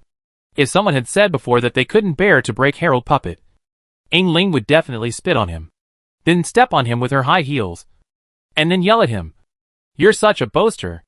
After all, just now, only one of the 30 puppets came out, and she easily defeated them. None of her magic worked on that puppet. Yingling felt that if she wanted to deal with these puppets, it would take both herself and Osikris. Together, they should be able to deal with one puppet. The faceless man said he couldn't bear to destroy it, and Yingling believed that what he said might be true. Maybe in his eyes, these were just toys. This duel, in his eyes, might just be a game. Yingling couldn't imagine that it was said that there were many super bosses with hidden strength among the agents of the Ministry of Magic. But unexpectedly, even Harold couldn't do anything to this agent of the Ministry of Magic. Yingling's big watery peach eyes could not help but turn quietly. Some agents have come to Black Corner Alley recently, as a fox family with close ties to the Ministry of Magic. Yingling Ant is a senior official of the Ministry of Magic. The Red Fox Lodge often helps the Ministry of Magic as an eyeliner. Therefore, Yingling knows Kevin, the leader of these agents. It is said that they came for Harold. Recently, there have been rumors that the Faceless Man is from the Ministry of Magic. Yingling suspected that the Faceless Man was secretly played by the agents at the beginning. So this little vixen took advantage of this to make some noise and extort some properties that the Red Fox Lodge has always wanted. Yingling didn't expect that the Faceless Man would make such a big fuss in Black Corner Alley, which put her in big trouble. She didn't expect that. The Faceless Man was really related to her. Maybe the Faceless Man was really played by the agents. It turns out that he has been protecting her in secret. But Kevin and the others, are they really the Faceless Man? Didn't they say a few days ago that the Faceless Man was Harold's puppet, and the real culprit was Harold? It seems that it was a rumor deliberately spread. This simple trick is indeed effective. Harold was indeed lured out. I heard that they came here mainly for Harold. After hearing about the mission of these people, Yingling was still troubled. These idiot agents were arrogant, but they had never seen the real world, and had no idea how terrible Harold was.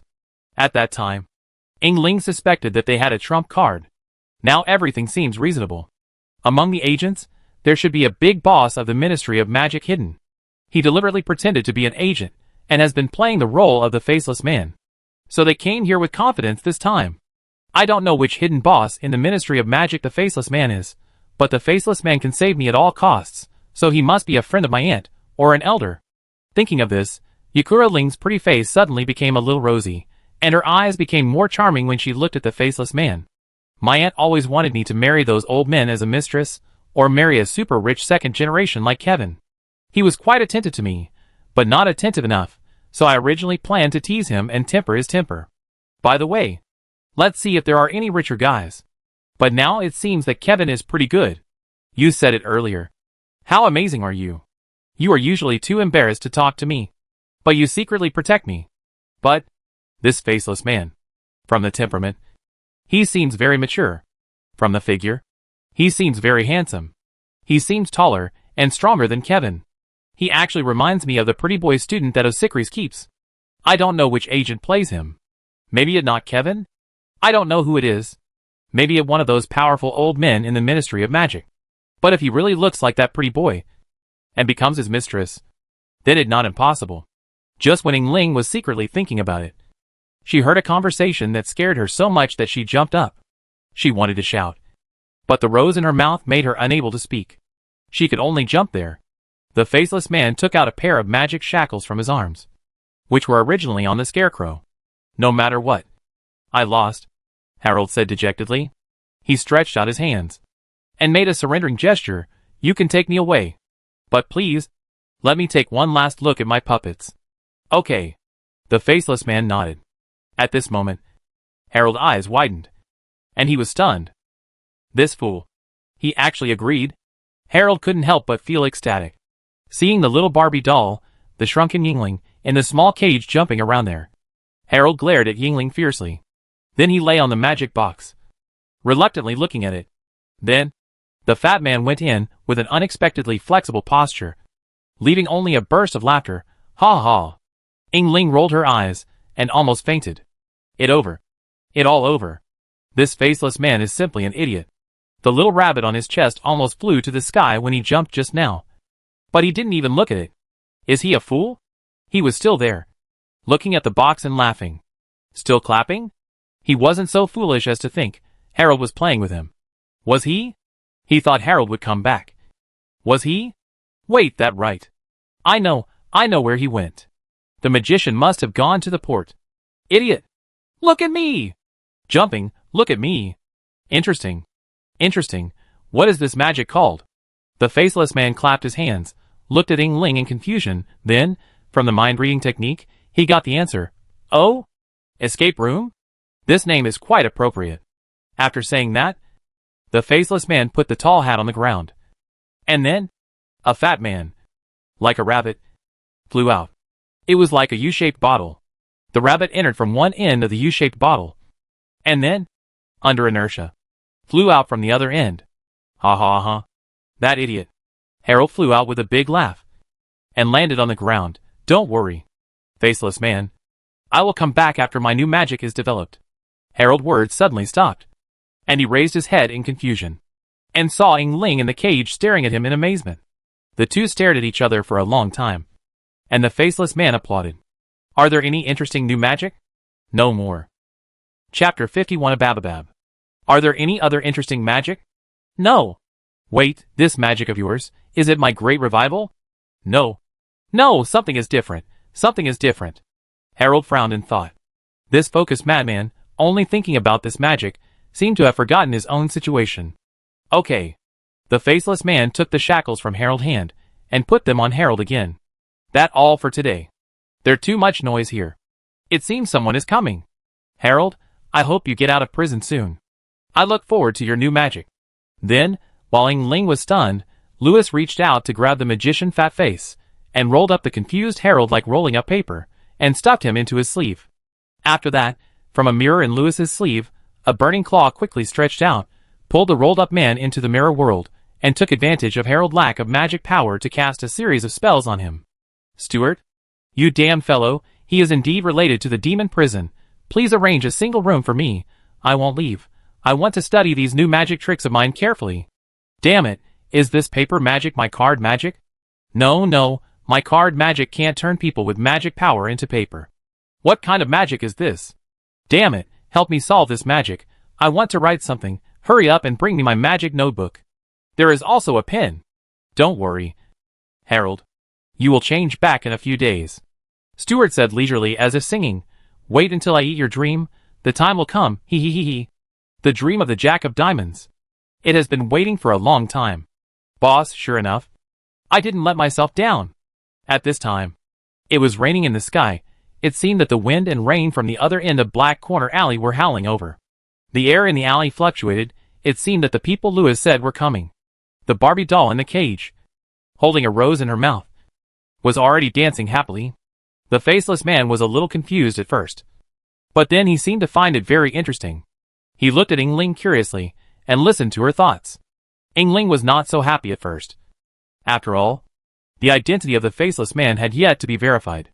But just now, 12 people wearing big windbreakers and felt hats suddenly appeared around them. That right. The faceless man should be their boss. Look! These 12 people are all surrounding him. Some of them took a glance at the faceless man, and then surrounded the magic box as if they were facing a formidable enemy. These idiots. They didn't know that their boss had already dealt with the magician. This faceless man must be one of the 12 agents. Who is he? Let me guess. I know them all. You secretly played the faceless man, did so many bad things, and used the dark curse, which violated many regulations of the Ministry of Magic. If you don't bribe me, I will tell on you. Oh, little fox, you are quite courageous. A voice rang in Yingling's heart. Yingling's body suddenly stiffened. She was dazed to find that there were exactly 12 agents in total. A bone-chilling chill ran from Yingling's tail to her vertebrae and spread to her head. She broke out in a cold sweat and collapsed in the cage. Miss Yingling, are you okay? The chief agent first glanced at the faceless man, then took off his felt hat, bowed to the Barbie doll in the cage in a very elegant and gentlemanly manner, and said, "We came here immediately after hearing the news. We are not late this time." Well, it seems that we came at the right time. Sir Kevin, Harold should have escaped. An agent who had just checked the magic box wiped the rain off his face and said, "Damn it. It seems that he must have forced Miss Yingling to tell us that we are tracking him." The leader Kevin cursed loudly, glanced at the faceless man surrounded by the crowd and said, "Take it back. And ask him carefully. He should be Harold Puppet. I don't know which unlucky guy is inside. That madman. He turned all the black wizards he captured into puppets. Although the puppet in front of them had good magic power. It was just that. And the elite agents didn't care. From their words, they had the same idea as Lewis that the serial killer was Harold. After that, an agent took out magic shackles. And another agent showed his ID. We now suspect that you are colluding with the magician and using forbidden spells. You have the right to say, "What are you doing? Put your hands down. Don't try to take the wand." Then he slowly lay on the ground. Before he finished speaking, Kevin and others saw the faceless man waving his sleeves. And then the scene in front of them suddenly changed, and a group of people appeared in a big hat. Here, there were a dozen idle wizards, who seemed to be the wizards who disappeared recently. They did not look like they were made into puppets. They were watching their friends playing cards, chess, checkers, and so on leisurely. They looked like a group of idle old men playing chess on the street. The sudden appearance of the agents made the wizards raise their heads. They stared at each other for a long time. And then a wizard threw a deck of cards to the agents. Looking at the deck of cards in his hand, Kevin was confused. It over. Miss Yingling. Kevin was sweating all over. The legend of the faceless man is true. That vicious criminal. Thinking of this, Kevin's face turned pale. He would not tell Miss Yingling. "Do you know the information about the faceless man? How do we get out of here?" The dark wizards glanced at the group of idiots. Yes. Q. Lewis looked up at the trembling Miss Yingling in the small cage, and the narration that appeared in front of him. That right. No need to recall. She is Osikri's best friend. It seems that you have also recognized this little student who needs to make up for the lessons. This is a rare opportunity. You decide. A. Teach this ignorant little fox a lesson. Completion reward. Strange protection fee *1. Dancing Barbie doll *1. Hats for liquors *1. Experience plus 20. B. Of course. I have to explain math problems to her. Completion reward. Homework *1. Random attribute plus 1. Training ruler *1. When Yingling woke up, she found herself back home. Suddenly, she remembered that she must have been infatuated. The faceless man seemed to ask her many questions, but Yingling couldn't remember what he asked. Thinking of this, Yingling felt a wave of fear. Her legs went weak, and she slumped on the sofa. She thought the faceless man would kill her, but she didn't expect that he would just punish her a little and let her go. Hissing Ling rubbed her, and suddenly remembered. He asked her a few math questions. Then he hit her with a few boards and left her a homework, telling herself to study hard in the future. Stuart was chattering excitedly in the mirror as usual, and Lewis in front of the mirror seemed to have an ugly face. Why is it added to strength? Lewis confirmed it again. Lewis LV8, 25/100. Strength, 14.19 Agility 8.23 Magic, 30.58. Storybook Energy, 1. After calculating, Lewis found that this weekly routine was indeed added to strength, but the random attribute of option B was added to agility. Lewis rubbed his face. He felt that even if he participated in the most difficult parkour program in the world, he could break the 2-minute world record into less than 10 seconds. After the magic power reaches a certain level, the higher the power, the higher the resistance to magic. As for the damage from swords and other weapons, even a musket can't penetrate his muscles. He is considered to be thick-skinned and can sign up for the slapping competition in the world of the unicorns and get a place. With a sigh, Lewis sat back at the stone table, took out more than 20 strange little fox porcelain dolls, value $2 silver, from his arms, threw them into the magic box, and then threw the people in the hat into it, and then stretched out his fingers to play with the porcelain dolls and the black wizards with puppets on the magic box. I clearly spanked her with more than 20 sticks. How come there is no Barbie doll? Yingling also vowed to study hard in the future, and she got 20 experience points. But why is it so strange? Is there something wrong with my teaching? The discipline ruler seems to be quite strange. It looks like a whip with a small fly swatter, or an old man music. What even stranger is that, according to the storybook, she has not paid the protection fee, and is urging herself to pay it early this week. Otherwise, someone might take the initiative to collect it. How strange. Lewis was puzzled. No wonder, Lewis did not choose A, nor did he choose B, he chose a babababab. An increasingly shrill scream came from the box. Lewis stopped reading the storybook, and looked back at the box. It seems that he must be hungry. Lewis took out a piece of magic bread from his pocket, and after breaking it open, he sprinkled the crumbs into the box. Chapter 52 The Lantern Bearer with 1,000 Faces. A man of great talent. Lewis took out a piece of magic bread from his pocket, and after breaking it open, he sprinkled the crumbs into the box. For a moment, bread rained down from the box. After the bread rain fell to the ground, it would gradually grow bigger, and under Lewis's magic, it would turn into beautiful bread mushrooms. The black wizard seemed to have been hungry for a while. Under the stunned gaze of the detectives, the black wizards cried and started to scramble for it. Lewis chuckled, controlling the puppets, blocking the wizard's way, preventing them from eating. The agents thought the puppets were targeting them, and picked up their wands as if they were facing a formidable enemy, but the puppets stepped on the dozen agents as they passed by. On the contrary, the 12 black wizards seemed to be quite capable, not only blocking the puppets' iron feet, but also fighting with the puppets. On average, each black wizard could handle 2 or 3 puppets, plus a bunch of puppets. This surprised Lewis a little bit, because according to what Yingling said before, the puppets made by Harold would require more than a dozen adult wizards to barely deal with them. And if it was elite wizards like Yingling and Osikris, they would have to work together to deal with a puppet. From this point of view, Osikris and these 2 poor students were powerless in front of the carpenters and blacksmiths in the box. They should make up for their lessons when they have time. Why are all the people with some skills in this world craftsmen? Sir, it is true, ahem. Stuart smiled flatteringly. To be honest, I am also a craftsman. You? Lewis glanced at Stuart and ignored him. I am a wizard. Hearing the boss words, Stuart's smile was a little stiff. How is Mr. Harold? He has been sent in, sir, and his identity has been verified in the black cell. The bounty is amazing. Stuart said, in addition, there is one more thing I need to talk to you about. It is about our prison warden, Duke Bolster. Stuart showed an awkward smile. He has been pretending to be you, but after Harold came in, he seemed a little tired of it. Oh, yes, sir, he has been pretending to be you. All along, when Stuart brought back the prisoners, no one dared to ask, after all. Stuart was a high-ranking official. No one has ever asked this question. After all, that's what the warden does. And they have a lot of strength, or subordinates, informers, and bounty hunters. So the warden often catches a lot of fugitives. It's normal to catch prisoners.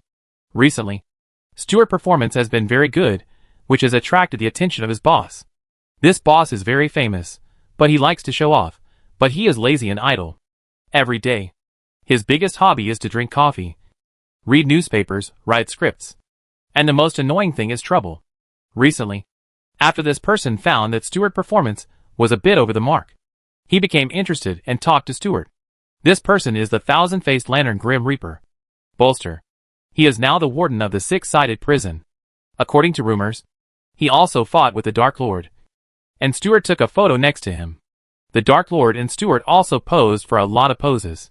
The Dark Lord is very satisfied with Bolster because he is a very powerful script writer and actor. What is amazing is that Mr. Bolster can also work part-time as an action director. He is as famous as Director Triff, director of the Office of Special Mystery. The reason why Bolster approached Stewart is simple. His term of office as a senator in the Magic Council is coming to an end. But in the new round of elections, his competitors are very competitive. He needs new reputation and needs to be famous. So he needs help from old friends. Therefore, before big sharks like Harold were caught, Bolster always thought this was a beautiful thing. Read the newspaper in the office. Drink coffee. And good reputation will come. He couldn't help but think of the leisurely and pleasant experience when the Dark Lord came to him. During that time, Bolster was invincible. Facing those who came to challenge his King of Clubs, Bolster didn't even have to fight. Because the Dark Lord would help him solve the problem. And the only one who could defeat the Dark Lord was Lord Bolster. Later, no one dared to fight Bolster except the Dark Lord. Every time, it would be reported in the newspaper. Now, the Dark Lord is gone. And the lantern bearer, who once illuminated the darkness, is about to be forgotten. Many people began to think that Bolster was a powerless liar. Some even thought that he was no longer suitable to be in charge of the six-sided prison. He was even less suitable to be a senator. Every night, Bolster would hold the death lantern left by the Dark Lord and feel sad. The recent activity of his old friend Stewart gave Bolster hope. And Stewart was naturally willing to take care of his old brother and old colleague. So they hit it off. Who could have thought that Harold would come in? At the beginning, Bolster was very happy to write a lot of articles. When he was running for the Parliament, he handed the matter to a newspaper and spread it. The matter was done. Who said that I, Bolster, was no good? Who said that I drink coffee and read newspapers in the office all day? Every night before going to bed, I secretly put my underwear on the outside and quietly did good things. And everything I did was for, not to be famous. Even though I was in the newspaper. By then, once the voters are excited, the senator seat will be secure. It seems that Stewart informants are quite diligent. And they send a lot of people every week. And the number seems to be getting bigger and bigger now that Harold has been arrested. People are sitting at home. And the pot comes from the sky. Bolster's face changed at that time. If you want to say others, forget it. After all, the Death Lantern can deal with them. And in this world, there are not many people who dare to challenge the thousand-faced death. But some people are beyond the reach of Death Lantern. And some of these people especially like to challenge death. Harold is such a person. Not only can the magician not be locked up, he especially likes to wander around in the six-sided magic prison, and likes to take the initiative to come to the door, and play the limit of life and death with death. Every time Harold comes to the door, Bolster has to perform a shocking show in the midst of his crazy complaints in his heart. When Harold escaped last time, Bolster's acting skills had reached their peak, and he successfully failed to catch the fleeing Harold. Now, Harold finally left, and you send him back? You still want me to act? You still let him come to play with me, when he has nothing to do? My scripts are almost used up. Therefore, just half an hour ago, Bolster talked to Stewart, and he didn't want to be famous anymore. Otherwise, he would never approve Harold Bounty. What a rare talent. After listening to the script, Stewart said. Lewis couldn't help but nodded. Sir, what do you say about this matter? Stewart asked cautiously. Oh! Lewis asked the agents and wizards in the box to dance. And said, I will leave a mental stamp for Harold and the agents. And then let the agents write a faceless investigation report and submit it to the Ministry of Magic. Sir, you are so mean. Lewis turned his head and looked over. Ahem, sir, I mean, it is a good thing to hone Lord Bolster's writing and acting skills. By the way, some time ago, in order to impersonate the faceless man, he also wrote a lot of scripts, and I took a lot of photos for him.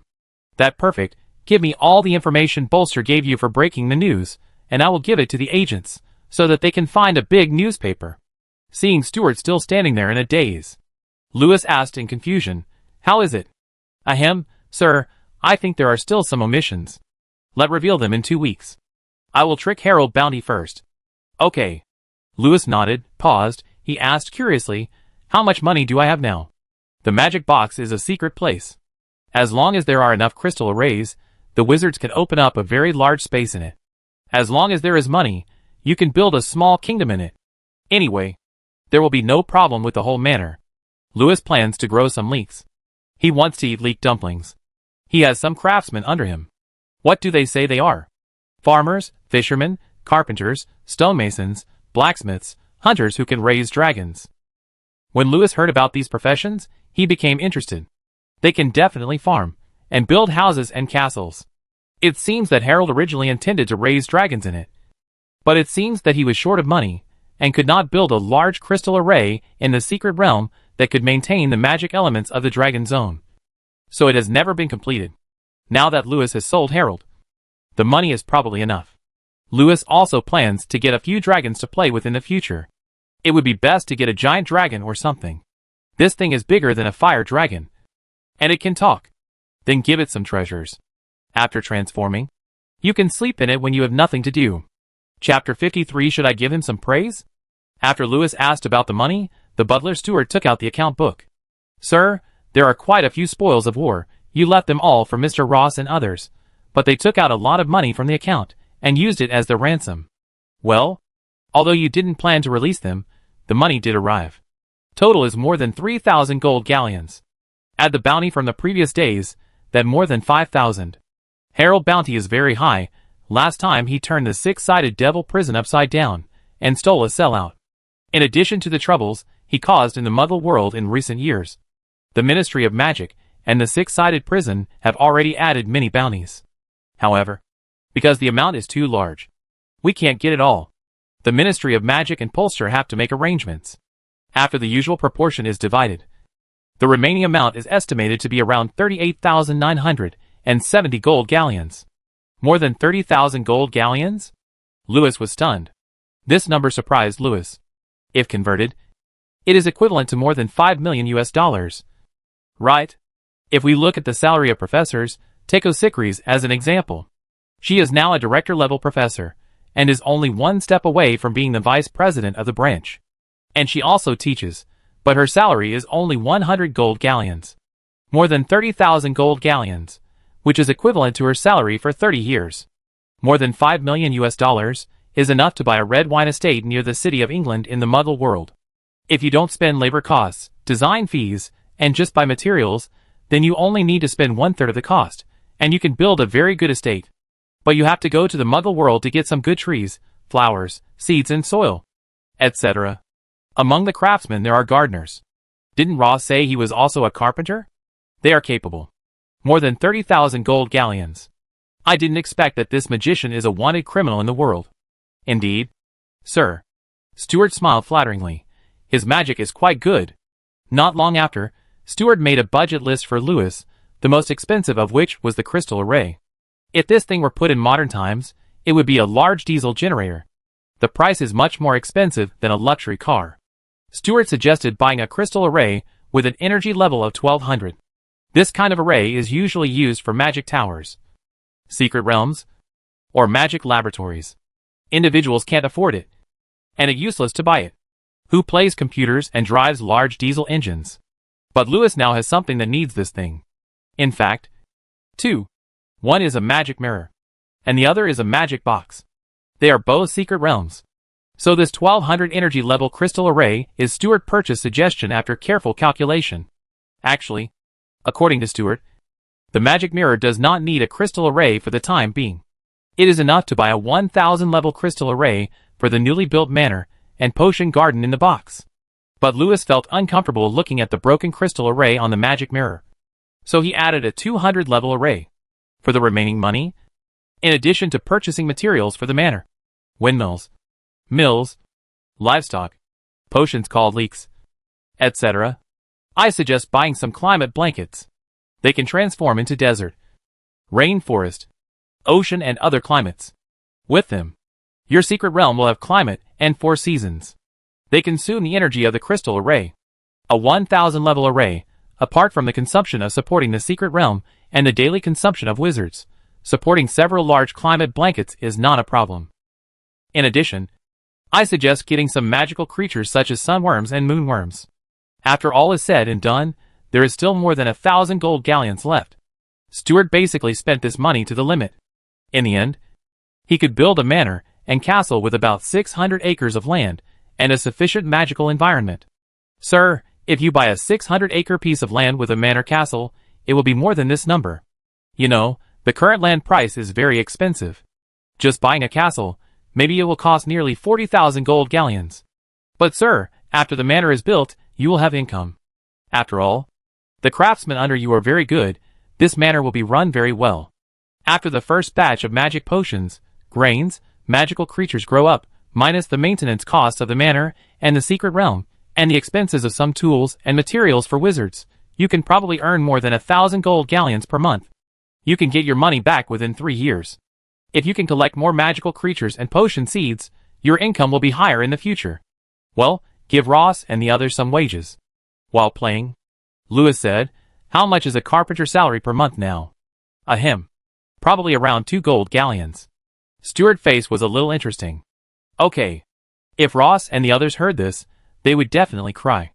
They are all over the world, but there are many Muggle pirate groups and caravans, but their boss wants them to farm, and for the income of 2 gold galleons per month, they have to go digging the soil. It better not to offer this salary. They all said that there is not much to do in Black Corner Alley, so they can all work for me in the future. Hydra is short of people. After hearing the boss words, Stuart smiled awkwardly. He knew that his boss was just playing around and had no intention of really farming. Instead, he wanted to take this opportunity to temper those guys' tempers and observe who is suitable to stay. During this period, the boss has captured 30 or 50 famous black wizards. All those who were playing cards quietly, and those who listened to the boss and tidied their hats and trimmed the hair on their hats, were kept by the boss. The boss sucked out the souls of the others and fed them to him. At first, Stuart was a little confused. Later, after listening to the voices of these people, he suddenly understood. Those who stayed were all wise people. They all wanted to do something big. And they were also patient. They all knew the situation clearly, and did whatever the boss told them to do. And they were willing to do it. They had no complaints in their hearts. They also had 2 common characteristics. One was that they were dissatisfied with the Ministry of Magic blockade of magic. And the other was that wizards stayed in a small circle and played house by themselves. The other was that these people were very powerful, very hidden, and had a good network of connections.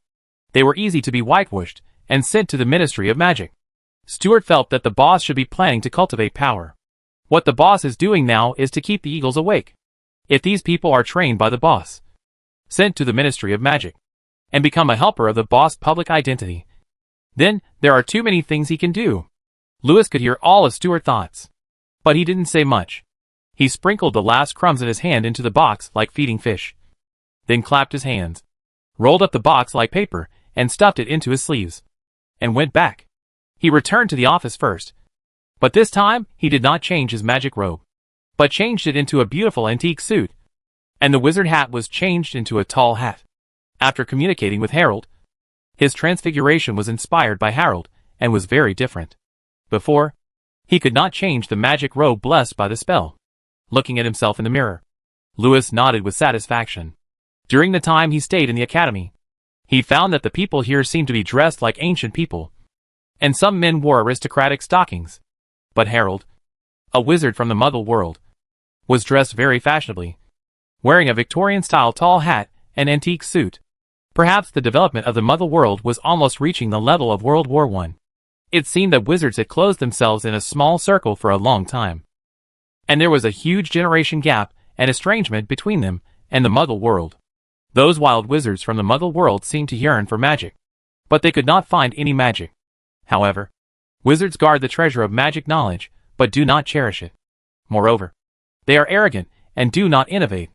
They even destroy the magic and knowledge that they do not like. The previous Witch Queen was very distressed by the actions of wizards. She tried to change it. Lewis still does not know what she wants to change, nor why she wants to marry a Muggle king. But what Lewis can be sure of is that between the wizard and Muggle worlds, a huge change is happening. This experience in Black Corner Alley has allowed Lewis to determine his current strength. And he still needs to know more about this world. And he also needs to gradually show his strength in his public identity, become a rising star, and step onto the stage of history. Learn more and participate in the changes in this world. Teacher Osicris is a breakthrough. And this breakthrough has been opened by himself. If he slowly shows his true strength, Osicris will definitely think it is reasonable. After all, his teacher is Sister Staya. As long as Osicris thinks that his strength is reasonable, Then the professors of the academy will also think it is reasonable. But in order to completely untie the shackles on himself, he needs to work harder. Maybe he needs a group of stepping stones in the academy. He wants to pull these stepping stones together to save time and effort. These stepping stones will help him show his strength and get a suitable position in the Ministry of Magic, so that he can go out and see. Only the elites of the Ministry of Magic can go out. Temporary workers are not good enough. It won't be long before, in the eyes of everyone, his true identity will be as strong as the dark identity of the faceless man. Louis drank some tea in the office, and after calming down his guilty conscience, he tidied his clothes and returned to the dormitory. I have done everything that should be done today. It is time to do something relaxing. It is quite interesting to go home and chat with the two girls. After opening the door, Louis saw the beautiful high heels on the mushroom shoe rack at the door, and his eyebrows could not help but raise, knowing that Osicris is back today. Hey, this room is so clean, should I give her some praise? Chapter 54 Dream World. Looking at the pair of high heels, Louis knew that Osicris should be back today. These days, the laboratory seems to be very busy, but compared to before, Osicris is very family-oriented, and is no longer immersed in the potion experiments in the laboratory. Every day she is thinking about going home to clean up the house, do some laundry, or wash the feet of the pretty boy she claimed to her bestie. Today, this family-loving young lady finally came home happily. Look at this carpet. Even the color is almost washed white. It seems that Osicris rubbed it with tea dregs today. Helen, that lazy girl, is not as careful and capable as her sister. After taking off his hat, Louis glanced at his pocket watch. Wow, it already passed 9 o'clock. The work and rest time in this era is quite early. There are not many amateur programs after dark. So 9 o'clock is considered very late. I knew that Osicris might come back these days, so I tried to go home after the 6 o'clock time stipulated by Osicris. However, this teacher no longer stood at the door with a ruler and deliberately made trouble like before. During the time when Osicris was giving extra lessons last week, she especially liked to do things like beating with a stick. It seemed that beating her tall and handsome student gave her a sense of accomplishment. But it seems that this problem has been overcome. Look, I prepared the ruler for you for nothing. Didn't I? Forget it. I use it. Louis took off his coat and hung it on the hanger. He took off his shoes and went into the living room. The living room had been completely renovated recently. It looked like not only the carpet, but even the curtains had been cleaned. Maybe she thought that if she did more work, she would forget about the socks? Louis glanced at the balcony and found his socks hanging there, along with a few of his underwear. Louis's face turned slightly red. He hid it under the bed, intending to wash it himself. But Osicris found it and washed it. Dinner was also placed on the table beside the sofa, and there was a pot of cold water. People here like to drink wine or tea instead of water, and don't like to drink cold water. This dinner and water were obviously prepared for Louis. Look, I feel embarrassed. I have to praise you. Louis smiled. This elder has really made a lot of progress in recent days and deserves praise. I took a look at Osicris' bedroom and found that the door was closed. Maybe she was too tired from cleaning the room and probably had rested. I wanted to praise her. Maybe she is shy. Louis thinks it should be like this. It seems that Osicris doesn't want to give you a chance to light explosives. Maybe it because Aunt Style's reputation is too great, which makes Miss Osicris plan to prepare well and then take the gladiatorial class. Don't worry, take it step by step. Louis smiled secretly. It has only been a week since Osicris went on vacation. She needs some time to adapt. Otherwise, her little face may not be able to bear it. But Helen didn't seem to have an adaptation period at all, or that she couldn't accept such things. She was still very happy every day. She looked like she had just taken a shower and was only wearing a top. She was lying on the sofa with a crystal ball in her hand, chatting with her sisters. After Louis came in, she wrinkled her nose and snorted, and then started chatting with her sisters again. The pair of white legs were curled up and down on the table, making a mess of the table that her sister had just cleaned. The white feet were still fiddling with the salt shaker. As they fiddled, the salt came out. Louis's eyes twitched. The salt shaker was for his own use. This girl was actually playing with her feet. He picked up the fly swatter and ruler and slapped it on Helen's white feet. Ouch! Helen quickly retracted her legs, rubbed her feet, gritted her teeth, and wanted to scold Louis fiercely. But Louis glared at her, and she immediately pouted and behaved herself. Big bad guy Louis. Just wait, you are dead. My good sisters are the strongest wizards of the new generation. Even the professor is afraid of them. They will deal with you tomorrow. Humph humph. Louis pretended not to hear. Since his magic power has increased, the effect of mind reading has become stronger and stronger. When he occasionally forgets to close himself, the voices of passers-by on the street will enter his head. The dinner is very rich, enough for 3 people. As Louis's power grows, his appetite becomes bigger and bigger.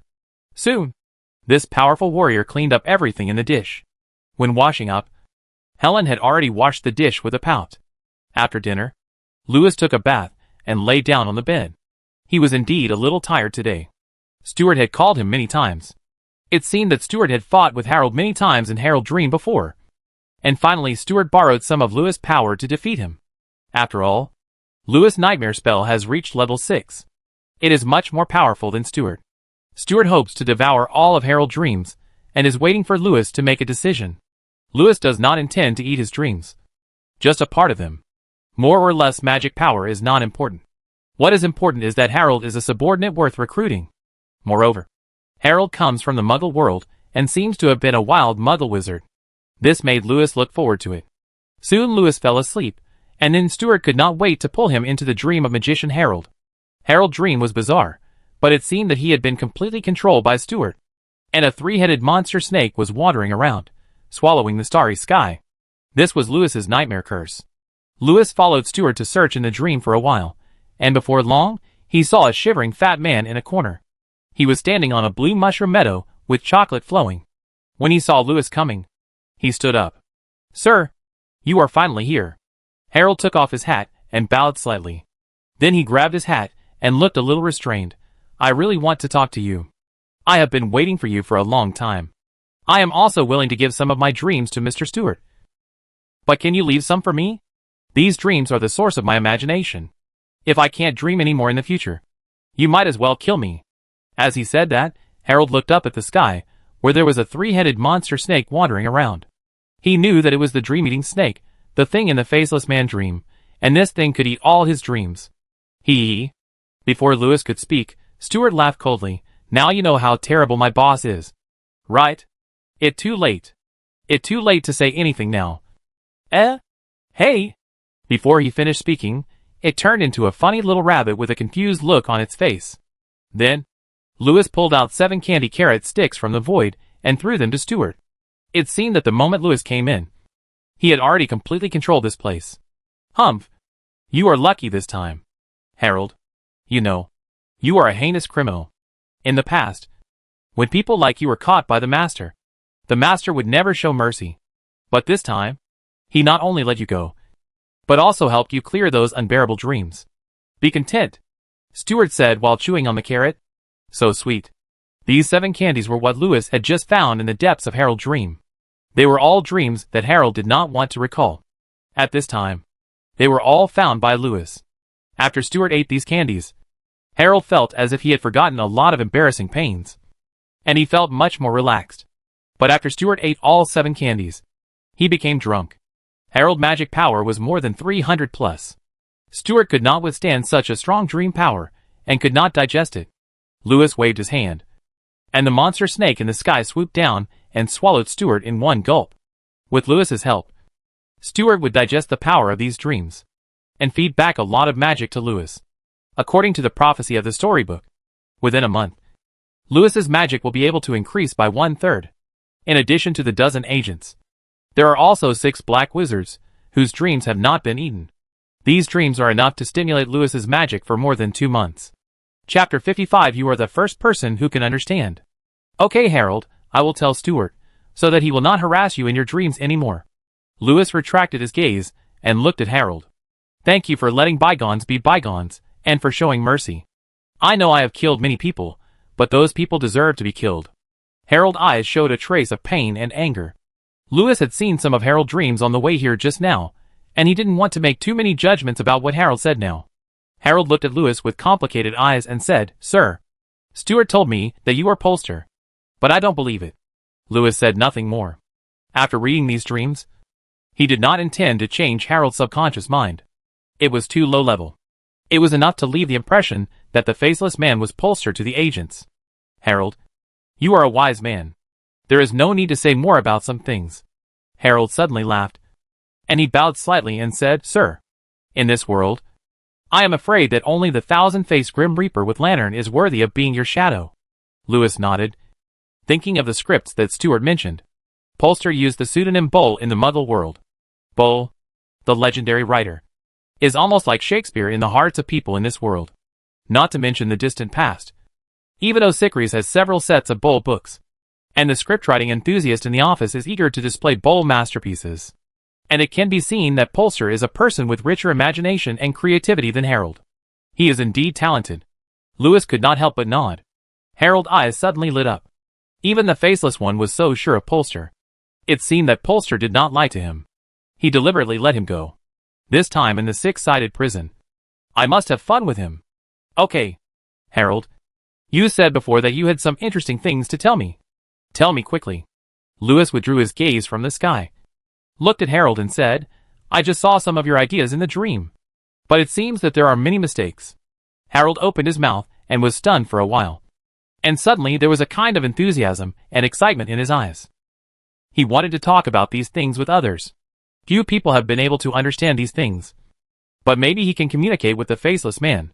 At the beginning, because of the fear of the faceless man, the fat man was a little cautious when he was telling the story.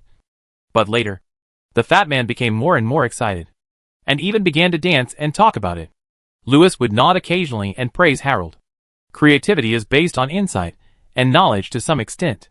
In this era, it is rare to be able to imagine so many things. Many of the fat man ideas about magic can be said to be ahead of this era. Even crazy. Some of his ideas are even wild and hilarious. But Lewis did not laugh or resist. Instead, he would stand in Harold's perspective and think about it seriously. Occasionally, he would correct Harold many common-sense mistakes. When Harold raised questions, Lewis did not frown, but used complete logic to tell him something. The fat man was stunned after listening. Many things the faceless man said were obviously wrong, even very bizarre. But Harold also believed that the faceless man was right, and he was wrong. After Harold thought about it, he found that although the things the faceless man said were extremely subversive to common sense, they made people feel very uncomfortable because those principles were not perfect. But they are truly logically self-consistent. They can truly explain many inexplicable laws in the world and magical knowledge. This overturned Harold's view of magic, because all the magic theories he had seen were already perfect things. But are they perfect? The theories of wild wizards also claim to be perfect. It seems that in the eyes of the faceless man, there is no perfect theory, and there is not much difference between wizards and wild wizards to him. Or, in the eyes of the faceless man, there is no difference between wizards and muggles. After chatting for a while, Harold was more and more surprised. In the end, cold sweat began to drip from his face, because he found that the faceless man seemed to be right. It seemed that Lewis said too much. Lewis found that Harold opened his mouth and said nothing. Lewis shook his head and sighed secretly. Obviously, Lewis understood all the things that Harold said that were difficult to understand and afraid that others would not understand. But those simple things in Lewis's eyes seemed to be incomprehensible to Harold. Lewis returned to the course of apprentice enlightenment education, entry-level knowledge of the god of magic. Next, after thinking hard for a long time, Harold digested them a little bit. And after that, Harold trembled all over. He was sure that the so-called basic knowledge in the mouth of the faceless man was the realm of God. It was the secret of the origin of the world that only God could touch. It's hard to believe that you are willing to tell me such a secret. Harold was so excited that he pinched his hat in his arms nervously. Not knowing what to say, he began to doubt whether the faceless man in front of him was the god of magic. What he knew about magic had exceeded the limit of his imagination. In the eyes of the faceless man, who was qualified to be an apprentice quasi-demigod, obviously, he was far behind. Mr. Harold, don't be too reserved. It's a pleasure to communicate with you. After saying that, Lewis sighed deeply. You are the first person who can understand the forbidden learning. Chapter 56. Go to sleep. My good little baby. Hee. Harold didn't understand the metaphors of the first and second graders in elementary school, but he felt that the person in front of him was extremely knowledgeable. Maybe at the beginning, Harold was afraid of Lewis because of his strength. But now, he has a real admiration and respect for Lewis. His teacher is a knowledgeable person. And in Lewis, Harold sees the same temperament. He is indeed qualified to be his teacher. Let me show you some of my little secrets. After saying that, Harold rubbed his hands a little stiffly and took Louis to fly. At this moment, Harold seemed to have treated Louis as a teacher. On the sky, there were many clouds of various shapes, and these clouds were making various gifts. There were dream birds flying in the clouds, and they took the gifts away and gave them to the dreaming Muggle children. I often perform around the world in the Muggle world, teaching those children who want to become magicians. They have talent, ability, desire, but the Ministry of Magic prohibits them from learning. They don't even know that magic and wizards exist in this world. It turns out that Harold was originally a Muggle, but he is a real genius. A genius who is better than those pure-blood wizards. But no one is willing to teach a Muggle magic, and Harold has no access to magic and wizards. Until Harold, he met a magician. He was a wild wizard. No one could have imagined that. Harold Enlightenment Teacher was actually a Muggle wild wizard without magic power, who was despised and disliked by wizards the most. But this wild wizard was a real scholar. He was a nerd who had no magic power, but was rooted in academic research, who was ridiculed by all wizards. But it was this nerd who made the world have a terrible magician Harold. Many of the scholar magic theories were just empty talk, but they were eventually verified by his disciples one by one. And the scholar dream of becoming a wizard was finally realized in his disciples. After reading Harold's dream, Louis sighed. He didn't say much, but said to Harold, "That's all for today." When he finished saying this, Louis saw that the environment around him was gradually turning into his bedroom, and he knew someone was calling him. Seeing Louis disappearing from his dream, Harold said, "Oh sir, are you going back? It's really late, you should go back and rest early. Wake up from the dream. Go to sleep, go to sleep. You can't feel me wiping your feet. Sister reminds the bad guy Louis to sweep the floor tomorrow, and wash Helen's socks. Don't forget to sweep the floor tomorrow. And wash Helen's socks. Hey, by the way, wash my socks too," said viciously. Louis blinked his eyes, and smelled a faint fragrance and warm breath. He slowly opened his eyes, and saw Osicris gently stroking his hair, and her warm lips, and gently kissed his forehead, and sang a lullaby in his ear. "Go to sleep. Go to sleep. My good little baby." Osicris' evil smile. Finally, Osicris successfully woke Louis up, looking at Louis' blinded eyes. Osicris nodded with satisfaction and pride, put down the ancient book in her arms, and made a V sign of victory to her sister Helen on the other side of the bed. Helen jumped up happily on the bed. "Come on, Helen. Go get the footbath. One for each of us." Osicris took the wet towel with a proud look on her face, hummed a little song happily, and got out of bed. Sure enough, I am the best. It seems that this book is written correctly. I will read it carefully later to see if I can teach this brat how to respect teachers in daily life. Sister, he has his eyes open. Oh, as I said before, this is reasonable. Look, his eyes are wide open. Speaking of this, Osicris smiled triumphantly. She climbed onto the bed, flipped the book on Louis's chest, twisted her long hair, pointed to a page, and said seriously, "Look, isn't it said here? In this kind of hypnosis, the hypnotized person will occasionally open his eyes, and accompanied by some subconscious habitual movements, or even sleepwalking. Of course, it is also possible that he has woken up." At this point, the two sisters froze slightly. Then, Osicris pulled her suspender nightgown, propped up her chin and looked at Louis with a smile, and said to Helen with a confident smile, "Let's test it. If he is hypnotized, he will nod." "Oh, Louis, have you been hypnotized by your sister? And don't remember what happened tonight?" Louis nodded. The two sisters' eyes lit up. So Osicris asked, "Will you sweep the floor tomorrow? And wash the socks for me and Helen?" "Too light. Sister, you should punish this bad guy again. You washed his underwear today. You should let him do it too. Why are you pinching me?" Osicris blushed and bit her lip. "Sister, you are so stupid. How can you let Louis wash this kind of thing? Helen, let Louis clean our shoes. Louis, don't forget to clean my and Helen's shoes tomorrow." Osicris pinched Louis's cheeks and said with a smile, "You should squat down and wipe our feet well. When you see us putting on shoes at the door, run over quickly, dear." Louis squinted his eyes and nodded deeply. "Perfect." The two sisters clapped their hands and laughed. Soon, Helen brought a steaming hot footbath. Then, Osicris tiptoed to Louis's ear again and said in that magical language, "It's time to wash your feet, handsome boy." looking at the expectant eyes of the two sisters who were deceiving themselves. Louis sat obediently at the head of the bed and put his feet in the basin. The two sisters smiled at each other and happily washed 1 foot each. Now, both of them had a share, and they were no longer upset, and they were in a good mood. Helen, I heard that someone is going to the office to cause trouble recently. The elder sister asked the younger sister with some doubts. No, don't lie. Or, you haven't been to work? Oh, it seems that Lilith and the others came to play with me these days.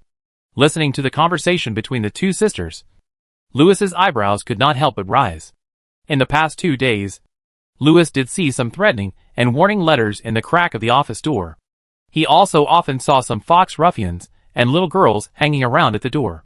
He didn't pay attention to it at first. After all, under Louis's efforts, all the shops that could be closed in Black Corner Alley have been closed recently, such as the Red Fox Nest.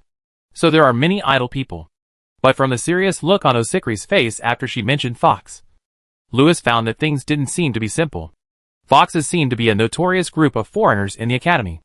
White wizards can't afford to offend these foxes who hang out in Black Corner Alley. Many professors are even afraid of their own students.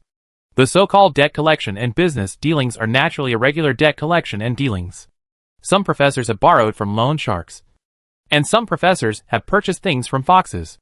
They use the funds of the laboratory, spend a lot of money, buy junk goods from foxes, and take kickbacks. Regarding these things, some professors are proactive, some are forced to do so. Originally, Fox was more restrained. After all, some professors in the academy are also from Black Corner Alley. But since Yingling claimed a few weeks ago that her backer was the Faceless Man, these real dark wizards from Black Corner Alley began to treat Fox as their ants. Since then, Fox has no natural enemies. The tempers of the little ants have also been spoiled. Therefore, these little foxes, who were already arrogant, became even more arrogant. The little foxes were extorting money and lending money at high interest rates everywhere. And the academy was a bit chaotic in the past 2 weeks. Osikris was worried that the foxes would cause trouble. So she asked Helen about the situation and wanted to see if she should tell Yingling. Speaking of Yingling, she was actually Osikri's big sister. And Yingling's sister Lilith was Helen's big sister. The two sisters Yingling and Yingling were both descendants of the great noble families of the Fox clan. And Yingling herself was also a countess. Although the status of the earl is not as good as that of the princess. Her family has a long history in the Ministry of Magic. Wizards and nobles have a deep relationship with each other. Therefore, Yingling family can be regarded as a powerful noble family that even the Queen of Magic has to respect. As for the Ministry of Magic, it has direct interests with Yingling. Yingling launders money for those politicians. And the real black wizards, like Yingling, are also secretly raised by the Ministry of Magic. So she is a female gangster leader who is good at both black and white. Therefore, Sister Yingling is now the big sister of the Princess Osikris in distress. As for the little gangster Lilith, who is responsible for collecting debts, she is the big sister of Helen. Even many professors in the college are afraid of Lilith. A bad student. Originally, Miss Lilith was frightened by Stuart some time ago and behaved well for a long time. But after Louis taught Stuart a lesson, Lilith's worries are gone. Now her sister has the support of the Faceless Man. So she naturally plans to hang out and have fun. She took little Fox to wander around the Dream Tower the other day, threatening to catch the evil spirit and deal with it. Unfortunately, I didn't find it. He is really good at taking advantage of others. However, her little follower Helen recently said that she was always bullied, so this is fun again. I don't know if that nerd has heard of the Faceless Man, but there is no need to mention this name. Lilith felt that her own name could intimidate Louis. Chapter 57. I'm afraid they can't beat you. What can I do? It seems that the foxes who often hang around the office are here to scout the place. The two sisters talked a lot about Fox. It seems that Osikris doesn't know much about the shady dealings between wizards. But Helen knows a lot. Sister, not only are the wizards in the academy afraid of Fox, but even the mysterious office of the Ministry of Magic pays protection fees on time every month. Helen boasted, looking proud of it instead of ashamed. Protection money? Osikris and Louis looked at each other, and both looked at Helen with strange expressions. If Black Corner Alley is a place of filth, then this mysterious special affairs office that handles everything is half a police station, and Triv is half a director. A group of little girls come to the police station to collect protection money. Did I hear it right? O'Sicries was extremely shocked. I have been in the academy for so long, how come I haven't heard of it? Helen rolled her eyes. What do you know? Hey. Hey. Hey. Sister. Don't pinch me. I say it. I say it. Isn't that enough? In the quarrel, the little girl Helen revealed some secrets of the underworld. Originally, Fox never messed with the office. After all, it was considered official. But the key point was that Triv was an old pervert. He often took the agents with him to mess around with women because he relied on his position as the director of the office. He often asked the little foxes if they wanted to be stars. As a result, he ran into the big trouble of Lilith. She was indeed very suitable to be a big star. At this time, Treves found out that the Red Fox Den was not only a force in Black Corner Alley, but also had such a deep background in the Ministry of Magic that he could not afford to offend. Treves knew that he had met someone he could not afford to offend, and he did not want to offend him. But he was unwilling to let him go. Until now, the striptease videotapes of all the agents in the office were still in Fox's hands. In order to keep things quiet, the office started paying protection fees. It wasn't much. Only 50% of the office finances. But Director Triff hoped that the figure could reach 100%. Because Fox actually gave kickbacks. And all the accounts were kept very clear. Fox couldn't find any loopholes. It was much more than Director Triff's previous corruption methods. This time Director Triff discovered a new world. After a lot of exchanges, the two sides actually established a good relationship, which was also very reliable. Of course, this was mainly related to the fact that Fox and others had more and more black materials on the agents. So the office goes to Fox every month, purchasing all kinds of weird and strange counterfeit and shoddy products at high prices. There are already a lot of them in the office, including wands, which are also in there. The agents in the office have not been here for a month, and the payment for last month has not been settled. So Lilith will come to collect protection money tomorrow. O'Sicries said in shock. She could not imagine that. The politicians in the Ministry of Magic were so dirty and corrupt. She could not imagine that the Special Events Office was so cowardly. Helen's eyes widened, realizing that she had let the cat out of the bag. They were planning to use this to scare Lewis, and then make him obey. No. No. Sister. They just came to play with me. Director Triv is not here. What are they collecting money for? O'Sicries was relieved. It sounded quite reasonable. After listening, Lewis suddenly realized that the protection fee was here. He didn't expect that the office really owed people protection fees. It washed. So white. Helen patted Lewis's feet, and said with a smile. O'Sicries used the back of her hand to brush the hair on her forehead, wiped Lewis's feet clean, and said, Okay, Lewis, go to bed. Be good. You two should go to bed early too. Lewis smiled and pinched Helen and O'Sicries on the face. And then, in the wonderful eyes of the two sisters, he looked at the two and said with a smile, Good night. With a click, a flash of lightning flashed outside the window. The wind was blowing, and the heavy rain was pouring. O'Sicries was dizzy, and almost fell into Helen's arms. What? I said there was something wrong with my sister Hypnosis. She just wanted to wash Lewis's feet and kiss him. It must be like this. Helen blinked, straightened her chest, and said, Good night. That night, O'Sicries had a dream. She dreamed that she successfully hypnotized Lewis. He opened his eyes and couldn't move. He could only look at her pitifully. I pinched his face fiercely and laughed. You naughty bad student. I will teach you a lesson. However, Lewis seemed to be pretending. In my panic, he pulled me over. He was very strong. Very strong. Like a hot iron. Very hot. When I woke up in the middle of the night, O'Sicries bit her lip. Her face was red and almost dripping with water.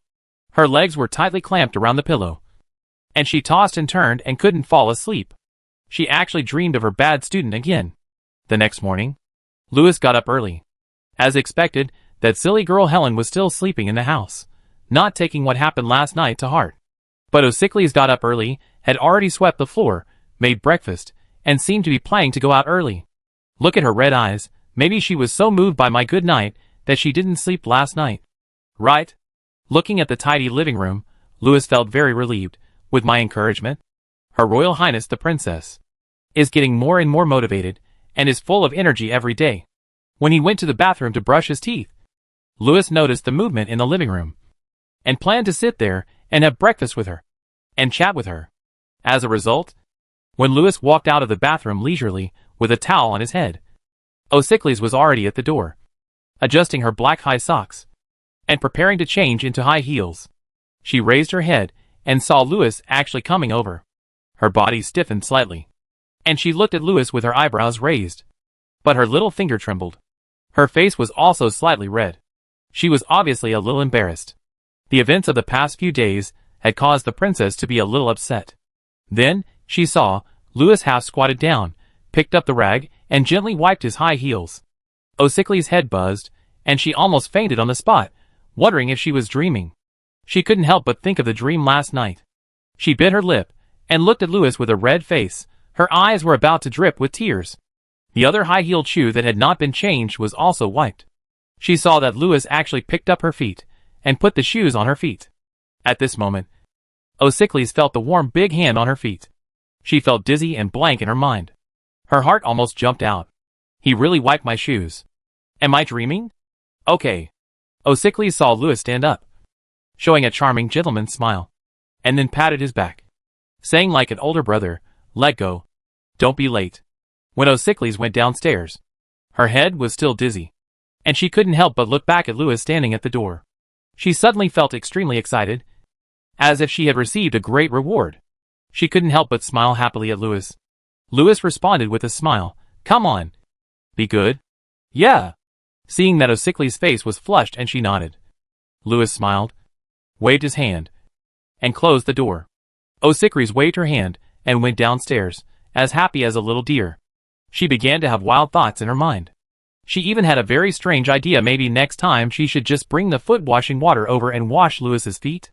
Then listen to him praise himself. Wait. O'Sickles remembered what Yingling had said to her. For those who are bullied by you, and don't want to play with you anymore, you should give them some snacks occasionally to satisfy some of their little wishes. Slowly, they will be like little dogs, and like the feeling of being bullied by you. So I am the little dog? O'Sickles almost died of anger. After being praised by you, your mentor's mood seems to have improved, but his murderous value towards you seems to be getting higher and higher, and it is now close to 89%. Look, he really can't help but praise me, as if I have some bad intentions. Louis shook his head, and sat on the dining table, looked at the time, and found that Helen hadn't gotten up yet, so he went to gently open the door of Helen's room. Helen's weak voice came through the door. I'm sick. Louis, you go first in the morning, I go there at noon. Louis blinked, thinking, I was too much yesterday. Is this girl really worried sick? Do you want me to take care of you at home? Louis asked with concern. Where do you feel uncomfortable? I give you some medicine. No, I be fine after a sleep. Go quickly, please clock in for me. Don't be late. What should I do? Where are my new maid costume and stockings? Angrily throwing things. In order to invite big sister Lilith to come in person, I spent more than 200 gold galleons. She said she was free today. If I can't make it later, what should I do if Louis dances without a maid costume? Also, where is my video crystal ball? Where is the invisibility robe my father gave me? There was a sound of angry throwing in the room. Hearing Helen's little thoughts, Louis fell into deep thought. You little girl, I feel sorry for you. But what kind of friends are you making? 200 gold galleons? You little girl, isn't it that they treat you as a small wallet? Louis recalled many things Helen had muttered in her heart last night. It seems that Helen has always been treated as a little follower by others. But Helen, this silly girl, can't see it. I thought everyone was a good friend. Helen, this little girl, who do you usually make friends with? Spending money to support them. And treating you as a follower.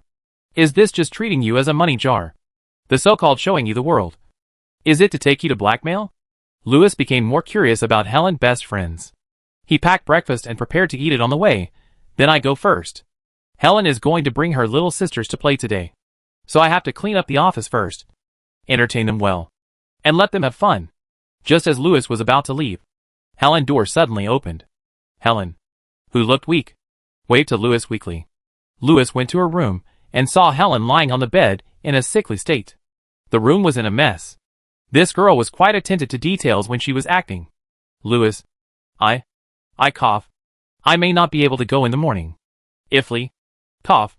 If Fox comes to collect protection money in the morning, you must not provoke them. I'm afraid. I'm afraid they can't beat them. I'm afraid you can't beat them. Don't worry, Helen. Why would I fight with them? Are they here to collect debts today? I don't know. Louis. Helen blinked her eyes and said innocently, they just come to play with me. If I'm late, you can just entertain them first. Don't worry. I will help you entertain your sisters, Louis said with a gentle smile. This girl. It's time to discipline her. Big sister? Interesting. Chapter 58. I was really shocked. After arriving at the office in the morning, Louis cleaned the room thoroughly and found a few strange curly hairs and some soft hairs in the corner. Looking at the pile of strange curly hairs picked up from the bed, Louis put on gloves with a dull expression and threw them out on the balcony. This is the hair of goblins. As for the red and white soft hairs with a faint fragrance, they should be the things on the tails of little foxes. It seems that when I am not in the office, these little foxes seem to come here often. It must be Helen who opened the door. This is not the first time for them to come here. No wonder I lost something these 2 days. You little girl. What kind of friends have you made? They treat you as a follower. A money bag. And steal your things. Louis anger value +5. After cleaning up, Louis sat behind Director Triv's big solid wood square table, filled with a crystal ball on the table for a while, adjusted the angle, and then came to a cabinet. There are many different kinds of clothes in this closet. They look like costumes? No. No. No. Louis believes that they are all kinds of clothes specially prepared by agents for the convenience of working outside, so that agents can disguise themselves. Louis picked some clothes of female pirates, female agents, nuns, etc., and sorted them into an area of the closet. After counting, adding the maid uniform, it was just enough. Then he sat back at his desk, drank tea, and read the newspaper for a while. Shocking news. Harold lost. Black Corner Alley fell into a faceless doomsday panic. This is obviously written the wrong way around. Is the mysterious man a man or a woman? I don't know which damn goblin started to make up this story again. Shocking news. Moon Shadow Circus is actually, Louis suspected that it was the news that Yingling secretly sold. The popular Count Yingling, Princess O'Sicries, will attend the charity gala the day after tomorrow. Wizards from all over the world, nobles flock to it. Summer activities of the Special Mysterious Affairs Office, 20% off for private business. After flipping through the newspaper, Louis found all the financial documents in the office. For the principle of confidentiality, the documents seemed to be cursed, but useless. The office spent 2,800 gold galleons last year? Is this equivalent to more than 3 million renminbi? Louis was a little shocked. The various night watch police stations in the academy, how much is the annual budget? A few hundred gold galleons.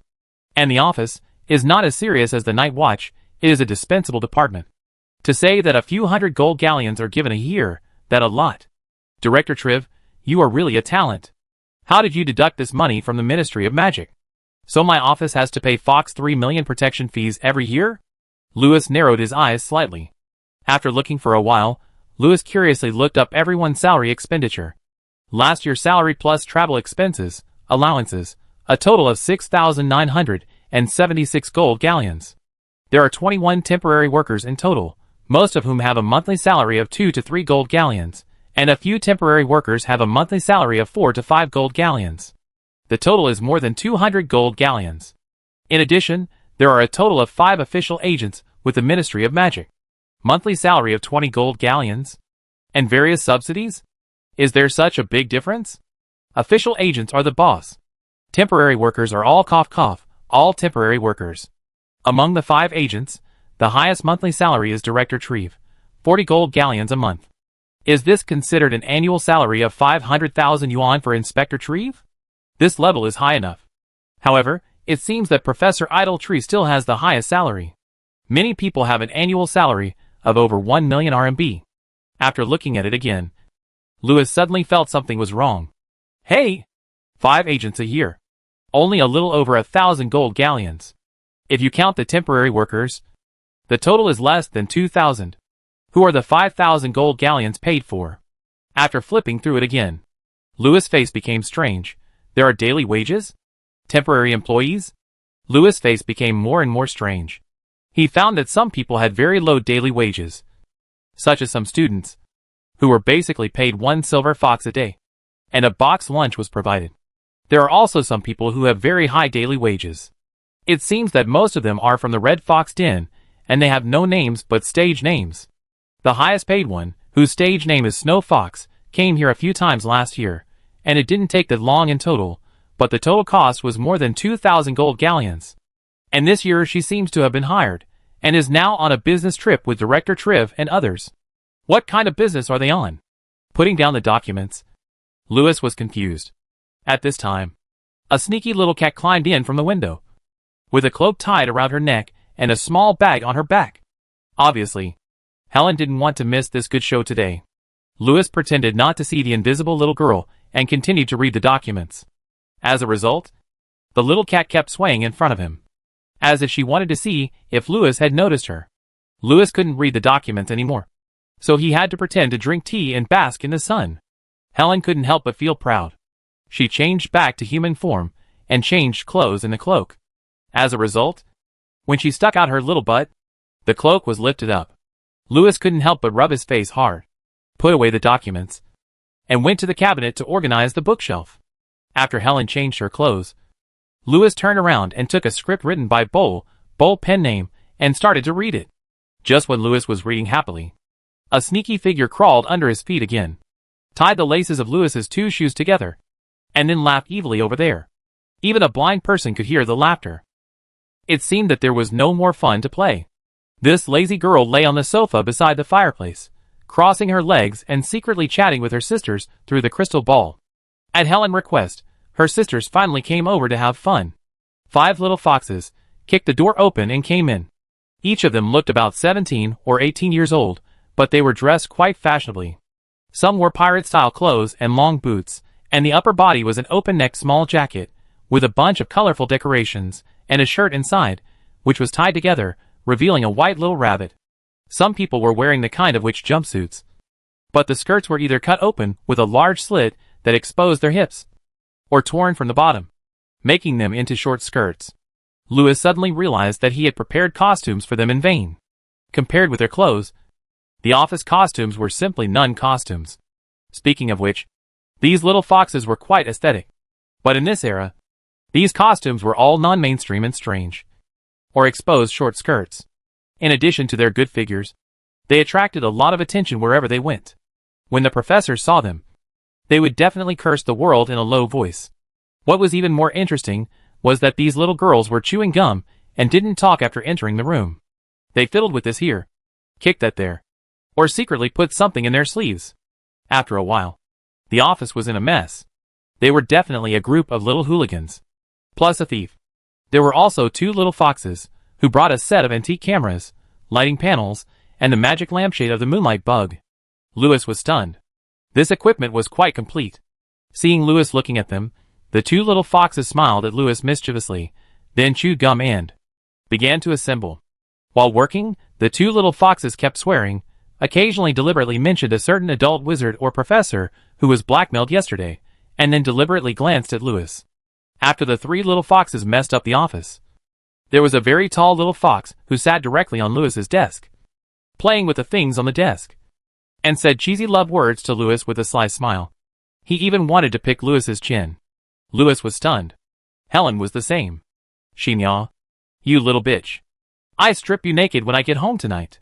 Helen was so angry that her face turned red, and she almost cursed on the spot. "You little girl. You are not a good boy, and you have learned to swear. Your sister doesn't spank you enough."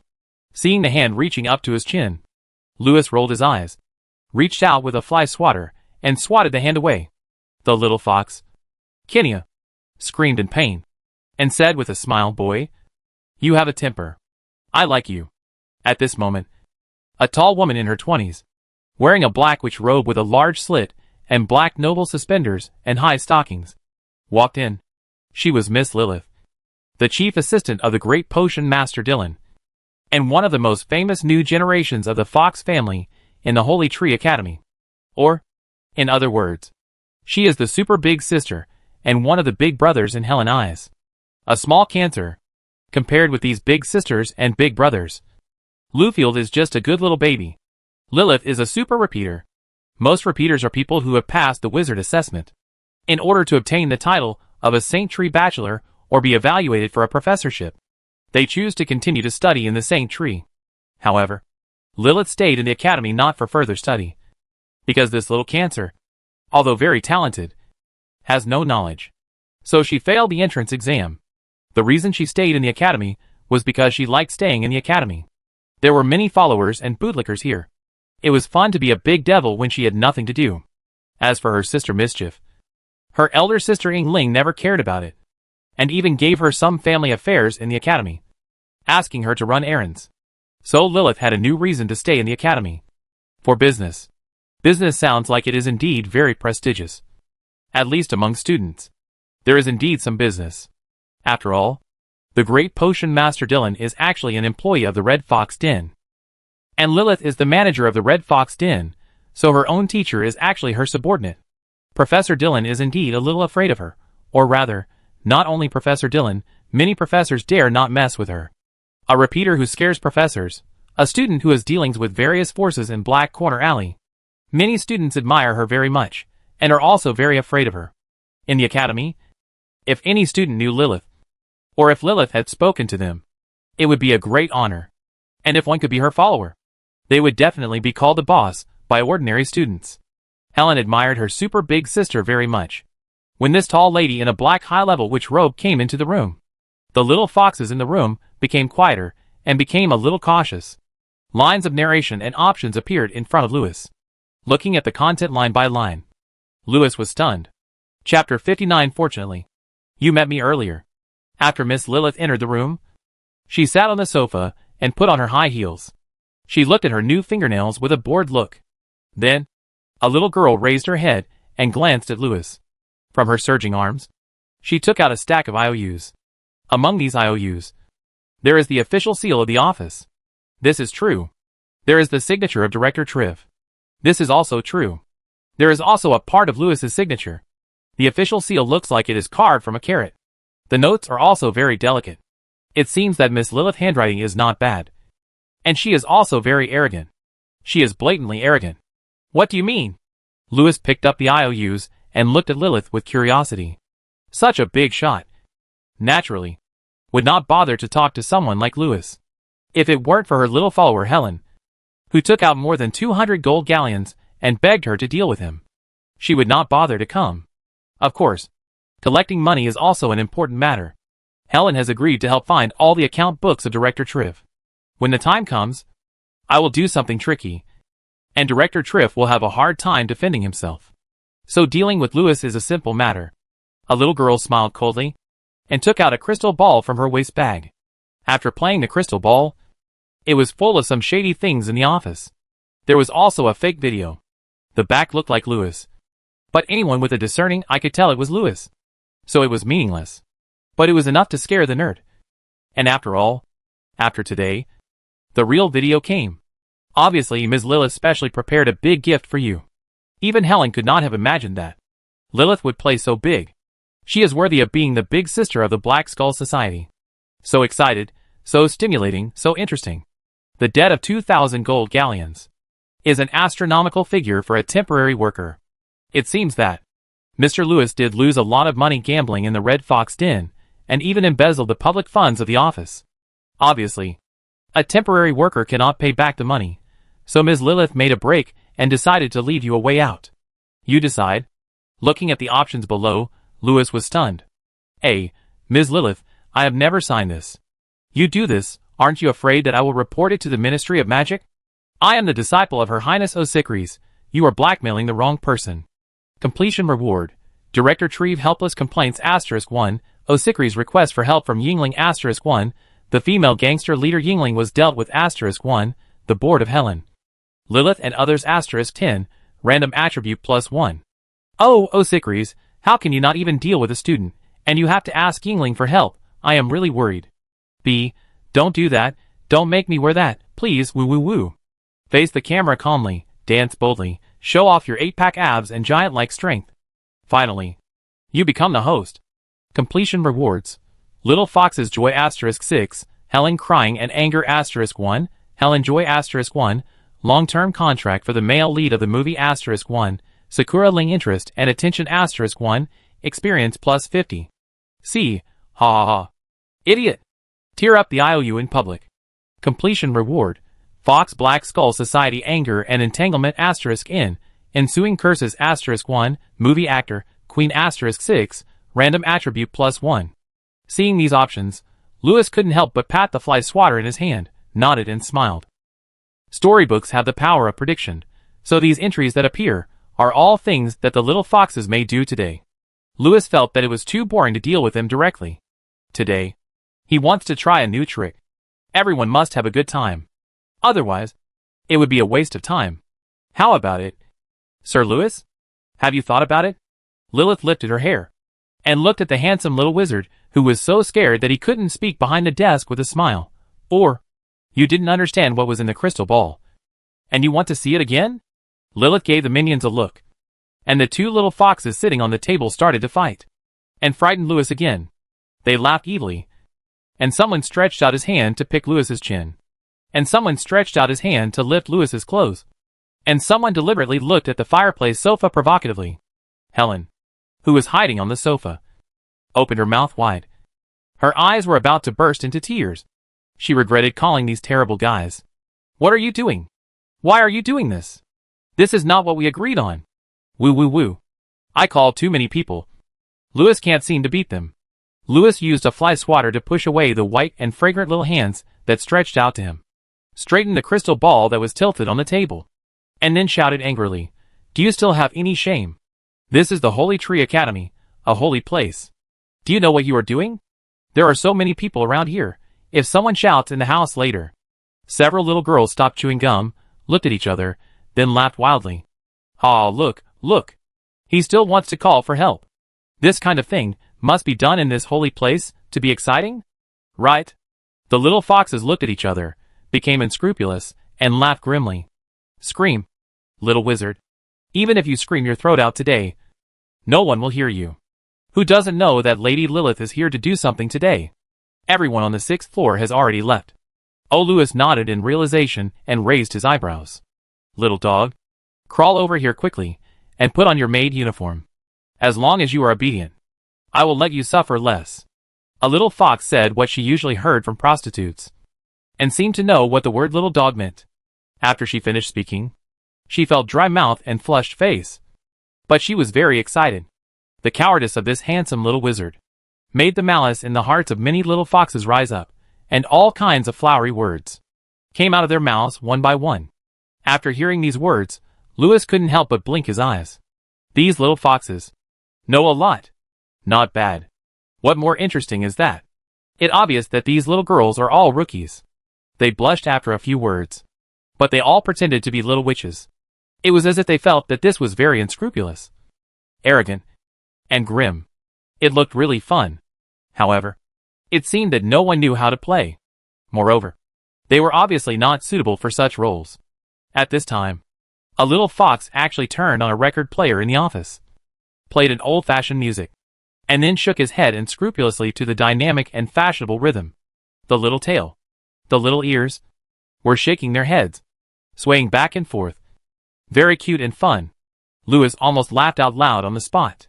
What was even cuter was that the little foxes seemed to think they were very cool. Helen also thought the big sisters were scary. Big sister Lilith suddenly grinned and became arrogant. Look! She started shaking her tail again. She started grinning again. And she couldn't help but lift up her high heels. See the demons dancing wildly? Broaden your horizons, little wizard. Why don't you quickly bow down at the feet of this great devil and beg me? In this atmosphere, she felt that it was a little interesting. Lewis also felt that it was getting more and more interesting. It seems that these little foxes don't know how dangerous this society is. When they go out in the future, they will suffer. They don't even know what happened when they were sold. Fortunately, they met me earlier. Lewis didn't plan to waste time talking to them. Chapter 60. Oh, I understand. You think I'm not strong enough. Luckily you met me earlier. Lewis looked at the smiling Miss Lilith, nodded. Not going to talk nonsense with them. Get up and put everything on the desk into the drawer. Prepare to reserve a place for everyone to dance later. That right, Mr. Lewis. Just cooperate obediently. It will be over soon. Miss Lilith lifted her high heels, smiling and giving the little sisters a look. Then, two little foxes also took out their wands. After a spell on the door, the door disappeared and merged with the wall. Then a group of little foxes came around, raised their wands and chanted spells that they didn't even understand, such as evil thoughts, burning internal organs, gripping bones and digging hearts, skinning and pulling tendons, etc., to scare the little wizard. It can be seen that they seem to have heard of these black spells, but they don't know how to do them at all. Even if they recite them boldly, they can't work. They are just trying to scare people. But ordinary people really can't understand them. They would think that the caster had intentionally terminated the spell. Lewis put away the last pile of financial documents. He was now certain that it was these fox who usually came to the office to collect accounts. Although it was a bit boring to send them away, if they were not sent away, this office would have a pension department in the future, and he would never be able to truly enter the Ministry of Magic. He decided to let all the fox in the academy know today who exactly had come to this office. Lewis didn't even look at these guys. But Helen was already trembling with fear. She was completely regretful now.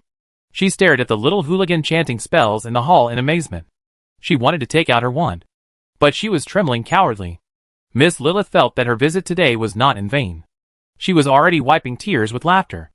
Many foxes were also laughing, and raised their wands one after another, intending to do something serious.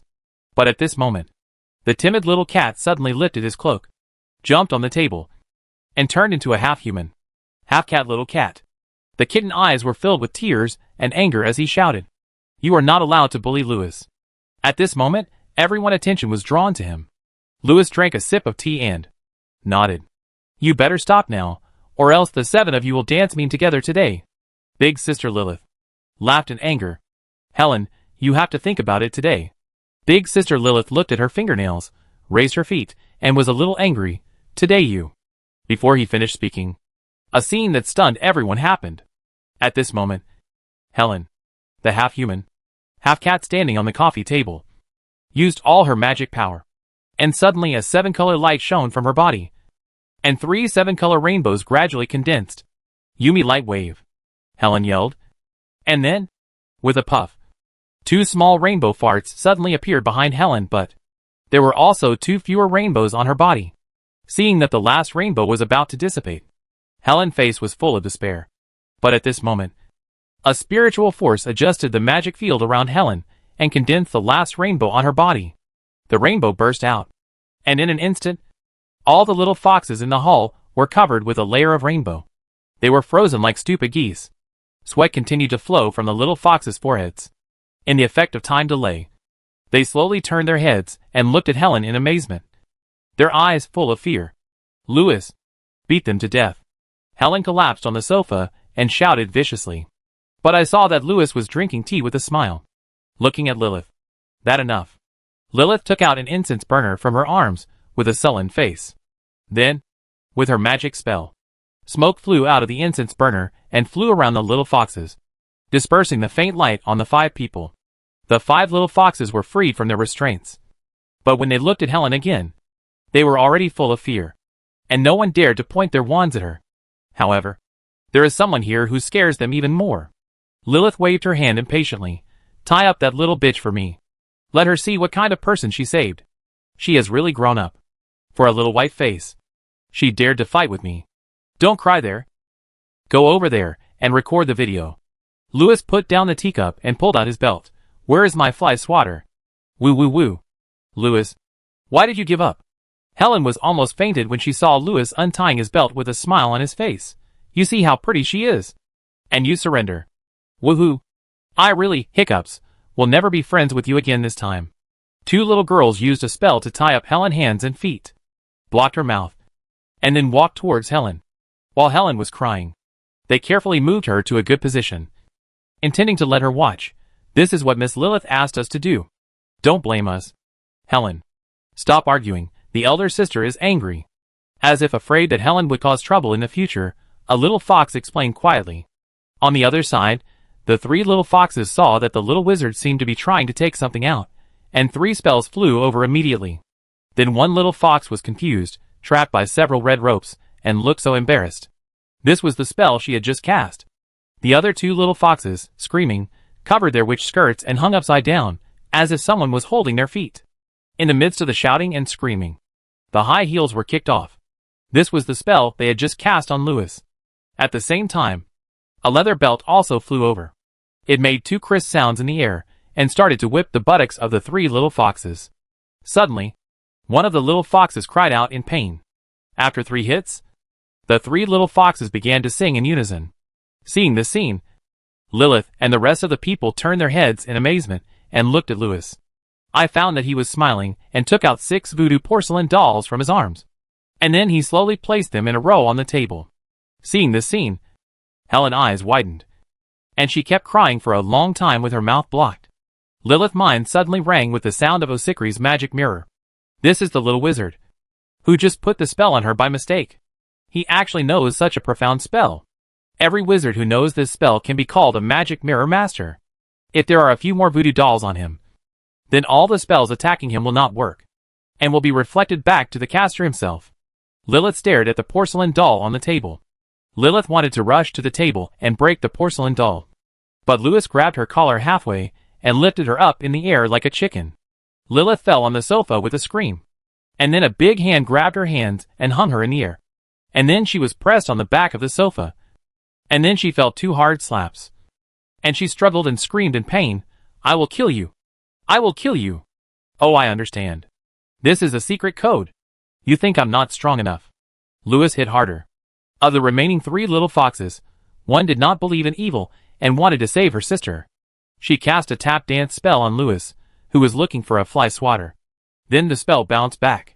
She twisted her, but uncontrollably, and started to dance while crying. "Don't worry, it will be your turn soon." Louis glanced at the remaining 2 people with a smile. He picked up the fly swatter. Chapter 61. What is meaning? Seeing their sister crying loudly after being beaten, the 2 little foxes, there was a buzz in their heads, and they were dumbfounded. What going on? Why didn't their sister fight back? She knows how to cast spells without a wand.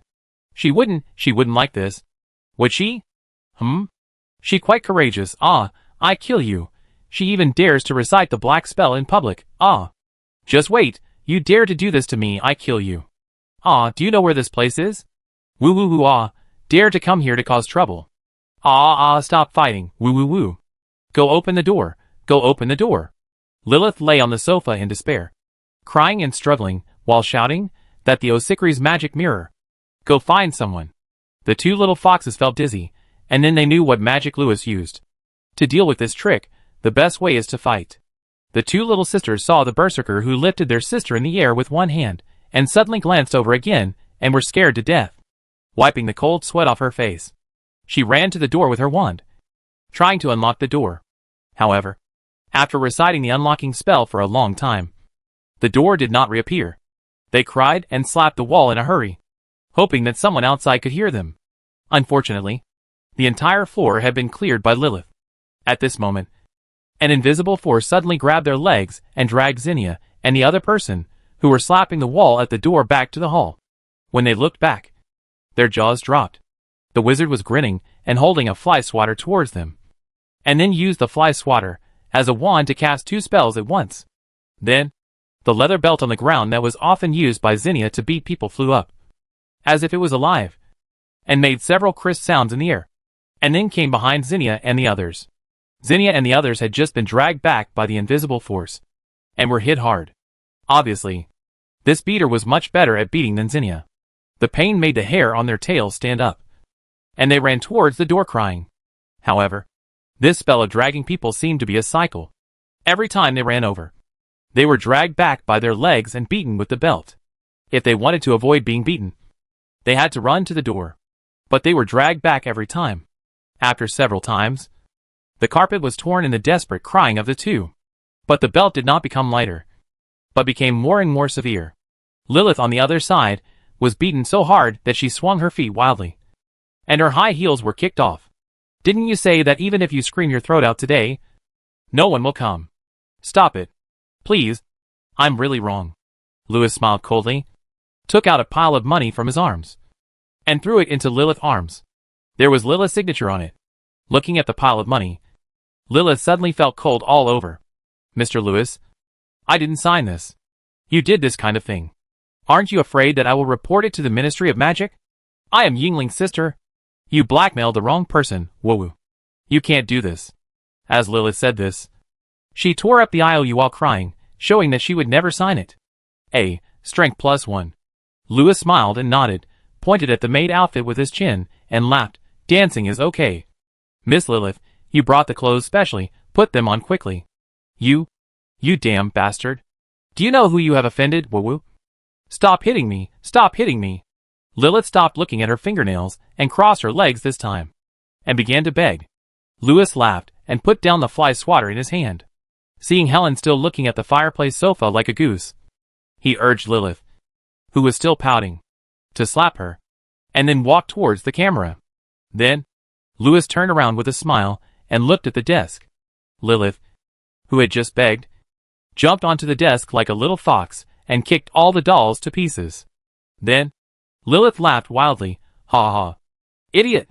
The fury and entanglement of Fox Black Skull Society *1, the curse that followed *1, the contract of Snow Fox Girl Group of Triff Film Studio, 1/3, strength +1.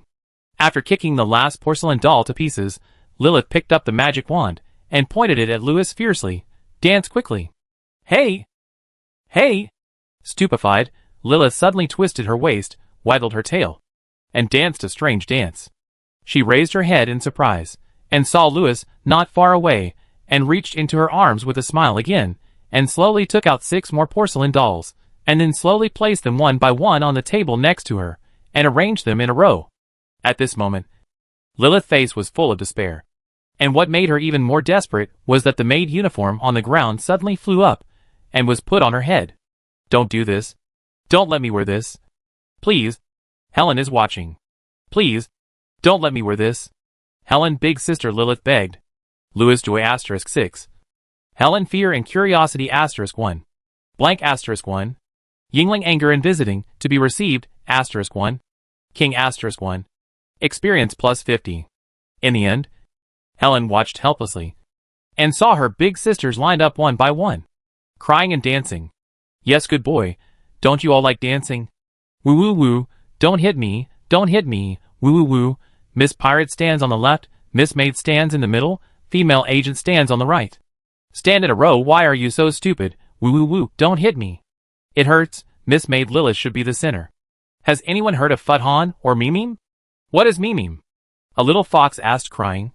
Oh, I teach you. Raise your hands, crying, twist your waist 1, 2, 3, 4, wag your tail good, half squat, twist your hips 2, 2, 3, 4, wag your tail very good. At this moment, the roles in those options all switched.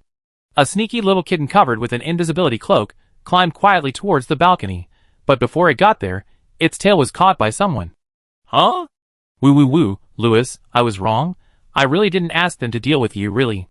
Go sit on the sofa, watch your big sisters perform otherwise. They've come here for nothing. Big sisters, perform well for your little followers. Did you hear me? Don't hit me, woo woo woo. Don't hit me. Did you hear me? Listen, I heard you. Woo woo woo. Louder. In unison, I heard you. The big sisters danced and cried and begged. The little follower Helen opened her mouth wide, watching her big sisters, performing one trick after another. At this moment, the big sisters looked at the curious eyes of the little follower they often bullied, and they felt dizzy. Later, Louis called out the girl who liked to bully people the most in the academy from the dance troupe, and asked her to ride the unicycle used for circus performances in the office, and cried and threw a small ball. She was quite suitable for riding a tricycle. So were the others.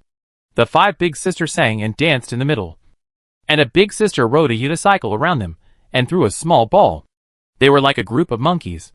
Watching their performance, the little follower finally couldn't help laughing. Blank *1 became Helen Joy *1. Chapter 62 Routine. Finally, Helen, wiping her tears, lay on the coffee table by the fireplace and wrote down the bad things she had done with the little foxes in the past, while curiously watching her big sisters perform the ball throwing until lunch. To be exact, it was 20 minutes before lunch. The lunch in the cafeteria today has the giant Padar lobster, which cannot be missed. Helen was writing a self-criticism while thinking hard, while the dressing room on the other side was filled with sobbing and sporadic sounds of people taking off their clothes. They put on a layer of costumes outside, and just rehearsed a witch who was crazy. As for the money that the little foxes had extorted from Helen before, they all returned it to Helen. The people who had mocked O'Sickleys also apologized to O'Sickleys' sister Helen, while riding a unicycle and throwing a ball. After Louis arranged his costume, he came to the sofa and took out the stack of IOUs that Miss Lilith had taken out before. Then he looked for the blank IOUs that had not been signed by anyone. He wanted Lilith and the others to write on them today, and then show them to Yingling. I will use my official identity to let this local boss of Black Corner Alley know me well. The name of Louis VI should be known to everyone. After finding the money, Louis saw Lilith still crying at the desk. And he couldn't help laughing. Don't cry. Look! Your little follower is staring at you curiously. Lilith cried even harder. It like I did something to you. Louis hit his hand with the IOU and said, Aren't these all the programs you prepared for today? Let me dance. Ride a tricycle. Throw a ball. Oh! You asked me to do this just to play a prank. And I asked you to do this just to be a hooligan? He lifted Lilith's chin and said with a smile, Queen Lilith. Don't you agree? Lilith turned her pretty face away, wiped her tears and cursed, You damn devil, huh? Woo woo woo. If it about dancing.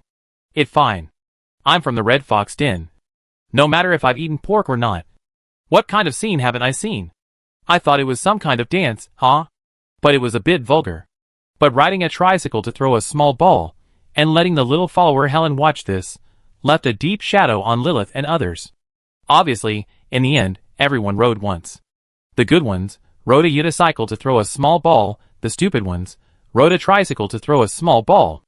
Each big sister performed a trick in front of the little follower, and then it was over. Seeing the little follower Helen looking over quietly again, the big sisters couldn't help crying even harder. From now on, don't even think about bullying Helen. I guess even if we meet, we have to hide our faces and walk away. Well, there are 6 porcelain dolls in total. Ahem, 6 high-level substitute dolls in total, a carpet, 2 wheelbarrows. 3,500, 602. Louis sat at the desk, frowning and counting seriously. Sure enough, this way of comforting people is the most effective. When he read out the series of numbers, the little girls stopped crying. They raised their heads woodenly, looking at the demon in disbelief, could not believe what they heard. Helen opened her mouth wide, and found that Louis was much more ruthless than her big sister. Soon, the number was quoted at 50,000.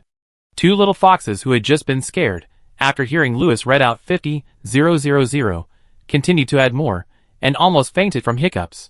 Hey! These dolls of mine are palace antiques from the time of Isolde the Witch King. I think you should know the value of them. Right? Louis smiled at Lilith and the others. Don't worry about anything else. Just pay this. Let me see. Louis finally reported the number that the little foxes had reported before. 5,000 gold galleons. The little foxes, who had just been frightened, breathed a sigh of relief. But Lilith's face turned pale. He might have just been bluffing when he said 50,000. But the 5,000 might be true. Obviously. Lilith is still too young. Seeing that Louis really took up those IOUs. Miss Lilith was dizzy and pointed at Louis for a long time without saying a word. You? Don't doubt it. Miss Lilith. Today. You dare to write it. Louis smiled and said, I will come to collect the money tomorrow. As he said that, Louis pinched the tail of a little fox beside him. Why else would you write it? Right? Don't touch my tail, Woo woo woo. Be good. Come on. Sign it. Dinner is about to start. After signing, I will treat everyone to a meal in the cafeteria, Helen. Okay. Louis gently comforted everyone. Who wants to go to the cafeteria with you? Woo-woo. I'm not going. Woo-woo. I want to go home. Stop crying. Lilith gritted her teeth, wiped away her tears, and fiercely snatched the pen from Louis's hand. We sign. But let's make it clear first. You return the dance video to us. Otherwise we will never let you go. No problem. Louis said with a smile. Several little foxes signed this stack of IOUs, some of which are 10, some of which are 100, are all things that the Red Fox Den uses to blackmail others. And the paper used is also the kind of magic parchment that spells cannot take effect on. So it can't be changed. Therefore, when writing an IOU, you have to use this kind of professional paper. The little foxes all signed on it. Then Lilith took out a stamp from her pocket and stamped it on it. After that, Louis returned all the things to them as promised, including the crystal ball in Helen's hand. What surprised the little foxes was that The camera they prepared did not record at all, which surprised them greatly, and also relieved them. Before the little foxes left, they quietly took away some of Louis' things, including hair, nails, a cup he had drunk from, and a pen he had used. Louis pretended not to see anything. After the little foxes left, Louis sorted out the IOUs. With a spell, Party A and Party B were swapped. The magic parchment that could invalidate the spell seemed to have no effect in his hands. After finishing, Louis began to write. The mysterious office owed the Red Fox Nest 5,000 gold galleons. Then a seal was also stamped. The debtors also had Director Trive's signature, which was exactly the same. Some debtors also had Louis's signature, which was exactly the same as Lilith's handwriting. If you look closely, you will find that the time of the debt signed by Director Trive, which Lilith used to show off, is also exactly the same. This is dirty stuff, and it has nothing to do with Louis, because he just came this month. As for those signed by Louis, just when Helen opened her mouth and looked at Louis as if he was looking at a fool, Louis lifted the covered crystal ball on the table. In this crystal ball, there are several minutes of video recording starting from when Lilith and others entered the room, including several people blackmailing, Louis righteously scolding, until Louis slammed the table. The rest is all recordings. Louis used magic to interfere, and kept the black spells chanted by Kenya and others. Apart from Louis, there are probably few wizards who can edit the crystal ball, and Louis edited it very well. If someone was not at the scene, they would definitely think that this wizard rolled up his sleeves in the end, used an Osikri's magic mirror, and his fists to deal with the little foxes. Therefore, this video is clean and can be reported to the Ministry of Magic. After playing this video, Louis slapped his palm with the IOUs, looked at Helen, who still had a cute face, and explained to her, 5,000 gold galleons? How much funding can a tiny office have in a year? They embezzled all of it. You said they didn't embezzle? But this seal is real. And the date and Director Tree's signature are also real. The most important thing is that there is really such a thing between them. If I report this to the Ministry of Magic to prove my innocence, will they come to check it? This signature is not written by me. Let's check it. But those signatures of Treve are real. The signatures of Fox are real too.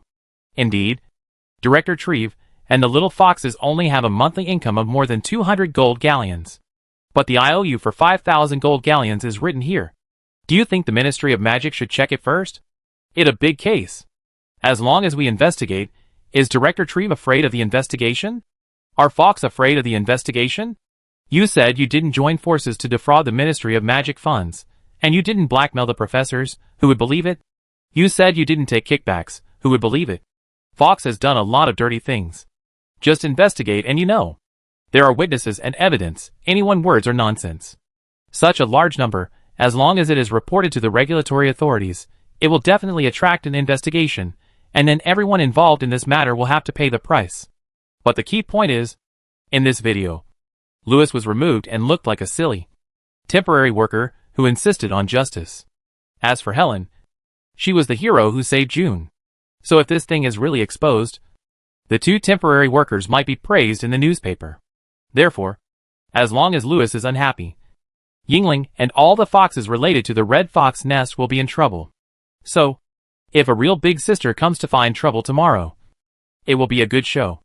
After Louis had said all these words to Helen, Helen slowly raised her head and looked at Louis cautiously. She suddenly realized that her extortion, loan sharks, and evil big sisters were just a group of innocent kittens compared to Louis. Who said that the big bad guy Louis was a nerd? Who said that he was stupid because of reading books? He was so bad that he was bludgeoning. Learn something, little girl. You have no future if you follow those big sisters all day long. Louis put the IOU away and said, You're still meeting those big sisters of yours. The world is right under your nose. Louis pointed to the tip of his nose. See? I'm sorry, Lilith. Woo-woo-woo. I've hurt you, Aw, woo-woo. Call me brother. Brother. I was wrong. Will you hang out with me in the future? I won't hang out with you, Woo-woo-woo. Can I hang out with you in the future? Louis. You're not really going to put that thing up there. Are you? Don't worry. I won't bother with them or beat them to death. These things are just to teach them a lesson. To let Fox and all the professors know the name of the newcomer in the office and what he does. Let them know what this mysterious office is like. As for whether you recognize the boss, it depends on your performance. Lewis smiled and put the stack of IOUs into his pocket to pay homage. You must first submit your loyalty. I've already said I don't want to be with you, huh?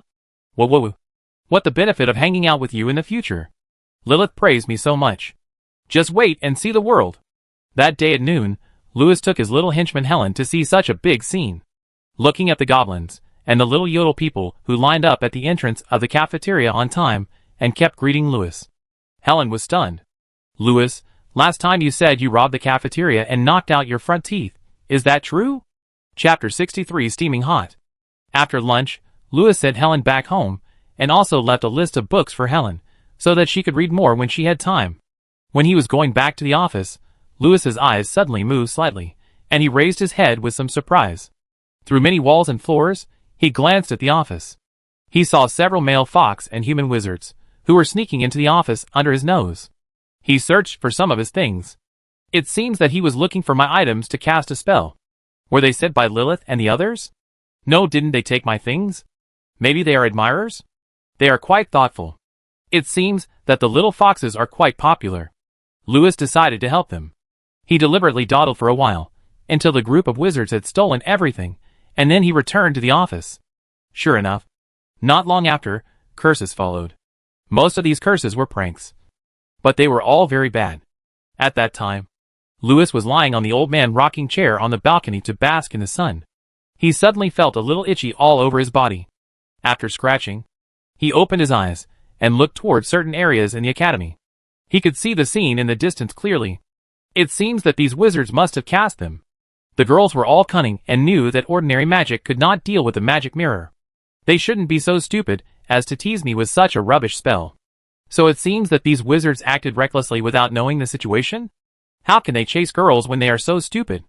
Lewis shook his head, took out the crystal ball, and used a prophecy. Then, all the information of the people who had cast spells on him was reflected in the crystal ball.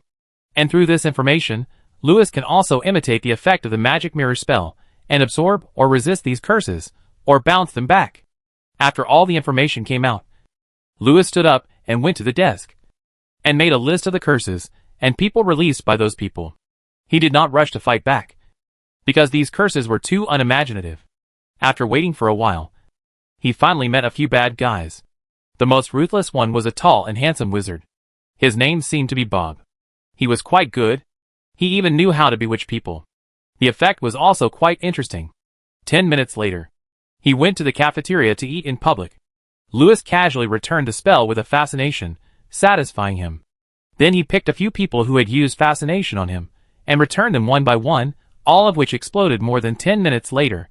Then, Lewis took out a voodoo doll from his sleeve, and after squeezing it with his hands, it turned into a fragile porcelain doll. This porcelain doll looked very cute, and it looked like the style that Osikris liked. Then, Lewis held it on the left side of the desk like rolling a deck of playing cards, and pulled it to the right, and a whole row of porcelain dolls appeared on the desk. Then, Lewis picked up a porcelain doll at random, and his hand loosened, and it fell to the ground. The porcelain doll broke on the spot. If Harold were standing here now, his jaw would definitely drop.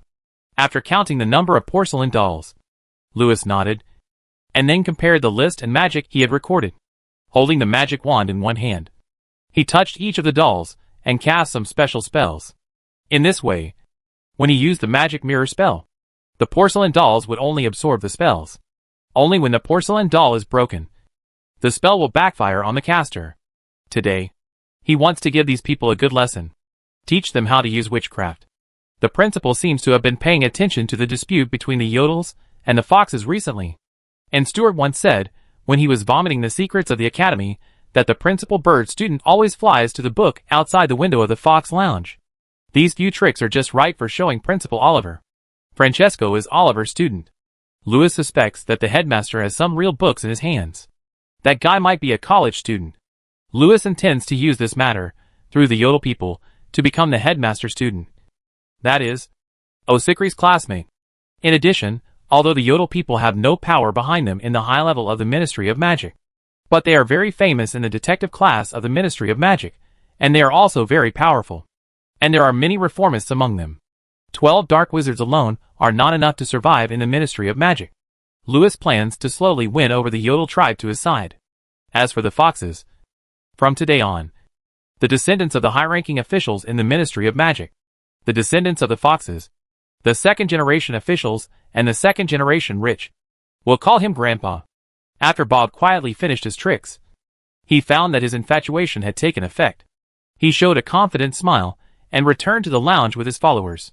Seeing Miss Lilith talking to everyone with a forced smile, Bob couldn't help but feel a sharp pain in his heart. He closed his eyes, took a few deep breaths, and when he opened his eyes, he was already showing a sunny smile. Sitting at the table in the middle of the lounge, a group of people, led by Bob, accompanied him to listen to the story told by Lilith and others. Bob and others were heartbroken. They didn't know what that person did, but Bob could see that the eyes of several ladies were red, and their actions were very strange. They didn't dare sit on the chairs, and they walked with a limp. What made Bob and others even more worried was that their throats were hoarse when they spoke, and there were marks on their wrists and ankles. The little foxes tied their hands and feet to release themselves, hanging upside down, etc. Actually, they were just beaten with a stick, then danced, and rode in front of Helen. Cough cough. Don't think too much. Really. Seeing Bob's eyes spitting fire, Kenya hurriedly said, "Don't tell me what I told you." Lilith is a little embarrassed. After saying that, Kenya couldn't help but turned her head away, wiping her tears. What there to be ashamed of? I was the first one to ride a unicycle in front of Helen. Okay? You all ride tricycles. I was even praised when I threw the ball. But none of you threw it as well as I did. Woohoo. Thinking of this, Kenya almost cried out, and she covered her mouth and turned her head away. Bob and others felt a sudden shock in their hearts. Their faces turned pale. Lilith, who was sitting at the table, telling stories about office fights, turned her head and glared at Kenya after hearing the whispers here, and then smiled at Bob. "It just a beating. It no big deal. That kid not only knows the magic mirror, but also has terrifying strength. He rushed up and hit me." Hiss. Xenia, quickly bring me a cushion. Why are you looking at me like that when I got my butt scratched? It was him who hit me. He hit me. Bob closed his eyes in pain. When Bob opened them again, in his ferocious smile, there was a flame of hatred burning in his eyes. She kept it a secret from me. How could she just get a spanking there, dance, ride a unicycle, and throw a ball? You are not monkeys in a circus. You should at least do a striptease. Right? People who are in debt usually perform like this in this lounge. Right? And the witch is crazy. Needless to say, I know everything. No hurry. This is just an appetizer. In the afternoon, Daniel and the other 5 came back. They are dating with Xenia and others. This matter will never end. We have always been the ones who abuse others, and no one has ever bullied us. This time, Osikri's disciples must have a good time with this ignorant boy. Suddenly, Bob felt that he should go to eat. He was not hungry. But Lilith and the others were not hungry either. Let go. Everyone. Let go to have lunch. There will be a good show in the cafeteria later. After saying that, Bob blinked at his goddess, Miss Lilith. Many men knew what Bob had done. After hearing this, they looked at each other meaningfully and laughed. It seems that some blind people will be in trouble today. We have always been the ones who bullied others. How bold is this to dare to provoke Fox? No matter what.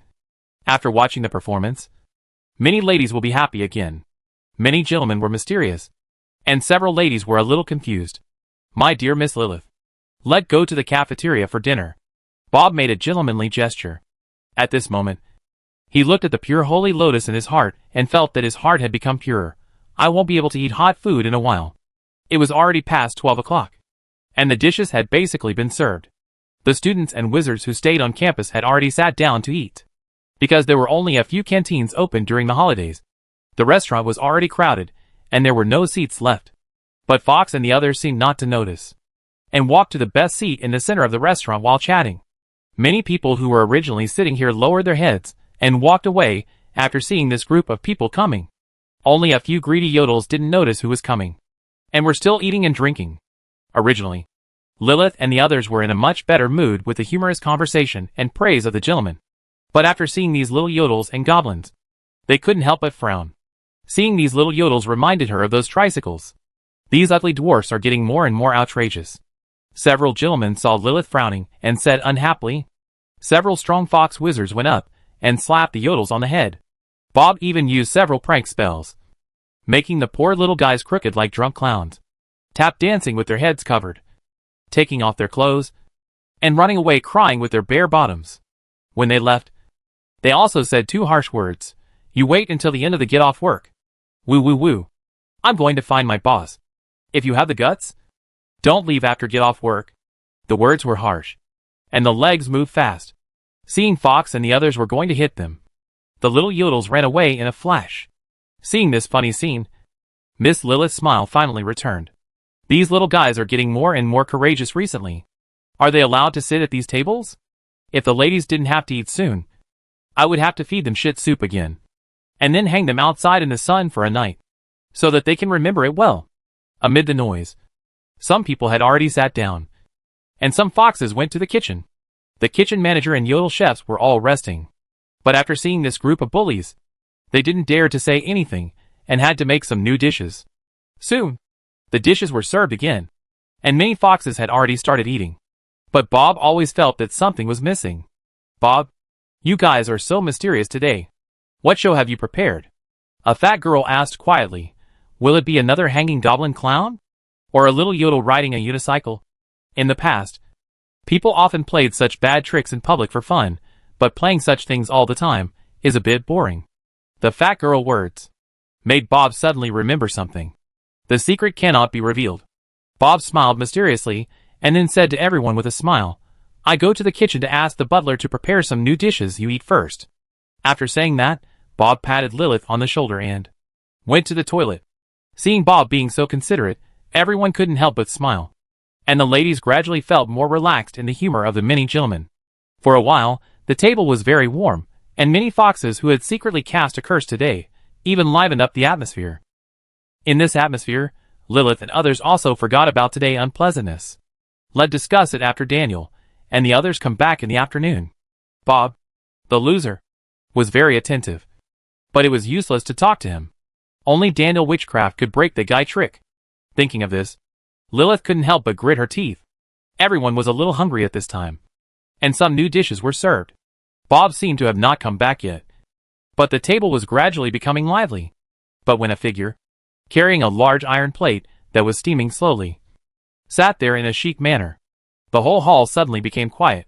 Why does it seem a bit smelly?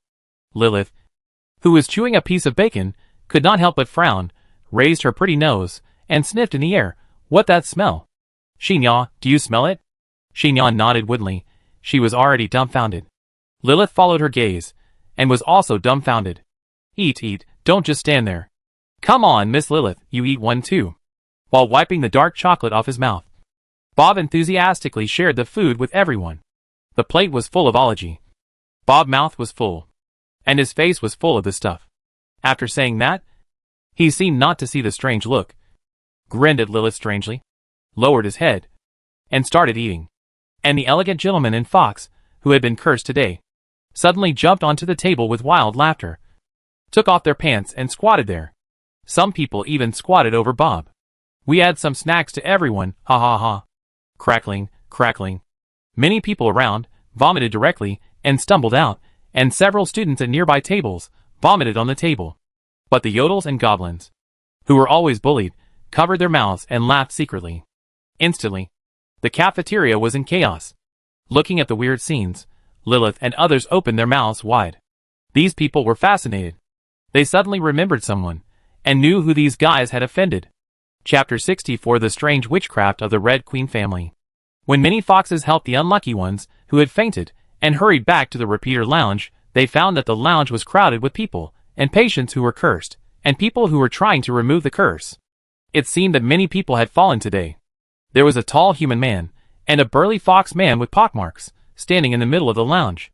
The pockmarked fox wizard was angrily directing everyone to flip through books and brew potions and remove the curse. The human man, however, was calmly directing many fox witches and wizards to perform witchcraft.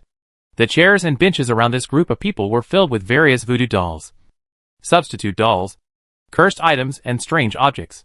And it seemed that the fight was still going on. It seemed that someone had cursed Lewis in the office at noon. and after being reflected back by the non-existent Osikri's magic mirror. These new generation of Fox tribe prodigies, who had always provoked others and rarely been provoked, felt greatly provoked. Then the spells came one after another, with the anger of I slapped you, and you dared to fight back. Obviously, no matter how powerful a person is, it is impossible for him to deal with dozens of people. So it seems that the battle during the lunch break did have an effect, and gradually no spells rebounded back. The human wizard and many foxes couldn't help but raise their heads and smile at each other meaningfully. But they didn't seem to be willing to give up, and instead became more aggressive. It seems that he intends to let Louis VI remember this bitter fruit. Don't say you were just a temporary worker. Didn't Director Triff come here on his own initiative in the end? This newcomer always doesn't know who can be provoked, and who can't be provoked in the Holy Tree Academy.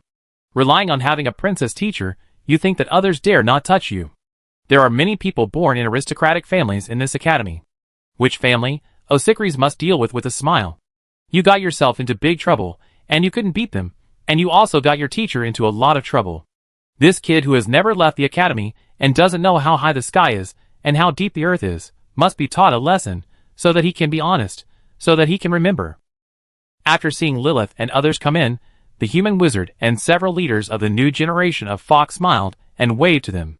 Several girls' eyes lit up, knowing that their boyfriends were helping them vent their anger. They felt happy and wronged. She pouted and went over there to act like a spoiled child. Lilith looked at the crowd in the lounge, and sat down and rubbed her forehead. That kid was going to make a fool of himself this afternoon, but Lilith was not happy at all. Because today's incident was a bit big, she didn't know how it would end. If the relationship between Fox and Osikris became a bit stiff because of this fight, her sister would definitely not look very happy. But when she thought of the IOU for 5,000 gold galleons, Lilith gritted her teeth again. Lilith, I heard from Zinnia.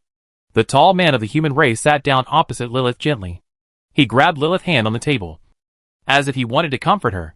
However, Lilith dodged it without leaving a trace. Lilith looked up at the sofa on the fireplace in the lounge, and found that Zinnia was not there, and she couldn't help feeling a little awkward. Daniel, this guy, was dating Zinnia, but he was always thinking about teasing me. Zinnia didn't care about this matter either. That right, she just wanted to spend Daniel money, take advantage of his fame, and tease him. She didn't mean it at all. If it were usual, I wouldn't have to put on a stern face, after all. This guy was born in the Red Queen family, and his father, the Earl of Red Mountain, was rich and powerful. Even His Majesty Delphinia would look up to him. He belongs to a real noble family, and he also has the title of Baron. But he is not in the mood today. Daniel did not care about Lilith's behavior. The more he could not get it, the more itchy he felt. He suppressed his temper, and said softly, "Don't worry about it anymore. It was the boy who was ignorant first. You were just some small jokes and pranks. But he was so ignorant, and used tricks to make you sign such a big IOU. He is really courting death." At this point, Daniel's eyes narrowed slightly. It's just an Osikri's magic mirror. But he really thinks he's so great. It might be okay to deal with ordinary wizards.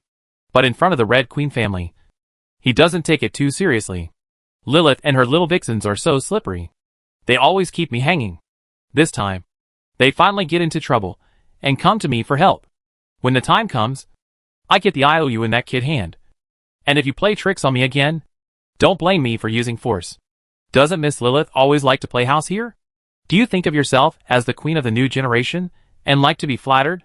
Today, let people flatter you to the fullest. This afternoon, I will make that man kneel down and beg for mercy, and then let him watch a monkey come out from behind his buttocks. Daniel couldn't help but smile. Lilith quietly observed Daniel's expression, and secretly breathed a sigh of relief. Sure enough, Daniel had to take action. The witchcraft of the Red Queen family is extremely strange. Even His Majesty Francesco has been humiliated in front of this family. With Daniel here this time, I will definitely be able to get the IOU back.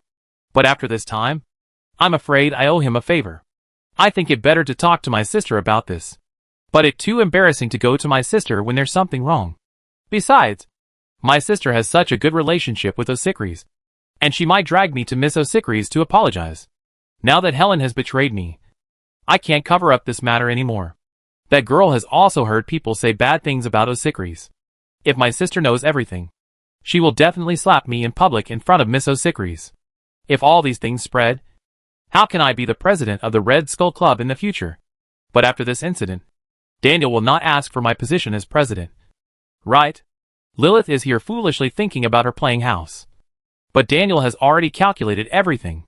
Seeing that he is still absent-minded with the things in his pocket, Daniel changed the subject and comforted her softly for a long time. His family has a rich heritage, and he is the heir specially trained by the family. He is also very good at socializing, so he is very elegant, and his conversation is humorous. After a conversation, Daniel mentioned how they played a trick on the boy, which made Lilith burst into laughter. He will taste the bitter fruit today. It won't be long before he gets off work in the afternoon. He will come to kneel on the ground and beg for mercy with the IOU. Whatever Bob ate today, I will make him pay back 100-fold in public. Don't worry. I will take care of you. Daniel grabbed Lilith's hand again and said gently, Lilith, no matter what, we will protect you. These words, and the word we made Lilith's heart warm. She pulled her hand back, but her face was slightly red, as if she felt that the atmosphere between the two was too ambiguous. She looked up and looked elsewhere. Changing the subject, where is Kenya? Why hasn't she come back yet? Daniel looked back, also a little confused. She went to the dressing room. Why did it take so long? Oh, by the way, maybe she took a shower, you know. Bob is going to take a shower today. Oh damn, I'm talking about something else. Daniel shook his head, but it seemed like he was talking about this on purpose. He looked at Lilith, smiled and said, "It okay, Lilith, you don't have that kind of stuff on you, you smell good." Lilith bit her lip, and finally stood up and left. Sorry, Daniel. I have to go to the locker room too. When she passed by Daniel, she accidentally brushed Daniel's arm, which made Daniel distracted. After entering the locker room, Lilith saw that Kenya and others seemed to have just taken a shower, changed clothes, and even changed their underwear. The 6 girls looked at the underwear, biting their lips and looking at each other. Lilith also hurriedly took her clothes, after the sister in front of her finished washing and vacated her place. She also washed up. She changed into a new set of clothes. Inside the top was a shirt with lace, and outside was a black and white waistcoat. There were some buttons on the chest, which looked neat and clean. After putting on the white noble high stockings, Lilith used a little magic to blow up her white tail and hair. She looked at the time, and it was already past 4 in the afternoon.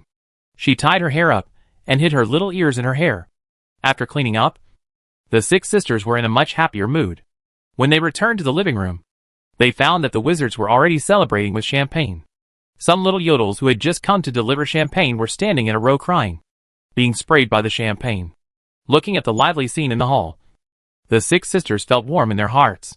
Many gentlemen knew that they were still angry, so they deliberately found a few clowns to play with them.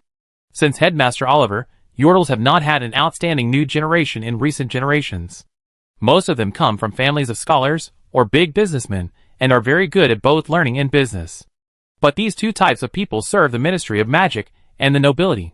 So in the eyes of the descendants of the Ministry of Magic politicians and the nobility, they are almost born inferior to themselves.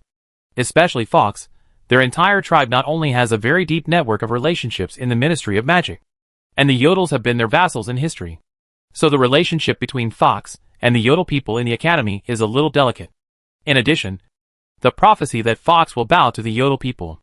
This makes Fox and others often bully the yodel people in private. But regarding this matter, Principal Oliver, who is a yodel, turned a blind eye, seemingly just regarded this as a game between children. And he once said a funny thing that all the changes will start this year. There will be someone to stand up for the yodel kids. This made many people intensify their anger in private. Many people said that the principal was following the prophecy. In that prophecy, the strongest wizard in the history of the world would be enrolled. And he was a yodel.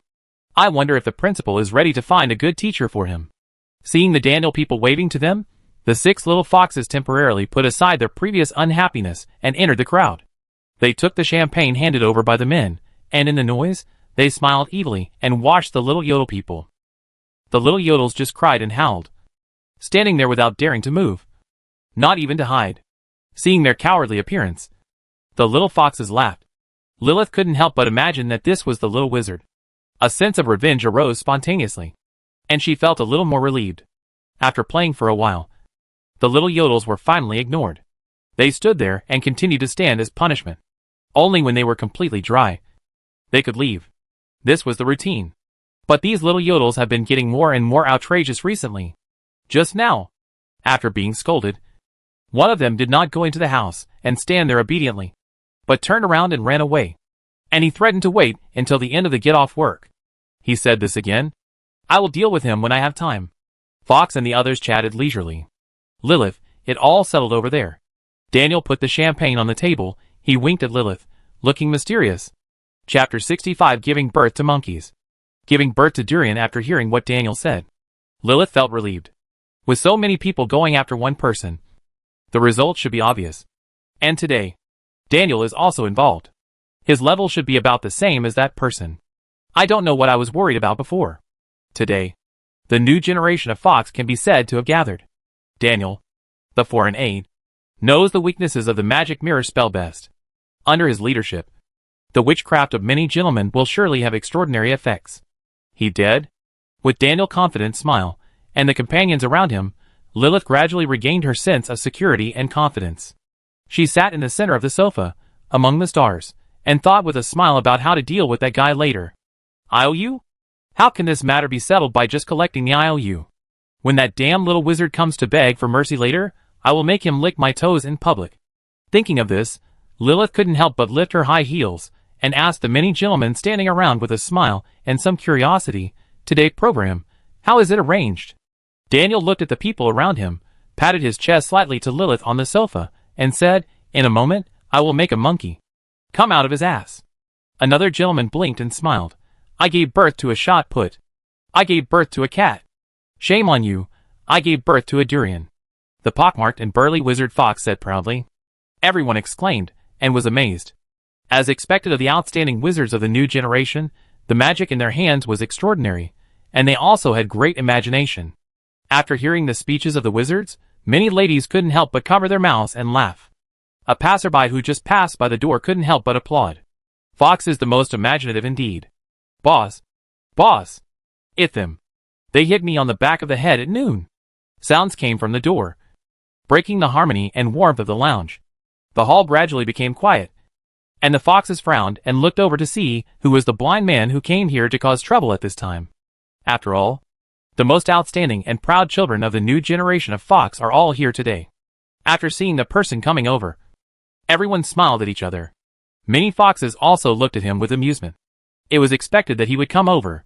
After all, if he didn't come to beg for mercy, he would just wait to be bullied. However, it seemed that the curse and witchcraft on him seemed to have been delayed by him in some clever way. But with so many curses, was he going to be bullied? And he also found a bunch of yodel people to help him out. Are these two groups of victims organizing themselves to form an alliance? I'm afraid that even if you cry on your knees today, you won't be able to negotiate. Many Foxes pretended not to see this person and continued to talk and laugh. For a moment, the room became lively again. Several strong Foxes around Lilith's sofa, when Louis walked slowly over, deliberately approached him and glared at him fiercely. But for some reason, when Lilith saw Louis's smiling face, her mind went blank and she felt a little weak. Lilith couldn't help but hold Daniel's sleeve tightly. Daniel smiled faintly, lowered slightly, patted her jade hands, without even looking at the door, said, the show will start soon.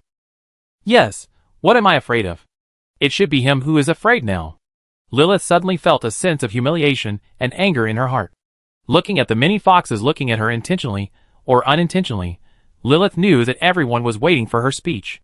She pretended to accidentally kick off one of her shoes, and then glanced at Kenya lightly. Then, Xenia threw a blanket in front of Lilith's feet, looked at the little wizard with a smile, and said, climb over here. There was a burst of laughter in the hall, and Lilith lifted her feet. Then she pretended not to see Louis at the door, and chatted with the people next to her. After waiting for a long time, she didn't hear any movement, and she looked up and found that the little wizard didn't come here at all, but went to the long stone table with champagne next to her. Then, Louis looked at everyone with a smile.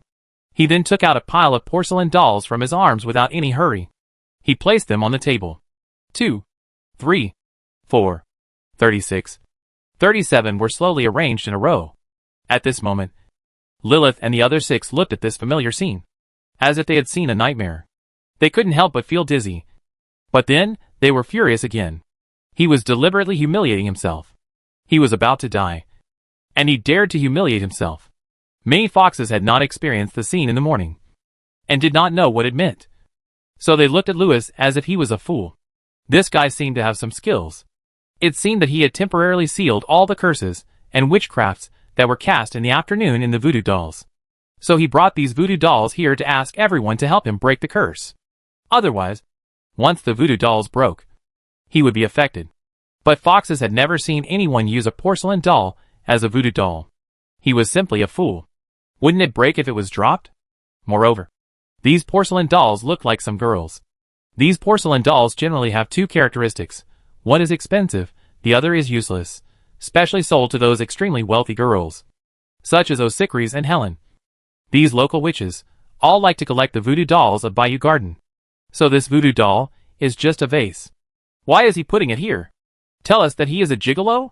Or tell us that he has many voodoo dolls, and put them here to duel with us in public? Is he a fool? He uses this vase to duel with us in public? And put it on the table? Won't it break if it falls? It's obvious that this nerd has never fought before.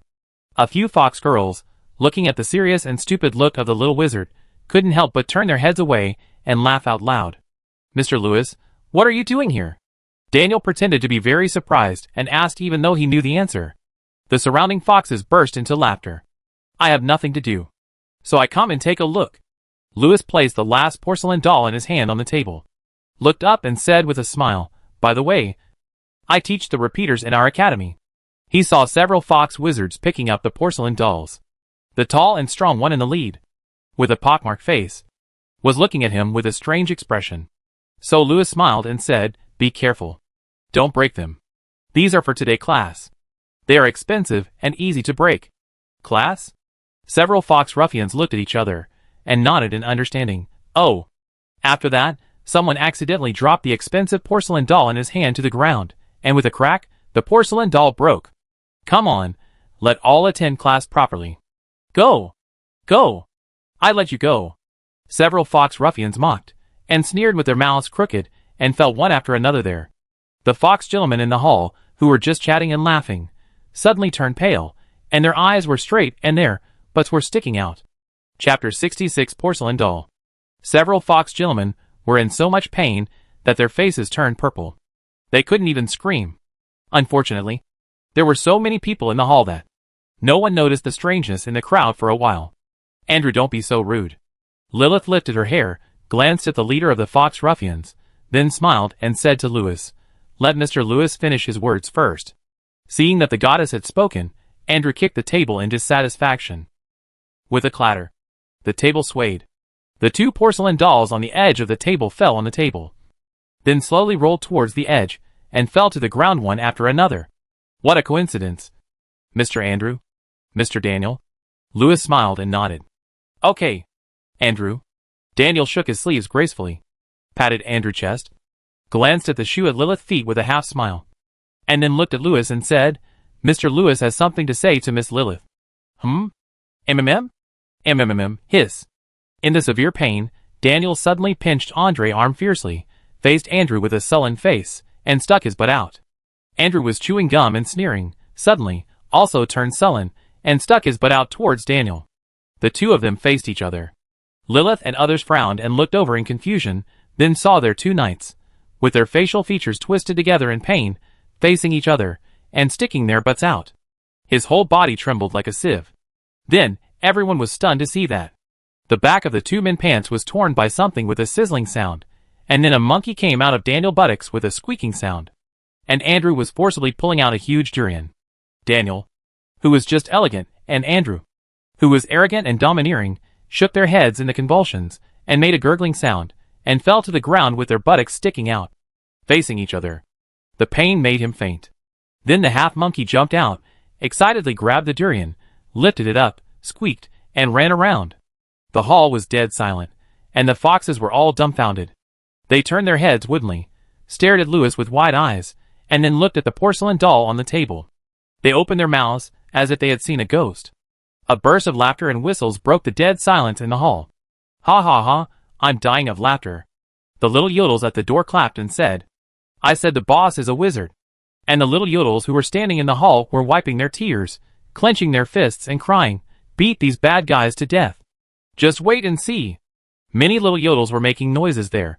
Louis looked at Fox with a smile. Look, no one answered the first question correctly. It seems that you have eaten everything the professors gave you. Look, I told you. This thing is easy to break. As he said that, Louis smiled and stretched out his hand to lift the table. The heavy table was like a light piece of paper. It was lifted up a section and fell to the ground with a bang. Then 6 porcelain dolls rolled on the ground and broke. 6 foxes in the hall suddenly turned pale and stuck out their buttocks. No one knew what kind of evil magic this was, nor how the wizard did it. But now everyone knew what was going on. Looking at the large number of porcelain dolls on the table, like tumblers, shaking wildly on the table for a long time, Fox's scalps were tingling, and he almost fainted from fright. Someone who was quick took out his wand and cast a spell on the porcelain dolls on the table, trying to pull them all over, but as soon as the spell flew near the porcelain dolls, one of the porcelain dolls and the spell exploded together. Then someone stuck out his butt with a sullen face. Don't use magic. Lilith suddenly turned pale and shouted, those porcelain dolls are under a spell. As long as they sense magic nearby, they will explode. Everyone was stunned. Isn't this a bomb? Not bad. Not bad. Louis applauded. It seems that someone has answered the second question correctly. Miss Lilith, there will be a reward later. Lilith forced a smile with an ugly face, and secretly winked at Fox. Louis laughed. At this moment, 2 strong foxes who had just sneaked up on Louis in the chaos had already rushed over from behind Louis, trying to pin him down. The first fox directly hit Louis's back. With a bang. It was like hitting a wall. His front teeth were knocked out, he was dizzy, with stars in his head, and lay on the ground. Now the 5 Dragon Clan strongmen couldn't handle this guy. His strength was greater than that of the Unicorn Mountain monster. The strength of such a huge unicorn was concentrated in a human body, so the body was naturally as strong as a rock. The first fox fainted on the ground, and the other fox was slapped by Louis just when he was halfway. The strong fox made a 720-degree turn in the air, and flew back to where he came from. The foxes not far away saw this scene, and their mouths were wide open enough to fit an apple. But some still wanted to rush over, intending to win by numbers. Louis didn't even look at these people.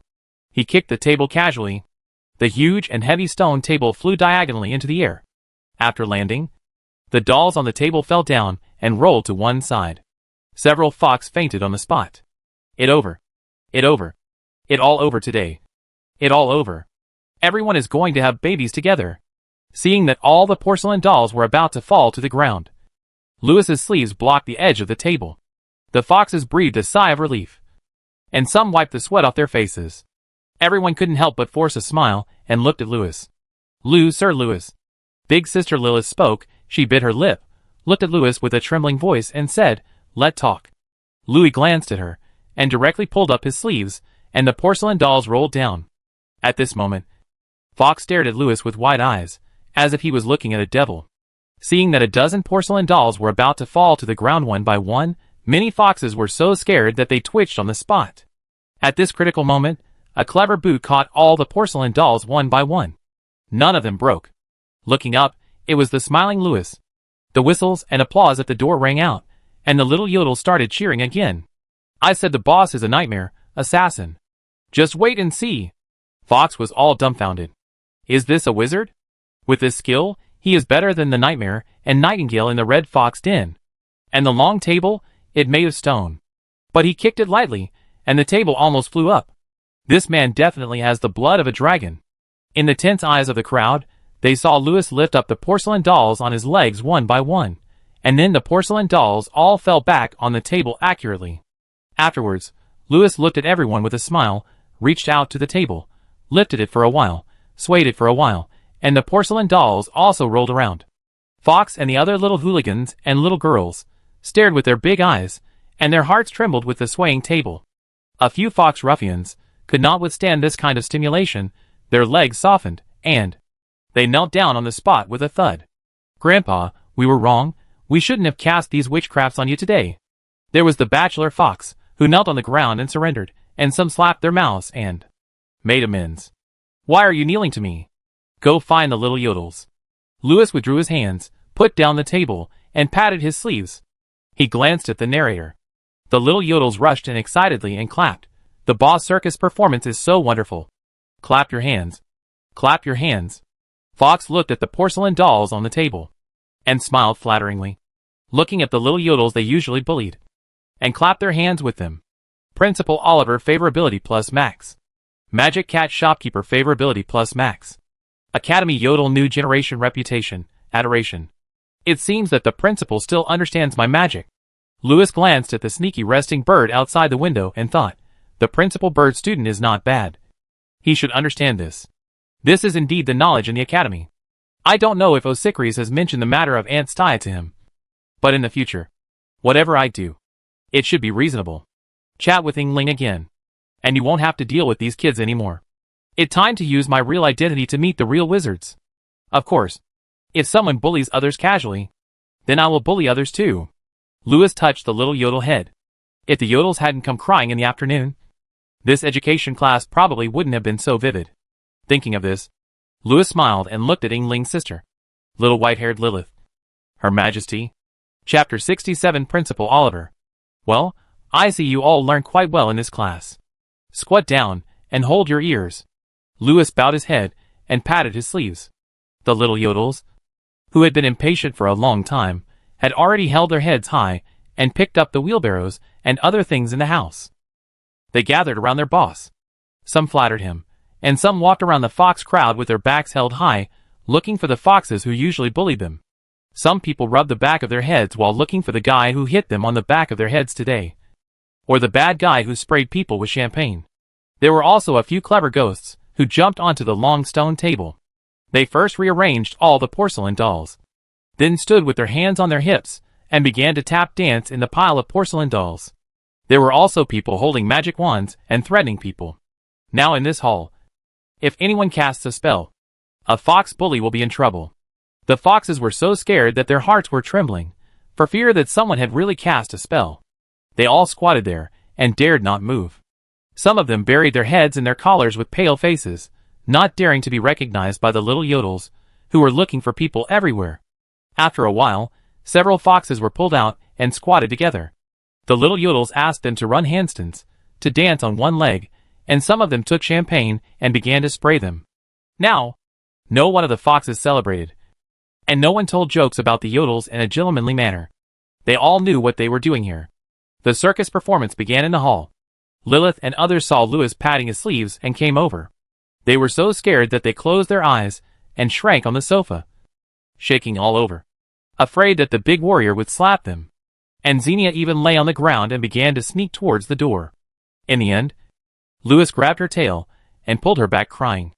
The carpet was scratched with a pile of hair by his fingernails. Woo woo woo woo. Sit there. After saying that, Louis heard the Knights of Lilith in the hall, cursing viciously in their hearts not to get close to the goddess in their hearts. Miss Lilith. So Louis smiled and reached out to touch the little ears on Lilith's head. Seeing this scene, several gentlemen, who were riding tricycles and pulling the little yodel, felt dizzy. But no one had the courage to pick up the long sword and rush towards the big devil. This disappointed Louis. He looked at Lilith and began to calculate, why did you put a blanket under your feet just now? Louis was a little curious. He didn't know what it was for. How can my noble feet step on a dog? Of course there must be a blanket. Louis suddenly understood. But Lilith had another explanation. Wearing high heels is a bit tiring, the ground is too cold, let's take a rest. Lilith was about to cry, she added, really? Oh, really not asking someone to kneel down and lick your feet? Louis looked at the white high-top noble stockings that Lilith had specially changed, raised his eyebrows, and smiled a little coldly. No, I really didn't say that. Please, don't punish me like this. Woo-woo-woo. Lilith quickly lowered her head and put on her shoes. Big Sister Lilith no longer crossed her legs, nor let anyone put a blanket under her feet, just wiped her tears, held her head, and looked at Louis begging. This time she didn't curse in her heart. Only 3 words. Please let me go. Seeing Lilith and the others' pitiful appearance, Louis stopped teasing her. He couldn't help laughing. Sat on the sofa opposite. Crossed his legs. It seemed that because he sat a little close to Xenia, Louis heard a gentleman in the hall cursing him viciously in his heart. So Louis smiled and hooked his finger at Xenia's little tail. Xenia bit her lip, and actually sat obediently on Louis's hand. Louis was stunned. Are you thinking wrongly? I didn't think so. What is this like? It like who I am. Louis pinched it. Very elastic. I knew it, he likes this. I understand this. Several gentlemen, who had just bullied the Yodel people in the daytime, saw this scene, their hearts twitched, and they fell off the unicycle. Louis couldn't help laughing. I am a magnanimous person, I can put today matter behind me. Louis is a petty-minded person, who is obviously a bad guy, who would not even let go of a child lollipop. Therefore, he is obviously. Louis ignored the narration, he threw the stack of IOUs in his arms on the table, then smiled at the admirers in the hall, who had been secretly glancing at him. As long as any of your knights can beat me, the matter today will be over. Everyone turned their heads and focused on riding their bicycles. Are you kidding me? Give him a sword, he can kill the dragon. What the hell? Lilith and the others looked for knights, who could stand up in the hall with tears in their eyes. But unfortunately, those elegant fox gentlemen were concentrating on performing the circus. And those admirers who claimed to be knights either fainted on the ground with their butts sticking up, or pretended not to see it. As expected, each of them was as cunning as a fox. Why go up if you can't win? It is never too late for a gentleman to take revenge. You have been waiting for this. I will let you take advantage of me today, just take advantage of me. The noble Miss Lilith and the others are all from famous families, and they will not have anything to do with poor guys like you in the future. Don't be angry. Thinking of this, the gentlemen felt relieved and focused on riding their unicycles. Hey, I brought this IOU for nothing today after seeing this 5,000 gold galleons. In the despair of the big sisters, Louis put the IOU back into his pocket. I wonder if anyone saw it, and it said that it was Treve. Louis owed 5,000 gold galleons. What would they think? The shoes seemed dirty. Hey! Hey! Hey! Use a rag? Seeing Lilith and the others squatting on the ground, wiping the shoes, the gentlemen felt a sharp pain in their hearts, but when the big devil looked at them with a smile, they rode their unicycles to the other side again, and concentrated on throwing the small ball in their hands. The whole team was wiped out. When leaving, Louis put away all the porcelain dolls on the stone table. Then, in full view of the crowd, he patted the several-ton stone table, and smiled at the foxes, who were still playing how to take revenge on the Yodel people in the future. Then, he elbowed the long stone table, and the stone table broke into 2 pieces. With a loud bang, the large bluestone floor under the stone table cracked, and the broken stone table fell in the middle of the hall, and the ground was covered with dust. When the dust settled, Louis and the little Yodels had already left, and only a group of foxes, who had wet their pants, were left in the room. Group wiped out *2 chatter. Today magic. The business intention of the major shareholder Wallace believe *1. The business intention of the boss of the Stover Dragon Arena Archie believe *1. The hammer of the God of War Muggle Arms Trading Company Limited, the boss of the hammer of the God of War Wizarding Special Strange Object Forging Group. A resting bird outside the window grumbled twice, and flew away. The principal office. I found that Mr. Oliver was enthusiastically talking about the heavenly book again. Yingling felt her eyelids heavy.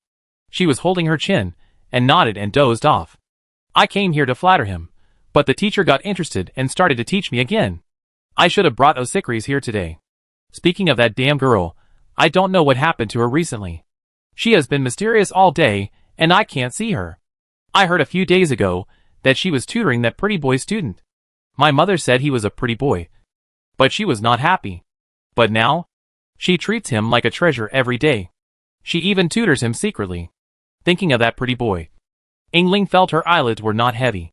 Why didn't she have such a good student? And he was a foreign mixed blood prince. Tut tut tut. But I heard that this student had recently made Osicris very angry. And she even asked me for a few spells, saying that she would give him a gladiatorial class. Yingling almost laughed herself to death. You little girl, you can't even handle your own students. I guess after raising them for 6 years, they finally grew up. You must be very fond of them. Your sister.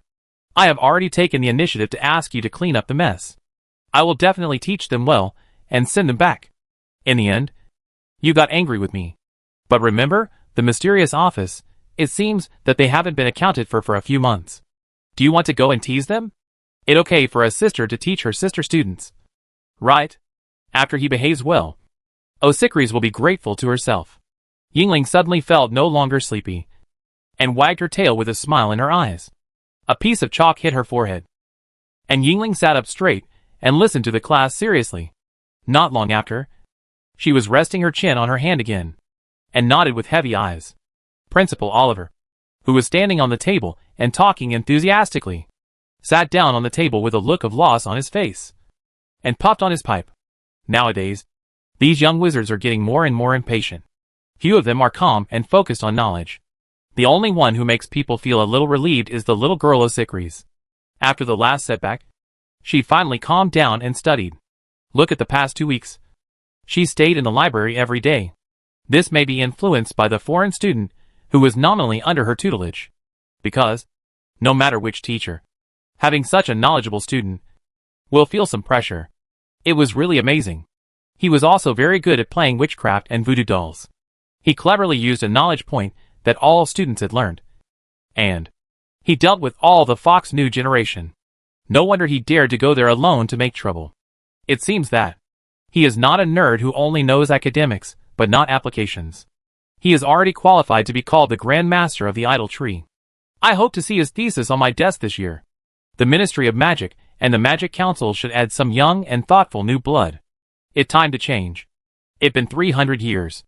There is only one wizard who can focus on academic research. Except Francesco.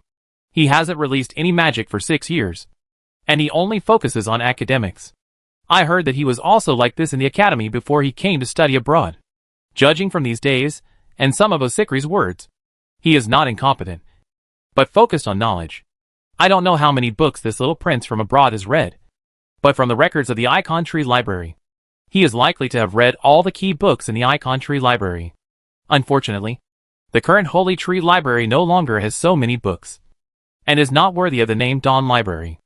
After the book burning farce ended, there were only a few books left, and the remaining stuff could no longer be called real magic. If the great sage Anthony from 3,000 years ago knew about this, I wonder what he would think. Turning the incomplete junior high school magic, Modern Magic Theory 7 in his hand, Oliver sighed secretly, puffed on his pipe, picked up this incomplete scroll, and another more incomplete high school magic 4-dimensional space construction lecture at hand, and then took a look at the dozen pages of how to make God. Matrix, whose words were blurred, and touched them lovingly. But after a moment, Principal Oliver looked disappointed again. There are only a dozen books left, and no one is willing to learn. A group of elementary school students who can't be taught. Sakura Ling, Osicris, can't understand either, and their magic power is wasted in vain. When you have time, tell Osicris' student about it. Although his magic power is very low, as long as he can understand some of it, he can still go far in the future. A resting bird flew in from the window. It landed on the perch hanging above Principal Oliver's desk. He opened his mouth and spoke human words. I am dying of laughter, I am dying of laughter. The new generation of Fox all got beaten by that disciple of Osicris. Hearing this, Principal Oliver laughed and clapped his hands like a child. Just like those little yodels in the lounge just now. Zyangling, I told you, your students are definitely not as good as Osicris. The little yodel headmaster started a fire. Yingling was no longer sleepy. What happened? That kid Lewis came to my student lounge to make trouble? What happened? And they cleaned it up? Forget it, it's not important. We find out when we go back and ask. No matter what the reason is. Little white face, it's not your fault, you started it first. This time, your sister will teach you well on behalf of your teacher. Then Osicris will have nothing to say. Yingling smiled, she pretended not to care at all, deliberately pouted, and said, of course, Teacher Osicris' knowledge is still higher than others, and she is more serious than others. Dean Oliver's face fell immediately. How could this child be like this? He has no ambition at all. The fire seemed to have failed. So disappointed. This world is so boring. Seeing the teacher face fall, Yingling opened the small fan, turned her head and fanned it, shaking her tail and laughing secretly. Hee. Chapter 68, a story that must be told. After Lewis came out of the lounge that day, he went to the cafeteria with the little yodels to have a meal. The little yodels had their revenge today, and everyone was very happy. The boss was much worse than those foxes. He played tricks one after another. After hearing about this, several yodel chefs, who were taking a break in the restaurant, put on their aprons, made many of their specialties, and served them personally, and specially prepared a special meal for Lewis. But everyone was a little worried about Lewis. After all, in the Idle Tree Academy, there were really few people who dared to mess with Fox. The little yodels dared to mess with him today, because they were not afraid of tickling because they had too many lice. Even if they didn't take revenge today, They would deal with him every day in the future. But Louis was different. You know, according to rumors, Fox had special business in Black Corner Alley. What was Black Corner Alley? And Fox came from a big family and had connections in the Ministry of Magic. It seems that the boss is going to pursue a career in politics in the future, and the academy is just a part-time job. This may be detrimental to his future, but it seems that the boss is not afraid of trouble, which makes the little Yodels a little worried. It was not until those petty goblins came to eat that the little Yodels suddenly realized who rules this world, who are the only ones who are thriving in both the wizarding world and the muggle world. But the Ministry of Magic turns a blind eye? Who are the nobles trying to curry favor with? Asking for loans, investments, or making money together? You come just in time. Louis looked at the little curly-haired goblin beside him, who looked weak and gentle, and even took advantage of others slowly, and said, I have some things here. As he spoke, some little Yodels gave the goblin the crystal ball and magic photos. It's strange. Cha-Cha-Cha has to work overtime tonight, so don't sell it too. The goblin was just looking at the crystal ball with excitement when he saw Louis's eyes shining. So he coughed and said, well, the affairs of foreign races are generally not paid much attention. So this kind of trivial matter is not easy to be reported in the newspaper. Forget it. Forget it. I won't accept your subscription, huh? Ahem. 8 silver foxes. You know, it's summer vacation now. The main subscribers are professors. They don't pay attention to this kind of thing. It's not very popular. As soon as this news is released, how many professors will become loyal fans of the Holy Statue Tree? Students who go home on vacation will definitely subscribe to a subscription. Should I put it in the newspaper? Or should I tell Ling about it and ask her to buy it? How much can she pay? Louis won't beat me. Damn it! Damn it! I can't sell Louis out unless she raises the price by 500% of the usual price, or tomorrow Fox gives Louis. No. No. Shock. Giving birth to a baby? Count Yingling, Her Highness O'Sickeries, the story that Louis VI has to tell will definitely make the headlines. Louis spit out a mouthful of tea, and took the crystal ball and those magic photos back from Mr. Goblin's hands. The goblin widened his eyes, and refused to do it, jumped onto the table and untied his belt, as if he would give up everything for money. Give me back my things. Otherwise, I will pee in your food. Seeing Louis stretching out his finger to flick himself, Mr. Goblin hugged Louis's arm and cried, until Louis packed Helen meal and almost walked to the cafeteria. This guy was still hanging on his arm, holding his nose. He raised the price to 9 silver foxes. In the end, this material was sold for 80 gold galleons. The name was also changed. The strongest wizard of the new generation? Louis VI led Yodel to make trouble in Fox. The strongest wizard of the new generation. This is something Mr. Goblin and Louis have reached a consensus on. Mr. Goblin thinks the strongest wizard is enough to be ridiculed. As for the 6th generation, Mr. Goblin himself planned to add it secretly. Otherwise, how can it be interesting? Who knows who Louis is? A stupid nerd who is often looked down upon, led a group of Yodel people who were bullied by Fox every day, went to Fox New Generation Club to make trouble, and forced those people who scared many students and young wizards to ride a tricycle crying? This is interesting. The students also felt relieved after reading it. However, it still didn't feel hot enough. After thinking about it, I always felt that it lacked a hot spot. Mr. Goblin thought for a long time, and finally decided to call his cousin Wallace Believe, who had the most ideas.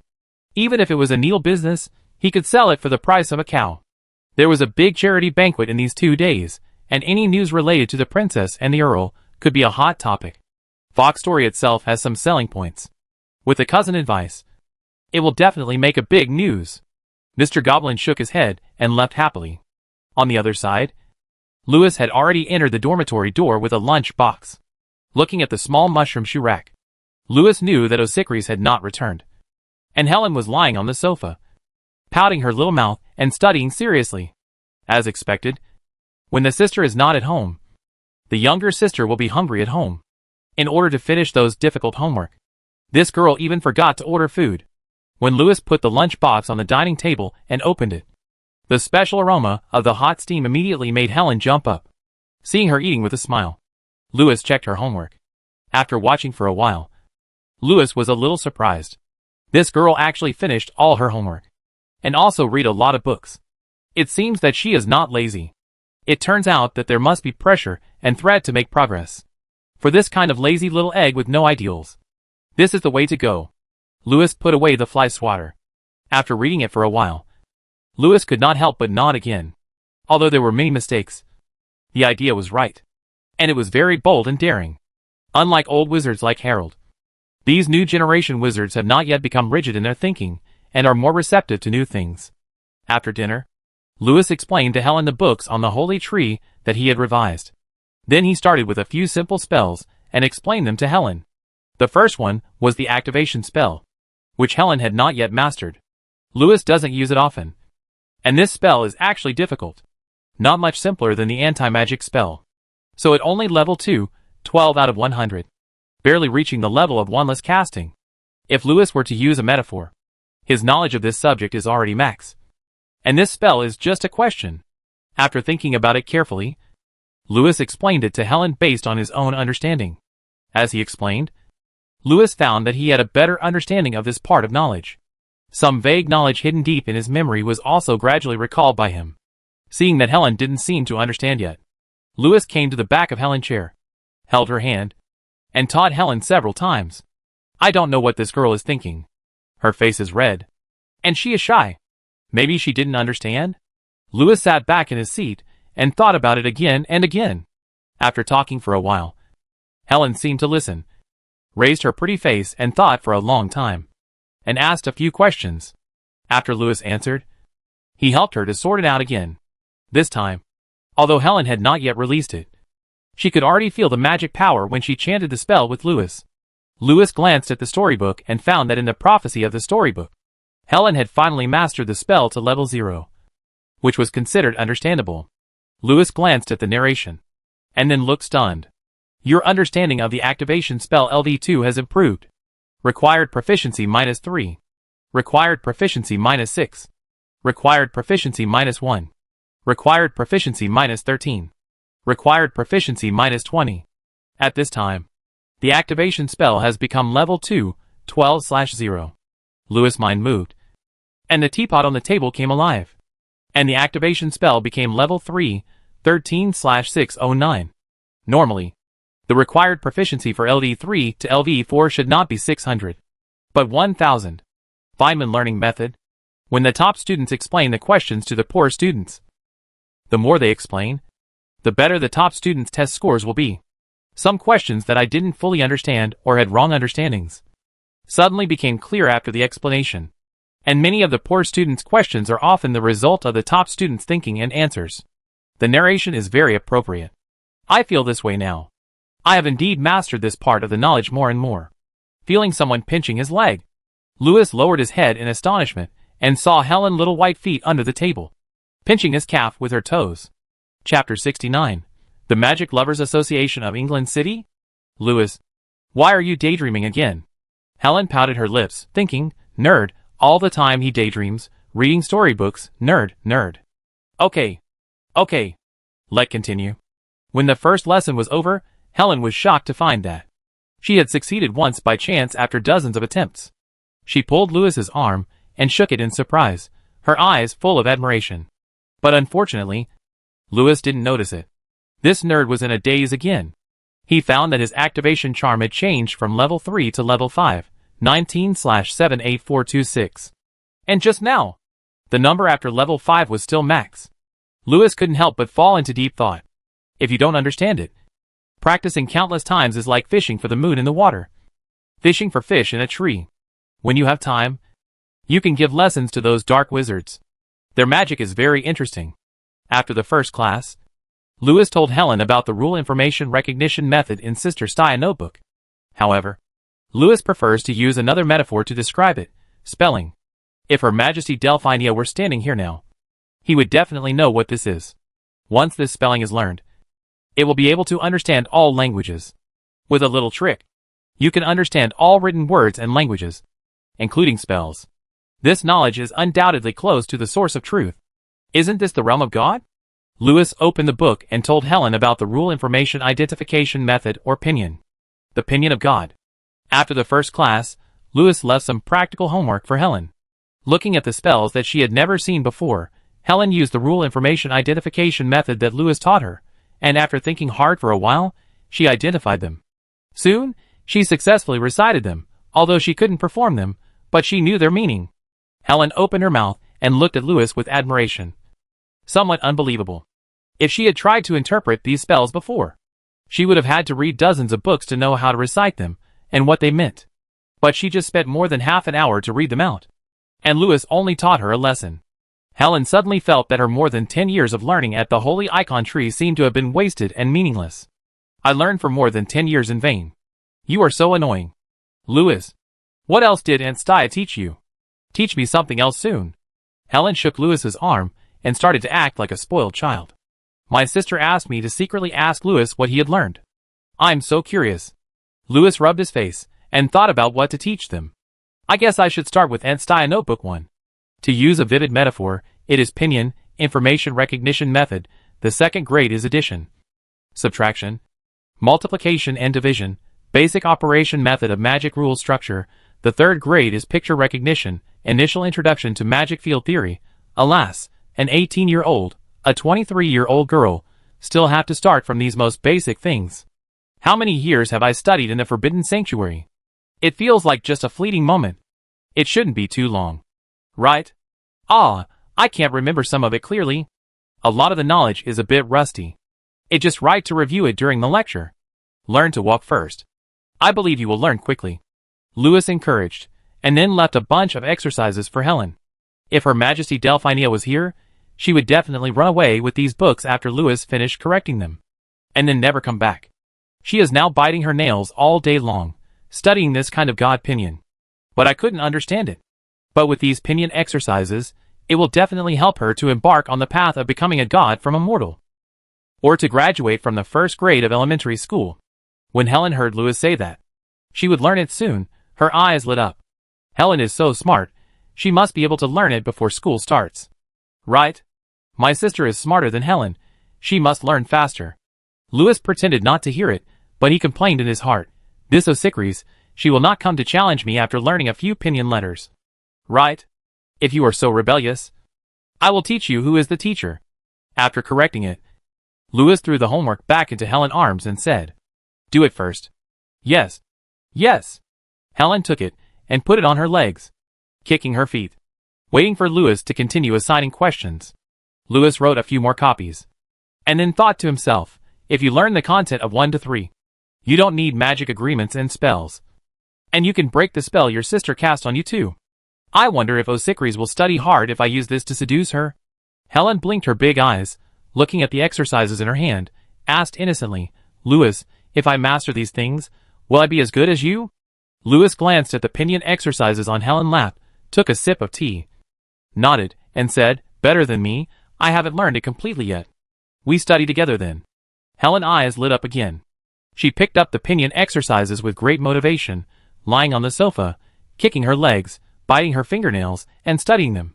Humph, I will definitely catch up with Lewis' learning progress. When I learn it, I will beat Lewis, the bad guy. Lewis, who had just stood up to wash his socks, sat back and drank tea.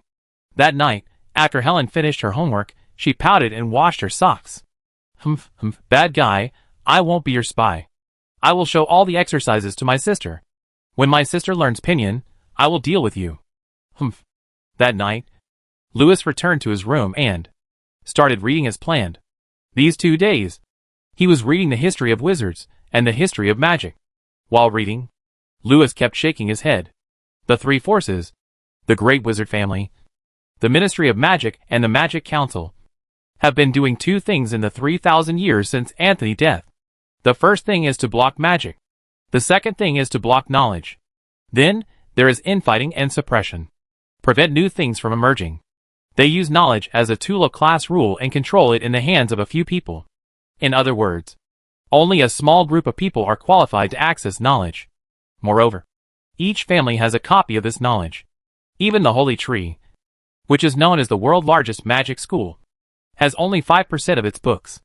In the past 3,000 years, knowledge and magic have been disappearing with the decline of various wizard families. Many magics from ancient times have disappeared. In the past 3,000 years, there has been almost no new magic. The magic of this world is disappearing.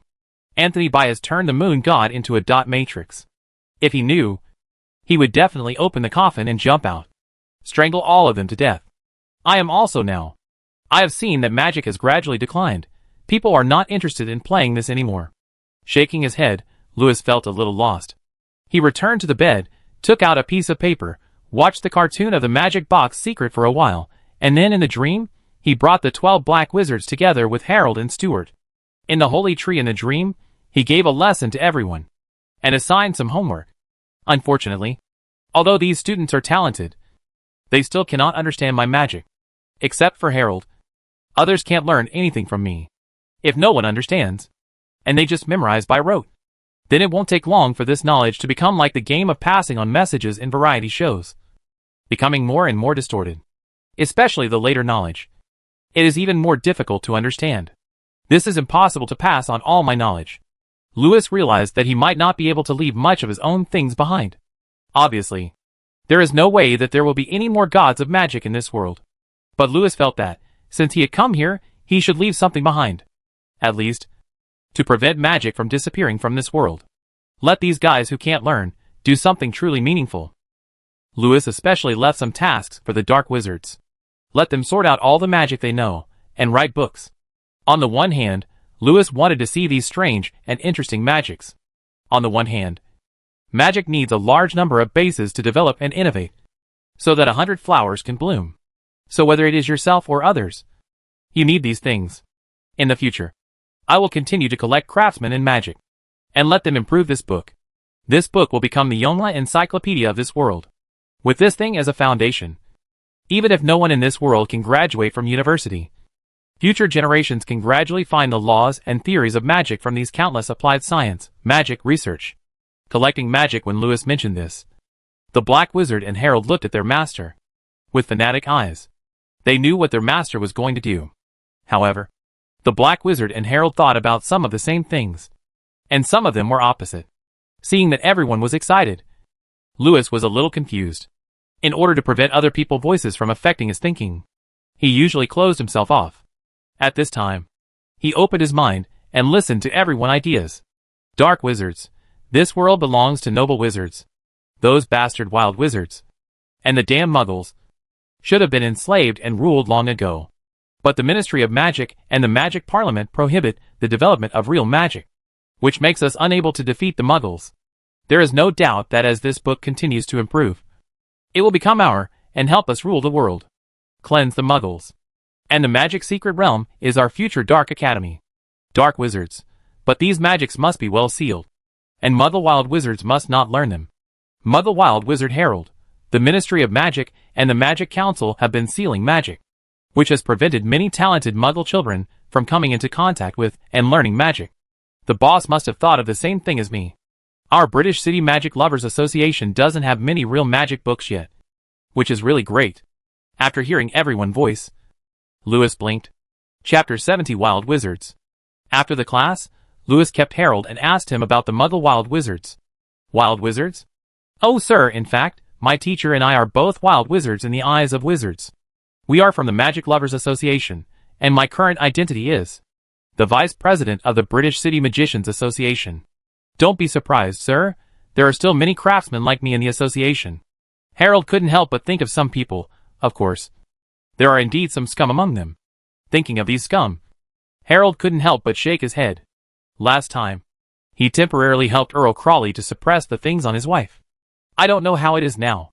I haven't returned to the Wizard Association in England for a long time. Harold found that he was distracted, and hurriedly said, Magicians? Wizard Association. These are all products that appeared after His Majesty Francesco Magic Reform. They specifically refer to wizards, who are active in the folk. At the same time, there are also court wizards. They are wizards, who are specially authorized by the Ministry of Magic to be sent to the Muggle Court. At that time, everyone was a fan. After all, the backbone of the association at that time was mostly great wizards from various famous wizard academies. As for the court wizards, they were originally real maesters of the Holy Tree. These pioneers helped Sorrento and other kingdoms to establish a very complete magic management system, which was even more complete than the management system of the Ministry of Magic and the Magic Council. During that period, Every noble and governor had several magicians who really understood magic. They might be Muggle-born or wizards from the QK family. They are all the most elite wizards. The kingdom of Sorrento almost became the kingdom of magic of Sorrento. People all say that Sorrento is the origin of magic. And wizards from all over the world also went on adventures with adventurers from all over the world at that time. Unlike now, only agents from the Ministry of Magic can go out. When people leave, politics dies. After the Queen Witch passed away, the Parliament banned wizards from using magic in the outside world. All those with magic power returned to this small circle of wizards. The only ones left outside are those without magic power. Magic is also gradually disappearing from the outside world. The Magicians Association, there is no magic, no wizards, only a group of pure magic lovers without magic power. And those court wizards, also specially selected by the Ministry of Magic, are all those with extremely low magic power, and who do not know spells. We have all become wild wizards. We have become liars, who do not know spells, only have theories, and only know how to talk big. What even more ironic is that the various associations that used to be full of talented people are extremely low-key. They are hidden in the city. People don't see them. But they know their names, and are admired by everyone. But now, the various associations are extremely high-profile. Of course, they are also admired by everyone now. But what about their level? Harold shook his head. In the era of His Majesty Francesco, there were many craftsmen like me. But in the current magic hobby associations, there are not many people like me. The Ministry of Magic once carried out a witch hunt, which made every craftsman like me who knew magic and the folks wanted by the Ministry of Magic and the Magic Council all over the world because they studied real magic. After His Majesty Delphinia came to power, the situation has improved a lot. But it's too late. There are only a few folk wizards in our generation who really understand magic. At this point, the fat man Harold, who was usually mentally unstable, suddenly laughed and then covered his face and cried. A narration suddenly appeared in front of Lewis. Maybe he remembered his teacher. Magic before those painful dreams were taken away by you and fed to the dogs, Stuart. Harold never called magic magic, but called it magic. This may be due to the childhood psychological trauma left by the terrible experience of following his teacher and hiding from the Ministry of Magic. Harold. Magic. This is a word that must not be mentioned. Did you hear me? Harold. What I teach you is magic, not magic. Remember, Harold, you have never studied magic, and you have never understood magic. You are learning magic. Live. These are the last words of Harold Teacher before his death. A group of wild wizards without magic power. Studying magic. What the harm? And magic itself should be studied by more people. Lewis came up with this idea that frightened wizards all over the world. They should be frightened. After all, this terrible mysterious man knows how to make people without magic power use magic. Sir, these magic books. I hope you can copy some for me later. You don't know what the magic books that are sold in the city of England are. There are theories, yes, but the spells are all fake. Many people have to create their own spells. When you were in Black Corner Alley, you should have seen these people, wild wizards, who chanted spells that no one could understand. Once, folk wizards were all well-known and knowledgeable scholars. Now, we have become the most despised people by those who reject knowledge. And the worst thing is that even we, wild wizards, have gradually begun to reject knowledge. Because knowledge is meaningless. The theory of the uselessness of knowledge seems to be the universal value of this world. It is also promoted by the nobles who rule this world. It is true. At least in the past 3,000 years, those wizards with terrifyingly high knowledge were eventually defeated by wizards with terrifyingly high magic power. But if that is true, then why, those wizard families and nobles who rule this world are racking their brains, exhausting all their resources, and desperately trying to train their offspring to become a grand scholar of the Holy Tree? And why, the Magic Council of the Ministry of Magic, only the grand scholar can hold the highest position? Anyway, those councils, high-ranking officials of the Ministry of Magic, are all nobles. A large pile of books was thrown into Harold's arms. Harold took a look and found that they were magic books collected by many famous black wizards, as well as their magic notebooks. In these notebooks, there are many corrections and annotations by the Faceless Man, which are extremely precious. Although many evil black magic spells have been erased by the Faceless Man, they contain methods to deal with these black magic.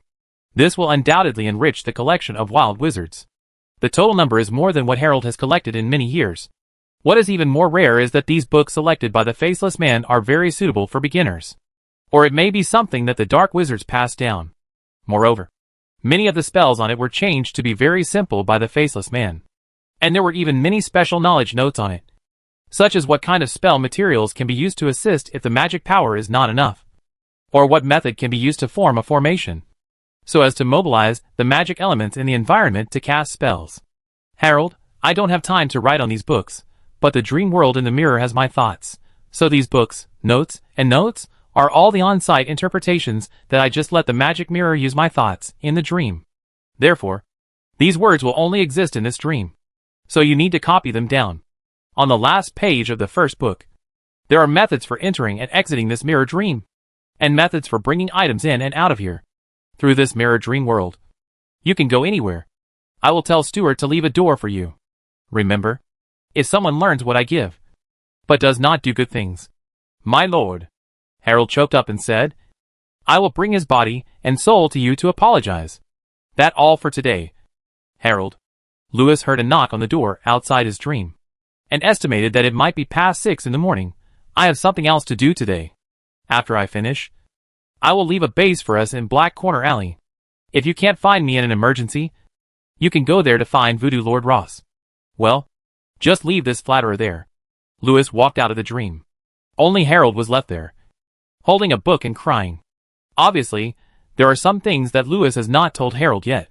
In addition to developing dark forces, like Black Corner Alley, he also wants to step into the spotlight of the historical stage in the Ministry of Magic.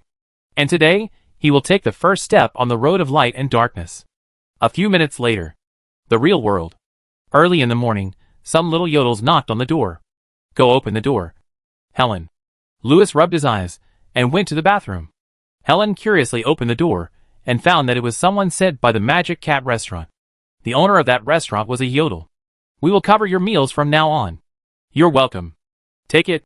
Try it. This is a new product in our store. Looking at the baskets placed on the ground by the little yodels, Helen was a little confused. These breakfasts were enough for more than a dozen people, as if they were afraid that they would not be full. And you have to know that the chefs of Magic Cats are very valuable. They never prepare special meals for others. Even ordering food requires queuing. This is the first time I heard that someone took the initiative to deliver food to the door. Thank you. Thank you, everyone. Seeing that they were waving and leaving, Helen waved and thanked them for a long time. When Lewis brushed his teeth and looked outside, he saw Helen struggling to carry baskets into the house, as if she was stepping on mushrooms. Lewis pointed at the baskets with his toothbrush, and the baskets seemed to come alive and jumped into the house. Even Helen was lifted up by a pile of big baskets and carried into the house. There was also a small basket that jumped up, standing under the mailbox, catching all the letters that ran out of the mailbox and bringing them into the house. When Lewis came out after washing and wiping his mouth, the dishes had happily climbed onto the table.